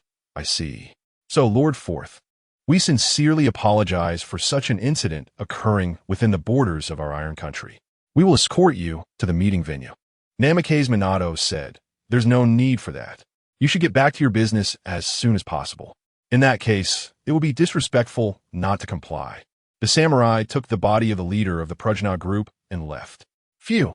At this moment, Namikaze Minato seemed to breathe a sigh of relief and said to the two behind him, "Thank you both. I really am not good at handling such situations.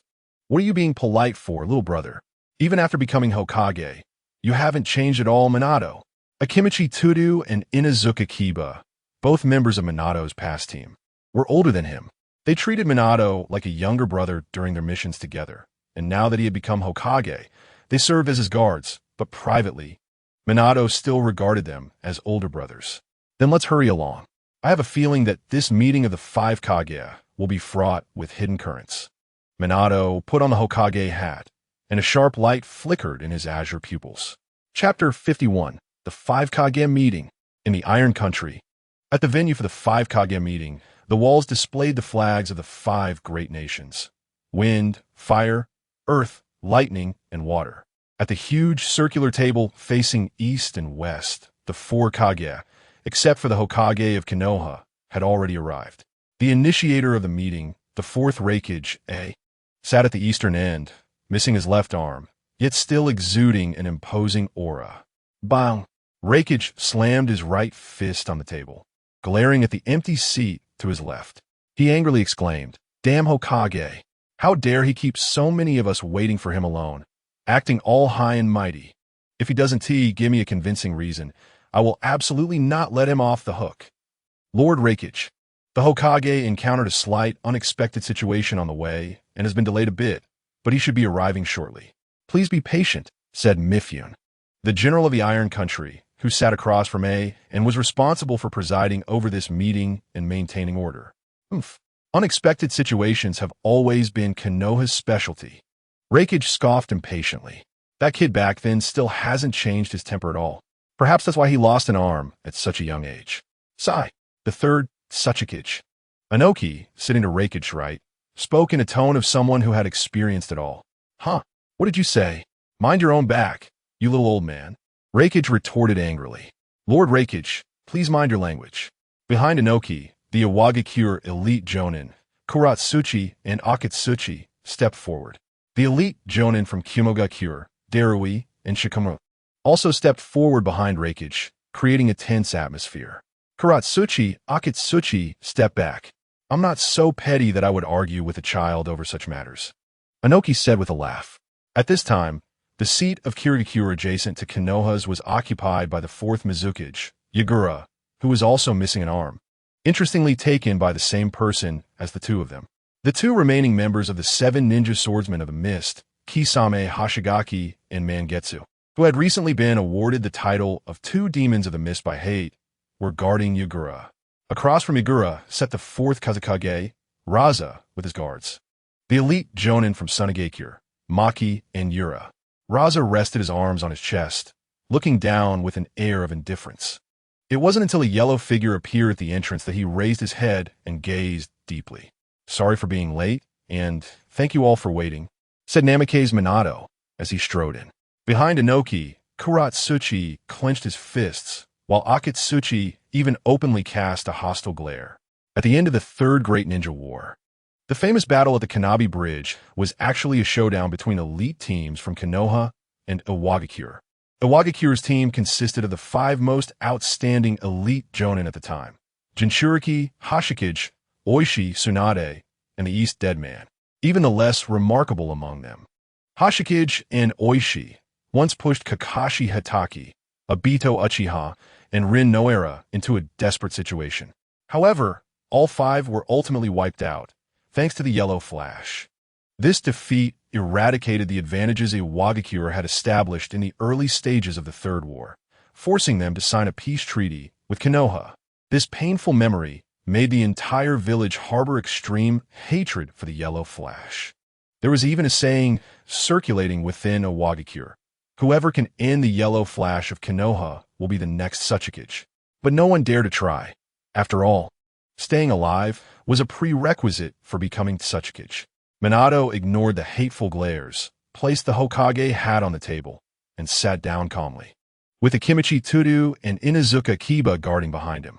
Now that the Hokage has arrived, I declare the fourth 5 Kage meeting open. Please feel free to speak your minds. As the mediator, I will witness all your words and actions during the meeting, Mifune said. Bow. Raikage's fist slammed on the table again. Hokage, my brother, Killer Bee, was attacked by a rogue ninja. He was seriously injured, and the 8 Tails has also been taken. Konoha must give me an explanation.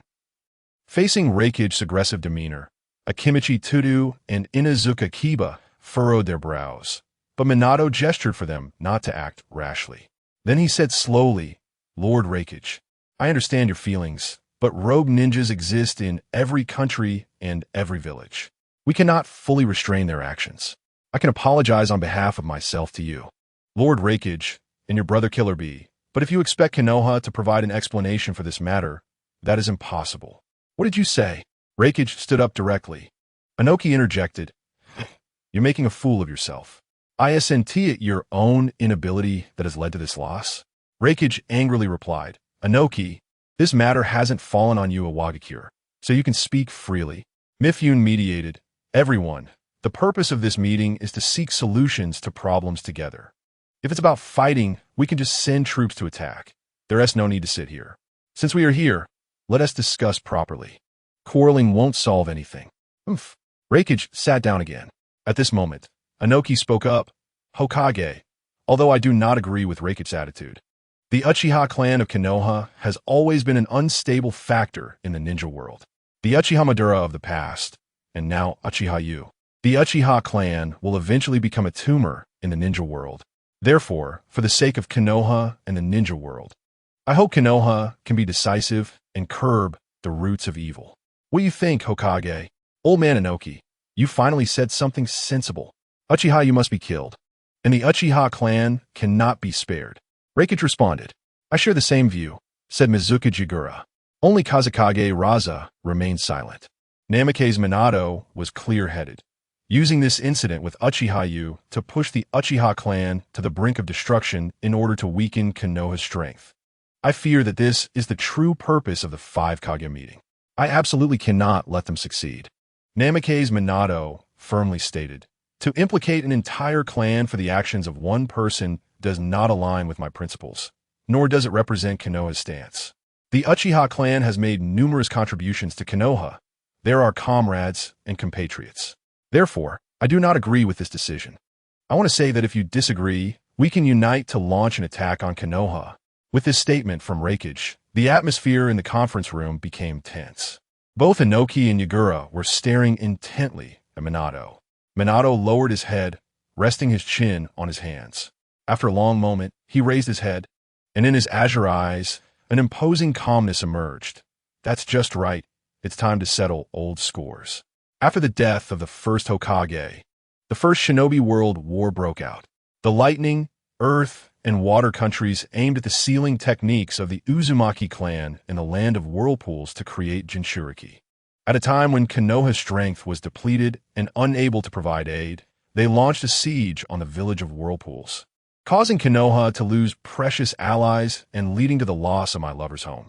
With a pause, Minato declared, since you want to start a war again, be prepared to lose everything, including the tailed beasts that were granted to you by the first Hokage. Konoha will reclaim them as well. At that moment, the eyes of Inoki, Raikage, and Mizukage all narrowed.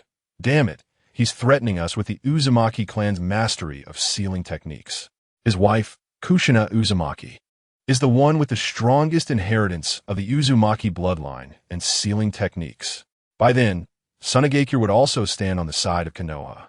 At this point, the fourth Kazekage, Raza, finally spoke up, but, Lord Minato, we of Tsunagakure also have conditions. We hope to borrow your sealing techniques. The one-tailed Jinchuriki is due for a change. The next one has already been determined to be my unborn child. If you're willing to provide technical support, We of Sunagakure will firmly stand by Konoha's side. Minato replied, the land of wind is adjacent to the land of fire. Sunagakure did not attack the village of whirlpools back then. We in Konoha have seen it. It just wasn't Team I Lover who acted, but rather I. Raza unexpectedly said, oh, could it be that, Lord Minato, you have mastered all the sealing techniques of the Uzumaki clan? Minato humbly replied, while I can't compare to my lover Kushina, assisting Sunagakure in sealing the one tail should be sufficient. Raza said, all right, it's a deal. Inoki thought to himself, this is really a clever countermove. Minato Namikaze, this man, seems gentle and harmless, but he hides a sharp edge. He's a tough character. Yagura thought, if this continues, the initiative will completely fall into the hands of the Hokage. Reikage AI thought, damn it, if we hadn't lost the Eight Tails, we wouldn't be so passive now. He shouted, the Uchiha matter can be put aside for now. But Uchiha, you must die. Hokage, we of Kumogakure will take action against the rogue ninja, and Konoha must act together.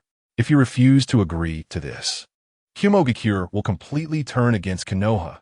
You will bear the consequences. Yagura echoed, I also agree with Reikage's opinion. Uchiha Yu is now the public enemy of the entire shinobi world, and Kirigakure will naturally not stand by. Inoki and Raza did not express their opinions, as Uchiha Yu had not yet offended them directly. They prefer to see a situation where the clam and the sandpiper fight, benefiting the fishermen. After pondering this matter, Minato was about to respond. Suddenly, in the air above the conference room, the space was stirred by Kamui, and that man descended with overwhelming pressure. He landed from a high position, his voice calm, yet imposing. Your discussions are quite intense. Why not let me join?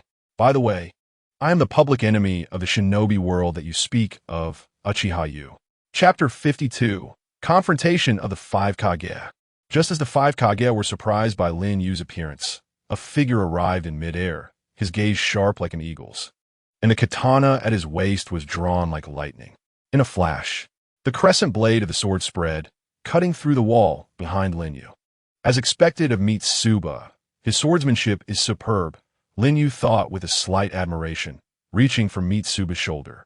Crackle, a flash of lightning, Reikage donned in lightning armor, launched a heavy punch. Lin Yu sneered in his heart. You want to catch me at the moment of materialization. I knew you would strike at this moment, brute. Boom! Reikage passed through Lin Yu's body, crashing into the wall. I see you don't want your other arm either, Reikage. Lin Yu's left, I aimed at Reikage's right arm. Preparing Kamui. Swish! A flash of gold. Minato was already at his side, striking towards Lin Yu's mask with a Rinnegan. Lin Yu's arm quickly shot out, accurately grabbing Minato's wrist. Almost simultaneously, his right eye released Kamui, pulling Minato towards the space-time. Swish! Another flash of gold. Lin Yu let go of his hand and turned to look at Minato, who had flashed back to his original position, praising, as expected of the yellow flash, so fast. Even I would be restless if you branded me with that troublesome flying thunder god mark, not knowing when you would pop up to give me a Rinnegan. Lin Yu engaged with 3 shadow-level experts, including Mitsuba, in the blink of an eye. The other Kaguya also realized the situation. Inoki thought, so that's a space-time technique. Among the Uchiha's ocular powers, it's outstanding. No wonder it can stir chaos in the shinobi world. Raza thought, equally troublesome as his ocular power is his predictive ability, as if he can see through everyone's reactions. Lin Yu surveyed everyone and said, I'm not here to fight with you. Who cares? You must die here today. The 4th Mizukage Yagura formed hand seals with one hand. Water release. Water dragon tornado. A water column spinning rapidly like a tornado engulfed Lin Yu's figure, destroying the entire wall and even the corridor outside, allowing the raging wind and snow to blow in. His penetration ability can only last for 5 minutes. Space transfer requires materialization. If he maintains a high-density, high-intensity attack, he cannot escape, but he has a tricky move, Susanoo, that must be restricted. Yagura's face twisted with malice as he maintained the water tornado. Then let's paralyze his body, so he can't even concentrate chakra. Reikage released strong lightning chakra from his palm, mixing it into Yagura's water tornado, turning it into a spiral lightning storm. Once Lin Yu exits his penetration state, his body will be instantly paralyzed, rendering him unable to use chakra. He wouldn't even be able to use Susanoo. Hokage, what are you waiting for? Do you want to protect your rogue ninja? Reikage shouted at Minato. Of course not. According to the intelligence I've received, he can still move through materials in this state. The attack density and intensity are sufficient, but the breadth is still not enough. We should move the battlefield to a more open area. Swish, swish, swish. Minato quickly formed hand seals with both hands and then held the kunai marked with the Flying Thunder God. Flying Thunder God space barrier. Swish. The scene changed, and everyone found themselves on an open snowy plain, with the ongoing ninjutsu transferred intact. Minato said, he shouldn't be able to come out in front of us, so it's likely he will penetrate underground. Lord Wind Shadow, please eliminate that possibility. Though Raza was reluctant to take action, he had asked Minato for help earlier, so he couldn't stand by any longer. Understood, leave it to me. Raza bent down, thrusting his arm into the ground. Z. Dark circles appeared around his eyes, a sign of using his bloodline limit. Magnet release, sand gold. Magnet release, sand gold burial. Boom, boom, boom. The sand gold buried underground flowed, causing the ground to rise and fall like waves. Swish. Minato scattered the kunai marked with Flying Thunder God in various directions to respond to any emergencies while saying to the guards of the 5 Kaguya, everyone, please prepare your techniques. Once he is cornered and tries to escape from the techniques, immediately cooperate with my follow-up attack. Be sure to give him no chance to. Understood. The elite J-Nin who followed the 5 shadows quickly formed hand seals, entering a state ready to unleash ninjutsu. Maintain this for 5 minutes. Boom. A commotion arose within the water vortex.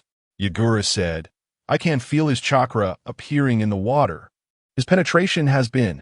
Minato said, Kazekage, use your technique to thoroughly seal his movements. Understood. Rasha quickly formed hand seals. Magnetic release. Sand gold seal. Boom. Sand gold surged from all directions, covering the water vortex, and then, with a squeeze of Rasha's palm, transformed into a golden triangular shape, crackling, as a black sealing technique appeared on the surface of the triangle. Suchikage, please use your technique to finish him off, Minato said to Noki. The instigator of the chaos in the ninja world. After many years, the 5 Shadow Summit was restarted, and the target the shadows united to attack met such a comical end. It's a bit unsatisfying, but if you don't hide well and insist on coming out to seek death, I can't blame myself. Whoosh! Noki floated into the air, forming hand seals with both hands. A completely transparent white cube, embedded with a core, appeared in his palms. Farewell, troublemaker. Noki pushed the white cube forward, which rapidly expanded, enveloping the sand gold triangle within. Dust release. Original world separation technique. Whoosh! The cube dissipated, and everything inside turned to nothingness. Mifune sheathed his katana. As expected of the 5 shadows, the villain had no room to fight back. Oof. Finally, it's quiet, the Reikage said with satisfaction. Go underground and slowly repent for the chaos you caused in the blood mist. The Mizukage, Yagura, said coldly. Behind him, Kirigakure's Manj and the Akatsuki's Kisame exchanged glances, both filled with uncertainty. That man, was he really taken down? Since the core figure discussed at the summit, Uchiha Yu, has been eliminated, then the 4th 5 Shadow Summit comes to an end, Minato said. Oof. Hokage, you got lucky this time, the Reikage retorted. It's really lonely. I wonder when the next summit will be, Noki sighed. The 5 shadows were ready to disband. Where are you all going? So, when that familiar voice suddenly echoed in the icy wilderness, everyone was dumbfounded. What? Whoosh! The Kamui vortex appeared, and that man descended once again. Clap. This time, the moment he landed, his hands were already crossed over his chest, forming the snake seal. Minato's pupils constricted. That seal, could it be? Yu's eyes beneath the mask were fierce. Wood release. Birth of the World of Trees. Chapter 53. The Name of Shadows. Boom. On the snowy field, the world of trees erupted, thick trunks binding the 5 shadows and their guards. Damn it. Just wood. Don't underestimate the Reikage. The Reikage broke free from the trunks with brute force, but soon more and thicker trunks entangled him. No doubt about it. This is the signature ninjutsu of the first Hokage, birth of the world of trees. Minato sighed, and with a whoosh, he used Flying Thunder God to escape, then helped the shadows and their guards to break free one by one. You stood atop the trees, watching, and did not stop him. Damn Uchiha you! How dare you make me look so miserable? Come down and die. The Raikage shouted at the top of the trees. I've said it before. I came here not to fight you. Otherwise, I wouldn't have used birth of the world of trees just now, but rather birth of the flowering trees. You said with a slightly solemn gaze. Bluffing. Just summoning a few trees. If you don't come down, I'll go up and chop you into pieces. The Raikage twisted his neck impatiently. Minato hurriedly said, Everyone, he's not exaggerating. The first Hokage's birth of the flowering trees can release a large amount of toxic pollen in an instant. No one can escape, and if you get hit, it means the end. His not using it shows he really doesn't intend to fight us to the death. Damn Sharingan, damn would release. The Raikage gritted his teeth, but no longer pressed the issue. At least the fourth Hokage is reasonable. You sat down. Mr. Uchiha, you just dodged the combined attack of the five shadows using the first Hokage's wood clone technique, right? Minato looked up at the top of the trees. You raised an eyebrow. Oh, you noticed? That's right. It is the wood clone technique, capable of using all my ocular techniques and ninjutsu. Even if it endures a strong attack, it won't disappear unless the clone is killed. Minato's expression grew serious, thinking, as expected, not only the flowering trees, but he could probably use with dragon, woodman, and other techniques as well. Whoosh! Noki floated into the air with his hands behind his back. The intelligence did indicate that Uchiha Yu can use some wood release techniques, but that he can also use high-level wood release like birth of the flowering trees and would clone. What on earth is going on? Minato said sternly. I'm afraid he has obtained the complete cells of the first Hokage. What? Noki was shocked. Is that even possible? Didn't you from Konoha try hundreds of times and fail? This only means that Uchiha Yu possesses potential surpassing both Senju Hashirama and Uchiha Madara. His current strength is even greater than when he defeated the third Hokage. I'm afraid even I. Minato clenched his fist. This power, I just obtained not long ago. If not, I wouldn't dare to appear so boldly in front of you five shadows, you said.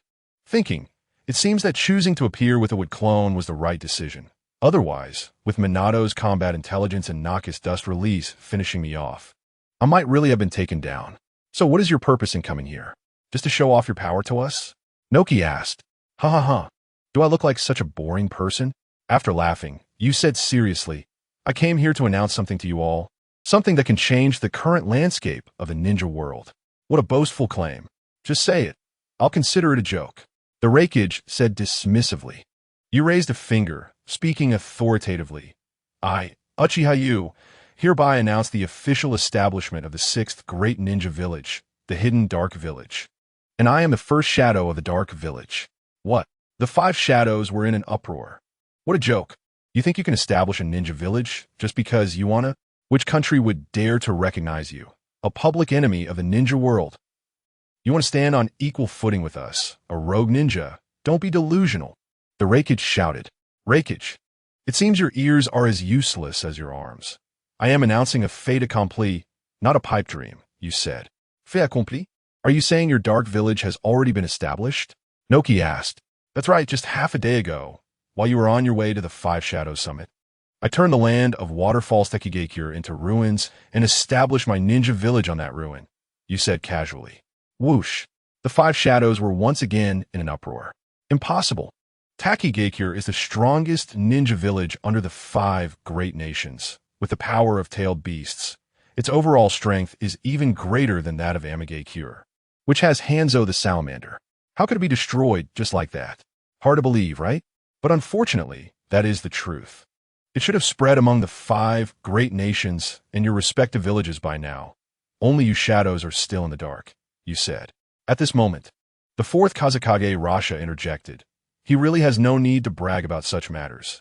At the time he mentioned, I indeed saw a massive explosion of light appear within the borders of the land of waterfalls, precisely where Takigakure is located. With that, the other shadows had no choice but to believe that Takigakure had really been destroyed by you. So what? The land of waterfalls is a small country. Even if he established a village, what qualifies him to stand alongside the 5 great ninja villages? The Raikage still said dismissively, "That's right. Is Hanzo weaker than the shadows?" But didn't he still not receive the title of a shadow? "Uchiha, in the end, you're just enjoying yourself," Inoki said. But at that moment, Hayabusa started to laugh. "What's so funny?" Raikage exclaimed. "Well, I knew it would turn out like this, so I brought something interesting for you to see." Saying this, Hayabusa bit his finger, dipped it in blood, and formed hand seals. Hachi Inu Tori Shinyu summoning technique. Boom! A terrifying chakra emanated from the white smoke of the summoning technique. Raikage's eyes widened. This chakra is from the 8 tails. But that's not all. Hayabusa formed seals again. Boom! Next to the chakra of the 8 tails, an equally massive chakra appeared, and as the smoke cleared, everyone was shocked. It was the 7 tails from Takigakure. The 7 tails and 8 tails, the 2-tailed beasts second only to the 9 tails in power, were actually under Hayabusa's control. Don't you all love using tailed beasts to maintain the balance of power? You've been looking for Jinchuriki, but it doesn't have to be so complicated. Huh. The Sharingan beneath Hayabusa's mask burst forth with powerful ocular prowess. The 7 tails and 8 tails opened their mouths wide, and whoosh. Terrifying tailed beast chakra gathered into tailed beast balls. He could control 2 tailed beasts at once with his ocular power. Boom! Boom! 2 tailed beast balls were launched simultaneously, soaring over the heads of the 5 Kages and flying toward the distant mountains. Rumble! Rumble! A pillar of explosion rose hundreds of meters high, flattening the entire mountain, causing the ground to shake continuously. The proud Kages were dumbfounded at this moment. From above, Hayabusa declared, "Now, do I, Uchiha, have the right to be called Shadow?" Chapter 54. The 5 Kages Compromise, The Rise of the Shadow. After a long period of shock, it was Inoki among the 5 Kages who first asked, "Uchiha, who exactly are you, and what is your purpose?" Hayabusa replied without hesitation, "I, Uchiha, am not a deity, just a mortal who wants to challenge the gods. As for my purpose, if I had to say, it would be freedom." Inoki questioned, "Freedom? The freedom you speak of sounds more like your own wantonness, which will bring disaster to this ninja world." "Perhaps," Hayabusa said meaningfully, "but your vision is too narrow. You cannot see that everything you have and everything you protect is insignificant. When true disaster arrives, none of you will be spared." "True disaster?" Minato narrowed his eyes and asked, "Mr. Uchiha, do you know something? Can you share what you know with us? Understanding your motives might change our future policies." "Hokage, are you going to listen to his nonsense?" Raikage frowned and shouted. Hayabusa gazed deeply at Minato, pondering. One day, the Otsutsuki clan from the heavens will descend, and their power is enough to destroy the entire ninja world. To fight against them, I must collect tailed beasts and become the 10 tails Jinchuriki. It's just that many elements are not yet in place, making it difficult to achieve for now. That's why I established the ninja village, to create a buffer and accumulate some strength, making it easier to seize the elements from the 5 great nations in the future. This is my motive and purpose. But should I say it here? No. Of course, it's not that I'm afraid they will know, but what would it change? Would the Kages of the various ninja villages willingly offer up the tailed beasts of their villages? Would they be willing to believe the words of a public enemy of a ninja world? Even if they did believe, they wouldn't be willing to trust. Humans are inherently selfish. Hayabusa is also selfish, so there's no need to condemn anyone, nor is there a need for excessive explanation. Verbal deceit is Naruto's privilege. Hayabusa doesn't buy into that, nor does he want to use it. Everyone speaks with their strength, following the rules of this ninja world. It's simply the law of the jungle. Hayabusa raised his head, addressing Minato and the Kages waiting for him. "I have nothing to say to you." Minato's expression changed slightly. Then he asked, "So, will you attack the various nations and ninja villages like before?" Hayabusa smiled. There's nothing to hide from you. Everything I could take has been taken. Before the next thing I want appears, I don't plan to make any moves. After all, false peace can sometimes be quite important. As long as you don't come looking for trouble. Yes, if war breaks out, causing the death of Jinchuriki and delaying the revival of the tailed beasts. Who knows when I will become the 10 Tails Jinchuriki? The reason he chose to appear and speak during the 5 Kage Summit was, firstly, to establish a reputation for his hidden shadow village, beneficial for future development, and secondly, to inform the Kages that he wouldn't make any major moves for a while, to prevent the various nations from using the pretext of hunting him down as an excuse to start a war. Why should we believe what you say is the truth? Reikage shouted. Because you have no other choice, Hayabusa replied. Mr. Uchiha, I still want to believe you. To everyone's surprise, Minato said. Oh, is that so? Hayabusa's gaze deepened. There's one thing Minato knows very well, that after Hayabusa had intimidated Danzo, Danzo had stopped his impeachment against him and targeting Kushina. Although Minato could have resolved it himself, he didn't dare to take risks when it came to Kushina's safety. Therefore, Minato knew he owed Hayabusa a favor long ago. Although he didn't know why he was secretly helping him out, at the very least, he had to repay this favor. Thus, Minato solemnly stated, I, Minato Namikaze, on behalf of the Hidden Leaf Village, acknowledge Mr. Uchiha and his Hidden Shadow Village's status, as well as the title of Shadow. At this moment, the Wind Shadow. Raza also said, Sunagakure acknowledges Uchiha, Hidden Shadow Village, and the title of Shadow, because Uchiha has never caused trouble on our Wind Country's land. Then Iwagakure should also acknowledge it, for the same reason as the Wind Shadow. Inoki said this, though he was reluctant to acknowledge it. Hayabusa's strength and the 2-tailed beasts he held were a tremendous deterrent. Since Hayabusa had never caused trouble in the land of Earth, he found a way to step down, while also doing Hayabusa a favor. Seeing the 3 Kages express their stance, Reikage and Mizukage's faces were extremely unsightly. Both of them had deep grievances with Hayabusa, and both had lost an arm because of him.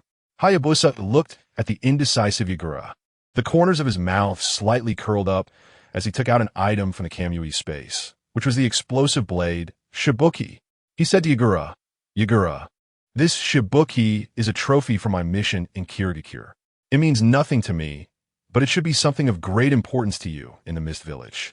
Yagura raised his eyes and coldly said, What? Do you want to buy me off? Buy you off? You misunderstood. I'm just giving you a calculation. A choice. One option is to get nothing at all, and even lose more. The other option at least allows a powerful ninja blade to return. I believe, as a village leader, you should be able to make the right decision. Hayabusa smiled. Yagura gritted his teeth and clenched his fists, his expression unwilling. But after weighing the pros and cons, he ultimately compromised. The Mist Village acknowledges Uchiha, acknowledges the Hidden Shadow Village and the title of Shadow. Smart. This is the demeanor a shadow should have. Hayabusa threw the explosive blade, Shibuki, in front of Yagura. Ao stepped forward, took Shibuki into a scroll, and as he stood up, he gave Hayabusa a meaningful glance before returning to stand behind Yagura. With the 4 Kages acknowledging Hayabusa's existence and status, only Reikage remained. The 4th Reikage, clenched his fists tightly. How could he not know the tide had turned, but he couldn't find a way out. Whoosh! A closed glass container appeared in his hand, inside which was stored the severed arm of the Reikage in preservation fluid. Lin Yu smiled and said, Thunder Shadow, your taijutsu is immensely powerful, and your limbs are your strongest weapons. Losing an arm will undoubtedly affect your strength. You seem indifferent on the surface, but it can't be entirely true. Thunder Shadow shouted, What do you want to say? You should thank me. I retrieved your arm from the space-time, and I even treated it specially so that it hasn't rotted and the nerves are not completely dead. You can have the medical ninjas from the Hidden Cloud Village reattach it. How about it? If you're going to kill me, it's better to have both hands intact for a higher success rate. Lin Yu tossed the glassware in his hand, smiling playfully. Crack! Crack! Thunder Shadow clenched his right fist tightly, wishing he could kill Lin Yu with his gaze. Lord Thunder Shadow, consider the bigger picture, think long-term. Lord Thunder Shadow, for the village's sake, you cannot lose your arm. The Tsuchikage and the Troy behind him whispered their advice. Thunder Shadow finally loosened his tightly clenched fist. Fine, I will acknowledge you, Uchiha, acknowledge your Hidden Shadow Village, acknowledge your name as Shadow, but I will never forgive you for what you did to Bai. Once I catch an opportunity, I will definitely kill you. Haha, then I wish you success, Lin Yu released his hand, letting the glassware fall. The Tsuchikage stepped forward. Melt release, protective wall. A rubber substance created with melt release caught the glassware. Unexpectedly, it had evolved into such a result. The witness, General Miura from a land of iron, sighed in his heart and stepped forward to solemnly announce, "Since the talks have reached a conclusion, I hereby declare the 5th Kage, or rather, the 6th Kage summit concluded. The 5 Kages departed, each bearing different expressions and their own calculations. But when they returned to their respective villages, there would inevitably be a major event that would shock the entire ninja world. The 6th major hidden shadow village was born, led by the man who bore the name of the first shadow, named Uchiha Yu. The troublesome matters finally came to an end, and it was time to fulfill the promise of soaking in hot springs with the setting sun, gazing at the falling snow in the sky. Lin Yu rarely showed a quiet smile. Chapter 55. Hot Springs, Snowy Night. Yu accompanies the setting sun when Lin Yu returned to the hidden shadow village. The land of waterfall was already blessed with deep winter snow, presenting a completely white scenery. At the southernmost part of the village, beside a suspended waterfall, stood a large castle, its architectural style resembling the legendary Tenshu Castle Tower. It is no exaggeration to say that this is the highest standard building in the world of Hokage. It is said that even the most skilled craftsman would take several years from start to finish. However, Lin Yu built it in an instant using the wood release technique from the Senju clan. He named it Tianyu Pavilion, using it as his sleeping quarters.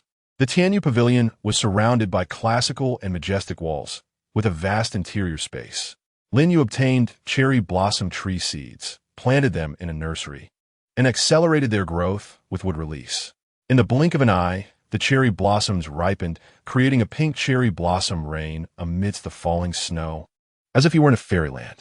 Yuzuki Sunset, dressed in a kimono with her hair styled up, followed Lin Yu, who wore a white robe. The two arrived at the backyard of Tianyu Pavilion, where there was a large open space. Lin Yu planned to start constructing an outdoor hot spring for him and Yuzuki Sunset to bathe in. It is said that the hidden waterfall village had the idea of creating an artificial hot spring for hundreds of years, but due to geological reasons, it was difficult to realize. "Are you really going to build a hot spring here?" Yuzuki Sunset asked. Ordinary artificial hot springs require digging 600 to 2,000 meters into the earth to reach hot spring water. However, the geology of the hidden waterfall village is very special. The soil contains a large amount of hard minerals, and digging less than 100 meters down would be blocked by thick underground rock layers, making it impossible to continue digging. That rock layer is so hard that even ninjas cannot do anything about it. "Of course it's true," Lin Yu smiled. "But that's too hard. Why not forget it? Taking a hot water bath feels about the same," Yuzuki Sunset said thoughtfully. "Soaking in a hot spring and taking a hot water bath are not the same thing. Moreover, if I can't even fulfill a promise to my woman, how can I consider myself a shadow?" Lin Yu's words made Yuzuki Sunset feel a warm sensation even amidst the heavy snowfall. "Let's get to it," he said, and he prepared to use a technique. Lin Yu recalled the scene of battling the 3rd Hokage that day, and suddenly his right arm grew immensely. Ninjutsu, partial multiplication technique.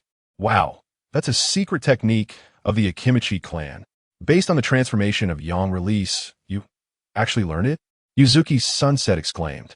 Originally, Lin Yu's chakra attributes were fire, lightning, wind, earth, water, Yin, but after obtaining the complete cells of Hashirama, the only yang attribute he lacked was now complete. Boom! Purple chakra enveloped Lin Yu's right arm. This is the ability of the Senju clan, allowing for precise chakra control, concentrating chakra in any part of the body, then unleashing powerful airflow and immense strength. Tsunade's monstrous strength comes from this. However, Tsunade's strength pales in comparison to her grandfather's Senju, Hashirama. The multiplied fist, carrying monstrous strength, struck the ground. Crack! The earth instantly collapsed, forming a deep pit. This would be the hot spring pool.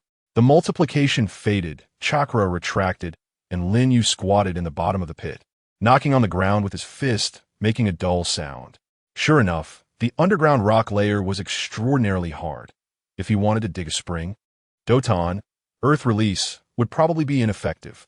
However, Wood release was not a problem, transforming his chakra into the source of life, granting trees nearly infinite growth. No force could stop it. Boom! Lin Yu's arm plunged into the ground, and the power of wood release erupted. Wood release, violent gun tree. Boom!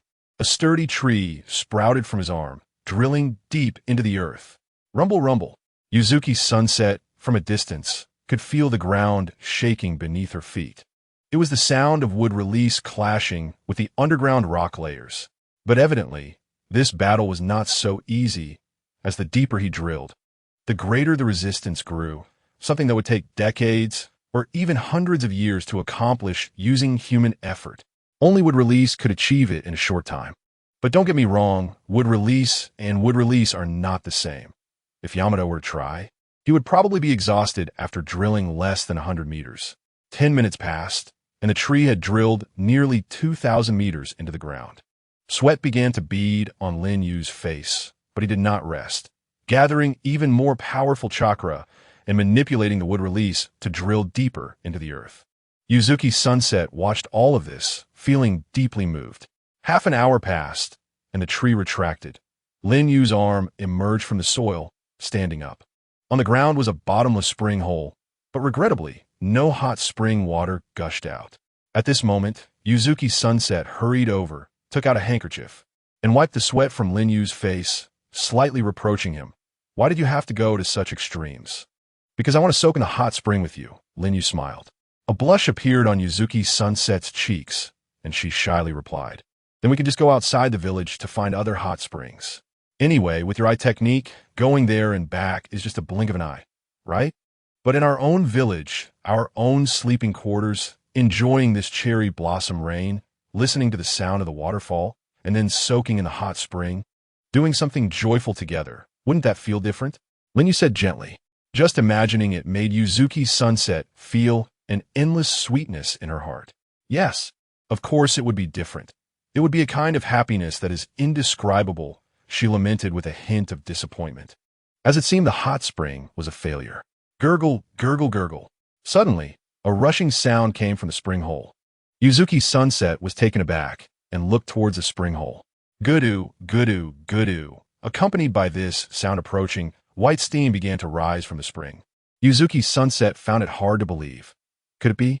Lin Yu, with a silent smile at the corner of his mouth, said, Is it here? It was worth my effort to dig 3,000 meters. 3,000 meters is only 1.5 times more than 2,000 meters. But the difficulty of drilling is 10 times greater. Wow! The hot spring water from deep within the earth surged out from the spring, and the water level began to rise, gradually filling this deep pit. Yuzuki's sunset covered her mouth in surprise, tears trembling in her eyes. Lin Yu smiled and embraced her, kissing her passionately in the heavy snow and cherry blossom rain. Yuzuki's sunset wrapped her arms around Lin Yu's neck, responding to his kiss with enthusiasm and devotion. At that moment, Lin Yu's hand wandered into Sunset's kimono. Since it was a kimono, it was naturally empty inside. MMA. Sunset leaned close to Lin Yu's ear, her face flushed to the point of bleeding, accompanied by rapid breaths, warm air escaping her mouth. The hot spring had already overflowed to their knees, soaking their pant legs, but they were completely indifferent. Lin Yu, still feeling reluctant, withdrew his hand from Sunset's kimono, gently pulling her collar to the sides and sliding it down along her shoulders, revealing inch by inch of her snow-white skin. The kimono fell into the hot spring, drifting away, and Yuzuki Sunset's flawless body was completely presented before Lin Yu's eyes, her eyes shyly glancing around, her small hands covering herself in various poses full of charm. Lin Yu also tore off his robe, wrapping his arms around Sunset's body, and together they sank into the hot spring. Chapter 56. Passionate as fire, Lin Yu raised his eyes, looking heatedly at Sunset's flushed face.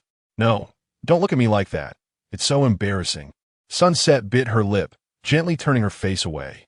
Then let us communicate with each other's bodies, Lin Yu said with a smile. This was Lin Yu and Sunset's first time together. Then, under the night sky, amidst the hazy steam, Ah Fei sat on the wall, propping his chin with one hand, watching the two in the spring. Gulu. The many white absolutes also popped their heads out. Oh, that's what humans do, looks boring. I don't understand why they are so into it. Speaking of which, Ban seems to have been a virgin his whole life. An hour later, when the snow on the ground had thickened again, Lin Yu and Sunset's first time finally ended in a lingering embrace. Oof, oof, you. I have no strength left. Can you carry me back to the room? Sunset leaned against the stone, panting, softly saying. Her originally tied purple hair had come loose in the excessive joy, looking stunningly beautiful. Wow. Lin Yu wrapped one arm around Sunset's neck and the other around her legs, lifting her up and standing up from the hot spring. He turned to look at Faye and the white absolutes on the wall. The white absolutes are a genderless existence, akin to eunuchs in ancient palaces. Eunuchs naturally don't need to avoid such things. Being seen is nothing. Is it beautiful? Lin Yu asked. You two are really passionate as fire, Faye teased. You, stop talking. Let us go back. Sunset buried her face in Lin Yu's chest. Whispering like a fly, Lin Yu carried Sunset like a princess, stepping out of the hot spring, arriving at the top of Tianyu Pavilion. Gently placing her on the big bed, taking a towel to dry her off, and carefully covering her with a quilt, before finding a brand new robe to put on himself. Sunset held the quilt with both hands, looking at Lin Yu, and asked, Aren't you going to sleep? I have a few things to take care of, and then I'll sleep, Lin Yu replied. Okay, I'll wait for you, Sunset said obediently. Outside, Lin Yu released Kakuzu from the space-time. Here, Kakuzu looked around after landing. Lin Yu said, The original Takigakure is now my hidden village. Kakuzu was slightly taken aback and said, Oh, so, does that mean SH Moku and the guys in the village already hate me? Lin Yu did not tell Kakuzu that he had let SH Moku and most of the ninja from Takigakure off the hook. This matter was not made public, as Lin Yu wanted to present a more ruthless image to avoid unnecessary trouble. Hate? Why hate? In the ninja world, it's always the strong who are respected, and not all ninjas are like the first Hokage, who is benevolent. In fact, compared to the first Hokage, I believe that Uchiha Madara's approach is more in line with the essence of the ninja world, Kakuzu said. Kakuzu, would you be willing to stay in this village and work for me? Lin Yu asked. Kakuzu had actually guessed that when Lin Yu fought him, he deliberately left him a heart, which should not have been a mistake but intentional. He was not killing him because he wanted to use him, but Kakuzu still did not fully understand. Mr. Uchiha, what exactly do you need someone with my strength to do? Can you tell me directly? Kakuzu said. The village lacks an accountant, Lin Yu replied. Accountant? What is that? Kakuzu was puzzled. It seems there is no such term in the Hokage world. It's someone who manages accounts. For a village to develop, it must have the support of wealth, and I want to entrust the village's financial power entirely to you. Lin Yu said. Kakuzu's dark green pupils brightened. You want to give such an enticing and important position to me? Are you serious? Lin Yu said, I believe that under your management, the village's finances will definitely be in order. Gulyalu. Kakuzu swallowed hard. Can I make a request? Oh, is it about compensation? Lin Yu asked. It is well known that when asking someone to do a job, one must pay for their services. Kakuzu said, It's not about something trivial like that. I like to let money grow like a snowball. So if you want me to manage finances, every expenditure in this village needs to be overseen by me. Oh well. Lin Yu stroked his chin. Kakuzu added, If not, how can we save money? I want to eliminate all extravagance and waste. I want to write this into the village's regulations, and any behavior that wastes money should be punishable by law. If you agree to this, I'll take the job. After Kakuzu finished speaking, he looked at Lin Yu nervously. Normally, someone like Kakuzu wouldn't be able to make requests in front of a strong person like Lin Yu, but Kakuzu seemed to have an unusual obsession and infatuation with money. Lin Yu looked at Kakuzu, thinking, I didn't expect his love for money to exceed even his own life. In the original work, Kakuzu, as a member of Akatsuki, also managed the finances, and Akatsuki's wealth was abundant under his management. But if Kakuzu knew that the money he had painstakingly saved up was all spent by Conan on explosive tags for just 10 minutes of art, he would probably be furious from beyond the grave. Lin Yu nodded. Okay, I agree with you, Kakuzu. From now on, in this village, whenever it comes to money, your authority will be higher than mine, the Hokage. Upon hearing this, The already 75-year-old Kakuzu surprisingly showed a childlike smile. All right, Mr. Yu, for your trust. I am willing to contribute all my savings of 1,765,342,000 Ryo to the village. This number surprised even Lin Yu. His own bounty was only 100 million, but Kakuzu had enough money to buy 10 of his own heads and more. How astonishing is that?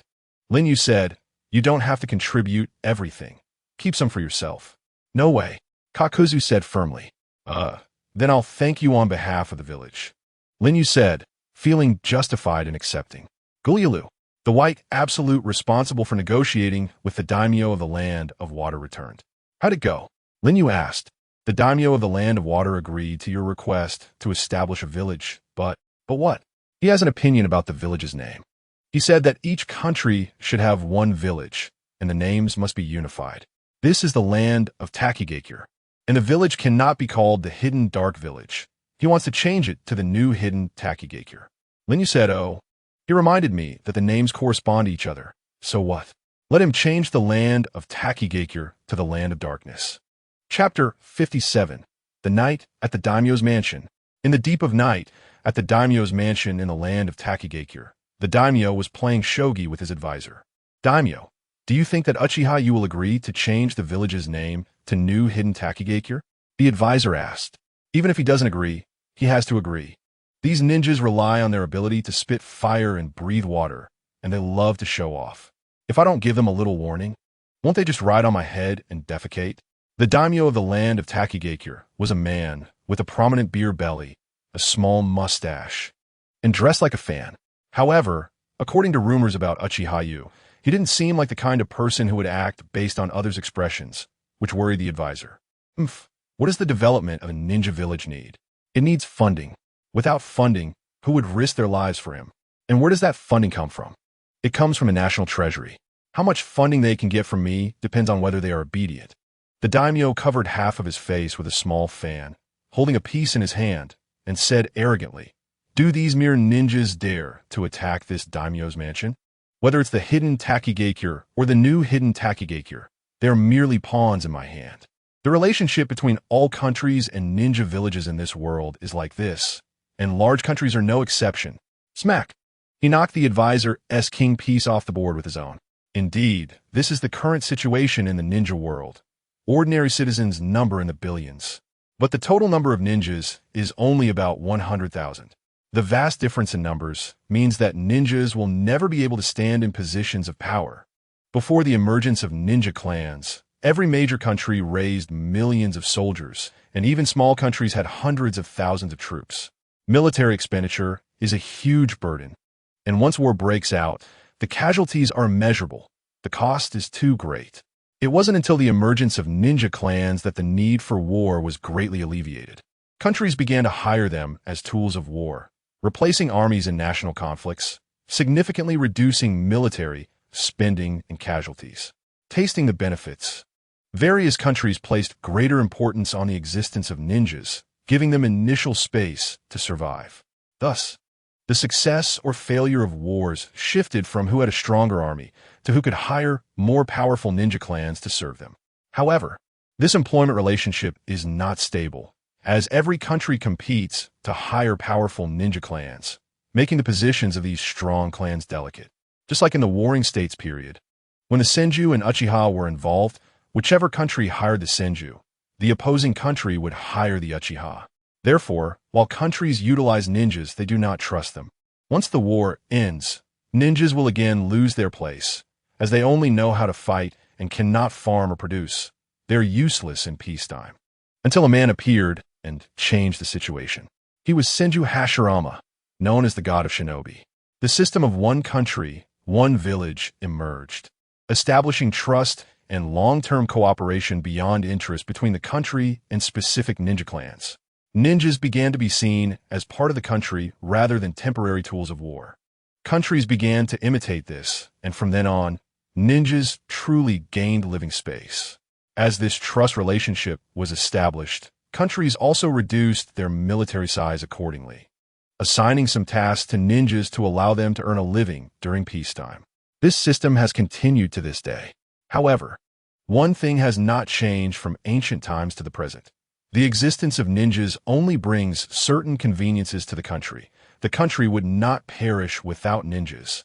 Imagine, ninjas are just powerful humans, flesh and blood, vulnerable enough that a single shuriken could take their lives. If a country is willing to disregard casualties and assemble hundreds of thousands, or even millions of soldiers equipped with fine gear to attack, can a ninja village resist? I'm afraid a wave of catapults and a rain of arrows would leave little behind. Some countries have even begun to guard against ninjas, significantly reducing funding, with the Wind Country in the desert being a representative example. Other countries have also started to strengthen their military structure in recent years to prevent ninja rebellions. This is not only precautionary, but also a warning. The status of ninjas is thus caught in a dilemma, seeking survival in the cracks. Naruto did not focus on this aspect, instead centering most perspectives on ninjas. What people see is only a small part of the ninja world. What lies buried under the enormous shadow is the helplessness and pain of ninjas. It is also the confidence that the daimyo of the land of Takigakure has in daring to confront Uchiha Yu. However, this daimyo seems to have forgotten one thing. The land of Takigakure currently has no decent army left. Daimyo, Uchiha Yu requests to see you, saying he has something very important. At this moment, the daimyo's bodyguard reported. The daimyo's hand holding the shogi piece paused slightly and said, "Tell him that if it is about the name of the ninja village, then there is no need to meet. This matter is not negotiable. Change it immediately and present it as the new hidden Takigakure to the outside world. Otherwise, the consequences will be on him." Understood. The bodyguard retreated. Boom! Boom! A few minutes later, a booming sound echoed, quickly settling down. What happened? The daimyo and his advisor hurried to the door to check, only to see a shocking scene. Thousands of soldiers guarding the daimyo's mansion had all been knocked down, with broken armor and weapons scattered everywhere. Lin Yu walked through the snow, dragging the bodyguard who had just reported. "Daimyo, is this the army guarding your mansion? Isn't it too weak?" The soldiers were not dead.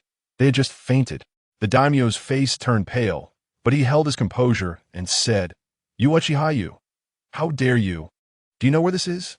Lin Yu said indifferently, "Of course, this is the supreme daimyo's mansion in the land of Takigakure, which is why I reported it according to the rules before coming here. But I also have a rule. If people respect me 3 parts, I will respect them 7 parts. If they do not respect me, they cannot blame me for being ruthless." Swish! As his voice fell, Lin Yu threw the bloodied bodyguard in front of the daimyo. The daimyo stepped back in fright. "You Uchiha Yu, are you here for the name of the ninja village? I also think that the name Hidden Dark Village is actually quite good. How about I allow you to use this name? Are you satisfied now?" His attitude softened. Yes. The higher the position, the more they tend to care about their own lives. If he had that kind of royal spirit, he wouldn't just be a hereditary small country daimyo. Daimyo seems to have misunderstood something. I agree with your point that each country should have one village, and the names must be unified, Lin Yu said, revealing a thoughtful smile. Huh. The daimyo was a bit confused. Then, do you agree to what I said? Agree, but... Lin Yu smiled and said something shocking. The order needs to be reversed. From now on, the land of Takigakure will be renamed the Land of Darkness. Boom! The daimyo of the land of Takigakure was completely dumbfounded. Behind him, the daimyo's advisor rushed forward and angrily shouted, "Absurd! The history of the land of Takigakure spans hundreds of years. This name is deeply engraved in the hearts of millions of citizens of the land of Takigakure. How can it be changed just because of your noise? Who do you think you are to speak here?" Swish! Lin Yu's Sharingan under the mask glimmered. Thud! The daimyo's advisor fell to the ground, convulsing and foaming at the mouth, and soon passed away. The daimyo was terrified, his soul nearly leaving his body. Trembling as he said, "Changing the country's name is a matter of great importance and requires the people's opinion. Even I cannot make such a decision. Your Excellency, I believe you will find a way to solve the problems of the people. I am not unreasonable. I will give you 3 days to settle this matter. If you succeed, let us follow the system of one country, one village, and enjoy pleasant cooperation. If you fail, I'm afraid many will covet your position as the Lord, even if it's just the Lord of a small country." I await you good news. Whoosh. After the blatant threat, Lin Yu disappeared into the vortex of divine might. The Lord slumped to the ground, his fan-like high hat tilting off his head, revealing his drenched forehead. In the history of the ninja world, there have been ninjas who dared to assassinate lords, but no ninja has ever dared to openly threaten a lord with force. This was unprecedented. It was the first time a leader of a ninja village openly coerced the lord of his own country. No one dared to do this except for Lin Yu. Chapter 58. Unexpected Developments. 3 days later, the Land of Waterfall was renamed the Land of Darkness, causing a stir in the ninja world. It was the first time a country's name aligned with a ninja village. The Lord of the Land of Waterfall publicly declared that the former Takigakure village attempted a coup and nearly succeeded. It was a ninja named Uchiha who single-handedly quelled the rebellion, and to reward his merit, he decided to change the name of the country. The people naturally believed in their lord, and not only did they express no opposition, but they also regarded him as a wise leader. Uchiha, once an invader, became the hero and legend of the Land of Waterfall. No, the Land of Darkness. His dark hidden village gained immense fame. Ordinary civilians who originally lived in Takigakure gradually returned to what is now the dark hidden village. After all, Takigakure had been branded as rebellious. How would they be treated as people from Takigakure? For them, it didn't matter whether it was Takigakure or dark hidden village. What mattered was that they needed to rely on the village for a living. Thus, the commercial activities of the dark hidden village began to restore order. This outcome was unexpected even for Lin Yu. He was merely dissatisfied with the Lord's show of strength and retaliated. Even he couldn't help but sigh. One must admit, at certain times, power is quicker than strength. Regardless of whether the Lord acted out of self-preservation or other motives, he ultimately submitted a satisfactory answer, and he personally wrote a letter to thank the Lord. After all, the future development of the dark hidden village could not be separated from the support provided by the country. The Lord, being in a high position and possessing a depth of character beyond ordinary comprehension, quickly accepted the current situation as if the events of 3 nights ago had never happened. After all, having witnessed Lin Yu's terrifying strength, he had too many things to rely on Lin Yu for. 2 days later, the Lord's residence sent a construction fund for the village, a whopping 500 million ryo, with half contributed by Kakashi, which clearly showed the Lord's sincerity. Funding was one aspect. The Lord also sent a group of orphans to address the current shortage of living forces in the dark hidden village. Lin Yu personally supervised the selection, keeping over 100 children with the talent to use chakra, while the rest were given some money and sent back. These orphans became the first batch of fresh troops for the dark hidden village, and once they grew up, they would be the backbone of the village. This was a gain from their own territory, and, of course, there were also external benefits. Due to the fame of the dark hidden village, it attracted people from other villages and countries. A red-haired woman, thin as a twig, came to the village carrying a baby girl still in swaddling clothes, requesting to meet Uchiha. Upon seeing Lin Yu, the woman knelt before him and pleaded, "Please, let my child stay. Please stand up and explain what happened." Lin Yu said. The woman remained on her knees, lifting her clothing to reveal countless horrific bite marks. Lin Yu narrowed his eyes. The woman said, "I come from Kurozetsu. I was born with a special bloodline. Anyone who bites me can absorb my chakra and heal their wounds. They killed my husband and abducted me while I was pregnant. I endured humiliation for the sake of my child, but this child seems to have inherited my cursed bloodline. I won't live much longer, and they want this child. I escaped with my life. Please give this child a place to stay." Lin Yu looked at the red-haired infant in the swaddling cloth and asked, "What is the child's name?" "Her name is Karui," the woman replied. "Indeed." Lin Yu asked, "So why do you trust me?" The woman said, "After I escaped to this country, I heard of your heroic deeds and felt you were someone I could trust. In truth, I had no other choice."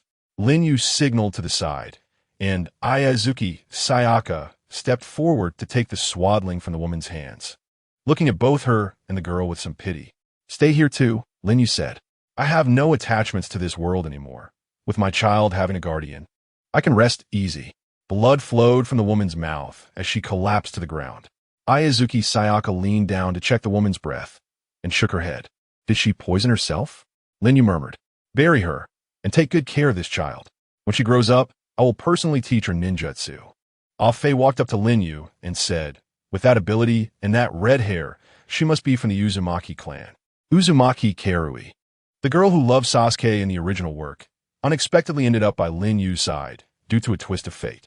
Fate is indeed interesting, but the interesting aspects of fate do not end there.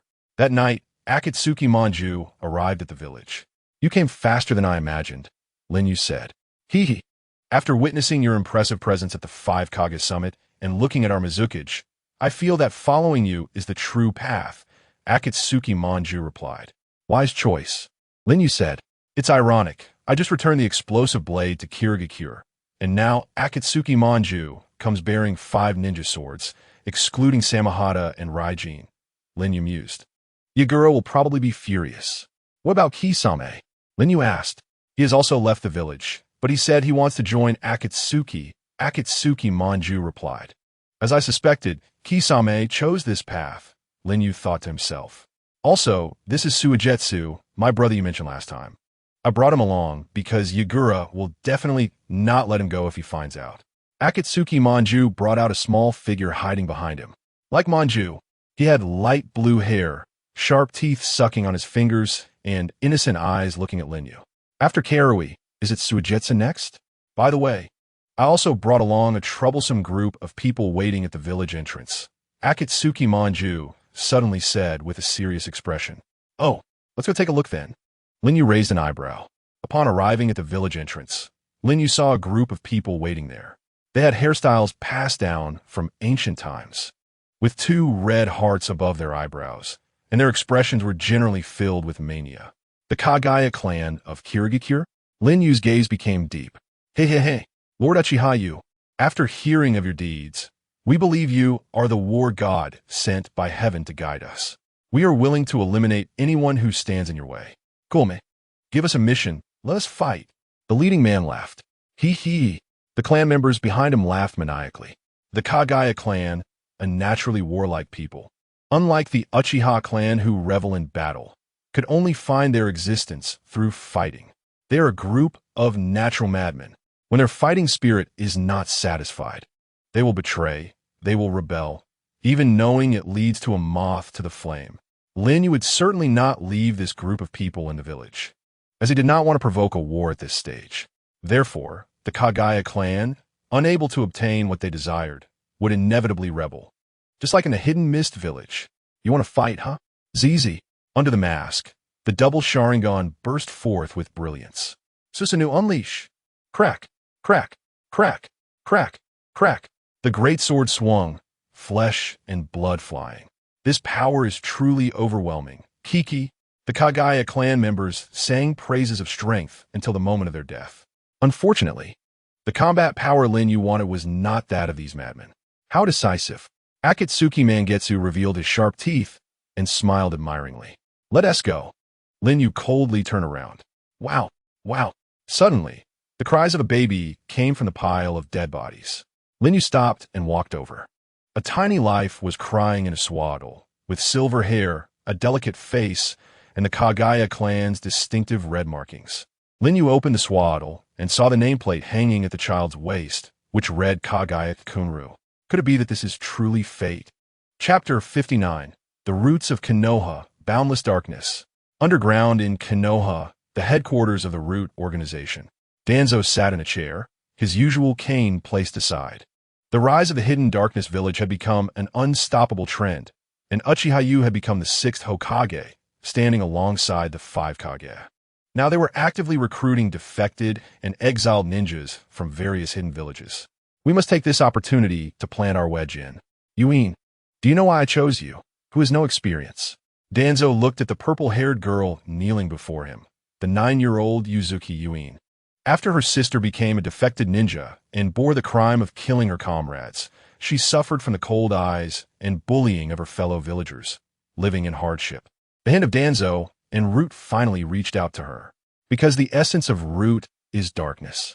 When an originally innocent girl's heart is stained with darkness, she gains the potential to become part of Root. In the Root organization, there are not few children with this dark potential. The young Yuin spoke words that were completely inconsistent with her tender voice. I know, because my sister was misled by the shadow Uchiha Yu and killed her comrades, becoming a traitor to Konoha. She paused, hesitatingly saying, Lord Danzo wants me to persuade my sister to return to Konoha? Wrong. Danzo interrupted Yuin, emphasizing, your sister, Uzuki Yuin, can never return to Konoha again. The moment she chose to betray Konoha, she was nailed to the pillar of shame in Konoha. So, Yuin, your task is simple, to join the Hidden Darkness Village as the sister of the Konoha traitor and shadow Lady Uzuki Yuin, and by any means necessary. Gain Uchiha Yu's trust, ultimately find an opportunity to kill him, and bring his eyes back to me. Uzuki Yuin's small hands clenched. Can I really accomplish such a task? He is someone even the Hokage cannot deal with. Danzo said, it's okay, even the most powerful have weaknesses, and they tend to relax their guard against those they trust the most. At that time, killing him will be as easy as pie. Yuin, you don't need to rush. You can wait until you grow up a bit more, using your beauty as a weapon. After all, you and your sister are both beauties. Though young, Yuin understood Danzo's meaning. He wanted her to seduce him. The female ninjas of Root had all undergone such training to achieve their goals. However, for this conservative girl, it was ultimately Danzo. He knows the human heart like the back of his hand. He threw out a bait that Yuin could not refuse. Yuin, if the mission succeeds, Konoha will let your sister go. Yuin was stunned for a moment, but ultimately succumbed. But won't he suspect me? Danzo said, I have arranged everything for you. Uzuki Yuin, you have been discriminated against and abused in the village because of your sister's crime. In desperation, you chose to defect from Konoha, and even Danzo's gaze became deep, suddenly sharp. During your defection, you killed your childhood friend, Moonlight Shippu. Swish! Uzuki Yuin's pupils suddenly froze. This is my own business. It has nothing to do with Shippu. Danzo said firmly, this is not just your business. It is Konoha's business. For Konoha, such a trivial sacrifice is necessary. I have brought you the person. Bang! Several Root members threw the bound Moonlight Shippu to the ground. Clang! Danzo threw a ninja knife in front of Uzuki Yuin and shouted at her, who was stunned. Kill him with your own hands. Uzuki Yuin's pupils trembled violently. Her emotions agitated. No, I can't do it. Danzo shouted. Don't forget, when you were at your wit's end, it was Root that gave you a place to stay. And to survive in Root, you need to possess dark potential. Gulme, let me see if you have this potential. It will determine the fate of your sister, Uzuki Yuin. Huff, huff, huff. Uzuki Yuin gasped heavily, her brain lacking oxygen, and she painfully collapsed to the ground, clutching her heart. Yuin's voice came from in front of her. Uzuki Yuin raised her head. Ship Yuin. Don't. Moonlight Shippu said. Tears swirled in Yuin's eyes as she gritted her teeth, picked up the ninja knife, and unsteadily walked over to Moonlight Shippu, raising the knife. Yuin, don't. Moonlight Shippu cried out more intensely. Tears slid down Uzuki Yuin's cheeks. Forgive-me, Shippu Crack. The blade pierced in. Blood gushed out from under Moonlight Shippu. Don't fall alone into the boundless darkness, a Moonlight Shippu murmured, his fading pupils completely losing the color of life. On the night when the moon hung high, Moonlight Shippu passed away like the wind, once again fulfilling the destiny brought by his name. Thud! Uzuki Yuin slumped to the ground, staring at her blood-soaked hands, her whole being lost in madness. Very good. Danzo stood up with his cane. From now on, you will become an external member of Root. For safety's sake, I want to implant the Root member's tongue seal, and you will maintain a high degree of freedom to complete this task. But you must not disappoint me. For Konoha, for the ninja world, Uchiha Yu must die. He pinched Uzuki Yuin's chin, looking in her tear-stained, dull eyes. Now, take this guy's head and report to the Hidden Darkness Village. Remember to injure yourself. Konoha will also send pursuers to symbolically chase after you. Thus, under Danzo's instigation, Uzuki Yuin set off with Moonlight Shippu's head. Her back was already engulfed in boundless darkness. After she left, elite members of Root, Terai, appeared. Lord Danzo, the attempt to assassinate Uchiha Makoto's unborn child has failed. What happened? Can't you handle pregnant woman? No, it was Uchiha Itachi. He discovered us at a young age and played with us until other Uchiha clan members arrived. Uchiha Itachi, the son of Uchiha Fugaku, has the Sharingan at only 5 years old. This has never happened in Uchiha's history. Danzo's gaze became very deep. Lord Danzo, although the mission failed, we also killed 3 Uchiha members and extracted their Sharingan. Terai held up a vessel containing exactly 6 3-tomo Sharingan. You didn't expose your identities, right? Rest assured, Lord Danzo, it's foolproof. 6, just enough to replenish the eyes I consumed in the battle with Lin Yu. Danzo unwrapped the iron plate and bandages around his hand, preparing to refill the 6 eyes he had used with Izanagi during his fight with Lin Yu. Then, covering his bandaged right eye, he gazed deeply. With only the right eye left, an ordinary Sharingan can no longer meet my needs. I must obtain a Mangeki Sharingan. Chapter 60. Orochimaru, wake up. Sister, I've had enough of that village. They beat me and scold me every day. I escaped, and I want to be with you. Shiyuin, it's all my fault for making you suffer. Seeing her disheveled, injured sister in front of her, Yuzuki Sunsets cried as she stepped forward to embrace her. Lin Yu stood not far behind, his Sharingan gleaming beneath his mask. What happened to the Konoha ninjas chasing her? All of them committed suicide before we got to them. Akatsuki replied. Lin Yu narrowed his eyes. So, we can't verify through interrogation either. What's wrong? Do you think something is off? Akatsuki asked. Yes. I always feel that something is not right, Lin Yu said, looking at the lifeless head of Moonlight Gale on the ground. This dark and bloody style made Lin Yu instinctively think of one person, the representative of darkness in the ninja world, Danzo. Lin Yu stepped forward. This is Shiyuin. My sister, as you know. Sunsets happily introduced. However, upon seeing Lin Yu, Yuzuki Shiyuin instinctively showed a timid expression. Don't be afraid, Shiyuin. He is your brother-in-law now, Sunsets said, brushing aside her hair shyly. Shiyuin stared at Lin Yu, and, after a few seconds, her expressionless face suddenly squinted into a crescent shape, and a radiant smile appeared at the corners of her mouth. Hello, brother-in-law. Lin Yu looked straight at her. Make a funny face for me to see. Hearing Lin Yu's strange request, Yuzuki Sunsets looked puzzled. After a moment of brewing, Yuzuki Shiyuin actually pulled down the corners of her eyes, stuck out her tongue, and made a funny face. Lin Yu's Sharingan focused on the root of Shiyuin's tongue. He found no sign of the cursed seal implanted to prevent root members from leaking information. Why did you kill him? Lin Yu pointed to the head of Moonlight Gale on the ground, and Yuzuki Shiyuin stopped making a funny face. You, Sunsets said anxiously. Gale stopped me from leaving the village. If I didn't do this, it would only create unnecessary ties in the future. I no longer want any ties with Konoha. Brother-in-law, do you think what I did was right? Yuzuki Shiyuin tilted her little face, with 2 completely different emotions of innocence and sickness appearing on her face simultaneously. If adults saw this, they would think this child has undergone severe emotional trauma, leading to a distorted personality. Lin Yu gazed deeply at Yuzuki Shiyuin for a moment, then extended his hand and smiled. Shiyuin, welcome to the Hidden Darkness Village. Shiyuin extended her small hand, but then retracted it halfway, saying, My hands are dirty. I'm afraid I will dirty brother-in-law's hands. Shiyuin, your brother-in-law doesn't care about that, Sunset said. Has she changed? The gentle and strong Yuzuki Shiyuin has fallen into darkness. Lin Yu didn't deliberately do anything or think much about it. He changed Yuzuki Sunset's fate on a whim, leading to this outcome, which he did not anticipate. After all, he was just a teenager, but he does not regret taking Yuzuki Sunsets away. In the world, how can everything go as one wishes? In life, there are always many things beyond one's control, and the same goes for the strong. When faced with problems, it's fine to solve them.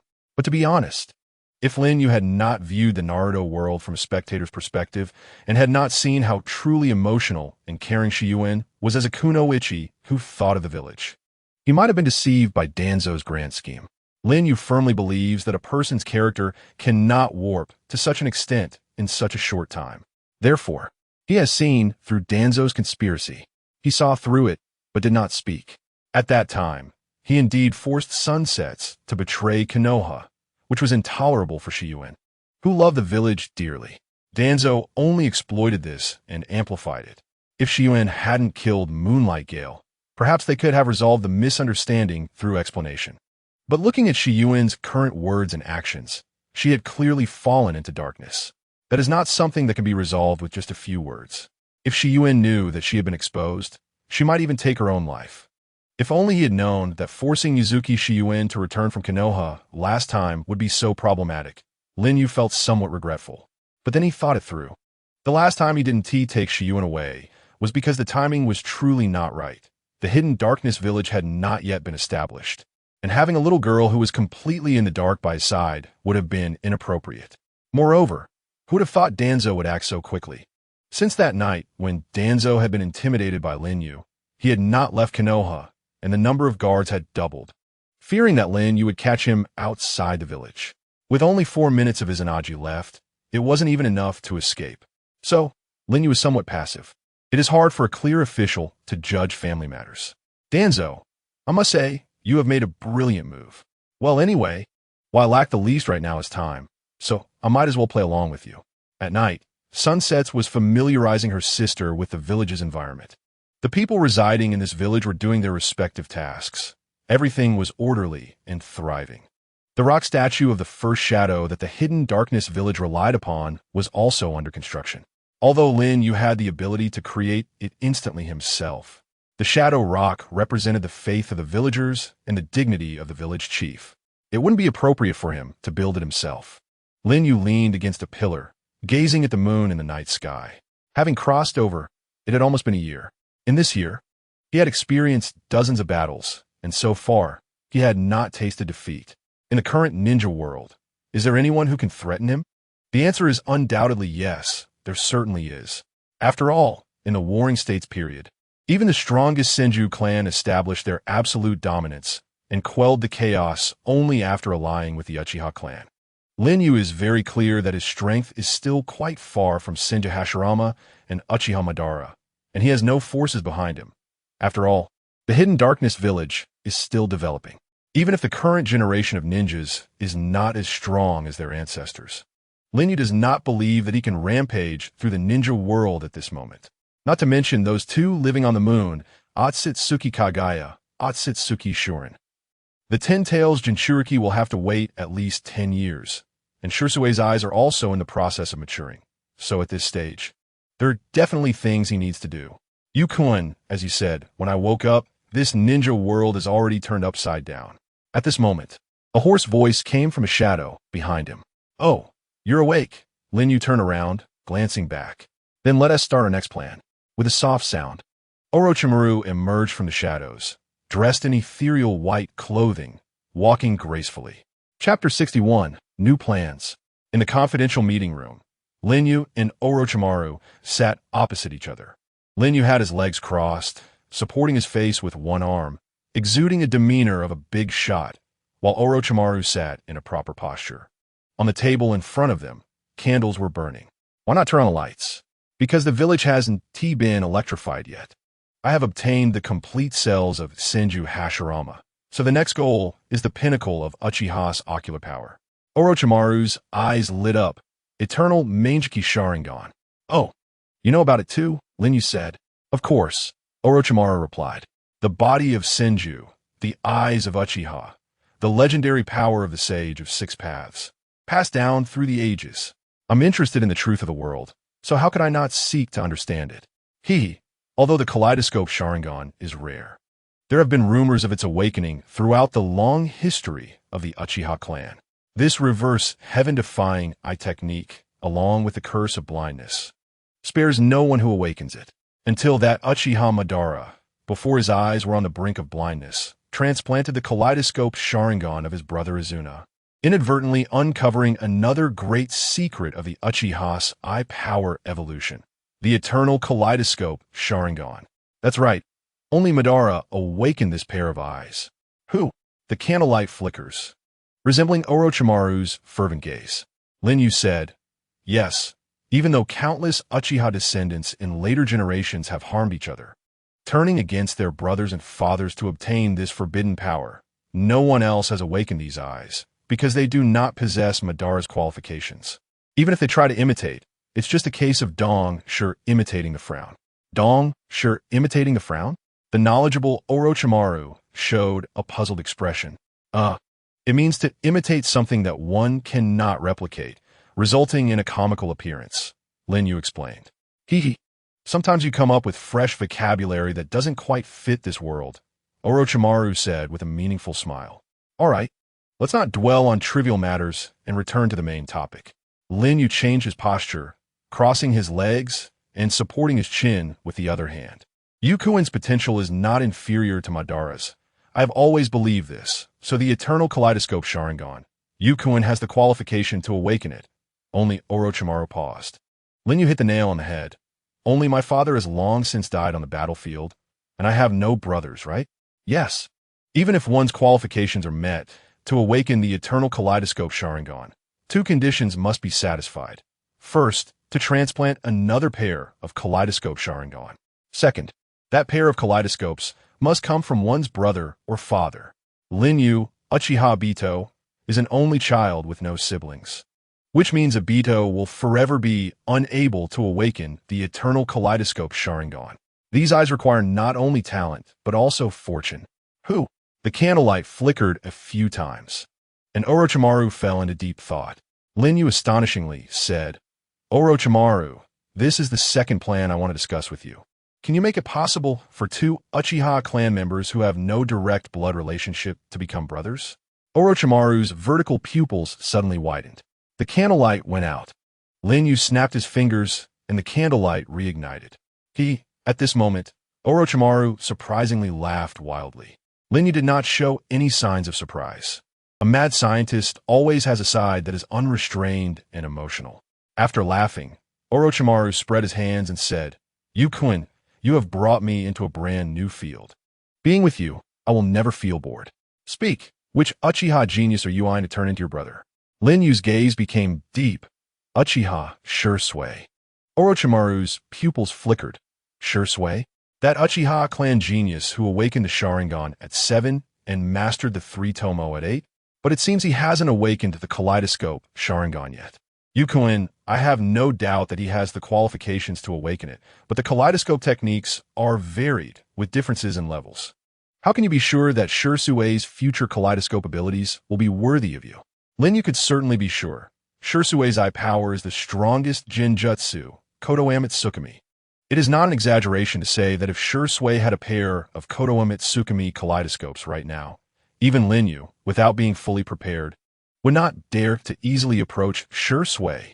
Even with Lin Yu possessing the power of Hashirama Senju and a pair of Kamui kaleidoscopes, once caught in Kodoamatsukami, everything would be over.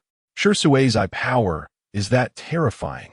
If anyone could counter Kodoamatsukami, it would probably only be someone of the Sage of Six Paths level. Lin Yu casually said, Shursue, such an outstanding genius in the Uchiha clan, his eye power certainly won't be lacking. He is my first backup eye. Oh, then who is the second backup? Orochimaru asked curiously. The second backup is Uchiha Itachi. Of course, that situation is because of uncontrollable factors. If I cannot obtain Shursue's eyes, I would settle for Itachi's eyes as a backup. The ability of Kamui is not without flaws. If encountered by a high-level Jinjutsu user, it could also be vulnerable. So choosing a pair of eyes adept in Jinjutsu would provide resistance against Jinjutsu, increasing the margin for error. Kodoamatsukami is the first choice. Tsukuyami is the backup. This was something Lin Yu had considered from the start. When the time comes, I will tell you, Orochimaru. Tell me, can your skills accomplish this? Lin Yu asked. Orochimaru replied, theoretically, it is feasible, but the specific operational methods will need to be researched to determine. How long will it take to find the method? Lin Yu asked. Orochimaru thought for a moment. If there are enough test subjects, about a month. The test subjects you mentioned refer to living people, right? Lin Yu's eyes narrowed slightly. Hee, that's right. Great achievements always come with sacrifices. In the past, there was Kabuto. He was a genius in medical ninjutsu and could allow my test subjects to be reused. Unfortunately, he is no longer here, Orochimaru sighed. Lin Yu fell silent. Orochimaru's experiments have a bloody and cruel side, but they are also necessary. So, to expedite the experiment, should we capture some innocent people as Orochimaru's test subjects? Although Lin Yu adheres to a cold and ruthless way of dealing with the world, he still cannot bring himself to do something so inhumane. So, if I can find a medical ninja to replace Kabuto as an assistant, we won't need too many test subjects, right? Lin Yu asked from a different angle. You could say that, but such medical ninjas are hard to find. Orochimaru replied. Lin Yu stood up and swish, released 2 people from the Kamui space. They were none other than Akimichi Choji from the Konoha Root organization and Karui from the 7 Ninja Swordsmen. During past battles, Lin Yu sucked them into the time-space and constantly applied Jinjutsu control on them, feeding them a bit of food daily to prevent them from dying. Thinking that one day they could be useful, you can use these 2 test subjects first. I'll think of a way regarding the medical ninja, Lin Yu said. Hey. This scene feels quite familiar. Orochimaru couldn't help but recall the events with Yamato back then. Lin Yu walked out of the conference room, deep in thought. The strongest medical ninja today is Tsunade. That is beyond doubt, but taking too big of a step can easily lead to trouble. So, the medical ninja, not inferior to Kabuto, yet practical. The only person Lin Yu could think of was Tsunade's disciple and assistant, Shizen. All right, let's capture Shizen, Lin Yu decided. Chapter 62, Capturing Shizen. Since the 4th Hokage Minato Namikaze returned to Konoha from the Land of Iron, Tsunade once again left the village, taking her beloved disciple, Shizune, on a journey. At this moment, within the Fire Country, in a gambling house, Tsunade was having a great time. Lady Tsunade, isn't it about time to leave? Shizen urged from side. No, I need to lose all this money first. Sunny rolled up her sleeves, fully immersed in the gambling excitement, unwilling to let go. Exactly. This is an adult matter. Little girls, shootin' team medal. The gamblers at the table refused to let their prize go, mocking Shizen. Yes, at this moment, Shizen is indeed a 16-year-old girl. Watching Tsunade, who was engrossed in gambling, Shizen sighed inwardly. Even if Jiraiya-sensei's novels are a lot of royalties, there probably won't be much left. Well, Lady Tsunade, can I go soak in a hot spring next door? Shizen asked. Oh, go ahead, Tsunade said without looking back. Thus, Shizen went to soak in the hot spring alone. Some might wonder where the cute pig, Tun-Tun, that Tsunade always kept with her went. At this time, it hadn't been born yet. Wrapped in a white bath towel, Jinyin approached the hot spring pool. Lord Jiraiya was anxiously waiting after hearing that Orochimaru had allied with the Hidden Shadows village, while Lady Tsunade was off gambling. The relationships between these 3 adults were truly perplexing. Jinyin muttered to herself as she was about to lift her bath towel and enter the steaming hot spring pool. Hey, Miss Jinyin, considering what's about to happen, it's better if you don't lift that cloth. A deep male voice suddenly rang out from behind her. Swish! Jinyin quickly turned around, stepping back onto the surface of the hot spring water, guardedly staring at the long-haired masked man sitting on the wall. Her heart racing. When did he arrive? I didn't sense his presence at all. Who are you? Jinyin demanded. I'm someone who needs you.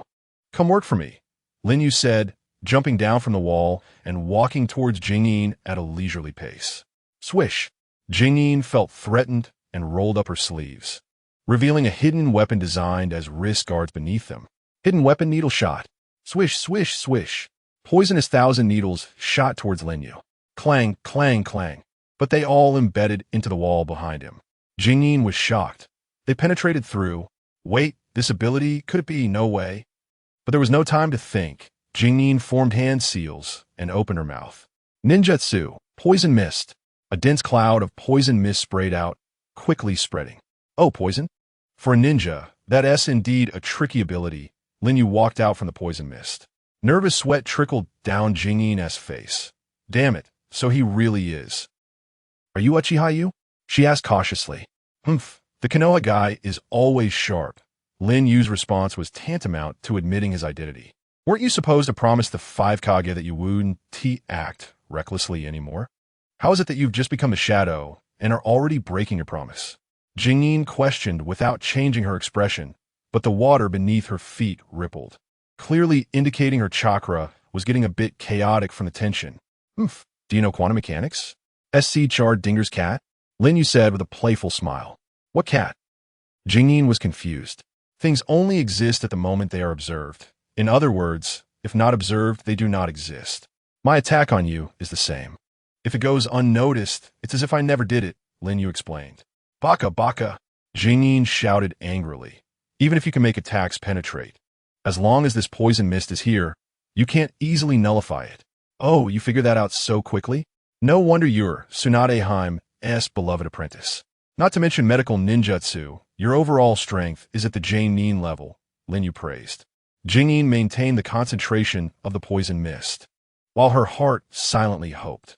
Lady Tsunade, please discover what is happening here soon. Unfortunately, this poison mist isn't enough to harm someone with senju cells like me. Lin Yu burst out from the poison mist, reaching for Jingyin's arm. In a moment of desperation, Jingyin opened her mouth. Ninjutsu, tongue needle. This was Jingyin's unique hidden weapon, spitting out poisonous needles directly from her mouth, making it hard to defend against. But the Sharingan isn't for show. Is it? Lin Yu's observational skills now allowed him to see through even Killer Bee's sword techniques, let alone a few hidden weapons. Swish! In an instant, he perfectly dodged all the poison needles, and his hand successfully touched Jingyin's shoulder. End it! Kamui! Whoosh! The Kamui vortex released from his right eye instantly sucked Jingyin into the space-time dimension. Splash! The white bath towel wrapped around Jingyin fell onto the water's surface. In the gambling house, only 100,000 Rio remained in front of Tsunade. As expected, I really lose every time I gamble, Tsunade thought to herself, revealing her hidden card. The surrounding gamblers looked at Tsunade with eyes like those of sheep waiting to be slaughtered. But when Tsunade unveiled her card, everyone was left dumbfounded, including Tsunade herself. How is this possible? The one who always loses at gambling, Tsunade, actually won. Having won money, Tsunade's brows furrowed deeply. She always lost. But when she started winning, it meant something bad was about to happen. This is bizarre. The gamblers, disheartened, pushed large amounts of cash towards Tsunade and urged, Tsunade, keep playing. But Tsunade was distracted. Suddenly her expression turned serious, and she stood up. Where are you going? I'm done playing. What about the money? You can keep it. Consider it for repairing this wall. Tsunade's robes swayed as she strode forward, delivering a punch that shattered the gambling house's wall. Jingyin, I hope I'm overthinking this. When Tsunade arrived at the adjacent hot spring pool, she only saw a figure in black standing on the water's surface, holding a bath towel, seemingly deep in thought. What Tsunade didn't want to see it happen. Where did Jingyin go? She shouted at the figure in black. The figure did not respond. I'm asking you, where did you take Jingyin? Tsunade yelled angrily, leaping up and striking down with a powerful punch. Oof! The figure in black, Lin Yu, coldly snorted, tossing the bath towel behind him to block Tsunade's line of sight. After a brief delay, her powerful punch crashed into the water's surface. Boom! The entire hot spring pool's water was overturned, exploding into splashes. The pebbled bottom of the pool shattered into pieces. Tsunade Heim, gambling is a bad habit that harms both yourself and others. It's best to quit while you're ahead. Lin Yu said, floating in midair. What a joke. Give me back Jingyin. Tsunade's face, as pale as sheep fat, was marred with bulging veins, and even the Byakugo seal on her forehead seemed on the verge of being released. Looking at Tsunade, who was engulfed in frustration and fury, Lin Yu said solemnly, Tsunade Heim, I Uchiha Yu have one more piece of advice for you. One day, when your white-haired comrade ventures alone into the Rain Village, be sure to stop him. Otherwise, you will live to regret it for the rest of your life. Whoosh! Accompanied by the Kamui vortex, Lin Yu vanished into thin air, leaving Tsunade fuming in place. Bang! With a punch fueled by frustration, Tsunade slammed down onto the ground. Her gaze was sharp as lightning. I, Senju Tsunade, wager my name as one of the legendary 3 ninjas. Will never let you off, Uchiha Yu. Chapter 63. Persuading Jingyin after taking Jingyin away. Lin Yu returned to his Qianyu pavilion, where Yuzuki's sunset had been waiting in the empty room for a long time. Where's Yuyaka? Lin Yu asked as he took off his outer clothing and hung it on the rack. I've settled her in the room next door. That child has suffered a lot in Konoha, and even when sleeping, she doesn't want to stray too far from me, Sunset said, tidying up the bedding with a hint of sympathy in her voice. I see. Lin Yu pondered for a moment, putting on a loose nightgown. Did you have fun tonight? Yes, I took her to the village market, and she seemed very interested. I even bought her a cloth doll. Sunset smiled. That is good, Lin Yu nodded. Hey you, I think that child must have some psychological issues. When I heard her talk about killing her childhood friend, I got chills all over. She used to be so kind. She couldn't bear to hurt even small animals. Sunset's voice choked as she spoke. Don't be sad. Time will heal everything, Lin Yu said, sitting beside the bed and wrapping his arms around Sunset. Sunset nestled against Lin Yu. In their tender gaze, the two naturally began to undress, enjoying the beautiful night on the moonlit bed. On the other side of the wall, Yuzuki Yaka pulled her ear away from the wall, her eyes dull and devoid of shine as she looked at the headless doll on the floor. Then, she picked up a knife and began to cut the cotton stuffing out of the cloth doll, one slice at a time. While picking at her fingers, she said, Hey, On-chan's sister, how about I cut off my brother-in-law's head?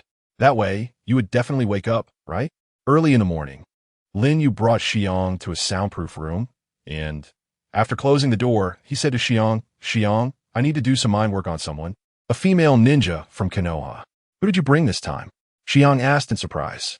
Tsunade's disciple, Shizun, is needed for Orochimaru's experiments. With her medical ninjutsu, we can reduce the number of innocent test subjects, Lin Yu replied honestly. You, Xiang said helplessly. By the way, find me a set of your clothes. Why? There's a bit of a situation. She should be in a state of complete undress right now. Xiang exclaimed. Whoosh. Lin Yu released Shizun from the time-space.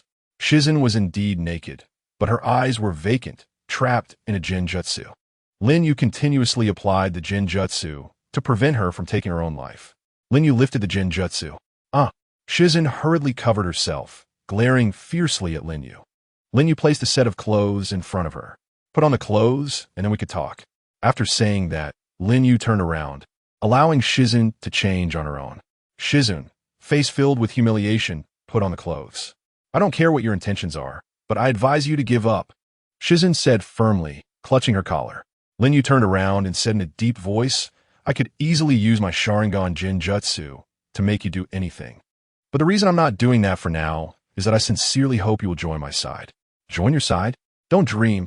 Shizun still resisted. No, you have a compelling reason to join me, Lin Yu said confidently. Then do tell. Shizun scoffed. If you don't join me, your beloved Tsunade will die, and the Konoha you serve will perish. Is that reason sufficient? Lin Yu said ominously. Shizun was taken aback and then retorted, Tsunade is not such a weak woman, and Konoha is more powerful than Takigakure by tenfold or more. How could you possibly succeed? Stop with the alarmist talk. Lin Yu's gaze deepened. Well, I don't deny what you said, but when did I say I would do that? What do you mean then? The one who will do such things is not me, but someone else. One day, everything in the ninja world will be destroyed, Lin Yu said very seriously. Shizun's pupils constricted. He doesn't seem to be exaggerating. What exactly do you want to say? Well, it's a long story, so let us start with the God Tree, the Chakra Fruit, and Otsutsuki Kaguya. Lin Yu originally wanted to tell his partner, Xiang, about the secrets of the origin of this ninja world. And now it was a good opportunity to convince Shizun and let Xiang listen in. So, Lin Yu began to narrate, starting from the God Tree, talking about Kaguya, then moving on to the Sage of Six Paths, the 10 Tails, and then the origins of the 9-tailed beasts, as well as the curse that has lasted to this day. After listening, both Xiang and Shizun were dumbfounded. Taking advantage of the momentum, Lin Yu continued. That's how it is. One day, even the great Otsutsuki Kaguya will fear the enemy that will descend upon this planet. If we don't have enough strength, we won't be able to resist. This is nonsense. Shizun found it hard to believe. Lin Yu said, you can think I'm making things up, but if it's true, what would the consequences be? Following the gambling-addicted Tsunade, you should be well aware of the consequences of losing a bet. And this time, the stakes are not money, but the safety of the entire ninja world. What do you say, Miss Shizun? Even if there is such an enemy, as long as all the ninjas work together, we can definitely defeat them. Shizun assumed. Lin Yu laughed, his voice booming. Don't be naive. Just me alone is already causing chaos among the 5 great nations. Do you know how strong Otsutsuki Kaguya is? She is at least 10 times. if not 100 times, stronger than I am right now, and against the enemy she fears. How do you plan to resist? Upon hearing this, Shizune's eyes widened, cold sweat unconsciously soaking her back. She clenched her fists and gritted her teeth, saying, "Then how can I trust you? After gaining power, you want to do the same things as Kaguya did."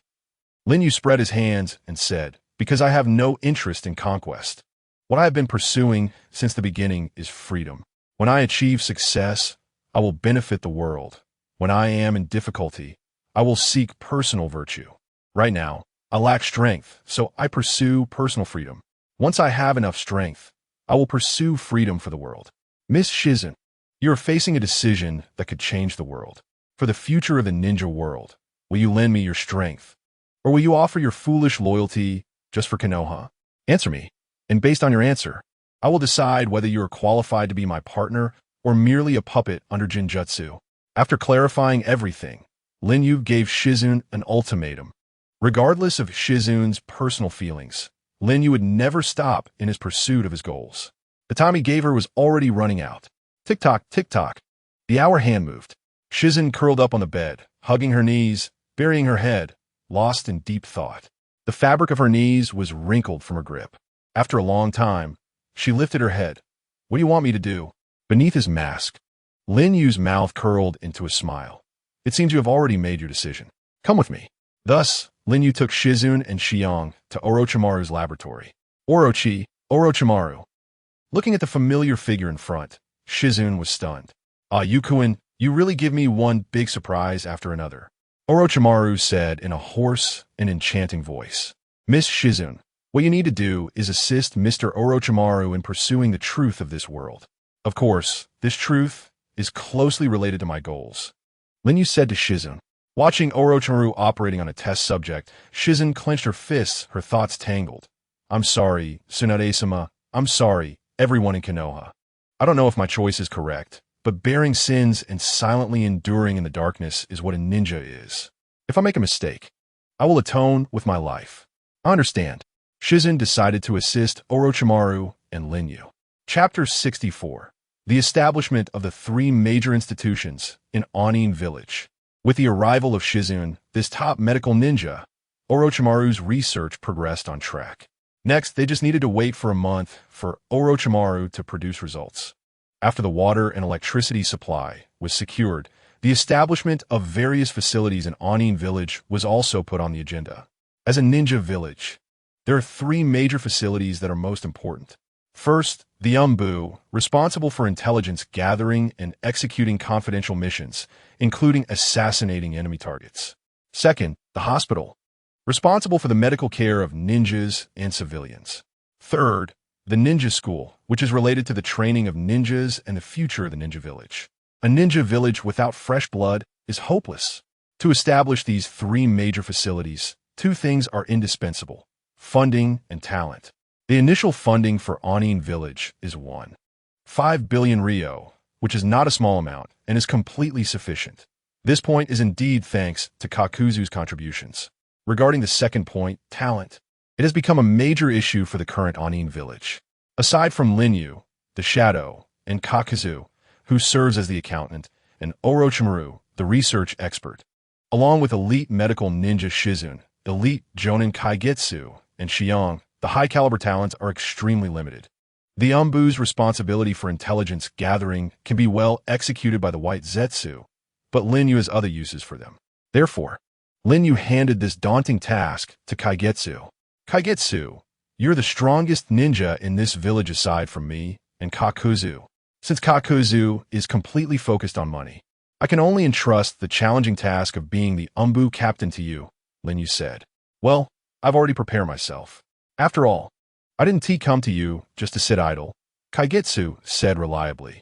"Well, at the moment, I can't provide you with capable subordinates. The new generation of the village will take some time to grow up, so for a long time to come, you will be a lone commander. Compared to the captains of the dark departments and other villages, it is indeed a bit shabby." Lin Yu felt somewhat apologetic. "Don't say that. Any ninja village experiences this situation when they're just starting out. Take Kirigakure as an example. The Dark Department was not truly formed until the second Mizukage was in power. However, In today's ninja world, where the dark department system has long been established, we're just starting out, which indeed puts us at a disadvantage. But with you, the strongest shadow of this era, I believe everything will be resolved smoothly. The strongest shadow of this era? Lin Yu is non-committal about that. In terms of hard power, the only one who could pose a threat to him was the third Tsuchikage, Inoki. No matter how strong the vitality of the cells of Hashirama was, if hit directly by dust release, he would probably meet a fate of being reduced to molecules. But in terms of potential, Minato Namikaze is the one who poses the greatest threat to him among the current shadows. The Flying Thunder God technique, when used to its fullest, is even superior to Kamui in certain aspects.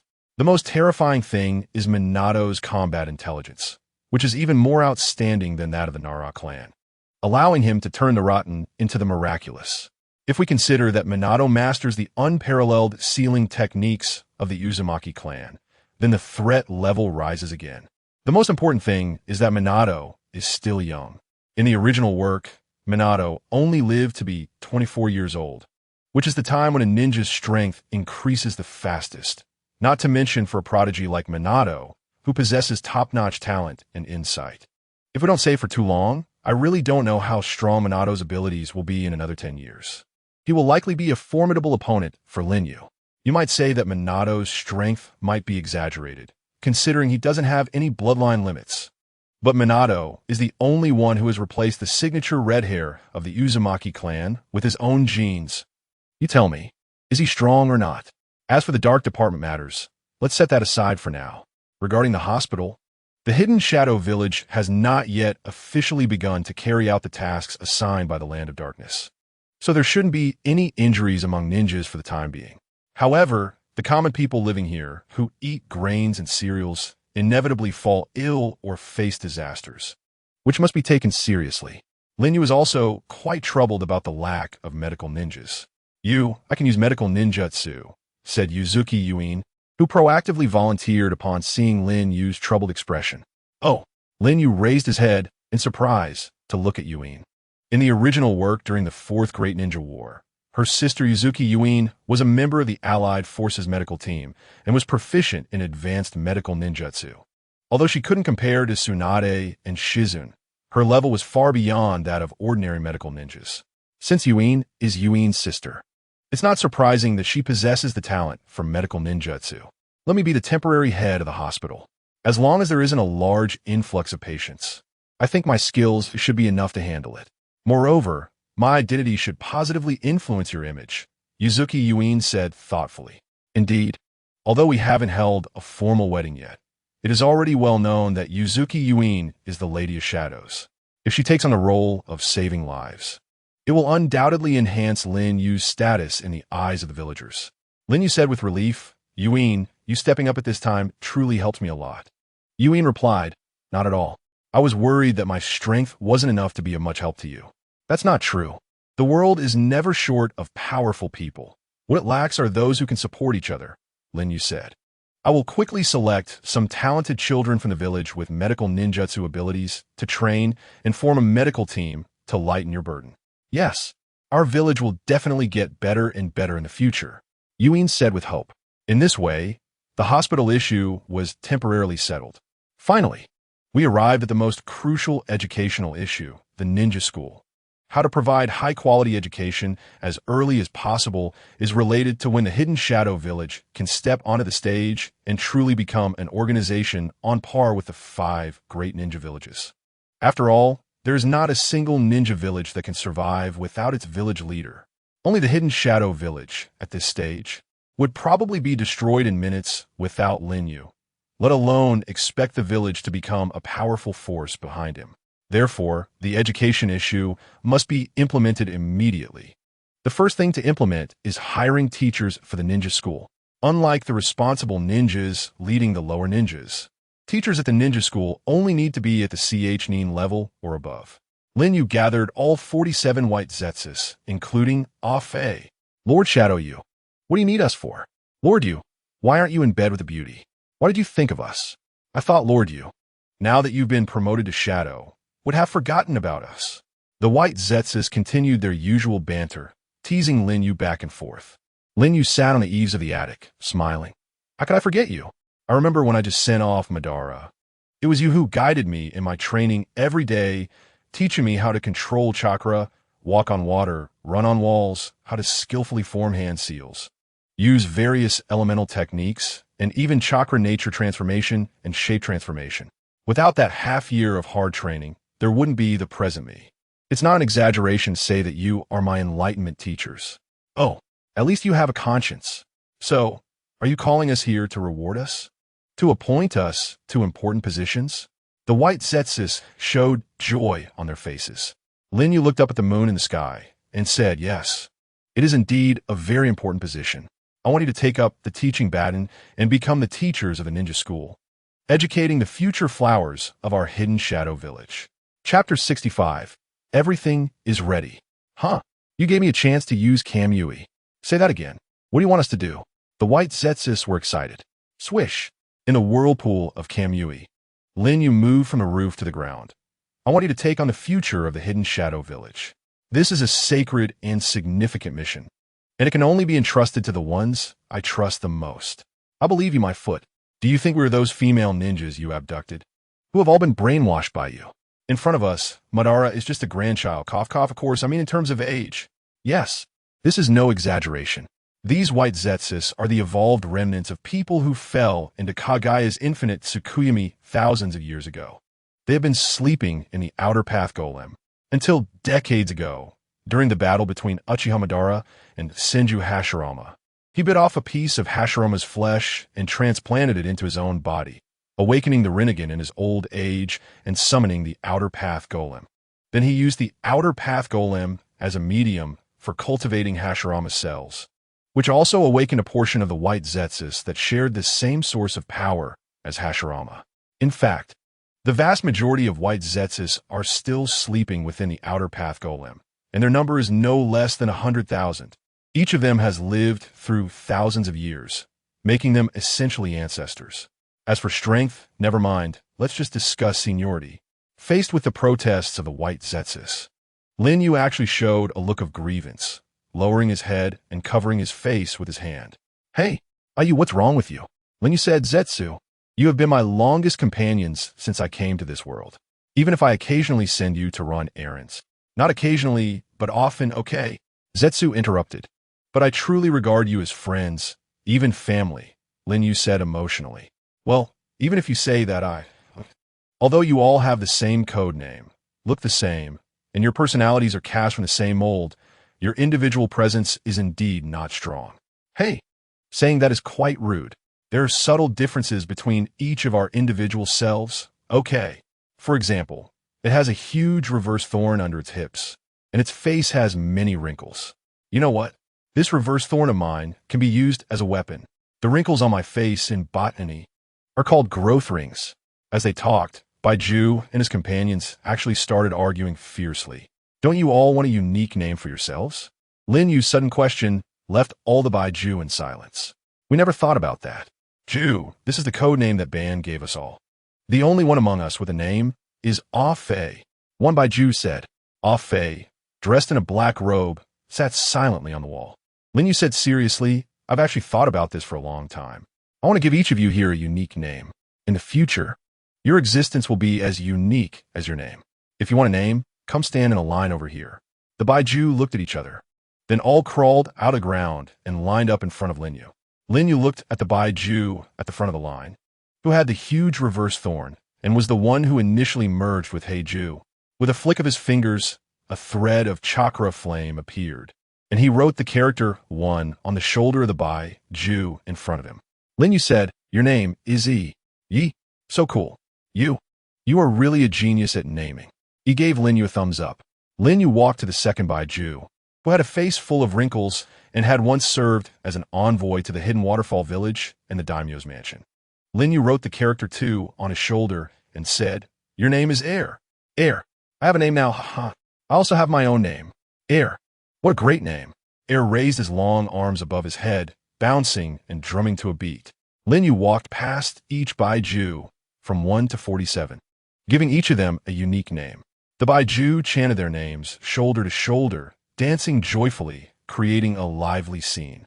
Even the most emotionally expressive 33 shed excited tears. Naming so many was quite taxing.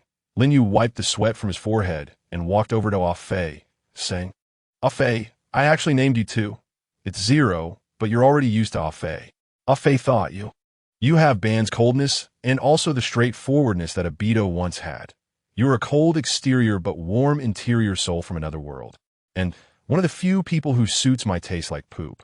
With a swoosh, Ah Fei jumped down from the wall and said to the ecstatic Baiju, "Everyone, the ninja school is crucial to the future of the Hidden Darkness Village. You entrust such an important position to us, which represents his trust in us. Since we have nothing to do anyway, why not help him out?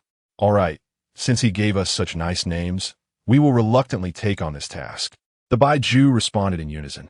Lin Yu patted Ah Fei's shoulder and said, "Ah Fei, I want to entrust you with the position of principal of the ninja school. I don't mind, but aren't you afraid?" Ah Fei started but hesitated. "Afraid of what?" Lin Yu asked curiously. "Well, it's nothing. I'll take this job." Ah Fei thought. Starting from the kids seems quite interesting.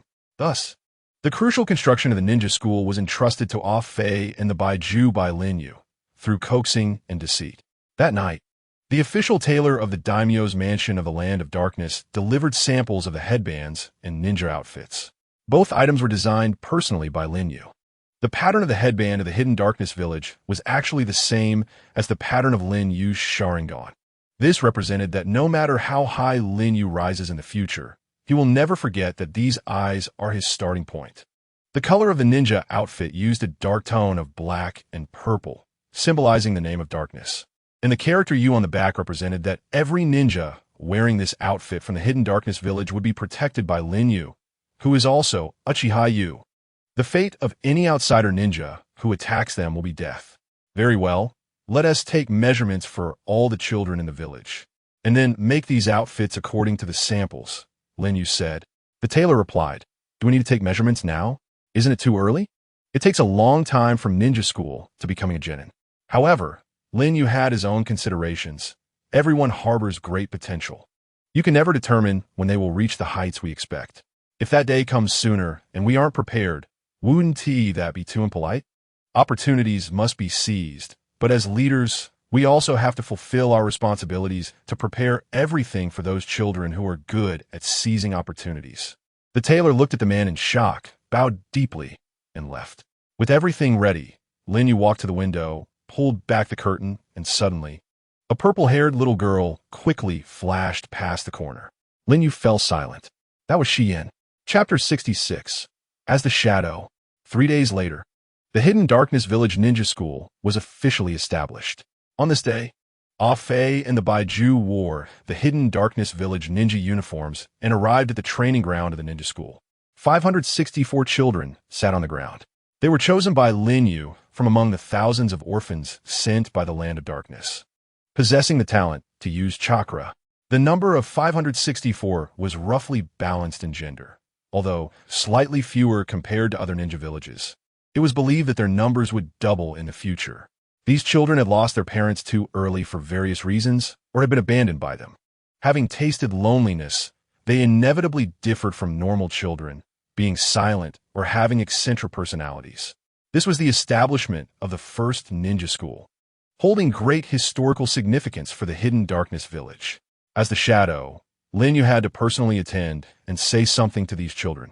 He wore the cloak of the first-generation Shadow, with the Hidden Darkness Village ninja outfit underneath, the emblem of the Land of Darkness on his waist, and a hat with the character for dark on it. Under the sky, shrouded in dark clouds, he stood on a high platform and said loudly to everyone, "I am Uchiha Yu, as the Shadow, your village chief. From today, you will receive 3 years of basic ninja education at the Hidden Darkness Village Ninja School. The 564 of you will be divided into 47 classes of 12 each, and your class teachers are standing right in front of you." The children looked at the Baiju standing in front of them. "I don't want these white guys. I want Lord Shadow to teach me personally." Suddenly, a discordant voice rang out from the crowd. "White guys." The Baiju frowned and looked at the boy who spoke. His name was Yamashiro Ryufing. "Ryufing, you are being rude." A girl beside him said timidly, "You know, I am different from these useless ones." Yamashiro Ryufing stood up, looking disdainfully at the other children of the same age. You bastard, what did you say? Do you believe I will twist your head off and kick it like a ball? At that moment, a tall boy with a dark complexion stood up, rolling up his sleeves and preparing to confront Yamashiro Ryufing. Forget it, Morojin. Don't argue with someone like him. The surrounding children pulled Morojin back. Humph. You useless ones better watch out, Yamashiro Ryufing said arrogantly, forming seals with his hands in front of his chest. Boom! In a puff of white smoke, a clone that looked exactly like him appeared.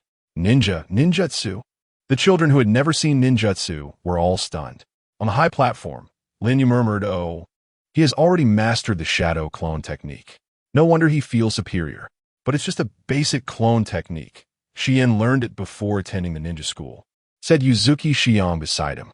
Shancheng Lufeng shouted, "Lord Shadow, do you see? I'm different from these people. I have the talent to become the strongest ninja. It would be an honor for you to take me as your disciple." Beside him, Yumi Air covered his face, feeling somewhat embarrassed. TCH. Morojin spat on the ground, then reluctantly sat down. Lin Yu said, "Your talent as a ninja may indeed be excellent." That goes without saying, Shancheng Lufeng said, pinching his nose with pride. "However, your character as a person leaves much to be desired. First, let him understand the importance of respecting teachers and education," Lin Yu said to number 1 Baiju. "Leave it to me." Number 1 Baiju stepped forward. "What do you want to do?" "Let you understand the heights and depths of the world." "You bastard. Don't underestimate me." Shancheng Lufeng clenched his fists and charged forward. Smack! A light hand extended to catch Shancheng Liufeng's fist, tripping him, and a hand strike hit the back of Shancheng Liufeng's head, causing him to fall to the ground. That hurts. You prickly bastard." Shancheng Lufeng rolled on the ground, holding the back of his head and howling. "Hey, little brat, do you believe I'll crush your little brother?" "No," one Baiju said, somewhat annoyed. "That's enough." Lin Yu stopped him, saving Shancheng Lufeng from further humiliation. Then Lin Yu descended from the high platform, walked up to Shancheng Lufeng, and said, "Wanting to become my disciple shows you have ambition and are unwilling to lag behind. But everything must be done step by step. First, graduate from ninja school. Woo-woo, but I want to take revenge for my parents. The people from Awagakure killed my dad and mom, and also Yumiera's sister. I'm too weak. I want to become stronger." Shancheng Lufeng started to cry. Yumiera also wiped away tears. After a moment of silence, Lin Yu reached out and pulled Shancheng Lufeng up, asking, "How old are you this year?" 10 years old, Shancheng Lufeng replied. Lin Yu said, "How about this? If within 3 years, you, Yumi Air, and Morojin all advance to Chunin, I will personally teach you 3 ninjutsu." Huh? Shancheng Lufeng was stunned. Yumi Air was also shocked. "Me? Did I hear that right?" Morojin pointed at his own face, full of disbelief. Lin Yu said, "You heard right. It's the 3 of you. Once you graduate from ninja school, you will be placed in the same class. Only if all 3 of you advance to Chunin within 3 years will you receive my guidance." Shancheng Lufeng said, "I don't need to say, but what about those 2? Lin Yu said, "I value teamwork more than individual combat. From today on, the 3 of you will progress together. If anyone falls behind, the others must lend a hand. This is my test for you." Upon hearing this, Shancheng Lufeng, Yumi Air, and Morojin looked at each other, then stepped forward, stacking their hands together. If you hold me back, I 1T forgive you." Shancheng Lufeng, with a band-aid on his nose, glared at Morojin. Don't think you're impressive just because you can use the shadow clone technique. I'll surpass you in no time." Morojin refused to back down. "You too. Don't argue," Yumi Air gently persuaded them. Observing this scene, the other children felt envious, moved, or somewhat inferior. Lin Yu looked around at all the children and said, "Opportunities are equal for everyone. From now on, I will closely monitor your growth. As long as you work hard, there will always be a chance to shine. Anin Village will never bury an excellent ninja. I will soon assign you to your respective classes, on the same starting line. What heights you can reach in the future depends on yourselves. I have high hopes for you." After the ninja school establishment ceremony ended, Lin Yu and Xiang strolled in the light rain. It seems that Xian's name is not in the class distribution of the ninja school." Xiang raised his head proudly, with 2 fingers hooked on his waist. "Well, That child has already surpassed the level of the ninja school. Keeping her there is not beneficial for the growth of the other children, nor for her own growth. Lin Yu nodded and said, Then what about Xian? How do you plan to arrange her? Xiang asked. Lin Yu gazed far into the distance and said, From now on, I will personally guide Xian's training. Chapter 67. Yu and Xian. Late at night, in front of the great waterfall on the back mountain of Annan village, Lin Yu faced off against Maodai Xian on the water surface. Xian wore purple shorts, her slender legs wrapped in white cloth, and a small ninja knife hung at her waist. With brown pupils, she innocently gazed at the man before her.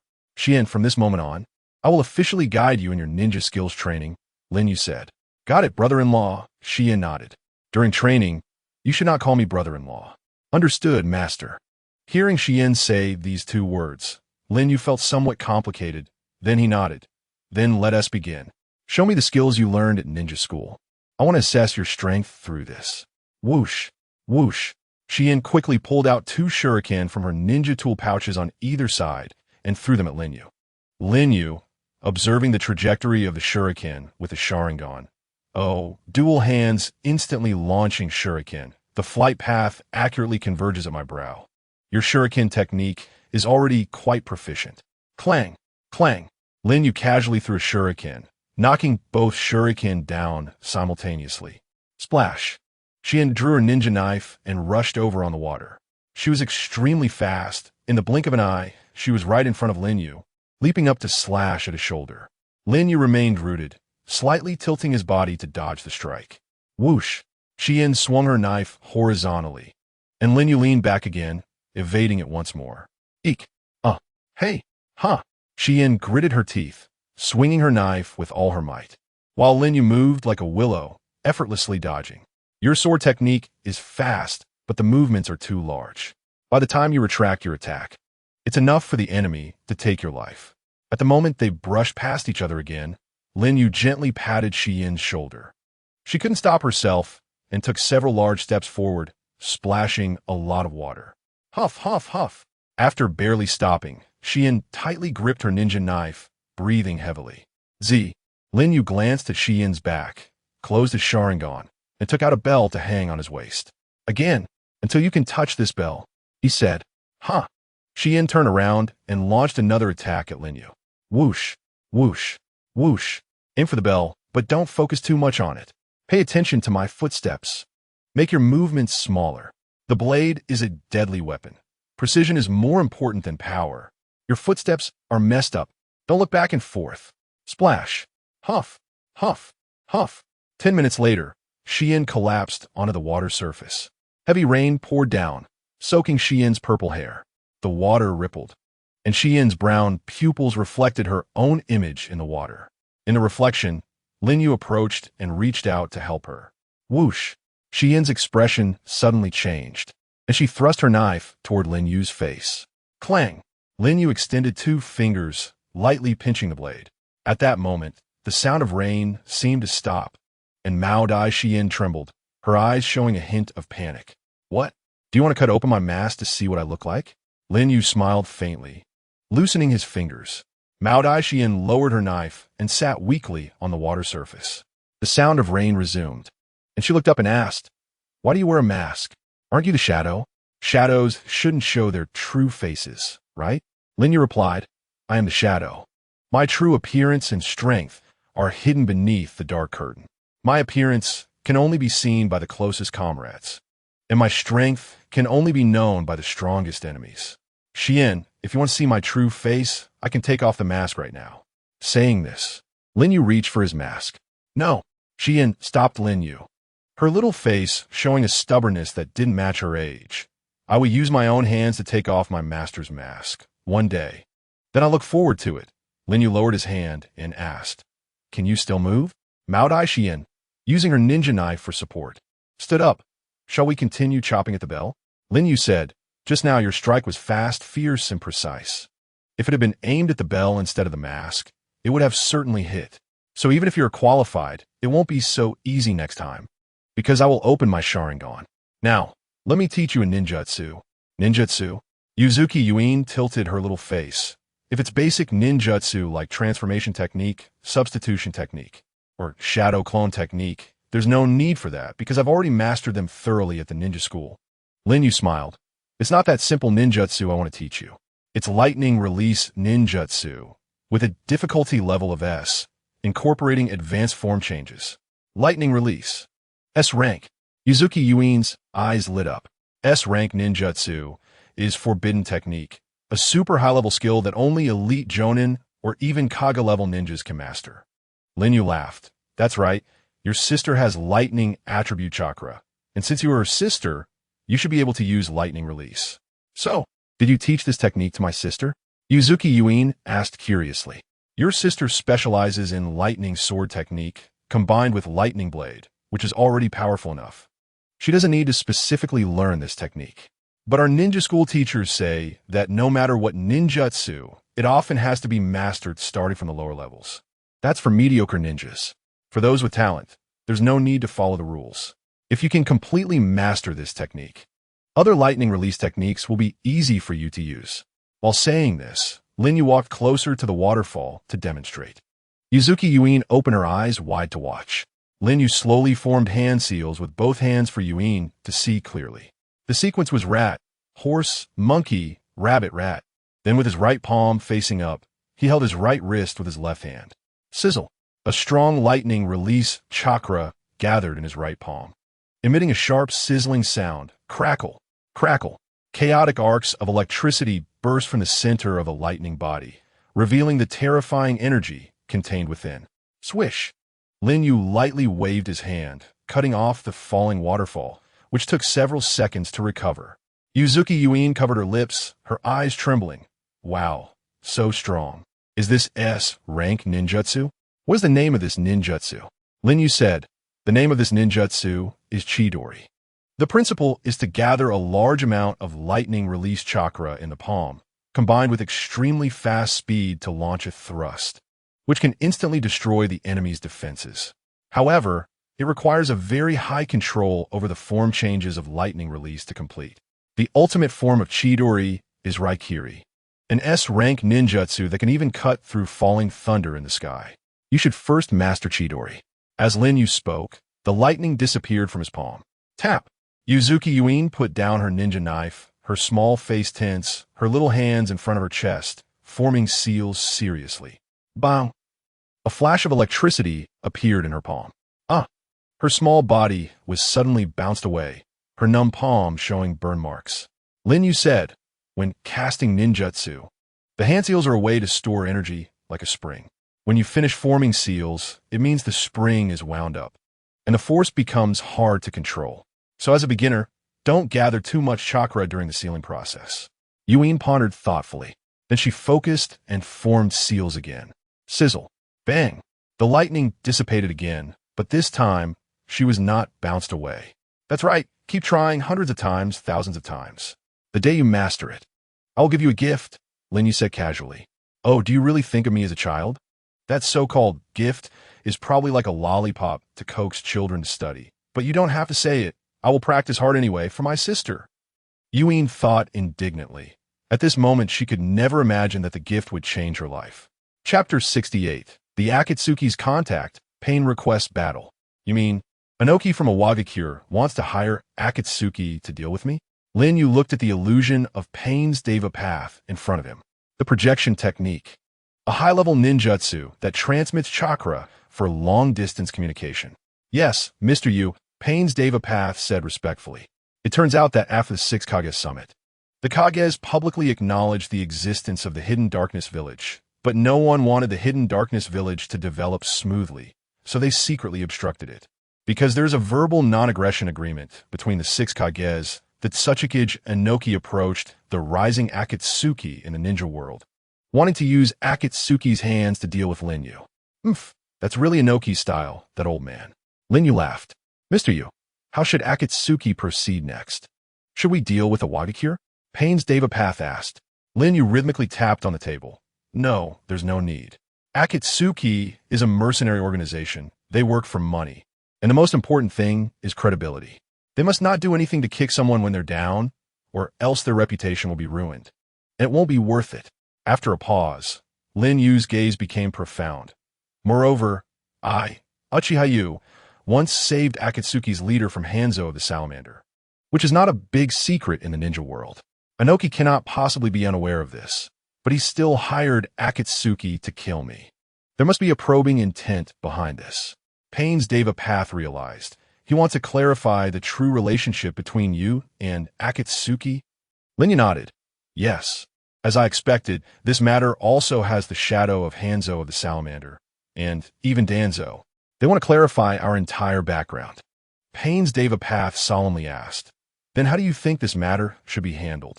Should I refuse this commission? Lin Yu smiled. No need. Since there is business coming, why not take it? Moreover, this is a great opportunity to raise Akatsuki's reputation. Nagato, let's have a fight. Let the 5 great countries see. Pain's Deva Path was taken aback. A show? You mean you want to intentionally lose to me? Lin Yu shook his head, speaking solemnly. No.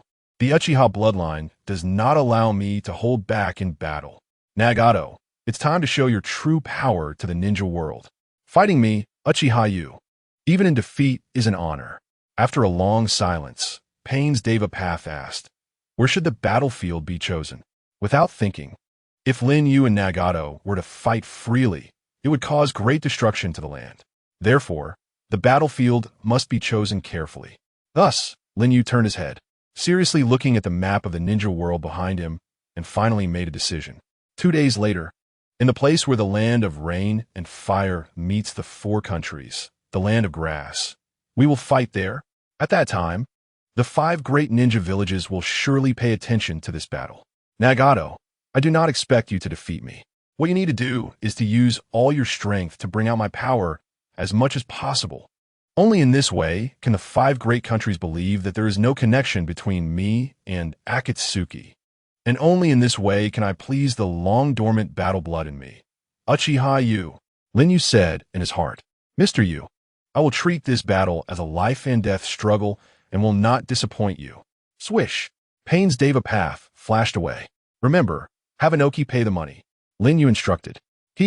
In fact, Lin Yu arranged it this way partly to put on a show for the 5 great countries, but he also had his own selfish motives. After establishing the Hidden Darkness Village, during the leisure time of these days, the battle blood within him had long been itching to move, and he needed a hearty battle to nourish it. Thinking carefully, he had half-sealed the outer path Gedomazo within Nagato to make him a worthy opponent. Right? Uchiha Yu, this battle maniac.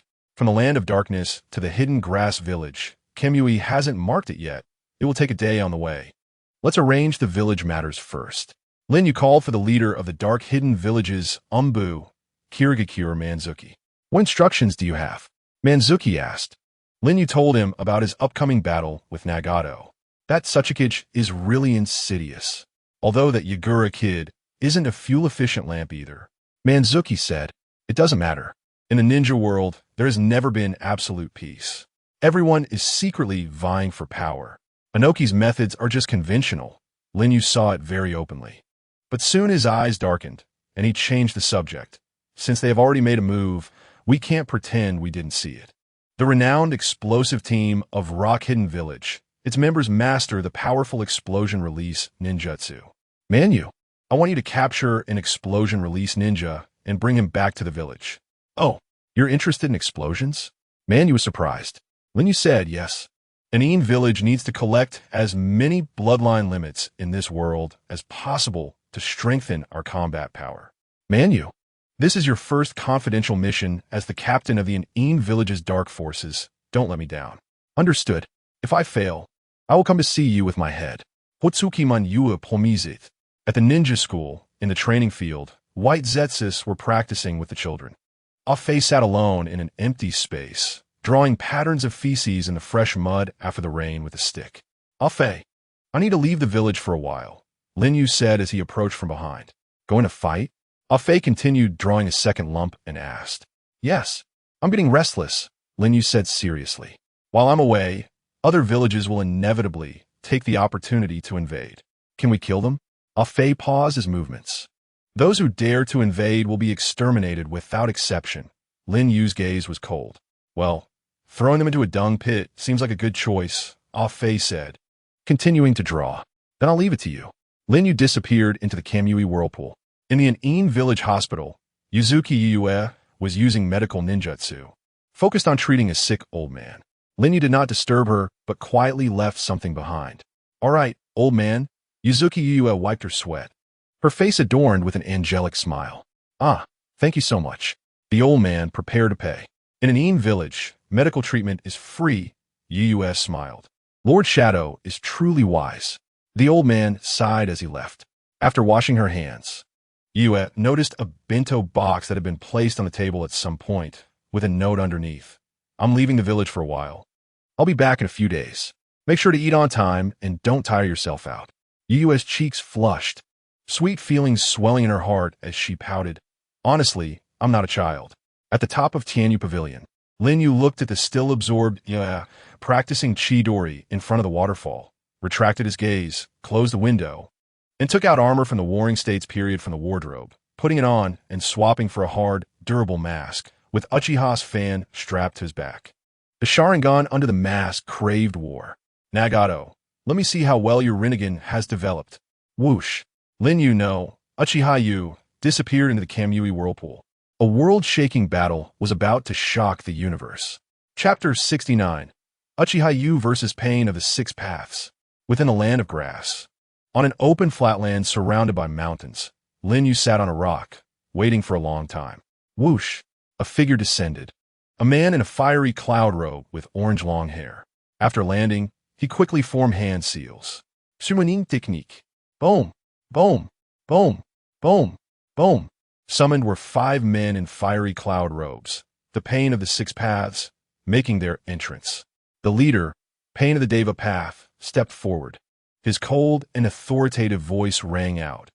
Uchiha Yu, I am Pain, the leader of the Akatsuki, and I have been entrusted to take your life. Do you have any last words? Indeed, one must put a bit of effort into the act. Lin Yu had already sensed the chakra of the onlookers. Lin Yu said coldly, Pain, it seems I was wrong to save your leader Nagato from Hanzo. Nagato is dead. Standing here is Pain. The Deva Path of Pain flicked his sleeve, gripping a black rod in his hand. Oh, the black rod of the Six Paths technique can now be generated freely? After acquiring the power of the Outer Path Golem, his growth has indeed accelerated. This battle should be something to look forward to. Lin Yu stood up and asked, Who hired you to kill me? Speak up, and I might leave you with a whole corpse. A foolish question. Accept the punishment from the god. Crack, crack. The Azura Path of Pain extended his arm, summoning a cannonball that flew towards Lin Yu, trailing a fiery tail. Boom, boom, boom. The explosion's flames dissipated, but Lin Yu was nowhere to be seen. Crack. An arm emerged from the ground, grabbing the ankle of the Hell Path of Pain. Earth Release, Heart Decapitation Technique. Crack. The Hell Path was pulled into the earth, leaving only its head exposed. Lin Yu's hand stretched out from both sides, grabbing the Hell Path's neck and snapping it crack. The Hell Path's face was twisted backward, a gruesome sight. Clap. Lin Yu clasped his hands together, forming the seal of the snake. Wood Release, Birth of the Tree World. Boom! Boom! On the open flatland, the tree world went into a frenzy. Disperse. With a command from the Deva Path, the 5 dispersed. The earth was rapidly covered by a forest. Entangled branches and trunks headed towards Pain. The human path was ensnared, shredded into pieces. Shinra Tensei. The Deva Path extended his hand, a powerful repulsive force momentarily halting the forest's advance. The mighty Azura Path lifted the Animal Path and threw it into the sky. The Animal Path quickly formed seals for the summoning technique. Boom, boom, boom. The Deva Path, Azura Path, and Hungry Ghost Path were summoned into the sky.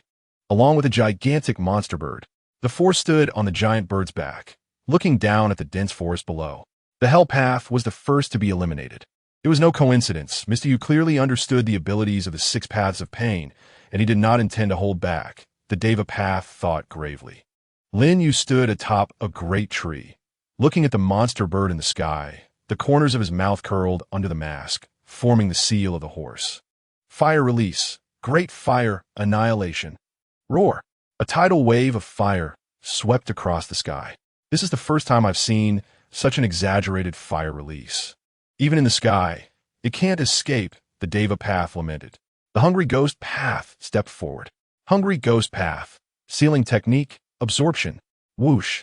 A semi-transparent shield appeared before the Hungry Ghost Path's hands, and a tidal wave of great fire annihilation swiftly disappeared as if it had fallen into an abyss. Oh, indeed. All ninjutsu is meaningless before the Rinnegan. How about this? Boom. The Tengu Susanoo was unleashed. Lin Yu's eyes activated the Sharingan, marking the monster bird in the sky. Because the size of Pain's target was too small, it was difficult to mark accurately from distance. Whoosh! In the left hand of Susanoo, a pitch-black Magatama condensed. Susanoo artifact. Ninetales Divine Might Magatama. This is troublesome, the Deva Path said solemnly. Whoosh! The Magatama shot into the sky. The monster bird flew swiftly, and the Magatama followed closely. The Deva Path extended his hand. Shinra Tensei. Whoosh! The powerful repulsive field erupted, but had no effect on the Ninetales Divine Might Magatama. I see. Attacks on non-targets can penetrate, huh? Disperse. The 4 pain paths jumped off the back of the monster bird. Boom! Caw! The monster bird hit by the Divine Might Magatama disappeared into the powerful Kamui whirlpool. The Deva Path could control the force field to float in the sky, but the other 3 paths could only fall under gravity. Lin Yu's Sharingan captured them. Whoosh! Whoosh! Whoosh! The Ninetales Divine Might Magatama split into 3, simultaneously eliminating the Animal Path, Hungry Ghost Path, and Azura Path. In the sky, the Deva Path couldn't hide his shock. Incredible. The 6 paths of pain have been eliminated in such a short time. However, this Deva Path of pain is different. What's different? Whoosh! The Kamui whirlpool appeared behind the Deva Path. Lin Yu had circled around. What? The Deva Path suddenly turned around. Kamui! Lin Yu's left eye focused on the Deva Path's head. Crack! The headless corpse of the Deva Path fell from the sky. In the northern mountains, a small figure floated in midair. It was Noki of the 2 great Tsuchikage, murmuring, "It seems Uchiha Yu and Akatsuki should not be on the same side." The leader of Akatsuki, Pain, was just eliminated like that? Noki said, "It's not that Pain was weak. It's that Uchiha Yu is too strong," Noki replied. In the western mountains, the Pepperfish Hans was also watching the battle. Uchiha Yu's strength was indeed not just a little higher than mine in combat. As expected, having obtained the complete cells of the first Hokage, he has undergone a transformation. On the eastern high mountain, Danzo leaned on his cane. It seems to be over. Retrieve the Rinnegan, but remember not to be discovered by Uchiha Yu. Yes, a root member beside him said respectfully, his body sinking into the ground, quietly approaching from below, with Pain's hell path still embedded in the earth. On the southern high mountain, under a tree disguised with paper, Konin and Kisame stood side by side. In front of them, Nagato sat upright, connected to the black rods used for chakra transmission behind him. However, his expression showed no signs of fatigue, only a sincere smile that emerged after his astonishment. As expected of Mr. Yu, he has defeated the 6 paths of pain. But this time, I will be careful in my response. Clap. Nagato formed hand signs. Animal path. Boom. Boom. Boom. Boom. Boom. Boom. The corpses of the 6 paths of pain were summoned back together. Nanny, the root member, who was about to dig out the Rinnegan from the hell path, suddenly vanished. Then, a tree branch came crashing down from above. Ah! A scream echoed, but it was just another dead person. In the tree cover, Nagato changed his sealing technique. Hell path. Boom! A statue of Yama, engulfed in purple flames, rose, swallowing the corpses of the 6 paths of pain. Crunching sounds followed, and the 6 paths were revived as before. Boom! The animal path once again descended onto the battlefield. Summoning technique. Boom! Boom! Boom! Boom! Boom! Boom! The 6 paths of pain made their entrance again. What? How is this possible? Noki, Hans, and Danzo were all stunned by this sudden turn of events. Pain's Deva Path stood up. Uchiha Yu, this time, I will not make the same mistake again. Swish! The 6 paths arranged themselves into formation. With the Hungry Ghost Path and Azura Path in front, the the animal path and human path behind, and the hell path in the center, guarded by the Deva path. Oomph. Now, this is more like it. Lin Yu smiled, thinking, otherwise I would have to find your real body for a showdown, Nagato. What has happened was merely a test. The real showdown begins now. Chapter 70, Earth-Shattering, the battle escalates. Deva Path Pain looked at the towering trees surrounding him and thought, this forest is too obstructive. Let's clear it out. Clap, clap. The Hungry Ghost Path pressed both hands onto the ground. Hungry Ghost Path, Devour. Devouring and Sealing Technique Absorption are both abilities of the Hungry Ghost Path, but their principles and effects differ. The Sealing Technique Absorption reverses the chakra flow within the body, absorbing the opponent's ninjutsu in front of it and rendering it ineffective. The absorbed chakra dissipates within the body, as if trapped in a bottomless swamp, unrelated to the chakra's nature. Since it is a sealing technique, the chakra absorbed in this way does not have any positive or negative effects on the body.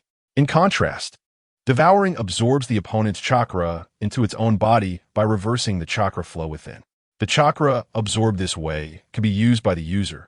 For example, during the Edo Tensei, Nagato used this method to absorb all of the tailed beast chakra from the transformed version of Killer Bee, restoring his body to normal levels. Unlike the sealing technique absorption, the chakra absorbed through devouring can have either beneficial or detrimental effects on the user. For example, the Hungry Ghost Path was turned into a stone frog due to the nature of Senjutsu chakra. Boom! A large amount of chakra surged into the body of the Hungry Ghost Path through the earth. Simultaneously, the forest created by the Shinju, God Tree, began to wither, and the terrain returned to a plain. This scene was incredibly shocking. Even Lin Yu was taken aback. Did he absorb all the Mokuton chakra from the God Tree? This is no joke. Swish. The animal path quickly formed hand signs. Summoning technique. Boom, boom. Two gigantic rhinoceroses were summoned, charging towards Lin Yu with earth-shaking steps. Clap. Lin Yu formed hand signs, and two giant trees rose from the ground, firmly binding the rhinoceroses before suddenly constricting. Roar. Boom. The two summoned rhinoceroses disappeared amidst their screams. At the same time, Lin Yu retracted the trees, knowing that the Hungry Ghost Path had the ability to absorb Mokuton chakra. He naturally recalled them after the technique took effect. Otherwise, it would have been a waste of chakra. Summoning technique. Summoning technique. Summoning technique. The animal path continued summoning. And in an instant, everything flying in the sky, running on the ground, and even swimming in the sea appeared. A giant crab spewed corrosive foam from its mouth, quickly flooding over Lin Yu's knees, forcing him into a penetrating state. A giant lobster continuously shot foam water jets from its mouth, blocking Lin Yu's space for movement. Boom! Boom! Boom! The earlier giant monster bird reappeared, continuously dropping explosive eggs from the sky. Three hellish, three-headed dogs surrounded Lin Yu, glaring hungrily. Hey, is this a zoo? Lin Yu's face beneath the mask was a mix of laughter and tears, but soon replaced by high-spirited battle intent. However, this is exactly right. Boom! Susanoo rose, resisting the corrosion of the foam, as Lin Yu quickly formed hand signs. Summoning technique. Boom! From a massive smoke, the eight tails descended. Then let's use monsters to fight monsters. Lin Yu's eyes erupted with kaleidoscopic power as he controlled the eight tails to unleash consecutive tailed beast bombs. Boom, boom, boom, boom, boom, boom. The monster bird in the sky, the lobster on the ground, and the crab were all obliterated by the tailed beast bombs. However, the hellish dogs were different. They possessed the ability to split infinitely and surprisingly survive the explosion of the tailed beast bomb, pouncing on the eight tails. Roar! The eight tails roared in anger, its eight octopus tails tightly wrapping around the three dogs, spewing out a large amount of black ink, dousing the dogs' bodies. Sealing technique. One angry end of the flowing slave. Crack! Crack! After a few seconds, the three dogs were sealed in the solidified ink, unable to move. Lin Yu looked at the distant six paths of pain and murmured, "Let's have one more." Swish! The eight tails opened its massive mouth, and the terrifying tailed beast chakra condensed into a gigantic tailed beast bomb, aimed at the distant six paths of pain, launching it. Boom! The tailed beast bomb surged through the air, leaving terrifying traces in the air currents below. The six paths of pain watched the approaching tailed beast bomb, and Deva Path couldn't help but exclaim, "Is this the power of the tailed beasts? This power probably makes it futile to evade. But the hungry ghost path can absorb it as well." Swish! The hungry ghost path rushed forward, opening the shield for sealing technique absorption. The world-destroying tailed beast bomb collided with the shield, and instead of exploding, it rapidly shrank at a visible speed, ultimately disappearing. The onlookers on the surrounding high mountains were left speechless by the scene of the two battling. Monsters. Both of them are monsters. Naka's voice trembled slightly. Noki clenched his fists tightly. If these two joined forces, even the 5 Kaguya combined might not be able to withstand it. Hansa's eyes narrowed. Puzzled. Is this the true power of the Rinnegan? But why does the Rinnegan that belongs to Nagato appear on 6 people? Why is Yahiko, who should have died, standing there fine? And where has Nagato gone? Danzo gripped his cane tightly. There's now another uncontrollable factor in Akatsuki. If I had known this would happen, I should have spared no effort to eradicate Akatsuki back then. Boom! The 8 tails vanished into white smoke. Lin Yu looked at the 6 paths of pain, and a smile crept onto the corner of his mouth beneath the mask. You've grown stronger, so I'll take this a bit more seriously. Swish! Swish! Lin Yu formed hand signs. Wood release. Flower tree world, come forth. Boom! Boom! The violent flower tree world erupted once again, even larger in scale than the previous god tree. The hungry ghost path devoured. Boom! The hungry ghost path attempted to absorb the Mokutan chakra from the ground again. But after absorbing it, he discovered, no good. This chakra is too massive. The growth speed of the trees exceeds my absorption speed. Pain's Deva Path said. However, the absorption from the hungry ghost realm will inevitably affect the growth of these large trees. We have plenty of time to respond. Whoosh! Whoosh! Just after saying that, suddenly buds appeared on the large trees, and after blooming, a large amount of toxic pollen spread out. This is... oh no! I'm absorbing the chakra from these large trees, and I don't have time to absorb the pollen. The hungry ghost path exclaimed in distress. Thud! Thud! The hungry ghost path, animal path, human path, and Azura path all fell to the ground after inhaling the pollen, leaving only the Deva path and Hell path. The Deva path stretched out both hands. Almighty push! Whoosh! A powerful repulsive force erupted, keeping the pollen at bay. Then the Deva path activated the protective shield of the Rinnegan to protect itself. Boom! The Hell path rose up with the image of Yama, swallowing the 4 paths that were killed by the toxic pollen. The resurrected animal path was carried by the resurrected Azura path. The Azura path's arm transformed, and the elbow took on the structure of a space shuttle. Boom! Accompanied by a burst of flames, the animal path shot out like a rocket, escaping the pollen zone, and quickly formed a hand sign. Summoning technique. Bang! Bang! Bang! Bang! Bang! The other 5 paths appeared in an open space. The protective shield disappeared, and the Deva path looked at the Hell path, which fell after inhaling pollen at the last moment, sighing. Is it still a step too late? The Deva path is the strongest among the 6 paths, but the Hell path is the most crucial. Boom! Boom! At the end of the line of sight, a giant wooden figure entangled with a shoulder-length wooden dragon walked out from the pollen. On top of the wooden figure, Lin Yu, clad in the Susanoo of the Crow Tengu, rested his arms across his chest and said, Pain, use all your strength and please me. Chapter 71. The collision of overwhelming power would release wooden figure. This is a technique on the level of a complete body Susanoo. A super would release ninjutsu that Senju Hashirama has used more than once to confront Uchiha Madara, who wields a complete body Susanoo, without losing any ground. The wooden figure clenched its mighty fist and swung it down heavily. Boom!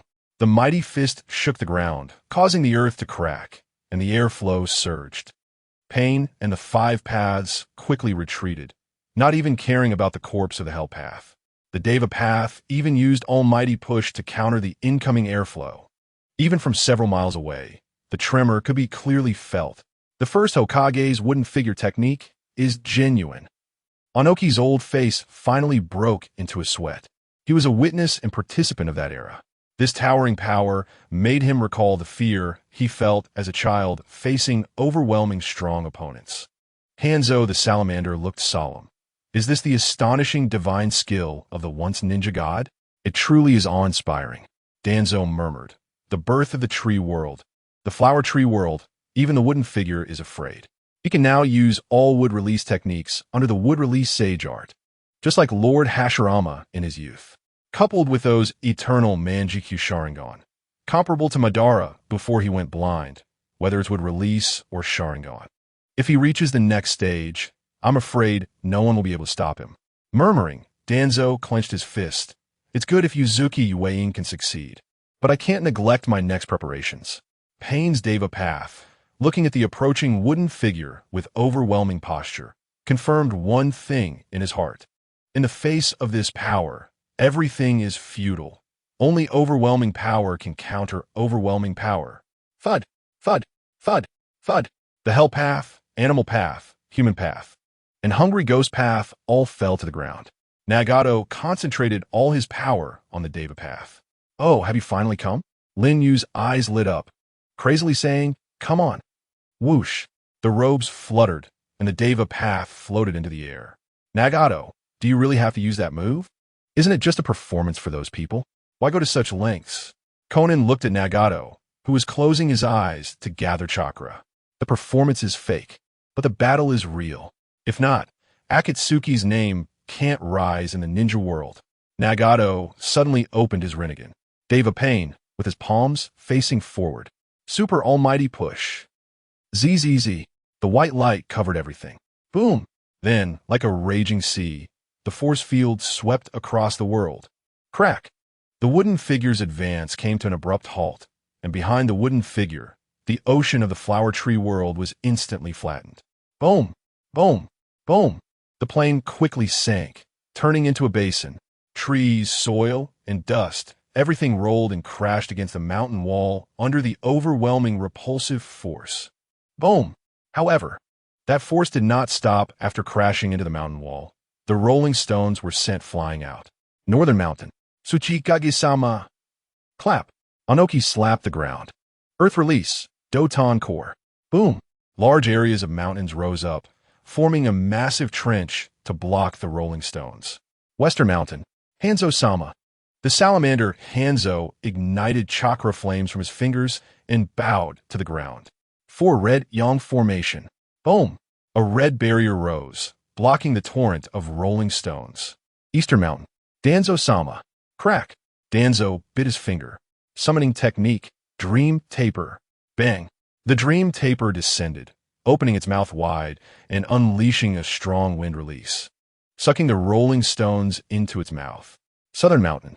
Conan felt the tremors of the earth and said, it seems unavoidable that it will affect this place. Leave it to me. Kisame Hashigaki slung his samahata over his shoulder and stepped outside. Water release. Great waterfall technique. Boom! A vast torrent of water rose from the ground, enveloping the area like a hemisphere, spinning under Kisame's control, and as soon as the rolling stones touched the edge, they shattered into powder. Just the residual waves outside require a Kaga-level powerhouse to block. Boom, boom, boom. And at the core of the battlefield, the force field of Super Almighty Push continued to persist. On top of the wooden figure, Lin Yu's Susanoo of the Crow Tengu was already covered in cracks, and the wooden figure it stood on was continuously retreating, each step further devastating the already battered ground. Clap. Lin Yu formed hand signs. Wood release. Giant wooden pillar technique. Boom, boom, boom. Towering wooden pillars rose from behind the wooden figure, supporting its back, slightly alleviating the wooden figure's retreat. Crack, crack. The Susanoo of the Crow Tengu further cracked, reaching the brink of collapse. Should I give up resisting and directly switch to penetration mode? Lin Yu's expression was grave, but then he thought, no, if the wooden figure and Susanoo are destroyed by Pain's single move, where will I put my face in the future? The veins on Lin Yu's forehead bulged, and his hands clasped tightly against his chest. Would release Infinite Tree World. Infinite tree world means the infinite birth of the tree world, continuously maintaining the growth of the tree world without worrying about chakra consumption. Theoretically, as long as chakra does not run out, the tree world will never stop growing. Boom, boom, boom. In the vacuum area of the force field formed by the wooden figure's obstruction, endless trees broke through the ground, forming a buffer zone. The back of the wooden figure crashed into that grove and finally came to a stop. ZZZ. Lin Yu's eyes shone with the man GQ Sharingan, blood vessels bursting, and his ocular power surged. The Susanoo of the crow, Tengu, on the verge of collapse, once again forged its proud armor. Boom! Boom! Boom! Thus, 1 minute passed, and Super Almighty Push finally calmed down completely. As the dust settled, looking at the wooden figure just a few hundred meters away, Pain's Devapath exclaimed, "It actually withstood it?" Yes, the Super Almighty Push, powerful enough to destroy Konoha with a single blow, was completely withstood by Lin Yu using the combination of wood release and Susanoo's power. Boom!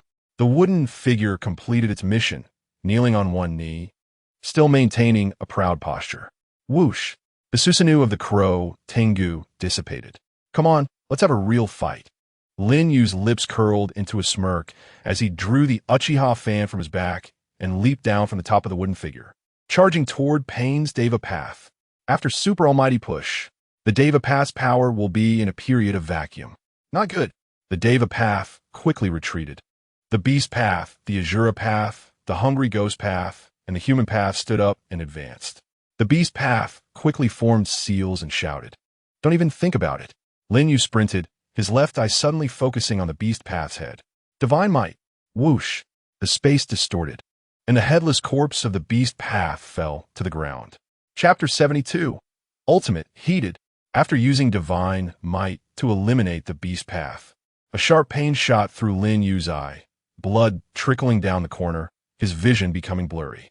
He covered his eyes, and after a moment of adjustment, his sight gradually cleared. Lin Yu muttered, "My ocular power is drained. The kaleidoscope can't keep up with the Hashirama body anymore." Wow! The Azura Path sprouted 3 heads and 6 arms, a diamond tail, and suddenly flung his cloak aside, revealing a fully mechanized body, aiming his fist at Lin Yu, who was dozens of meters away. Strange arm rocket. Boom, boom, boom. Lin Yu did not activate penetration, but instead dodged the trajectory of the rocket traps while running. Whoosh, whoosh, whoosh. The mechanical rockets adjusted direction, closely pursuing Lin Yu. A smirk appeared at the corner of Lin Yu's mouth as he suddenly changed direction and charged at the Azura Path. Just as the mechanical rockets were about to hit his back, he activated penetration mode. Whoosh, whoosh, whoosh. The rockets passed through Lin Yu's body, hitting the Azura Path itself. Boom, boom, boom, bang.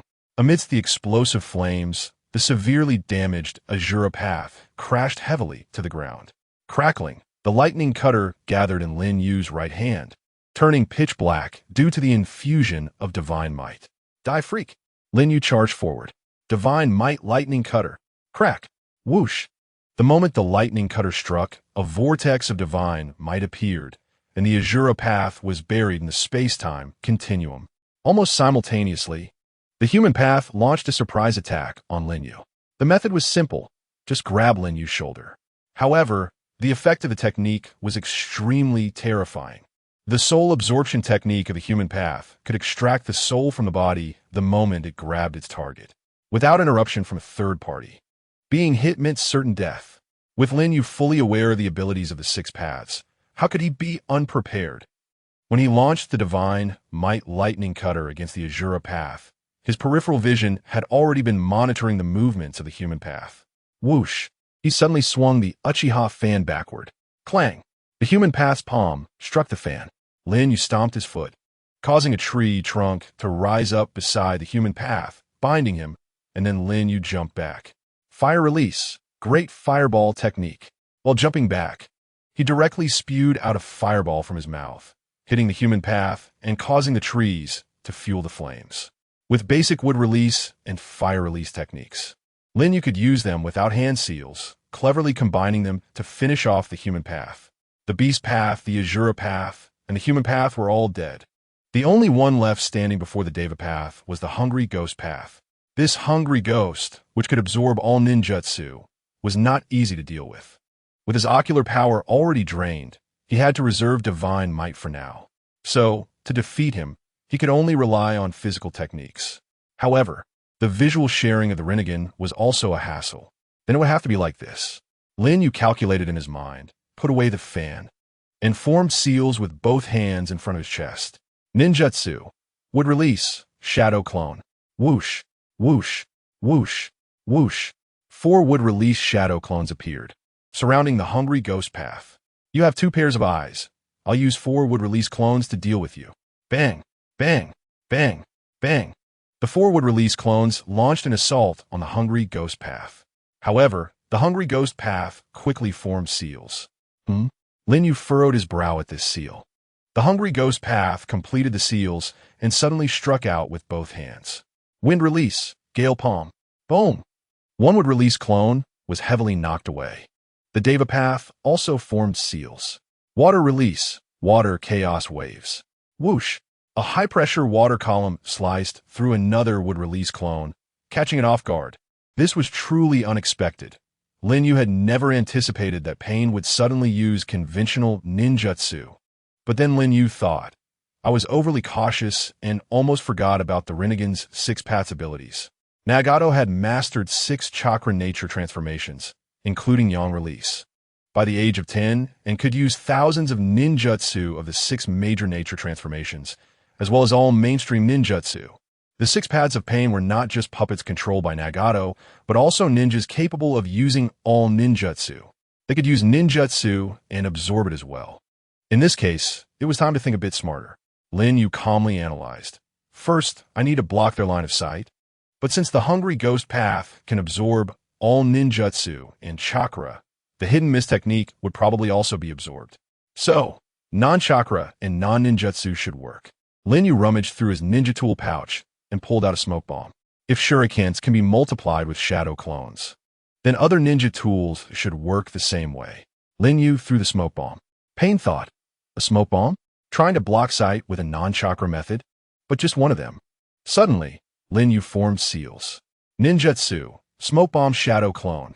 Bang, bang, bang. The smoke bomb exploded in midair, suddenly multiplying to 100. Pain gasped, what? Bang!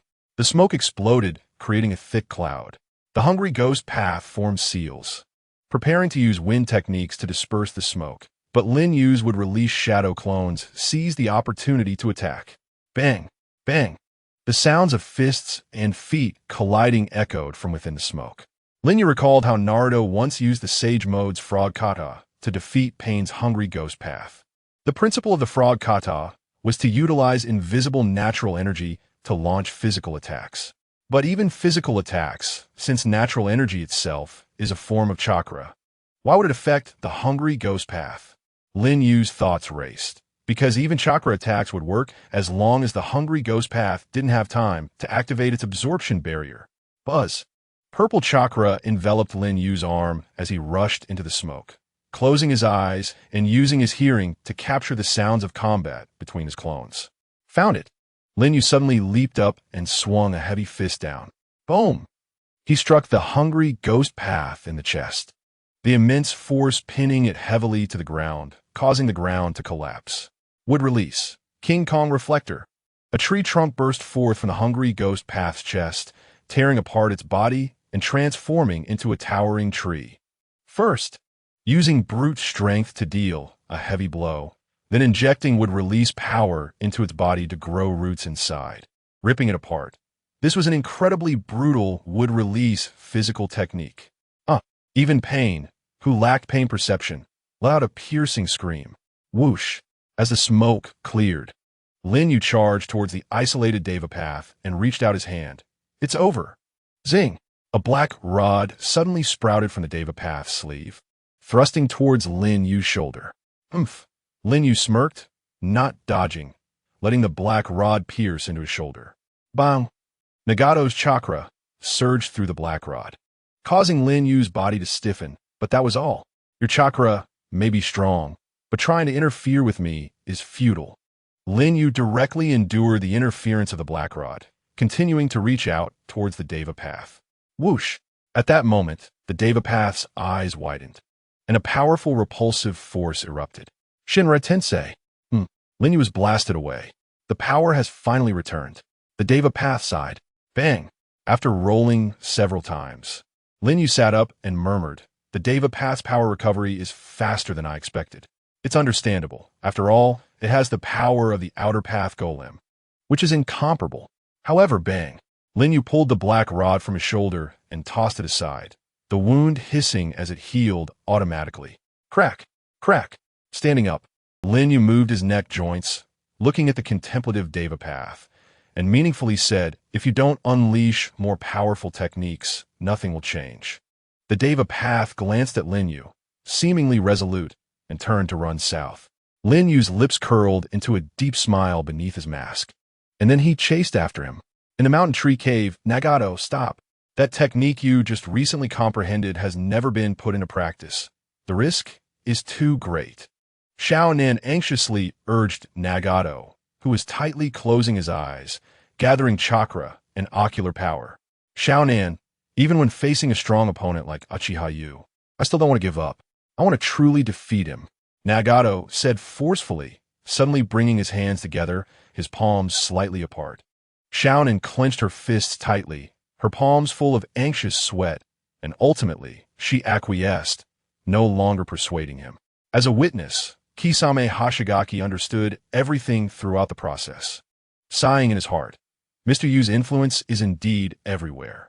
"Akatsuki is more interesting than I imagined." A dark light flickered, emanating from the empty space in Nagato's palms. Nagato's tightly closed Rinnegan opened, his face covered in tired sweat, but the corners of his mouth held a fighting spirit. "Let this battle between me and Mr. You come to an end with this, Shinra Tensei." Chapter 73, Susanoo, the Third Artifact. Whoosh! A dark gravitational sphere the size of a thumb rose from the southern mountain, stopping hundreds of meters in the air. The light suddenly dimmed, and under the dark gravity, even light could not escape. Pain's Deva path manipulated the force field to fly into the sky, his hands clasped together. "Shinra Tensei!" Boom! The earth cracked, searching for the source of gravity in the sky. Lin Yu certainly could not escape either. He stood on a rising rock, his Sharingan calm beneath his mask. "Nagato, Shinra Tensei is indeed unparalleled, but for someone with my Kamui power, breaking it is very easy." Roar! Susanoo was unleashed.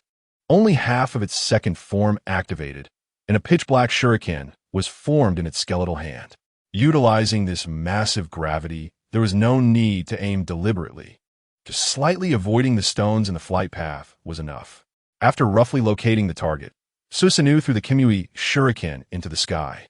Under the influence of the dark gravity, the Kamui shuriken struck the core black sphere, and with the Kamui vortex, the core of Shinra Tensei was transferred to the space-time continuum, causing the stones that had risen to fall with a crash.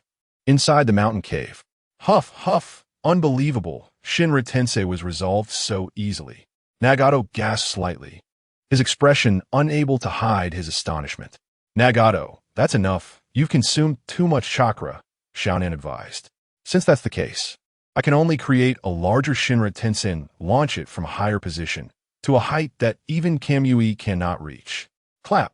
Ignoring Xiaonan, Nagato's hands clasped together again, his Rinnegan trembling as he desperately squeezed out ocular power. Buzz! His hands separated, and the size of the gravitational sphere was 3 times that of before. The gravitational sphere rose to several thousand meters high, unleashing an infinite gravitational field in this world. Boom!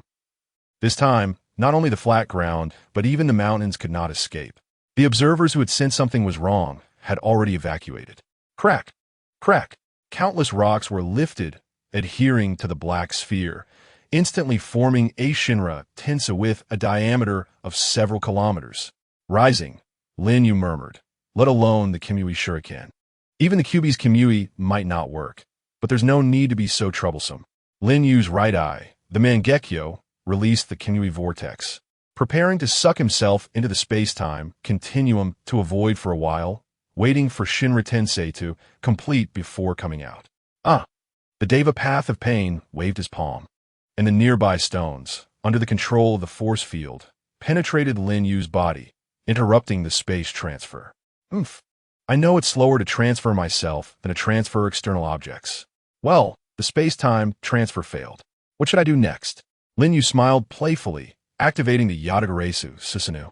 Boom! The Yatagarasu Susanoo crashed heavily into Shinra Tensei and was quickly buried by the subsequent rocks. The tight and heavy pressure nearly brought the Yatagarasu Susanoo to the brink of collapse in an instant. Roar! Pain's Deva Path let out a fierce roar, his hands tightly embracing his chest. Boom, boom, boom, boom, boom.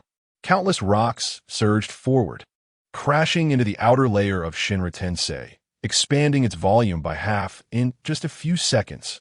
The scale of this Shinra Tensei clearly surpassed when Nagato captured the tailed beast Naruto. It can't be said to completely trap the nine tails, but trapping half of it is more than enough. It can be said that almost no existence could escape from this Shinra Tensei. Far away, Anoki floated in midair, confidently saying, I never expected that the Akatsuki I temporarily hired could actually defeat that Uchiha Yu. This way, there will be no one to harm our interests, and there won't be a second Madara appearing. Let's go back and wrap things up. The Hidden Stone Village is a nuisance. Hanzo of the Salamander clenched his fists. Worried about the future, is Akatsuki already this troublesome? Danzo, holding his cane, schemed. This is the power of the Rinnegan. Incredible. If I could obtain this power, why worry about unifying the ninja world? Akatsuki could also be utilized. Top! Pain's Deva Path landed on the ground that had sunk several hundred meters, looking at the Shinra Tensei hanging overhead, murmuring, Mr. Yu, I know you should be in penetration mode right now, safe for the time being. Don't worry. I will unravel Shinra Tensei before you reach the limit of your penetration mode in 5 minutes. Though this result might be a bit disappointing for you, unfortunately, I won. Crack! A crisp sound echoed through the sky, and Pain's Deva Path's eyes suddenly narrowed. The observers preparing to leave stopped and turned back to look. No way. On Shinra Tensei, a crack opened, and the Yatagarasu Susanoo broke free, holding a dark gray, flowing large sword in its right hand. It was clear that it was not an ordinary weapon of Susanoo. The large sword extended to an exaggerated length, probably more than twice the length of Yatagarasu Susanoo itself. Swish, swish, swish, swish. In the swinging motion, it sliced through Shinra Tensei like tofu, rumbling as Shinra Tensei disintegrated into countless rubble. In the void, however, mirror-like cracks remained, left by the sword's passage, gradually settling after a few seconds. Rather than saying the large sword cut through Shinra Tensei, it was more accurate to say it cut through space itself. Susanoo's third artifact, Shinjutsu of the 10 Directions. The power contained in the sword reached its peak, and wherever the blade went, space would be cleaved apart, certainly including everything within that space. Shinra Tensei was no exception. Pain's Deva Path looked up at the sky, silent for a long time before finally sighing. Mr. Yu, you are unexpectedly this strong. Boom, boom, boom. Rocks fell to the ground, producing a deafening roar. Inside the Yatagarasu Susanoo, Lin Yu's eyes bled profusely. This power I have never shown to anyone until now. Pain, Nagato, you did well, deserving of praise. Susanoo raised the Shinjutsu of the 10 Directions and wildly waved it downward. Shinjutsu of the 10 Directions. The sword waves surged like a tidal wave, each slash containing the power to destroy, obliterating anything in its path. If by any chance something managed to block it, the power contained within would trigger, transferring the obstruction to another dimension. This is the strongest Susanoo, using the strongest artifact, executing the strongest sword technique. Shinjutsu of the 10 Directions. Be destroyed. Boom, boom, boom. Chapter 74. The battle ends. Pain defeated. The overwhelming sword wave came crashing down, and Pain's Deva Path did not intend to sit idly by. He immediately manipulated the force field, transporting Shinra Tensei that had collapsed into countless giant rocks. Boom, boom, boom. Yet the giant rocks were all shattered, and the momentum of the sword wave did not diminish. The Deva Path clasped his hands together, deciding to go all out. Shinra Tensei, Super God. Boom! The white light illuminated everything, and the earth sank once again. The vast wave of swords collided with the powerful repulsive force field of the super god Luo Tianzhong, finally being halted, triggering the power of Shenwei. Whoosh, whoosh, whoosh, whoosh. In the sky, dozens of Shenwei vortices interacted, causing resonance and distorting the repulsive force field of the super god Luo Tianzhong. It was no longer a simple repulsive force, but a chaotic force field without any rules, exploding in all directions. Boom! In midair, the Yatengu Susanoo was instantly obliterated, forcing Lin Yu into penetration mode. Pain's Deva Path fared even worse. His body was torn down to the molecular level, as if hit by dust release. However, the chaotic force field did not disappear with the demise of Deva Path, just like a runaway wild horse, completely out of control. Boom! Boom! Boom! Under this chaotic force field, the earth twisted and wriggled, constantly changing shape like a child kneading clay. The sky was filled with thunder and lightning. Due to the chaos of the force field, the weather was also affected. Boom! Boom! Lightning baptized the earth, and hurricanes howled in the sky. This scene of destruction lasted a full 5 minutes before it calmed down, just as Lin Yu reached the critical point of his penetration mode. If it had continued a bit longer, even Lin Yu would not have been able to escape. Lin Yu adjusted his breathing, surveyed the battlefield, which looked like a Picasso painting, and, after withdrawing his gaze, he looked towards the mountain to the south. The southern mountain, among the four, was the least damaged but was still nearly flattened by half, with only a solitary peak standing. When Lin Yu was previously hit by the Black Rod, he had roughly determined Nagato's position through the chakra that entered his body. Although it wasn't as precise as reverse tracking in Sage Mode, combining it with the terrain, he concluded that Nagato's true body was in that location. Lin Yu murmured, "Nagato, you can push me to unleash 80% of my current strength. You truly have the value of being cultivated. When I obtain the eternal Manjiki Sharingan, your Rinnegan should reach another level as well. At that time, let's have another battle. Not against Pain's 6 paths, but against your true body." Whoosh! Lin Yu disappeared into the Shenwei vortex. He did not immediately return to the Hidden Darkness village because the consumption of his ocular power in this battle was too great. He needed to recuperate in the space-time realm for his painfully straining eyes. In a tree hole, huff, huff, huff, Nagato breathed heavily, beads of sweat rolling down his cheeks and spine. In this battle, he had used countless Rinnegan 6 paths techniques, even rebooting Pain's 6 paths at one point, along with 2 Daidora's exploding clay and 2 super god Luo Tianzhong. Even with the vast chakra of the Uzumaki clan and the outer path golem residing within him, Nagato had reached his limit. "Nagato, you have tried very hard," Conan said with concern. "Huff, huff. I lost, regardless of the use of techniques, battle experience, or the amount of chakra. I lost all. Mr. Yu's strength is unfathomable, far beyond what I can defeat at this moment. But next time, I will definitely not lose," Nagato said, his and Conan's expressions slightly complex. "Huff, huff, let's go back. Through this battle, my path has been opened. There will definitely be experts coming one after another. I need to adjust to my best state to subdue them," Nagato said. "Understood." In a certain place in the land of Earth, the 13th team of the Rock Hidden Village's demolition unit had just completed their mission of destroying a stronghold and were running back to the village. However, a silver-haired, beautiful boy carrying a scroll blocked their way. "Who are you?" the leader of the Rock Hidden Demolition Unit questioned. "The explosive talent of the Rock Hidden Village. I've been waiting for you for a long time," said Hzuki Mangetsu as he took out a knife from the scroll, fitted with an explosive scroll. "That's the explosive knife splash. You're one of the 7 ninja swordsmen of the mist, Hzuki Mangetsu." The hunter exclaimed in surprise. "Correction. I was one of the former 7 ninja swordsmen," Hzuki Mangetsu said proudly, charging forward. Boom! After a fierce battle, the ground was ravaged by explosions. "Damn it!" Plop! The battered hunter fell down. Gurgle! The ground was blasted into 7 or 8 puddles flowing together and transformed into human shapes. Hzuki Mangetsu wiped the sweat from his body and murmured, "This is quite troublesome. But with this, the task assigned by Lord Shadow should be completed, right? Suddenly, rain fell from the sky for no reason. Hzuki Mangetsu felt the raindrops, and his expression suddenly became serious. This is the mist's secret technique, rain cutter. Those troublesome guys have come, haven't they?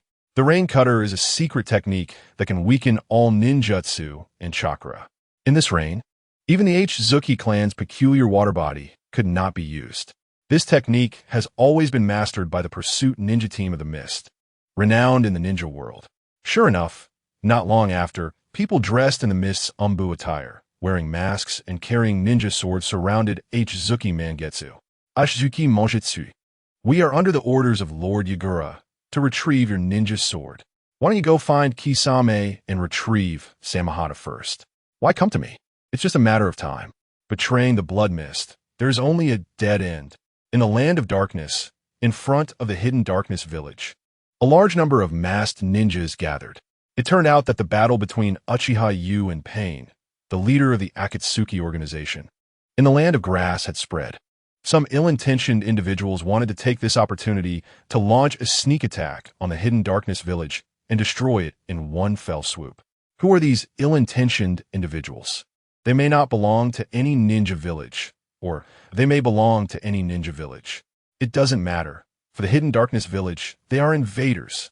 With Shadow Uchiha Yu absent, this was a great opportunity to destroy the hidden darkness village. The orders we received are to kill everyone, regardless of whether they are ninjas or civilians, young or old, to show the entire ninja world what will happen to those who join the hidden darkness village. The leading masked ninja said coldly, "Yes, if such a thing really happens, the hidden darkness village will be completely finished. No one will dare to join." However, a peculiar figure appeared in front of these invaders. Who is this? Just a little lackey of the hidden darkness village? They stopped, looking at the person in front of them with disdain in their voices. At this moment, the peculiar-looking person asked a bizarre question. Bowel movement. Yes, bowel movement. Do you know what kind of feeling bowel movement is? Well, I guess it should be similar to the feeling of pleasure when killing someone. Chapter 75. The terrifying Akatsuki. Just a little lackey. Don't spout nonsense here. Kill him. The masked ninjas threw their shuriken. Well, if you throw feces at me, maybe I would be happier. Clang, clang, clang. Then, all the shurikens stopped in front of Akatsuki. But this was not the repulsive force of Shinra Tensei. Gulp, gulp. Those shuriken actually dissolved into molten iron in front of Akatsuki. How did you do that? What kind of technique is that? He didn't do anything. The masked ninjas were astonished. Akatsuki murmured, "It's simple. Release chakra to stop the shuriken, and then use the heat of the chakra to melt the shuriken. Such a simple principle. Don't you understand? How is that possible? Even the shadows can't do that." He's coming. Boom. Akatsuki's fist pierced through a masked ninja's chest, his hand expanding inside the body. Boom. That person exploded into a spray of blood, showering down from midair. Akatsuki stepped on the blood and walked towards another person. Don't come over." That person sat on the ground, crawling backward with hands and feet. Akatsuki walked up to him, grabbed his head with a big hand, and murmured, "I often hear people say your head is filled with shit. I'm curious. Is a person's head really made of feces?" Zzz. Sharp spikes grew from Akatsuki's fingertips, drilling into the skull, suddenly growing. Boom! The scene was like a watermelon bursting open, blood splattered all over Akatsuki's face. Monster! This guy's a monster! Those masked ninjas who had declared to destroy the hidden darkness village were terrified and turned to run. Akatsuki formed hand signs. Would release. Mechanism bird. The strange mechanical bird, created by Would Release, flapped its wings and took off. A Fei jumped onto the back of the mechanical bird, standing straight with his arms crossed in front of his chest, leisurely chasing after the ninjas. So, what kind of feeling is the urge to relieve oneself? No one dared to answer, only running more desperately. A Fei said, "Seriously, is the answer to this question really that hard to come by?" With a rustling sound, a row of sharpened wooden branches shot out from the holes at the lower edge of the bird's wings. Several people in the back row were hit and fell to the ground. A Fei formed a hand seal. Would Release. Insertion technique. The wooden branches sprouted barbs. drilling out from within, creating a horrific scene. The mechanical bird continued to pursue, and Faye asked, "Then let us change the question. Who sent you here?" It's Danzo." One person replied, trembling. "Danzo? His subordinates shouldn't be so spineless." "Well, whatever. People who are destined to die anyway can just put this dead on his head," Faye said indifferently. Crack. The mechanical bird opened its large mouth, and a crossbow bolt made of wood release shot out. Faye said, "This is my invention, the wood release, laxative technique. It might hurt a bit, but it will feel better soon." Boom! The crossbow bolt flew out, but during its flight, the tips separated, the outer layer disintegrated and fell to the ground. And 8 secondary crossbow bolts continued to fly forward. Once again, they split, turning into 64 tiny tertiary crossbow bolts, accurately hitting the anuses of 64 ninjas in front. It hurts so much." They all fell to the ground, screaming in agony, trying to pull out the wooden branches. But the tips of the branches seemed to have taken root, and no matter what, they couldn't pull them out. Faye raised 2 fingers in front of his chest. "Wood release, flower tree realm, descend." Then the rooted wooden branches quickly sprouted and grew robustly, with the exposed parts actually bearing flower buds, emitting a foul odor as they bloomed. The tragic cries echoed under the sky, but within a few seconds, everything fell silent. Faye jumped down from the mechanical bird, standing amidst the pile of corpses, as if waiting for something. Whoosh! The Kamui vortex appeared, and Lin Yu, just landing, frowned and said, "It stinks." "Oh, you're back," Faye said. "What is going on?" Lin Yu asked, looking at the horrific scene. "As you can see, these guys wanted to cause trouble in the village while you were away, but I dealt with them on the spot," Faye said. "Did you find out who the mastermind is?" Lin Yu asked.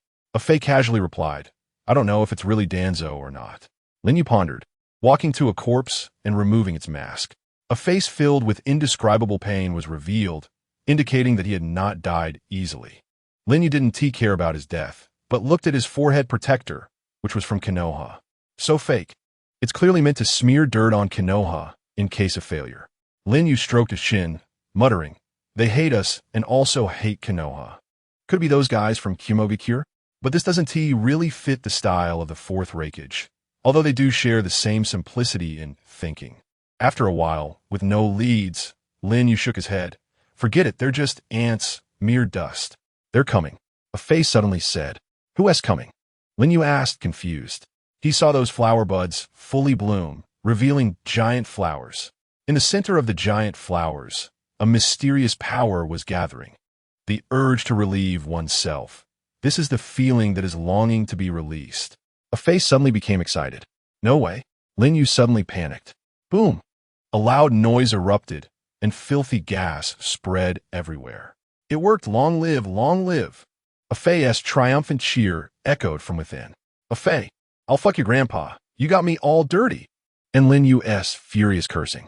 After bathing, Lin Yu sprayed deodorant all over himself 7 or 8 times before changing into clean clothes. He tried to contact Ghost Lantern Manu, but couldn't get through. Lin Yu sat in a chair, his gaze deep with an inscrutable intensity. Late at night, a blood-soaked man collapsed outside an Een village, dragging a half-dead captive. After Mutsu Yuyue provided emergency treatment, the man finally woke up. "Manu, you're awake. What happened?" Lin Yu asked at the bedside. Manu said, "I just captured an explosive release ninja from IWA, and the pursuing ninjas from Kiri arrived. I barely fought my way out and returned to the village. By the way, that explosive release ninja, don't worry, he is still alive. Your mission was very successful. Get some good rest, and leave the rest to me." Lin Yu got up, left the room, and stood by the window in the corridor, gazing at the bright moonlight, his expression profound. "Is it Yagura? Well, having more puppets isn't a bad thing." Whoosh! Lin Yu disappeared into the Kamui vortex. Chapter 76. Returning to Kurozetsu, enslaving Yagura. Whoosh! Lin Yu used Kamui to instantly travel from an Een village to the land water. As long as it was a place he had been to, he would mark it with his eyes, and the next time he came, it would be just a blink of an eye. This time, the purpose was very simple, to turn Yagura into his puppet, just like Obito once did. However, the motives were slightly different. Obito hated Kurogakure deeply for causing Rin's death, even though those Kiryumbu at the time were puppets controlled by Madara. So in the future, Obito manipulated Yagura with the Sharingan, turning the already cruel blood mist into a true hell on Earth. Lin Yu's motives were simple. Yagura was in his way. With Kiryu style, as long as the rogue ninjas were not dead, the pursuing ninjas would never stop hunting. Lin Yu was protective of his subordinates. He cherished them. Unless he initially intended to use them, like Nagato, but Ghost Lantern Man Yu was not included. If my little brother was wronged, as the big brother, Lin Yu would step in to sort things out for him. It was that simple. For this reason, he came. The thick fog surrounding Kurogakure is said to have incorporated Kiryu's unique dissolution release. Any outsider who forcibly intrudes would be dissolved into blood water. This is also the reason why Kurogakure did not deploy a sensory barrier, confident that it could not be invaded. But unfortunately, this was ineffective against Lin Yu. It took just 4 minutes to pass through this thick fog, even less than Lin Yu's maximum 5 minutes in penetrating mode. After 4 minutes, Lin Yu successfully infiltrated Kurogakure.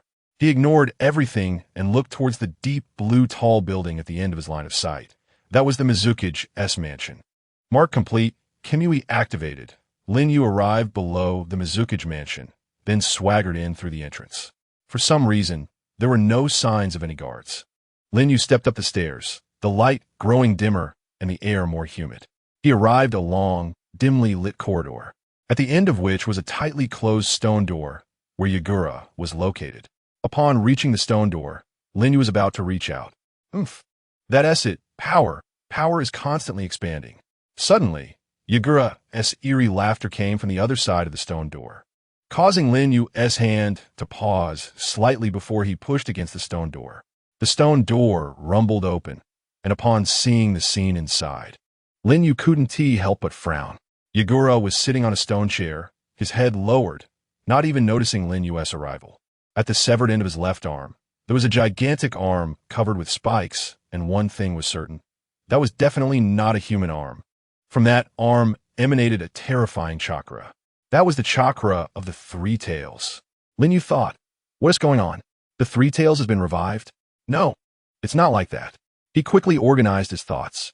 Yes, the chakra of tailed beasts often remains in a scattered form in the world. The 8 tails horns, the 8 tails tentacles, and the golden and silver horns of the cloud concealment have all stayed inside the 9 tails belly, thus acquiring a portion of the 9 tails chakra. The Three Tails have lived in the lakes of the land of water for a long time. So it's not surprising that the Mist Village has had dealings with the Three Tails. During the course of these dealings, obtaining an arm from the Three Tails is also understandable. The incomplete body of a tailed beast can regenerate, but the lost parts also contain a considerable amount of tailed beast chakra. Lin Yu said, I see. Losing an arm means using the tailed beast's limbs as a substitute to gain a power similar to that of a Jinchuriki. Although it's disgusting, it's still a feasible method.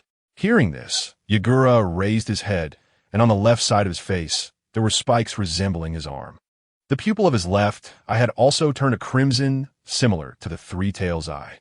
Seeing Lin Yu standing at the door, Yagura snarled, Uchiha? Lin Yu said in a deep voice, it seems you are still quite clear-headed.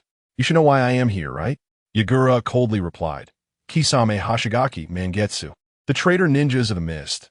They betrayed the mist and took away the mist's treasured sword. As the creator of the blood mist, I will never allow this to happen. Traitors must face the most brutal punishment. That's right. If I were in your position, I would be even more ruthless than you. But unfortunately, they are now my people, so you can't touch them. Lin Yu was very overbearing and unreasonable. Uchiha, do you think you can leave here alive today? Yagura's chest suddenly puffed up, unleashing the water bullet technique. Lin Yu used the same scale of water bullet technique to counter Yagura's attack. Since I know you have tailed beast chakra on you, I can't kill you. After all, I'm a perfectionist. Lin Yu said calmly. Bastard, Yagura roared. Gulu, red translucent tailed beast chakra overflowed from his body, suddenly compressing into a body clad in red-tailed beast clothing, with 3 tails swaying, resembling a small 3 tails. Such a huge commotion caused the Mizuki's mansion to only tremble slightly, without a single tile falling. Lin Yu pondered, oh, Is there a room that has been reinforced with seals? Roar. Half-tailed beast Yagura opened his mouth, hot steam billowing out. That's right, in this small and enclosed space. I will launch an unceasing barrage attack. Your fate will be death. Whoosh. The tailed beast chakra gathered in Yagura's mouth, transforming into a small tailed beast ball. Boom. The tailed beast ball was launched. The distance was extremely short, and it was instantaneous. Boom, boom, boom. The explosion filled this small space. As the explosion receded, Yagura protected himself with a three-tails arm, resisting the explosion. Lin Yu, meanwhile, was clad in half of Susanu's skeletal form. The destroyed half quickly repaired and improved. Coral Palm. Yagura violently attacked, his arms smashing down on the Susanu. Crack! Crack! Where the force was applied, corals sprouted and rapidly spread across the entire Susanu. And with a shake of Yagura's palm, the Susanu shattered into pieces. Clap! Lin Yu clasped his palms in front of his chest. Wood style, thorn killing technique. Several vine-like wooden branches extended from Yagura's feet, binding him tightly. Damn! Damn wood style! Yagura was extremely agitated. Lin Yu remained calm, changed his hand seals, and a character appeared in his palm. He charged forward and slapped Yagura's chest, pulling out a chakra thread while retreating. Wood style, ear-entering binding technique. Ah! Yagura let out a scream.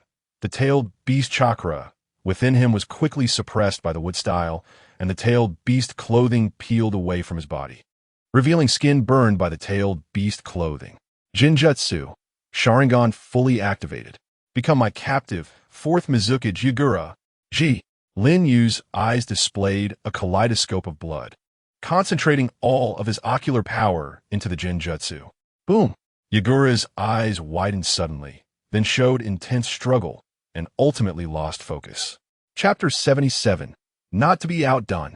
Thus, the fourth Mizukage Yagura fell under Lin Yu's powerful Jinjutsu control. Although this Jinjutsu is not as powerful as Kodoeme Tsukumi and Tsukuyami, it is not something ordinary means can break. It will continuously drive Yagura to make decisions beneficial to Lin Yu. In front of the dazed Yagura, Lin Yu rubbed his somewhat swollen Sharingan. Applying long-term effective Jinjutsu control on a master like Yagura is certainly not an easy task and requires a massive amount of ocular power. Lin Yu noticed that as the power of this kaleidoscope enhanced, the side effects became greater, and even with Hashirama's cells, it wasn't effective anymore. After all, the kaleidoscope Sharingan carries a curse that gradually leads to blindness. After lowering his hand, Lin Yu muttered to himself, once, Obito only had one eye, and it truly turned out to be a blessing in disguise. The side effects were almost offset by Hashirama's cells. If he had two eyes, he probably would have gone blind long ago. Whoosh! Lin Yu disappeared into the vortex of Kamui, leaving behind the already reduced Yagura as a puppet.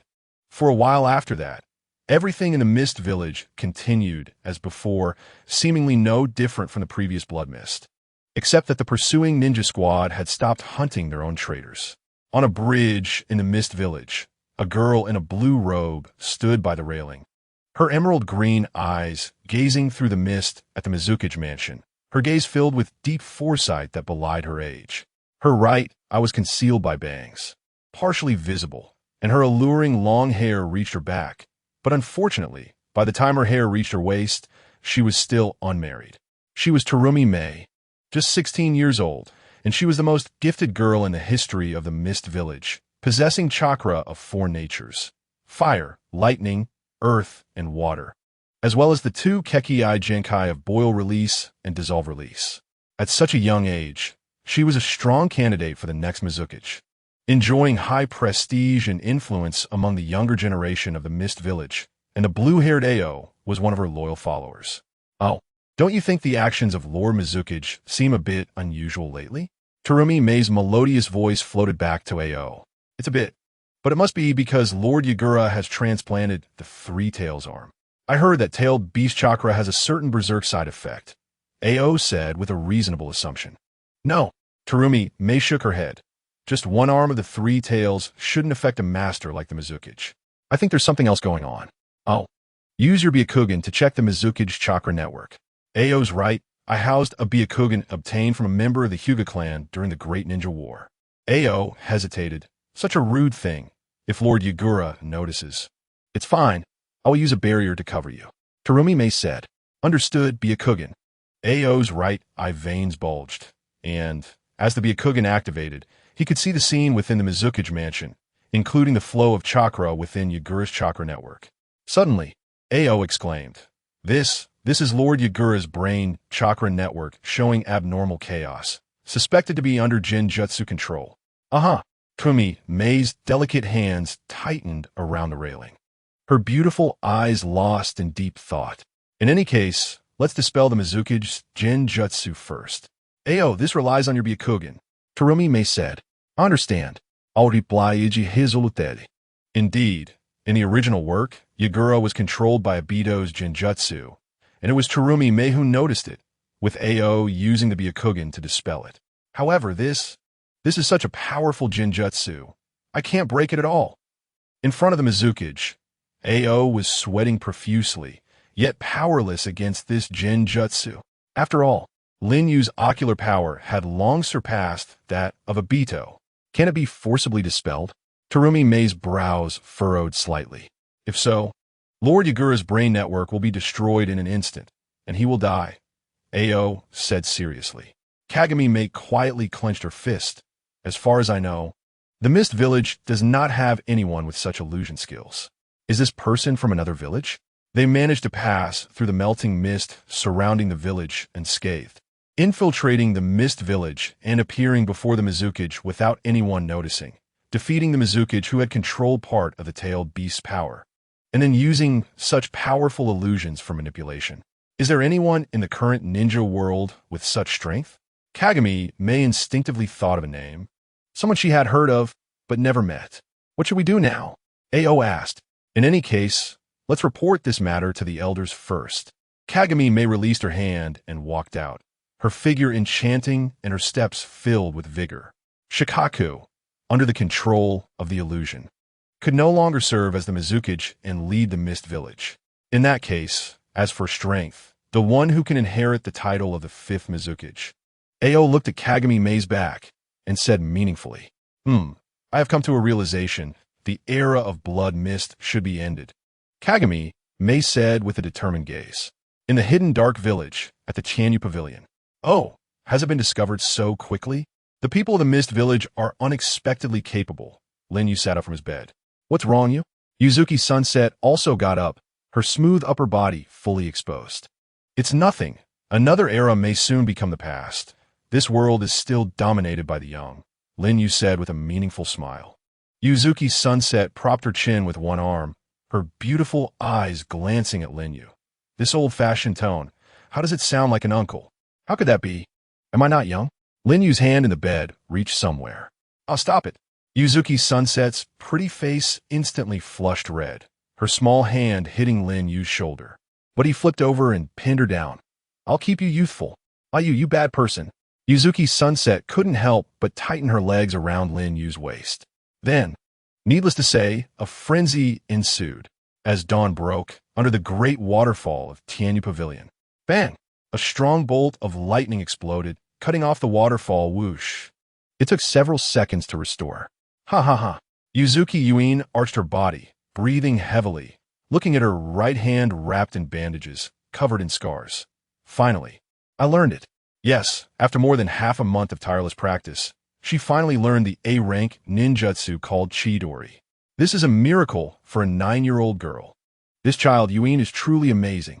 Not far away, watching her capable sister, Yuzuki Sunset's eyes showed no concealment of her pride. Then, I should fulfill my promise and give her a gift, Lin Yu murmured, turning to walk towards Tianyu Pavilion. Chapter 78. Yu's Gift. Lin Yu arrived at a room in Tianyu Pavilion, reaching out to the wall. Whoosh! An entrance appeared as the wall moved, and Lin Yu walked straight in, arriving in front of a box. It was a box sealed with a sealing technique that no one could open except Lin Yu. Release. Lin Yu released the sealing technique, opened the box, and took out a glass container, returning to the front of the great waterfall. Yuin, I previously said that when you master Chidori, I would give you a gift, and this is the gift I want to give you, Lin Yu said as the glass container slipped from his sleeve and was handed forward. This is... Yuzuki Sunset was shocked. Inside the container, a Sharingan was soaking in green liquid. This was the replacement for Madara's left eye after he transplanted his Rinnegan to Nagato. After Madara's death, Lin Yu preserved this eye.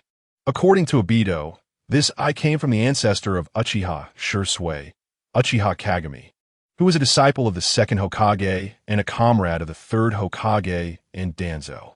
The other right eye is missing.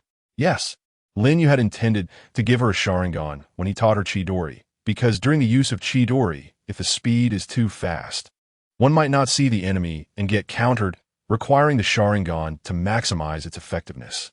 Logically, Lin Yu shouldn't have taught a technique with drawbacks to his sister-in-law, even if this sister-in-law seemed to be scheming to kill her brother-in-law.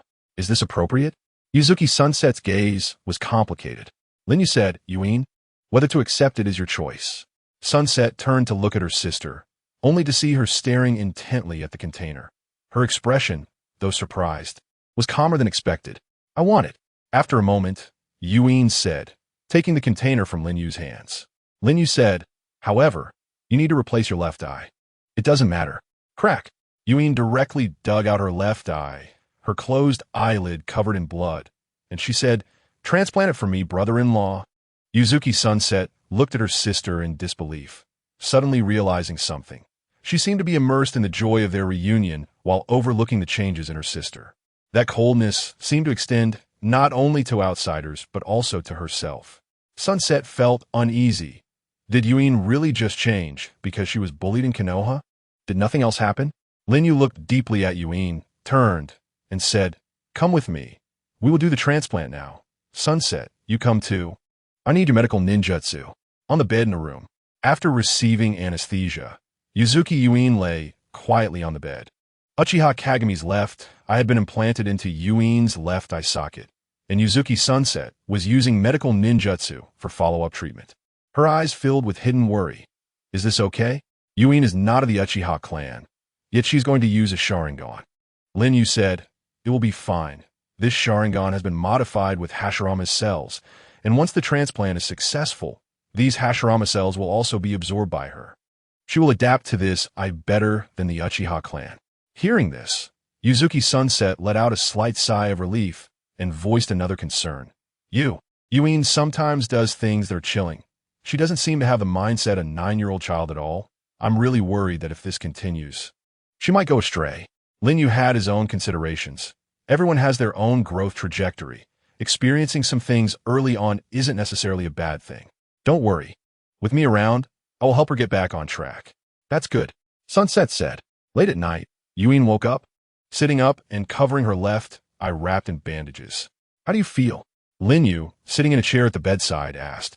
"I can't quite describe it, but it feels like a special chakra is drilling into my head," Yuin felt. Yes, the process of awakening the Sharingan involves a special chakra surging in the brain, acting on the optic nerve to stimulate the eye.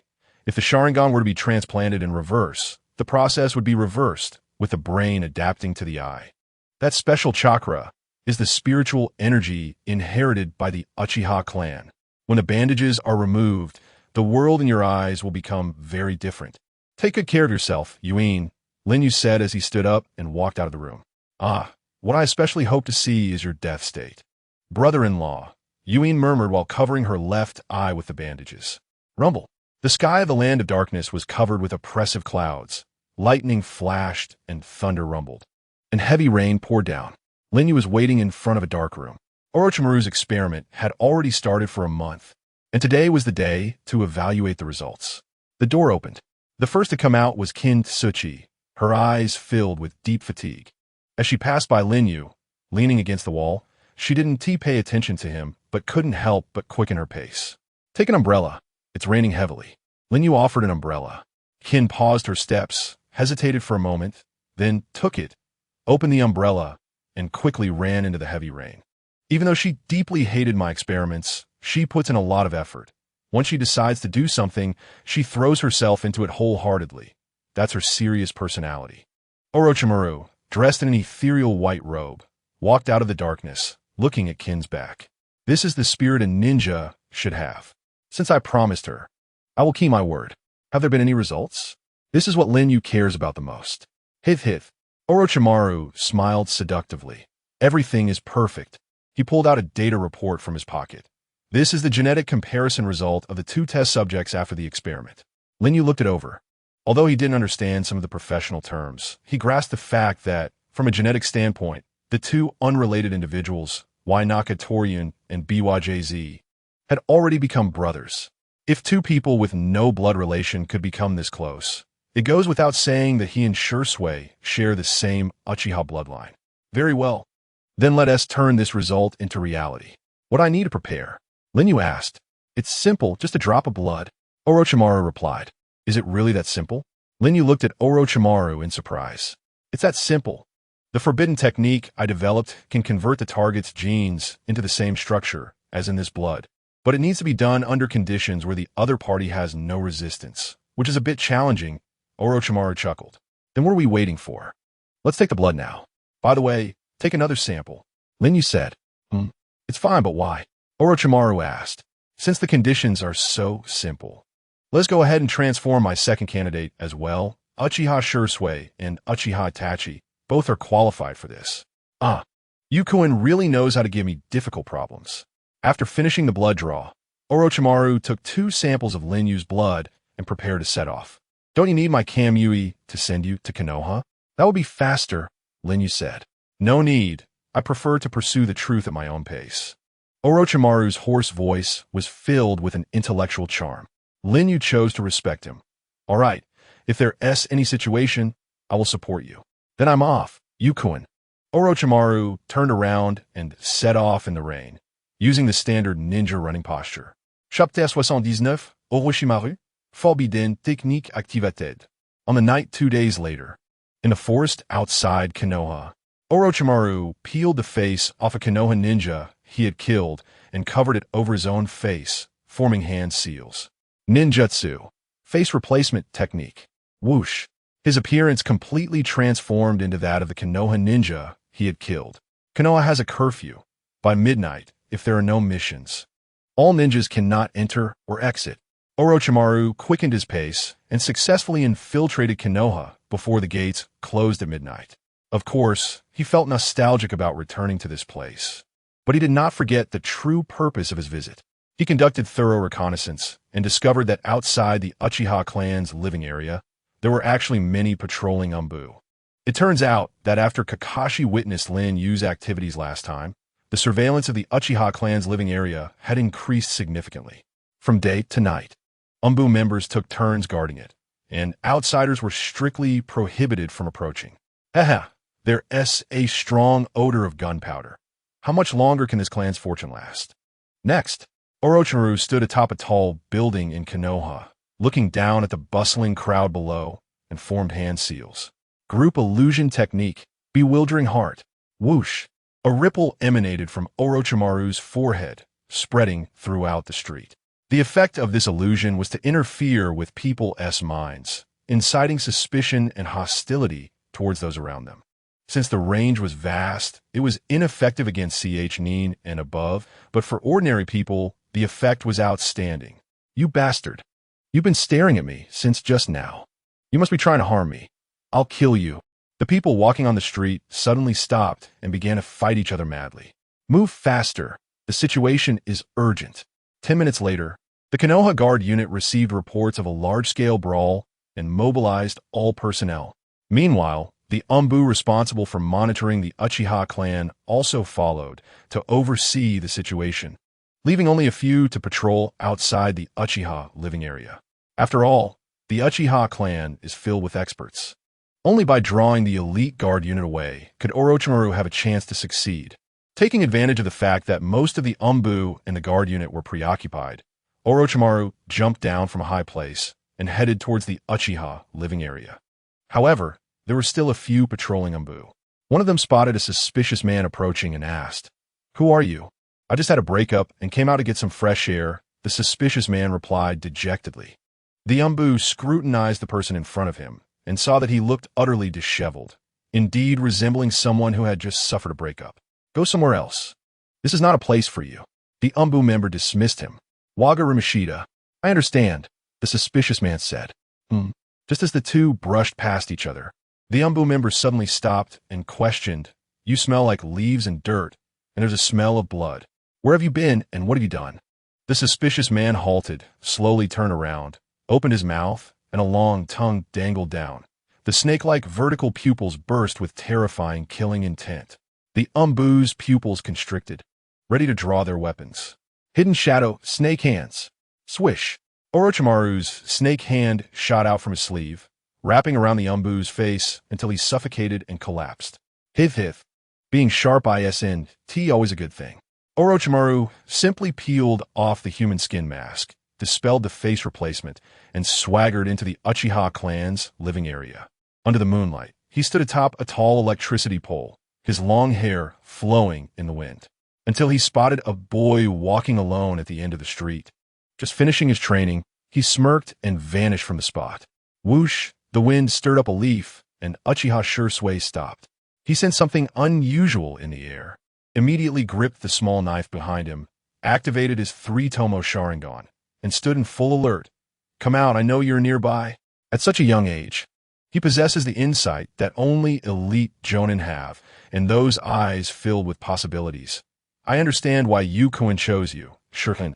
A hoarse voice floated from behind him. Whoosh! As Shursui turned around, he suddenly retreated, the knife already in hand, and upon seeing the person before him, Shursui's pupils shrank. This aura and those vertical pupils. Could it be? "You are the legendary Sannin, Orochimaru?" Shursui asked sternly. Orochimaru looked even more appreciative and said, "Since you understand, don't resist in vain. I'm sorry, I can't do as you wish."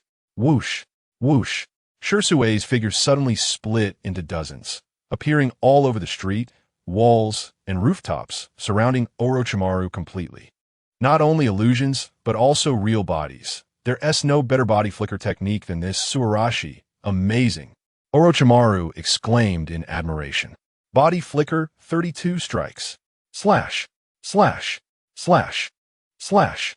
32 real and illusory figures launched a surprise attack simultaneously. 32 knives almost simultaneously pierced into Orochimaru's body. Ugh! Orochimaru instantly turned into a bloodied mess. But he shook his shoulder, opened his mouth wide, and spat out a sticky, wet, yet intact version of himself. What? With Shursui's 32 illusions merging back into one, it became clear that at such a young age, he could not continuously use such a powerful body flicker technique. Whoosh! Suddenly, Orochimaru's neck elongated in a bizarre manner, lunging towards Shursui. Fire style, fireball jutsu. Shursui quickly formed hand seals, opened his mouth, and spat out a blazing fireball, using the recoil from the flames to retreat. However, Orochimaru's head pressed against the fireball, continuing to advance towards Shursui. Shursui's Sharingan flashed. When Orochimaru was 2 meters away, he threw his sword like lightning, and with a crack, it pierced through Orochimaru's throat. At the same time, Shursui formed hand seals. Crackle. Lightning chakra exploded from the sword, paralyzing Orochimaru's body. His head and neck fell to the ground. Slurp. Yet suddenly, a small white snake flew out of his open mouth and bit toward Shursui. Shursui's keen insight saw it clearly. At this distance, I can do it. Gah! Gah! 2 pitch-black crows emerged from the air, capturing the small snake 1 meter away. In the distance, Orochimaru formed hand seals. Kusanagi sword. Void blade. Crack! The little snake opened its mouth, and the Kusanagi sword shot out. Oh no! It was completely unexpected. By the time Shursui realized something was wrong, it was too late. The sword pierced his shoulder and pinned him to the wall. The crow dissipated, and the little snake fell to the ground. Snap! Orochimaru retracted his neck, pulled the sword out of his throat, and walked up to Shursui. Shursuken, if it weren't for Yukuin having already set his sights on you, I would really want to make you mine. Unfortunately, that man has more foresight than I do. Orochimaru took out a syringe filled with Hyade's blood and injected it into Shursui's veins. Bang! Throwing away the syringe, Orochimaru formed a series of hand seals with both hands. His long hair flowing without wind, and a hoarse voice echoed, "Thank me, Shursui. With this drop of blood, you will also gain a part of Lord Hashirama's power." Forbidden technique. Blood Transfusion. Chapter 80, Uchiha Itachi. Thud. Shirsue's eyes widened, and it felt as if his heart skipped a beat in his chest. Then a scorching heat swept through his entire body. He couldn't help but scream in agony. Orochimaru stepped forward and pulled the Kusanagi sword out of Shirsue's shoulder. Thud! Shirsue fell heavily to his knees, drenched in sweat, saying, "What have you done to me?" Orochimaru tilted his head back, opened his mouth, and placed the Kusanagi sword inside his protruding snake mouth. The snake retracted, and Orochimaru closed his mouth, wiping the slime from the corner of his mouth with the back of his hand, turning to leave. Stop! Shirsue struggled to crawl forward, but ultimately, due to his condition, he fell into unconsciousness. Hiss. Not long after Shirsue fell unconscious, the wound on his shoulder, pierced by the Kusanagi sword, began to heal along with hot smoke rising. Time was running out. He had to quickly find the next one. It should be easier than the first. Orochimaru thought to himself. In a house south of the Uchiha residential area, Uchiha Mikoto leaned back in a reclining chair, stroking her visibly pregnant belly. Her gaze tired yet gentle. "Itachi, I'm a bit tired. I want to sleep for a while. You should rest early too."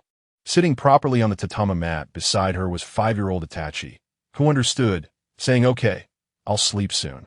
Before long, even breathing sounds came from Mikoto. Itachi got up, found a blanket, and covered his mother, smiling at Mikoto's belly. "Be good, Sasuke." But Itachi did not go to sleep. Instead, he took a kunai and sat down, activating his still immature two-tomo Sharingan, standing guard like a little guardian beside his mother. Not long ago, a group of mysterious people had attacked Mikoto while she was out for a walk, targeting the child in her belly. Itachi stepped up to protect his mother and delayed until the clan members arrived before collapsing from exhaustion. During that battle, Itachi's single-tomo Sharingan evolved into a double-tomo. After waking up, he learned that 3 of his clansmen had died, feeling deeply saddened, but thankfully, his mother was unharmed. Since then, he stayed close to her, always on high alert at the slightest disturbance. Itachi gripped the kunai tightly. The sudden brawl incident, his father and everyone had rushed over, but this was too unnatural, as if someone had orchestrated it. "I must protect my mother and Sasuke." Whoosh! Suddenly, a shadow with long hair, surrounded by snakes, appeared on the paper sliding door. Swish! Almost simultaneously, Itachi's shuriken shot out, piercing through the paper door. This was Orochimaru, looking at the kunai, which was only a hair's breadth away from his forehead, his vertical pupils unable to hide their astonishment. "Humph!" Orochimaru chuckled as he reached out and pulled the door open. Boom! A powerful fireball shot towards him and hit Orochimaru, knocking him back.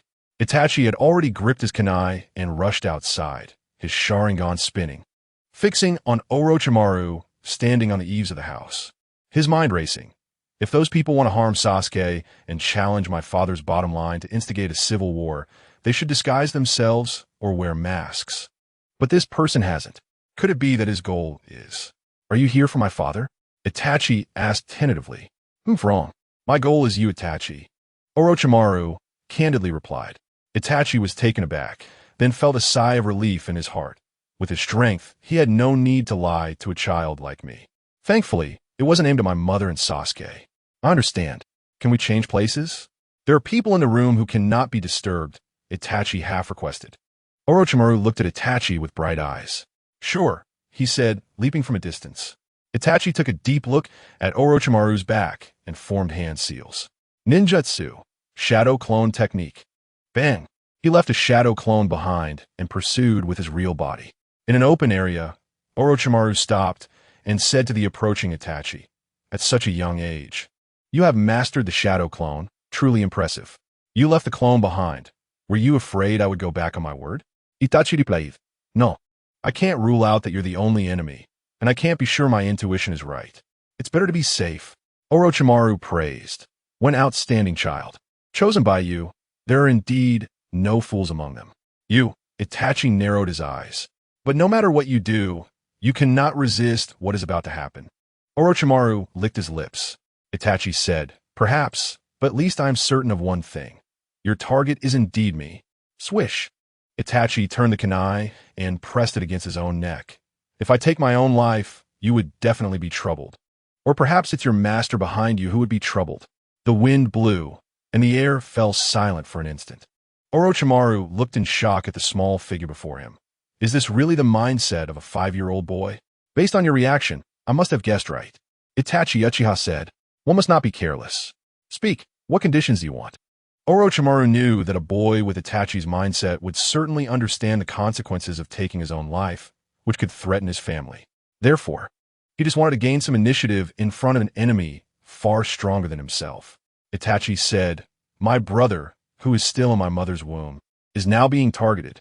With my current strength, it's difficult to protect him until he is safely born. So, I want you and the people behind you to ensure his safety. This might be difficult. After all, there are those who want a brother dead, Orochimaru said meaningfully. However, if it's that Uchiha, he would have the ability to protect him. Itachi's eyes were clear, and the next words he spoke once again shocked Orochimaru. It seems I guessed right again. The legendary Sannin, Mr. Orochimaru, you betrayed Konoha and joined the Akatsuki, and the one you serve is that shadow, Uchiha. Also, the reason you haven't forcibly killed me until now is that you need me alive. Saying this, Itachi put down the kunai and closed his eyes. Remember to go back and tell Uchiha if Sasuke encounters any mishap before he is born.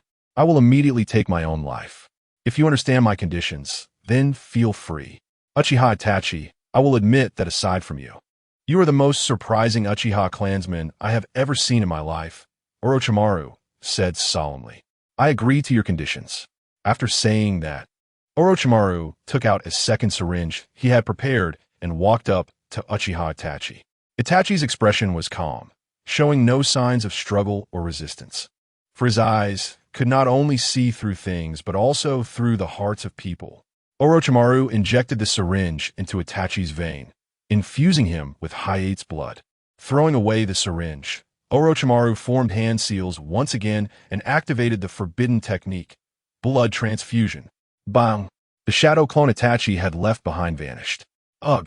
The real Itachi fell to the ground in pain, and just before losing consciousness, his Sharingan locked on Orochimaru, the third tomo spinning, appearing in his pupils.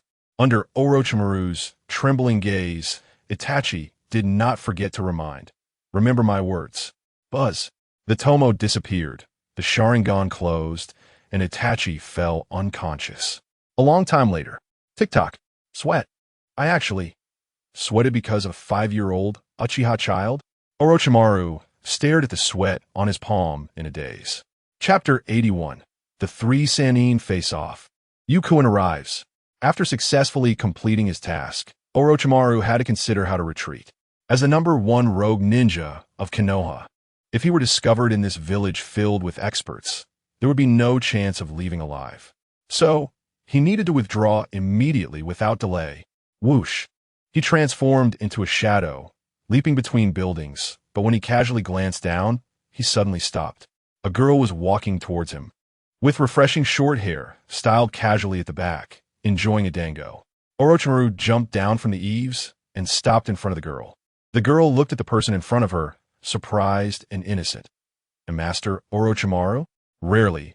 Orochimaru looked at the girl with a complicated expression. She was his only disciple. Mitarashi Anko.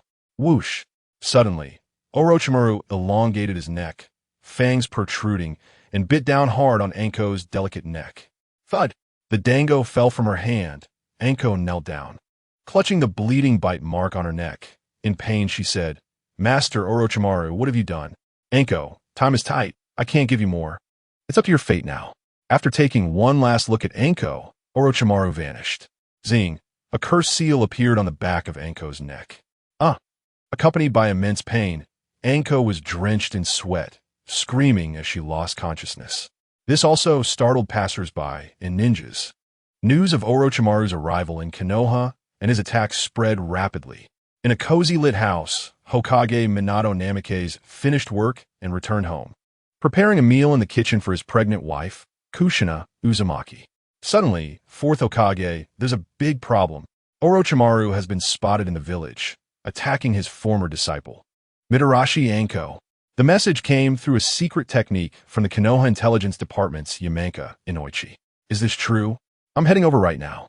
Minato gripped the spatula, his expression conflicted, thinking about how to apologize to Kushina. At that moment, a red-haired, slightly pregnant Kushina appeared at the kitchen door, gently saying, "Minato, you go ahead." "I'm fine here," Minato apologetically said. "Kushina, I'm sorry. I came home early but can't spend time with you." Kushina understandingly replied, "It's okay. Someone has to bear the responsibilities of the whole village. I'm leaving." Minato grabbed his Hokage cloak, ready to use the Flying Thunder God technique to leave. However, a deep male voice suddenly came. "Minato, leave it to me." The door opened, and a tall man wearing a forehead protector with the word oil written on it, with white hair down to his neck and red markings under his eyes, stepped in. "Jiraiya-sensei, you're back," Minato exclaimed in surprise. "Ah, I'm here to handle the Orochimaru situation. Leave it to me, please," Jiraiya said. Seeing his teacher's determination, Minato also understood the ties Jiraiya had been pursuing for years. He solemnly said, "I understand, Jiraiya-sensei. Please be careful. Take good care of Kushina at home." Jiraiya placed a telescope on the table and turned to leave. Kushina picked up the telescope. Puzzled, what is Jiraiya-sensei doing with this at night? Well, maybe he's gotten into astronomy recently. Minato scratched the back of his head, his smile a bit forced, thinking, I can't say that he's probably up to some peeping activities at the women's bath. At the Konoha women's bath. Bang! The door opened, and Tsunade, wearing slightly damp clothes, stormed out. "Tsunade, why bother? This matter can be handled by the third and fourth," said a female ninja of Tsunade's generation. "Blah, I'm going to find that bastard Orochimaru and ask him clearly where his good master Uchiha Yu has taken Shizen." Tsunade's gaze was filled with fierce energy. At that moment, Orochimaru was very close to the Konoha gates, feeling suspicious. Minato still hasn't appeared. Could it be that he can't personally step in? Suddenly, Orochimaru stopped in his tracks, because ahead, on the top of a building, Sarutobi Hiruzen, wearing a red and white ninja outfit and a hat, stood there, his cloak billowing in the wind. One unexpected reunion, Sensei, Sarutobi. Orochimaru's voice was slow, but his expression was full of vigilance, because this teacher's strength was terrifying. He just wasn't wearing his usual black battle attire, which was puzzling. Sigh. Sarutobi looked at Orochimaru with a complicated expression for a while before sighing. "Orochimaru, just go. That way we won't owe each other anything." He was referring to the time Orochimaru pleaded for him in front of Lin Yu. "You still remember that boring matter? You're really a dull old man," Orochimaru muttered and dashed toward the Konoha gates. As he brushed past, Hiruzen lowered his Hokage hat, seemingly hiding the sadness in his eyes. Boom! With the sound of Konoha's gates collapsing, Hiruzen understood that as a Hokage, he had already failed. But he knew that if he made a move today, Orochimaru would have no chance of leaving alive. He couldn't do that. This was the feeling of being a teacher. Whoosh! Not long after, Jiraiya passed by. "Old man, leave it to me, please," Hiruzen said. A few seconds later, Tsunade also passed by and quickly caught up with Jiraiya ahead. "Orochimaru, stop." After leaving Konoha, Orochimaru, who was rushing, heard Jiraiya's call from behind and turned back to say, "First Sensei, Sarutobi, now you, Jiraiya, and even Tsunade has come. Is today a teacher-student meeting?" But he showed no intention of stopping. "I said stop. Did you hear me? Fire style. Fire Dragon Flame Bullet." Jiraiya formed hand seals, breathing out a fire dragon. Orochimaru felt the approaching heat wave behind him and hurriedly formed hand seals and turned. Water style, water barrier. Boom! Water and fire collided, mist spreading. Tsunade broke through the mist. Her fist containing monstrous strength struck the ground in front of Orochimaru. Boom! The ground cracked. Orochimaru retreated, quickly creating distance. Knowing that at this point, it was difficult to shake off these two, Jiraiya and Tsunade surrounded him from both sides, blocking Orochimaru's escape. Orochimaru's heart sank. With my current chakra, facing these two at the same time. He had been awake for 32 days and had used forbidden techniques consecutively in a short time. "Orochimaru, tell me clearly why you followed that dangerous guy," Jiraiya questioned. "Orochimaru, what happened to Shizen? Answer me." Tsunade pressed. Who knows? Orochimaru shrugged. It was clear he had no intention of answering. Looks like you're not planning to answer honestly. Then don't blame me for being merciless. Tsunade's fist cracked ominously. Orochimaru, as a former close friend, even if I have to break your limbs, I will stop you from going astray. Jiraiya also prepared for battle, just as Orochimaru was about to form seals to fight back. Whoosh! The familiar vortex stirred the space-time, and a commanding voice echoed as if it came from the underworld. Sorry to interrupt your reunion, but Orochimaru, he is an important subordinate of my Uchiha Yu. Chapter 82, Uchiha Yu. Jiraiya, Tsunade. That commanding voice accompanied Lin Yu, who appeared with Uzuki Yujito from the Kamui vortex. Yukuin, I didn't expect you'd have to come and wrap this up. It's my fault for seeing my former disciple and getting emotionally unsettled. It seems my composure is still insufficient. Orochimaru laughed. No worries, it's human nature, Lin Yu replied calmly. Uchiha Yu, where is Shizune? Tsunade demanded furiously. Shizune, Tsunade-chan. Can't you just vibrate and ring the bell? Lin Yu tilted his head, glancing playfully at Tsunade. Huh, you bastard, what nonsensical cold joke are you making? Tsunade rolled up her sleeves, ready to step forward. Whoosh! Jiraiya flashed behind her, placing a large hand on her shoulder, and said seriously, Tsunade, don't act impulsively. Even the old man fell at this guy's hands. We must formulate a battle plan based on the existing intelligence if we want a chance of winning. Tsunade shrugged off Jiraiya's arm and said, I understand this kind of thing without you telling me. Lin Yu said flatly, Can I understand that both of you want to fight me, right? That's right, but if you use your specialty in space-time ninjutsu to escape. That's another matter, Jiraiya said intriguingly. Although it's a clumsy provocation, fine, since I'm free anyway, I'll just play with you, Lin Yu said. A deep laugh coming from beneath his mask, and then turned to Uzuki Yukari, saying, Yukari, go to Orochimaru's side. Okay, be careful. I've grown up hearing stories about both of you, Yukari said as she retreated to Orochimaru's side. Orochimaru crossed his arms and asked, Little girl, I'm also one of the legendary Sannin. Are you intentionally ignoring me? Uzuki Yukari looked straight ahead and said, No. Your story was used as a cautionary tale by the adults to warn me. Orochimaru laughed. Oh my, that's really sorry.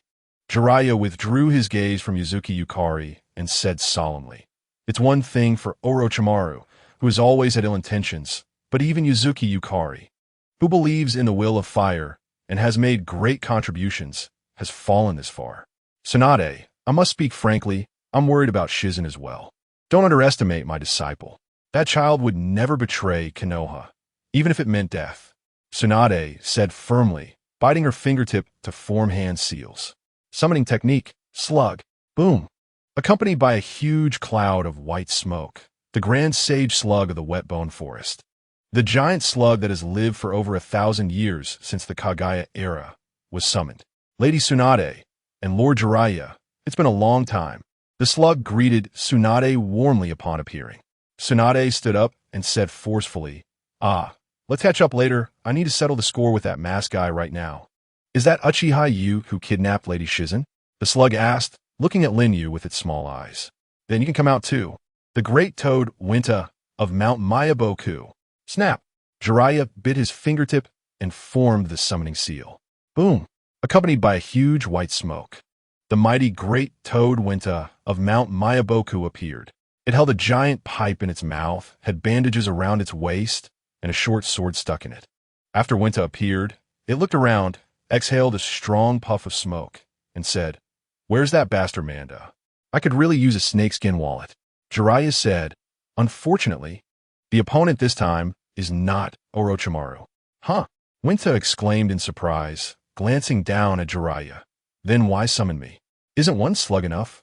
Jiraiya said seriously, because the enemy is someone more troublesome than Orochimaru. The great toad Winta followed Jiraiya's gaze and saw Lin Yu. After sizing him up for a while, it took a deep puff from his pipe. Looks like that's true. He has a very ominous aura. Is it the legendary Susanoo that Lord Jiraiya and Lady Tsunade summoned? Uzuki Yukari said solemnly. Even though she had betrayed Konoha, she still maintained a proper respect for the legends of her homeland. Plus with Manda involved. That's the real Susanoo, but with Yukuin here, Manda probably won't make an appearance, Orochimaru said, but was ignored by Yuzuki Yukari. Lin Yu's eyes scanned beneath his mask. Looks like everyone is here, let's get started. With a swish, he formed hand seals. Huh, that seal is the one the boss uses, Iron Cannonball. Jiraiya reacted instantly. The Great Toad went to form seals. Water Release, Iron Cannonball. Fire Release, Great Fire Destruction. The condensed water sphere spat out by the Great Toad collided with the sea of flames released by Lin Yu, exploding into a vast water area that extinguished most of the fire. Swish, swish. Jiraiya formed seals, leaped onto the head of the Great Toad Water Release, Great Waterfall Technique. Splash. The waterfall that fell from his mouth extinguished the remaining flames, and the steam from the evaporated water spread out, creating a visual obstruction comparable to the hidden mist technique. After all, he's the disciple of the third Hokage. His basic ninja skills are so solid, Lin Yu murmured, looking up at the enveloping acidic mist. This time, is it the slug's acidic liquid? Although I can ignore it with the penetration mode, if the acid mist spreads, it will still be inhaled when I materialize. ZZ. The three Tomo transformed into a kaleidoscope. Boom. The second form of Susanoo rose from the ground. ZZ. The acid liquid splashed onto it, partially melting Susanoo's outer layer, exposing its bones beneath, with some acid mist penetrating through the gaps in the bones into Susanoo's interior. Lin Yu's eyes narrowed, rumbling. The outer layer repaired itself, and armor formed. The corrosion of the acid liquid could no longer have any effect. At this moment, the spreading steam also dissipated, and Jiraiya and Tsunade looked at the towering Yada no Kagami Susanoo in front of them, both with serious expressions. But they exchanged glances and quickly determined a strategy, thanks to their long-standing rapport. Jiraiya leaped down from the head of the Great Toad, forming seals in mid-air, and at the moment he landed, he slammed his hands on the ground. Earth Release, Yellow Spring Swamp. Gurgle. The ground beneath the Yada no Kagami Susanoo suddenly transformed into a terrifying swamp. Swish. Just before the swamp took shape, Lin Yu had already commanded Susanoo to leap into the sky. Sink down obediently. Almost simultaneously, Tsunade descended from the sky, her powerful fist crashing down on the top of Susanoo's head. Boom. The third Hokage, Sarutobi Hiruzen, had once struggled to engage in close combat with the Yada no Kagami Susanoo using the multi-shadow clone technique, but Tsunade, relying on her own monstrous strength, forcibly smashed the ascending Susanoo into the swamp. Gurgle. The Susanoo trapped in the Yellow Spring Swamp had no room to escape, continuously sinking deeper. Seeing the battle escalate to such a point, the specifications of this fight were extremely high-end. Clap. Lin Yu clasped his palms together in front of his chest. Wood Release. Birth of the Tree World. Boom. The tree world grew wildly, instantly tearing apart the swamp and spreading out across the vast land. Its ferocity was such that it was hard to know where it would end. Countless tree trunks and vines shot toward Jiraiya and Tsunade, and once entangled, their fate would be instant strangulation. The two stood on their respective summoning beasts, retreating rapidly. The Great Toad drew out a large knife from its waist, swinging it wildly, its movements so fast that its arms became mere afterimages, the blade's light intertwined. Snapping branches flying everywhere, but for every one it cut, 10 more wrapped around it. The more Winta swung, the more rigid it became, ultimately being ensnared by a thick trunk, unable to pull it out. Damn it, this is unbelievable. Winta was extremely agitated. Crack. The trunk climbed up the blade, about to entangle Winta's arm. Boss, forget the knife. Hurry and retreat. Jiraiya shouted from above Winta. This is such a disgrace. Winta abandoned the knife, relying on the Toad's excellent jumping ability to leap back several times, barely escaping the tree world's grasp. But on the other side, Tsunade and the slug were struggling more, as the slug, being a crawling creature, couldn't leap like the Toad. Its slippery body continuously secreted acidic liquid, making it harder for the trunks to entangle it. But it was only a matter of time. To even obtain my grandfather's would release power, this must be Orochimaru's doing. Tsunade was extremely furious. Lady Tsunade, quickly hide inside my body, the slug anxiously said, spraying acidic liquid forward to slow down the advance of the tree world.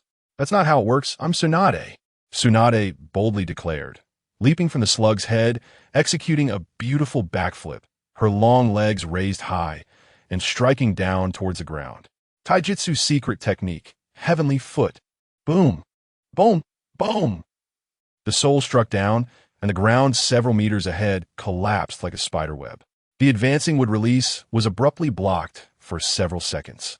Tsunade deftly maneuvered back to the top of the slug, which quickly crawled away from the enveloping wood release. With a single technique, the wood release transformed the flatland into a dense forest, accurately carving out a clearing within the vast area of wood release. "Yujun, your mastery of wood release is becoming increasingly proficient," said Orochimaru, standing on the clearing not far from Lin Yu, with his arms crossed in front of his chest, looking pleased. Next to him, Yuzuki Yuing also felt a sense of relief upon hearing this evaluation. As the saying goes, it's easy to fell trees, but intricate work is difficult. The power of wood release is so vast that being able to precisely control it speaks volumes more than merely releasing it on a large scale. Lin Yu replied nonchalantly, "Of course, if I can't reach the level of Senja Hashirama, what kind of stature would that be?" At that moment, a shadow loomed over them. Everyone looked up to see Gamabunta leaping to a position several meters above them.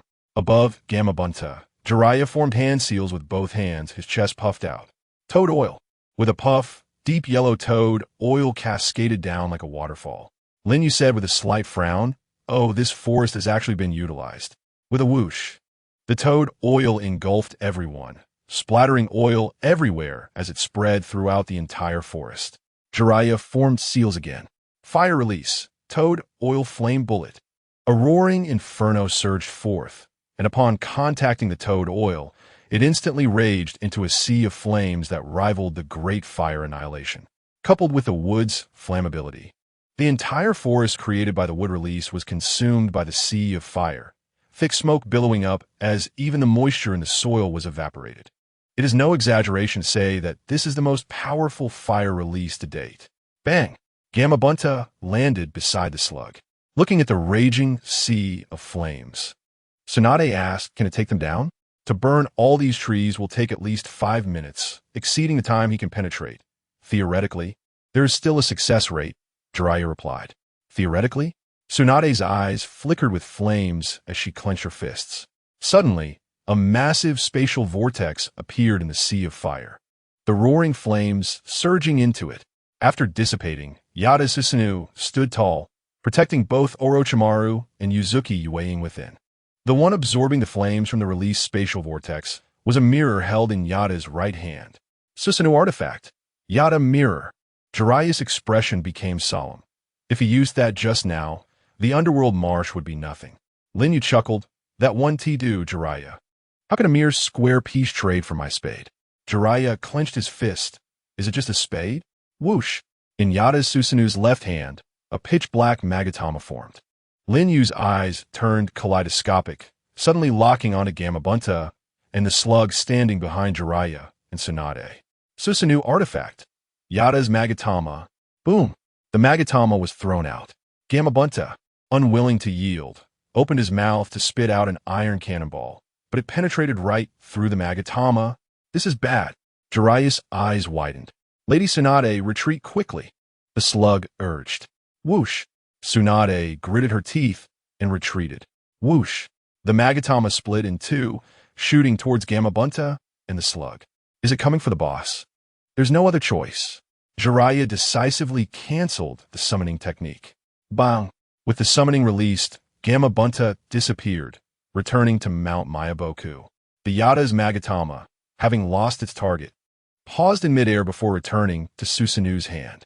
Just as expected, relying on space-time ninjutsu can indeed counter this move, Lin Yu murmured, turning his gaze to the slug struck by the Magatama.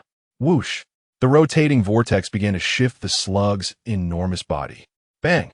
Suddenly, the slug's body exploded into thousands of smaller slugs, with hundreds managing to survive the spatial distortion and landing to regroup, though they were now several times smaller than before. In a desperate moment, It used division to barely preserve a small part of its body. Lady Tsunade, in this battle, I'm afraid I won't be able to contribute much. The slug apologized. It's all right, you've worked hard, slug. Go back. Tsunade said. Please be careful, Lady Tsunade. Lord Jiraiya. Bang. The slug vanished in a puff of white smoke. Jiraiya and Tsunade looked at the formidable Lin Yu with grave expressions. It seems that taking Orochimaru today is basically impossible. Tsunade, to be frank, retreating is the best option, Jiraiya said. If we miss this chance, it will be hard to have another. Being so close to this man, for the sake of Konoha and for the sake of keeping quiet, we absolutely cannot retreat, Tsunade declared firmly. Jiraiya closed his eyes, a smile playing at the corners of his mouth, thinking, well, Tsunade, maybe this is what I like about you. Crack. Opening his eyes, he bit his thumb and drew intricate patterns on his face. Once finished, he clasped his hands together and said in a deep voice, I'm counting on you, Tsunade. I need to enter Sage Mode. Buy me some time. Chapter 84.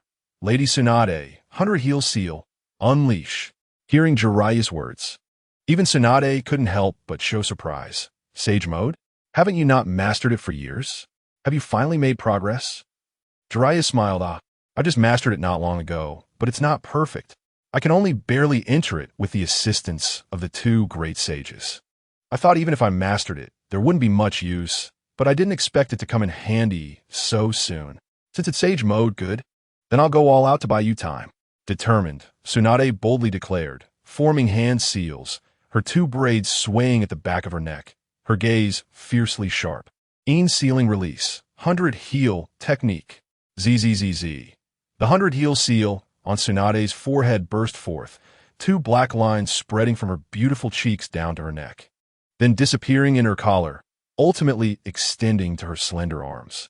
Jiraiya looked at Tsunade in shock. This chakra, Tsunade's striking profile, turned toward Jiraiya, a smile tugging at her lips. I'm not the only one making progress, Jiraiya. Jiraiya said, good job, Tsunade, but remember, don't act recklessly. Don't worry. Even if I act recklessly now, the Grim Reaper wouldn't dare to collect me. Boom! As her words fell, Tsunade dashed towards Susanoo. Lin Yu attempted to lock onto Tsunade as she ran. Huh!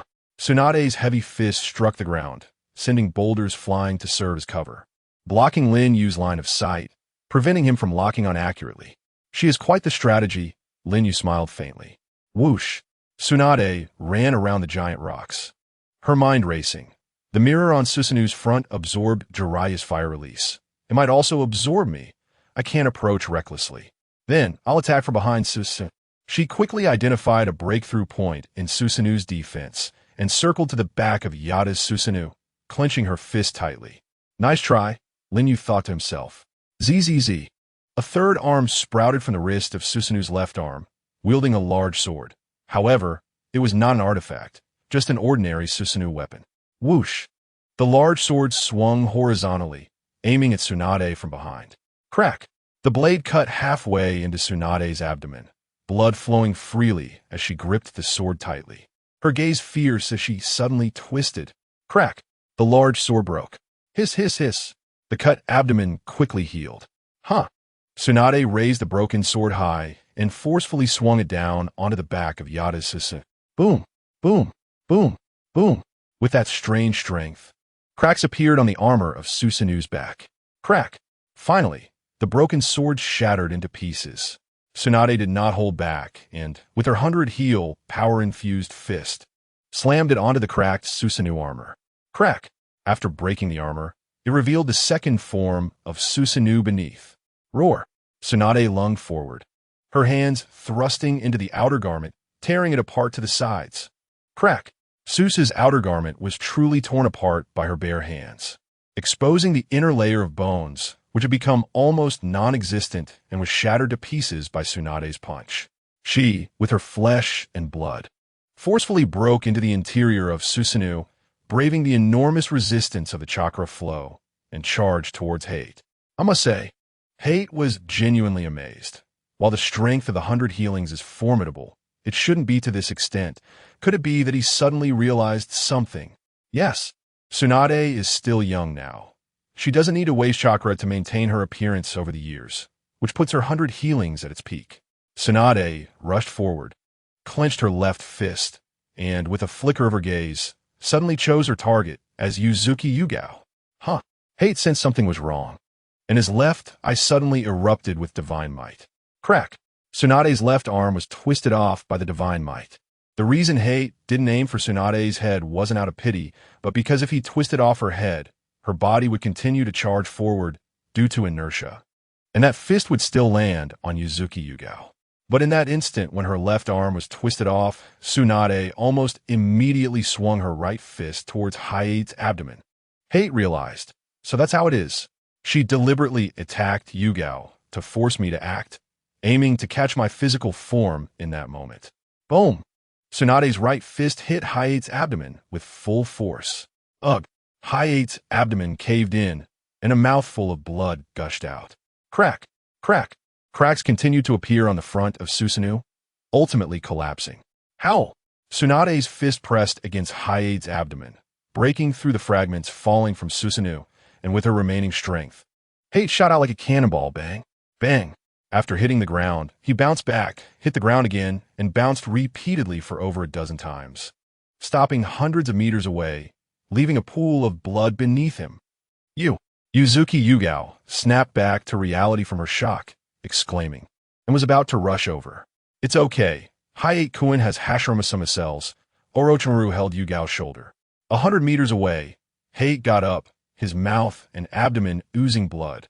And when he looked down at the blood hole in his abdomen, even the shattered internal organs were clearly visible. This should be the heaviest injury he had sustained so far. If it weren't for Hashirama cells with that punch, I would definitely be seeing King Yin. Well done. Tsunadeheim. Hate sincerely praised. As Hashirama cells' healing abilities activated, this lethal injury healed within seconds. Tsunade was gasping for breath, her expression serious. Is this the true power of grandfather's cells? It can heal injuries without hand seals, even superior to the 100 healings. Shit. After a few seconds, her severed left arm regrew. But clearly, Tsunade's condition had diminished significantly. Seeing that Hate was okay, Uzuki Yugao breathed a sigh of relief but still felt guilty. It's my fault. If it weren't for me, Hate wouldn't have been injured. Orochimaru said, don't be sad. Even if you weren't here, Tsunade would still target Hyakuin, and the result wouldn't change. At this moment, Hate's peripheral vision caught a glimpse of Jiraiya, who was focused on entering Sage Mode. Tsunade's pupils contracted. Not good. Jiraiya still needs time. I can't let him be disturbed. She gritted her teeth and was about to rush over. Crack! Suddenly, the blade of Susanoo rose from the ground, piercing through Tsunade's abdomen.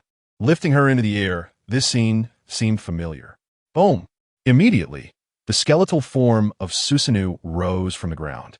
Tsunade, suspended in midair, looked at Hate in the distance. Then at Hate in front of her within Susanoo, her expression incredulous. How is this possible? Tsunadeheim, this is would release, Shadow Clone. I buried it right beneath your feet from the start, said Hate's would release Shadow Clone in front of her within Susanoo. Would release Shadow Clone. No wonder, even Susanoo. Tsunade's voice was extremely weak, and the 100 healings patterns on her face already showed signs of fading. Whoosh! The great sword of Susanoo swung, sending Tsunade flying far away. Shit! The remaining 100 healings power kicked in, helping her heal the fatal wound on her abdomen. But the 100 healings mark on her forehead also disappeared. I didn't expect the 100 healings technique to reach its end in such a short time. Tsunade lay on the ground, unable to move, and endless weakness surged over her, and her heavy eyelids gradually closed. In her fading vision, she saw a tall figure walking towards her, with 2 other figures standing on his shoulders. Tsunade smiled. She knew her task was complete. With her eyes closed, she fainted. Next, it's up to you, my comrade, Sage Jiraiya. Chapter 85. Jiraiya, Sage Mode, Activate. Young Jiraiya, didn't you say that this looked isn't appealing to girls? So you didn't want to transform like this? Asked Fukasaku Sage on Jiraiya's right shoulder. Now is not the time to worry about such things because the enemy is the one known as the living Madara. That Uchiha, Jiraiya said gravely. Oh, is he the one causing a stir in the ninja world, even barging into the 5 Kage summit, establishing himself in the shadows, that Uchiha brat? Asked Shimasage on Jiraiya's left shoulder. Not establishing himself. Now the entire ninja world has to acknowledge his status. Jiraiya stopped, looking down at the unconscious Tsunade before him. Tsunade, you've worked hard. He squatted down, bit his thumb, and without forming hand seals, placed his palm directly on the ground. Bang! White mist dispersed, and a medium-sized giant toad appeared. Jiraiya picked Tsunade up in a princess carry and placed her on the back of the giant toad, instructing, Giant Toad, take Tsunade back to the village, please. Ribbit. The giant toad puffed its cheeks and, after responding, turned and leaped away. Hate did not stop him. He fixed his gaze on Jiraiya's sage visage, with frog-like eyes opposite to vertical pupils and a slightly protruding nose with toad-like bumps. It is said that the more perfect the sage mode, the less pronounced the toad-like appearance. Jiraiya's sage mode is not perfect, but the 2 great sages on his shoulders can continuously absorb natural energy for him during battle. Therefore, Jiraiya's sage mode has no time limit, which is the most terrifying aspect. Moreover, the strength of the 2 great sages themselves is not inferior to that of a Kage-level existence. Hate murmured, if at that time, Jiraiya's battle with pain had not suffered from a lack of information, the outcome would surely have been different. Hate-kun, be careful. This sage mode is not to be underestimated. Orochimaru warned seriously from behind Hate. I know, Hate replied. He is not facing 1 sage, but 3 sages. Jiraiya looked around, fixing his gaze on Hate's would-release clone draped in Susanoo, and said, Next, let's clear out the clones first. Leave the ground to me. Jiraiya's right shoulder, Fukusaku Sage, formed hand seals and opened his mouth to unleash a water technique even more powerful than Water Shadow, Water Cutter Wave. The high-pressure water blade sliced through, and with a crack, the skeletal form of Susanoo, along with the wood-release clone it was protecting, was cut in half. Hate's wood-release clone could indeed use the abilities of the main body, but only a single one. Once Susanoo was used, it couldn't activate the penetration anymore. While the main body had no such restriction, Jiraiya squatted down, pressing his hand against the ground, closing his eyes to sense. Beneath the ground, there's still 1, 2, 3, a total of 5. In Sage mode, wood-release clones are completely exposed. Jiraiya began forming hand seals. Sage Art, Earth Release, Land Grasp, Virum. Under the pull of Sage Chakra, the underground soil became incredibly dense, emitting an extremely terrifying squeezing force. Boom! Boom! Boom! Seconds later, 5 sharp stone pillars shot up from the ground, lifting 5 destroyed wood clones that had been killed. Hate sighed. This is truly unreasonable. Jiraiya got up and looked at Lin Yu, who was 100 meters away, and said to the 2 immortals on his shoulders, Both of you, the enemy possesses would-release techniques comparable to the first Hokage and the power of the eternal Manjiki Sharingan, allowing him to unleash indomitable space-time techniques, effective at any distance. However, the long-range techniques should have a range limit. Range limit? How far? Sage Shinzaku asked. Based on my previous observations, the maximum effective range of his left eye's technique is about 50 meters, Jiraiya replied. So, we should try to stay at least 50 meters away from him, Sage Shinzaku said. However, when he activates Susanoo, that distance becomes even more dangerous. It's best not to get within 100 meters, Jiraiya added. How troublesome. It's not just that. He can make all physical attacks and ninjutsu pass through his body for up to 5 minutes. He only materializes when he actively attacks, meaning if we can't force him to deactivate it with a saturated attack, we'll have to seize the moment when we attack each other, Jiraiya explained. Sage Shinzaku said cautiously, then we should create an opportunity and strike carefully. At that moment, Sage Jima on Jiraiya's left shoulder grew impatient. Stop being so long-winded. I still have to go home and prepare dinner for the kids. I don't have time to play puzzle games here. Saturated attacks, huh? Let us use that technique. Saying this, Sage Jima began to form hand seals. Hey, that technique will cause environmental damage. Shinzaku protested. Who cares about that? After finishing the hand seals, Sage Jima opened her mouth and unleashed a green light towards the sky. Then, a dark cloud enveloped their heads, and scattered raindrops began to fall.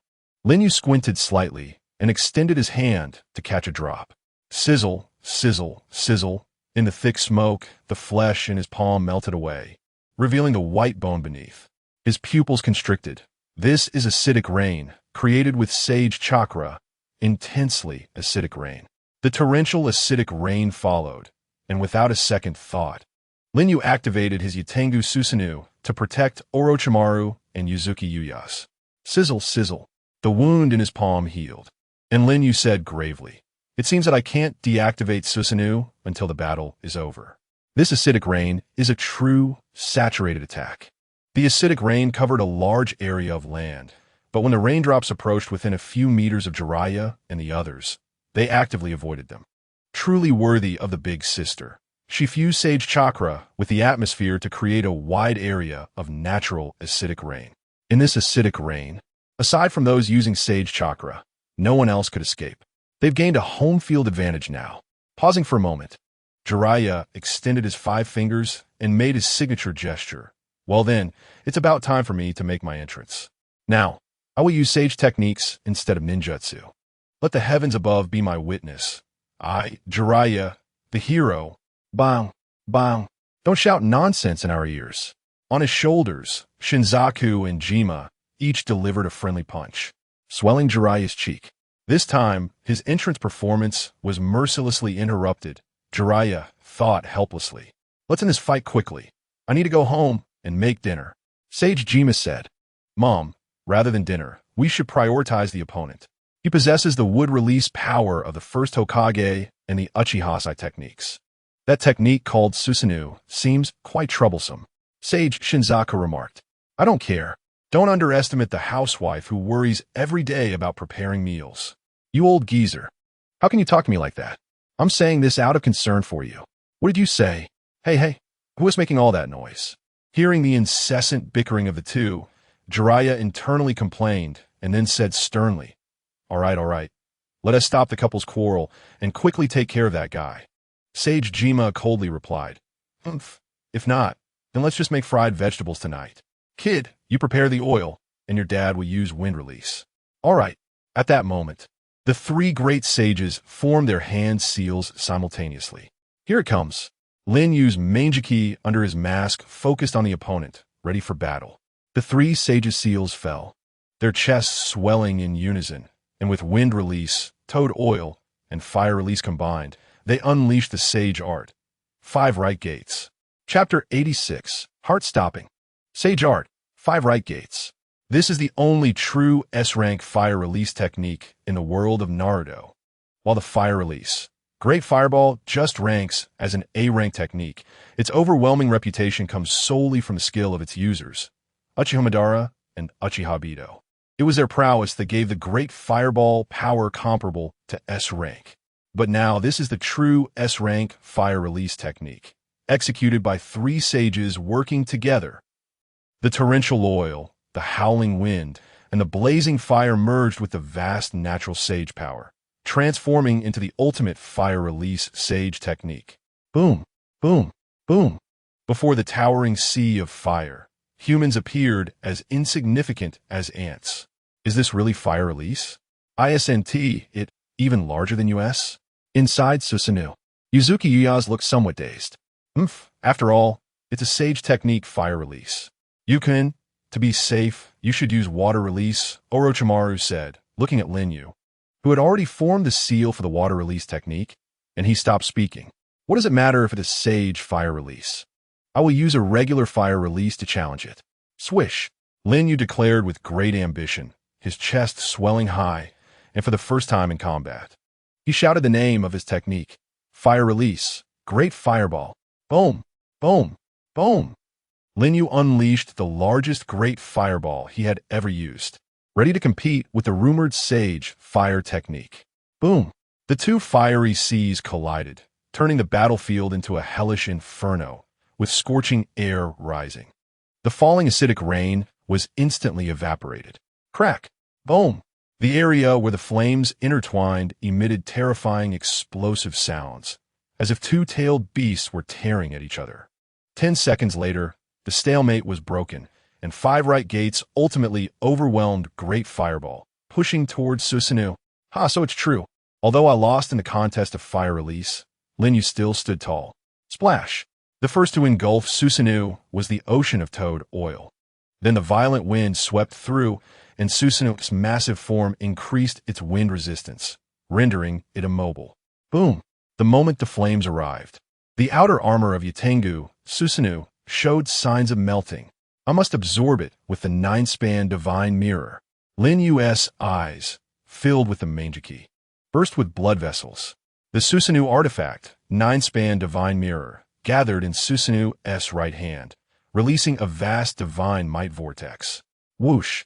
The flames of 5 right gates were sucked into the divine might space as it spun, but due to the overwhelming scale of the fire, the 9-span divine mirror couldn't absorb it all at once.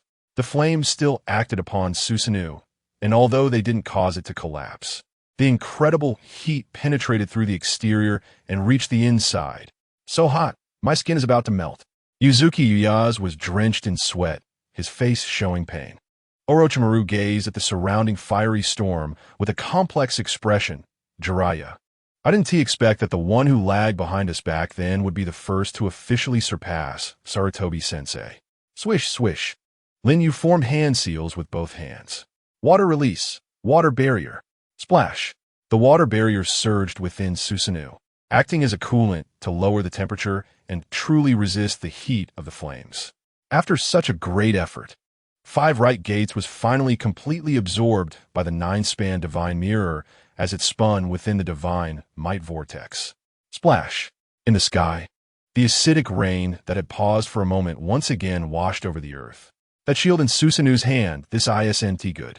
It had already absorbed my toad oil fireball, and I didn't expect its limit to be so high that it could even absorb 5 right gates. Jiraiya looked at Susanoo, which still stood firm after absorbing 5 right gates, with a serious expression. But little Jiraiya, did you notice? Before that shield appeared, Susanoo showed signs of collapsing, indicating that the existence of that shield is superior to Susanoo itself. Sage Shinzaku observed keenly. Understood. In general understanding, higher-level techniques represent higher risks and costs. Jiraiya nodded. Exactly. As long as we maintain high-intensity attacks to force him to use that shield to absorb the attacks, he will eventually collapse. Prepare the next Sage art. Clap. Don't get carried away. Lin Yu crossed his arms over his chest, forming the snake seal with a cold gaze. Would release. Flower tree world. Boom. The tree world erupted, the forest spreading. That would release technique has a vast range. We must get away. Jiraiya interrupted his technique, crouching on the ground, his limbs transforming like a frog. Boom. Utilizing enhanced leaping ability, he quickly shot backward. But he moved quickly, and the tree world spread even faster. Soon, the trees caught up with him, branches and vines wrapping around him.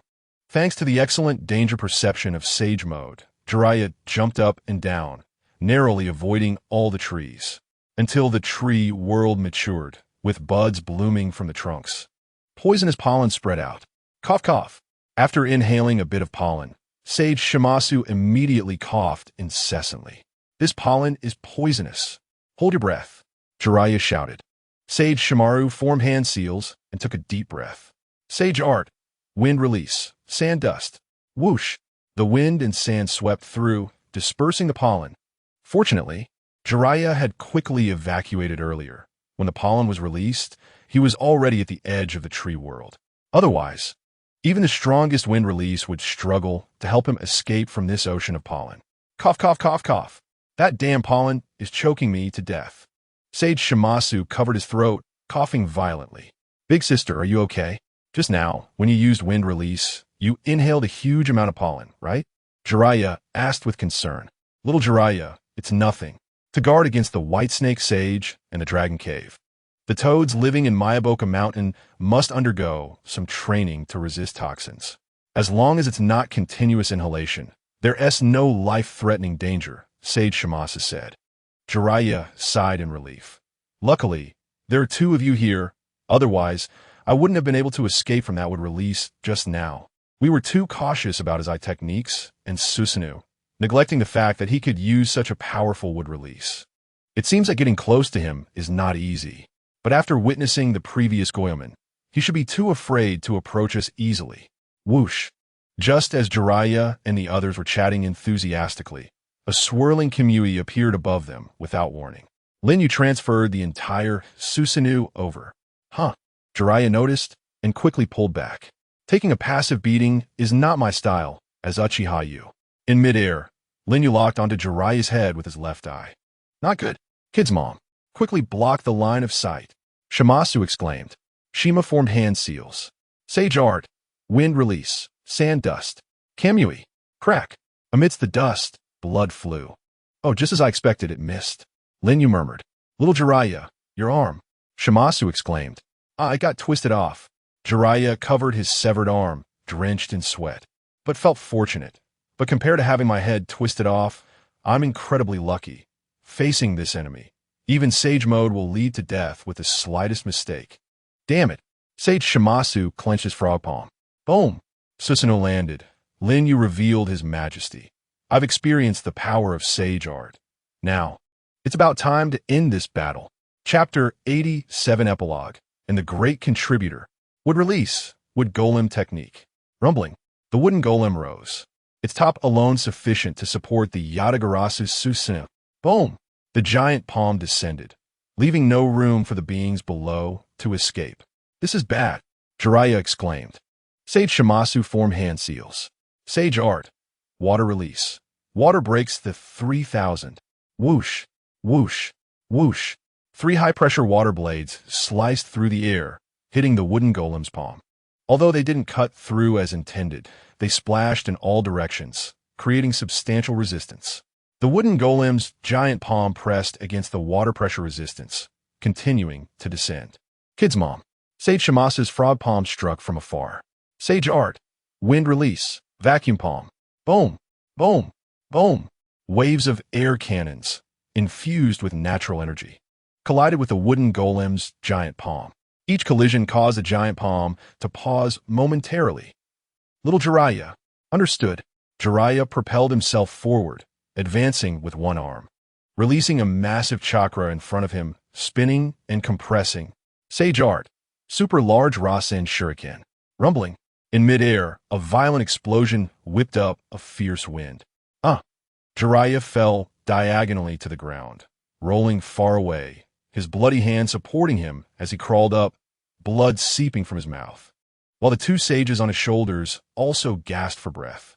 The 3 of them combined their sage arts just barely to block the wooden golem's palm. Lin Yu looked at the destroyed arm of the wooden golem. Not bad, but this is where it ends. Boom! The wooden golem lifted its massive foot. Ready to stomp down? Jiraiya sighed. You two, please get off my shoulders. I miscalculated, completely misjudging his combat power. Little Jiraiya, now that we've come this far, don't say such discouraging words. Sage Shimasu encouraged. That's right, don't give up until the end. Sage Shimasu added. You too, I can't thank you enough. Jiraiya bit his finger, and on his shoulders, the 2 sages, Shimasu and Shimasu, simultaneously formed the summoning technique seals. Summoning technique. Mayaboka Mountain's 3 great warriors. Bang! The wooden golem's foot was forcefully stopped by a surge of brute strength. Huh? Lin Yu looked down in astonishment. Below the wooden golem's foot were the 3 great toads of Mayaboka Mountain. Fukusaku, Shima, and Gamma, each struggling to hold up the wooden golem's foot with their respective weapons. Fukusaku, I'm sorry for summoning you at a time like this, Jiraiya said apologetically. Fukusaku was drenched in sweat. Too busy to get angry. We can't hold on for long. Hurry and retreat. Thank you. Jiraiya quickly evacuated. Bang, bang, bang. The 3 giant toads disappeared in a white mist, and the wooden golem's foot landed on the ground. Rumbling, rumbling, rumbling. The entire ground collapsed, as if an earthquake had struck. As Jiraiya ran, he looked back at the devastation behind him. With every movement, there was a force capable of crushing everything.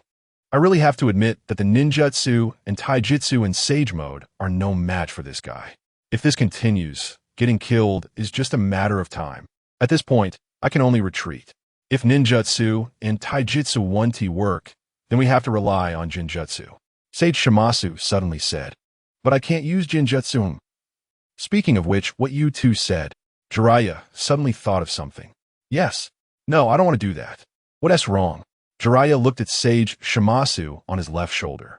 Kids, Mom, this battle concerns the future of the ninja world. This isn't the time to be willful. Sage Shimasu advised. I don't care. At this age, I still have to sing with the old man. How could I possibly do that? It's too embarrassing. Sage Shimasu's face turned red. Huh? Sing? That's right. Our strongest Jinjutsu is to disrupt the enemy's hearing with song to trap them. Hearing, I see. This Jinjutsu is indeed strong, but it requires a period of chanting before casting, and the notes must be combined, meaning you need to hear the melody to fall into the Jinjutsu. It will take a little time before it takes effect. Little Jiraiya, before we finish chanting, don't let him catch you. Otherwise, it will be completely over. But if we succeed in trapping him in Jinjutsu, we will definitely win. Sage Shimasu warned. I understand, that wooden golem is indeed powerful, but I don't believe he can use space movement while carrying such a massive thing. You too, please start chanting, Jiraiya said. There's really no other way. Sage Shimasu muttered, putting his palms together, puffing his cheeks, and began chanting along with Sage Shimasu. Yukun, it seems they are trying to escape. Should we give up the pursuit? Orochimaru asked Lin Yu while looking at Jiraiya's back. Lin Yu looked down at Jiraiya and the two, Sannin, beside him, his eyes narrowing slightly. That movement, there's no mistaking it. It's the auditory illusion technique, the frog song that once tricked Pain. It's one of the few techniques that can truly threaten me. Lin Yu said coldly. If you really wanted to escape, that would be fine, but it seems they're also thinking about a counterattack. Crack! Lin Yu bit his finger. Summoning technique, 7 tails. Roar! From the massive smoke, the gigantic flying insect. The 7 tails descended. Chase! Lin Yu's eyes shone with kaleidoscopic light, commanding the 7 tails to pursue Jiraiya. Hearing the commotion behind him, Jiraiya looked up and saw the enormous creature in the sky, his pupils shrinking. No, it can't be wrong. That's the 7 tails. Z. In the sky, the 7 tails concentrated a massive tailed beast ball and hurled it downwards. Both Sage Fukasaku and Sage Shima noticed the danger above, but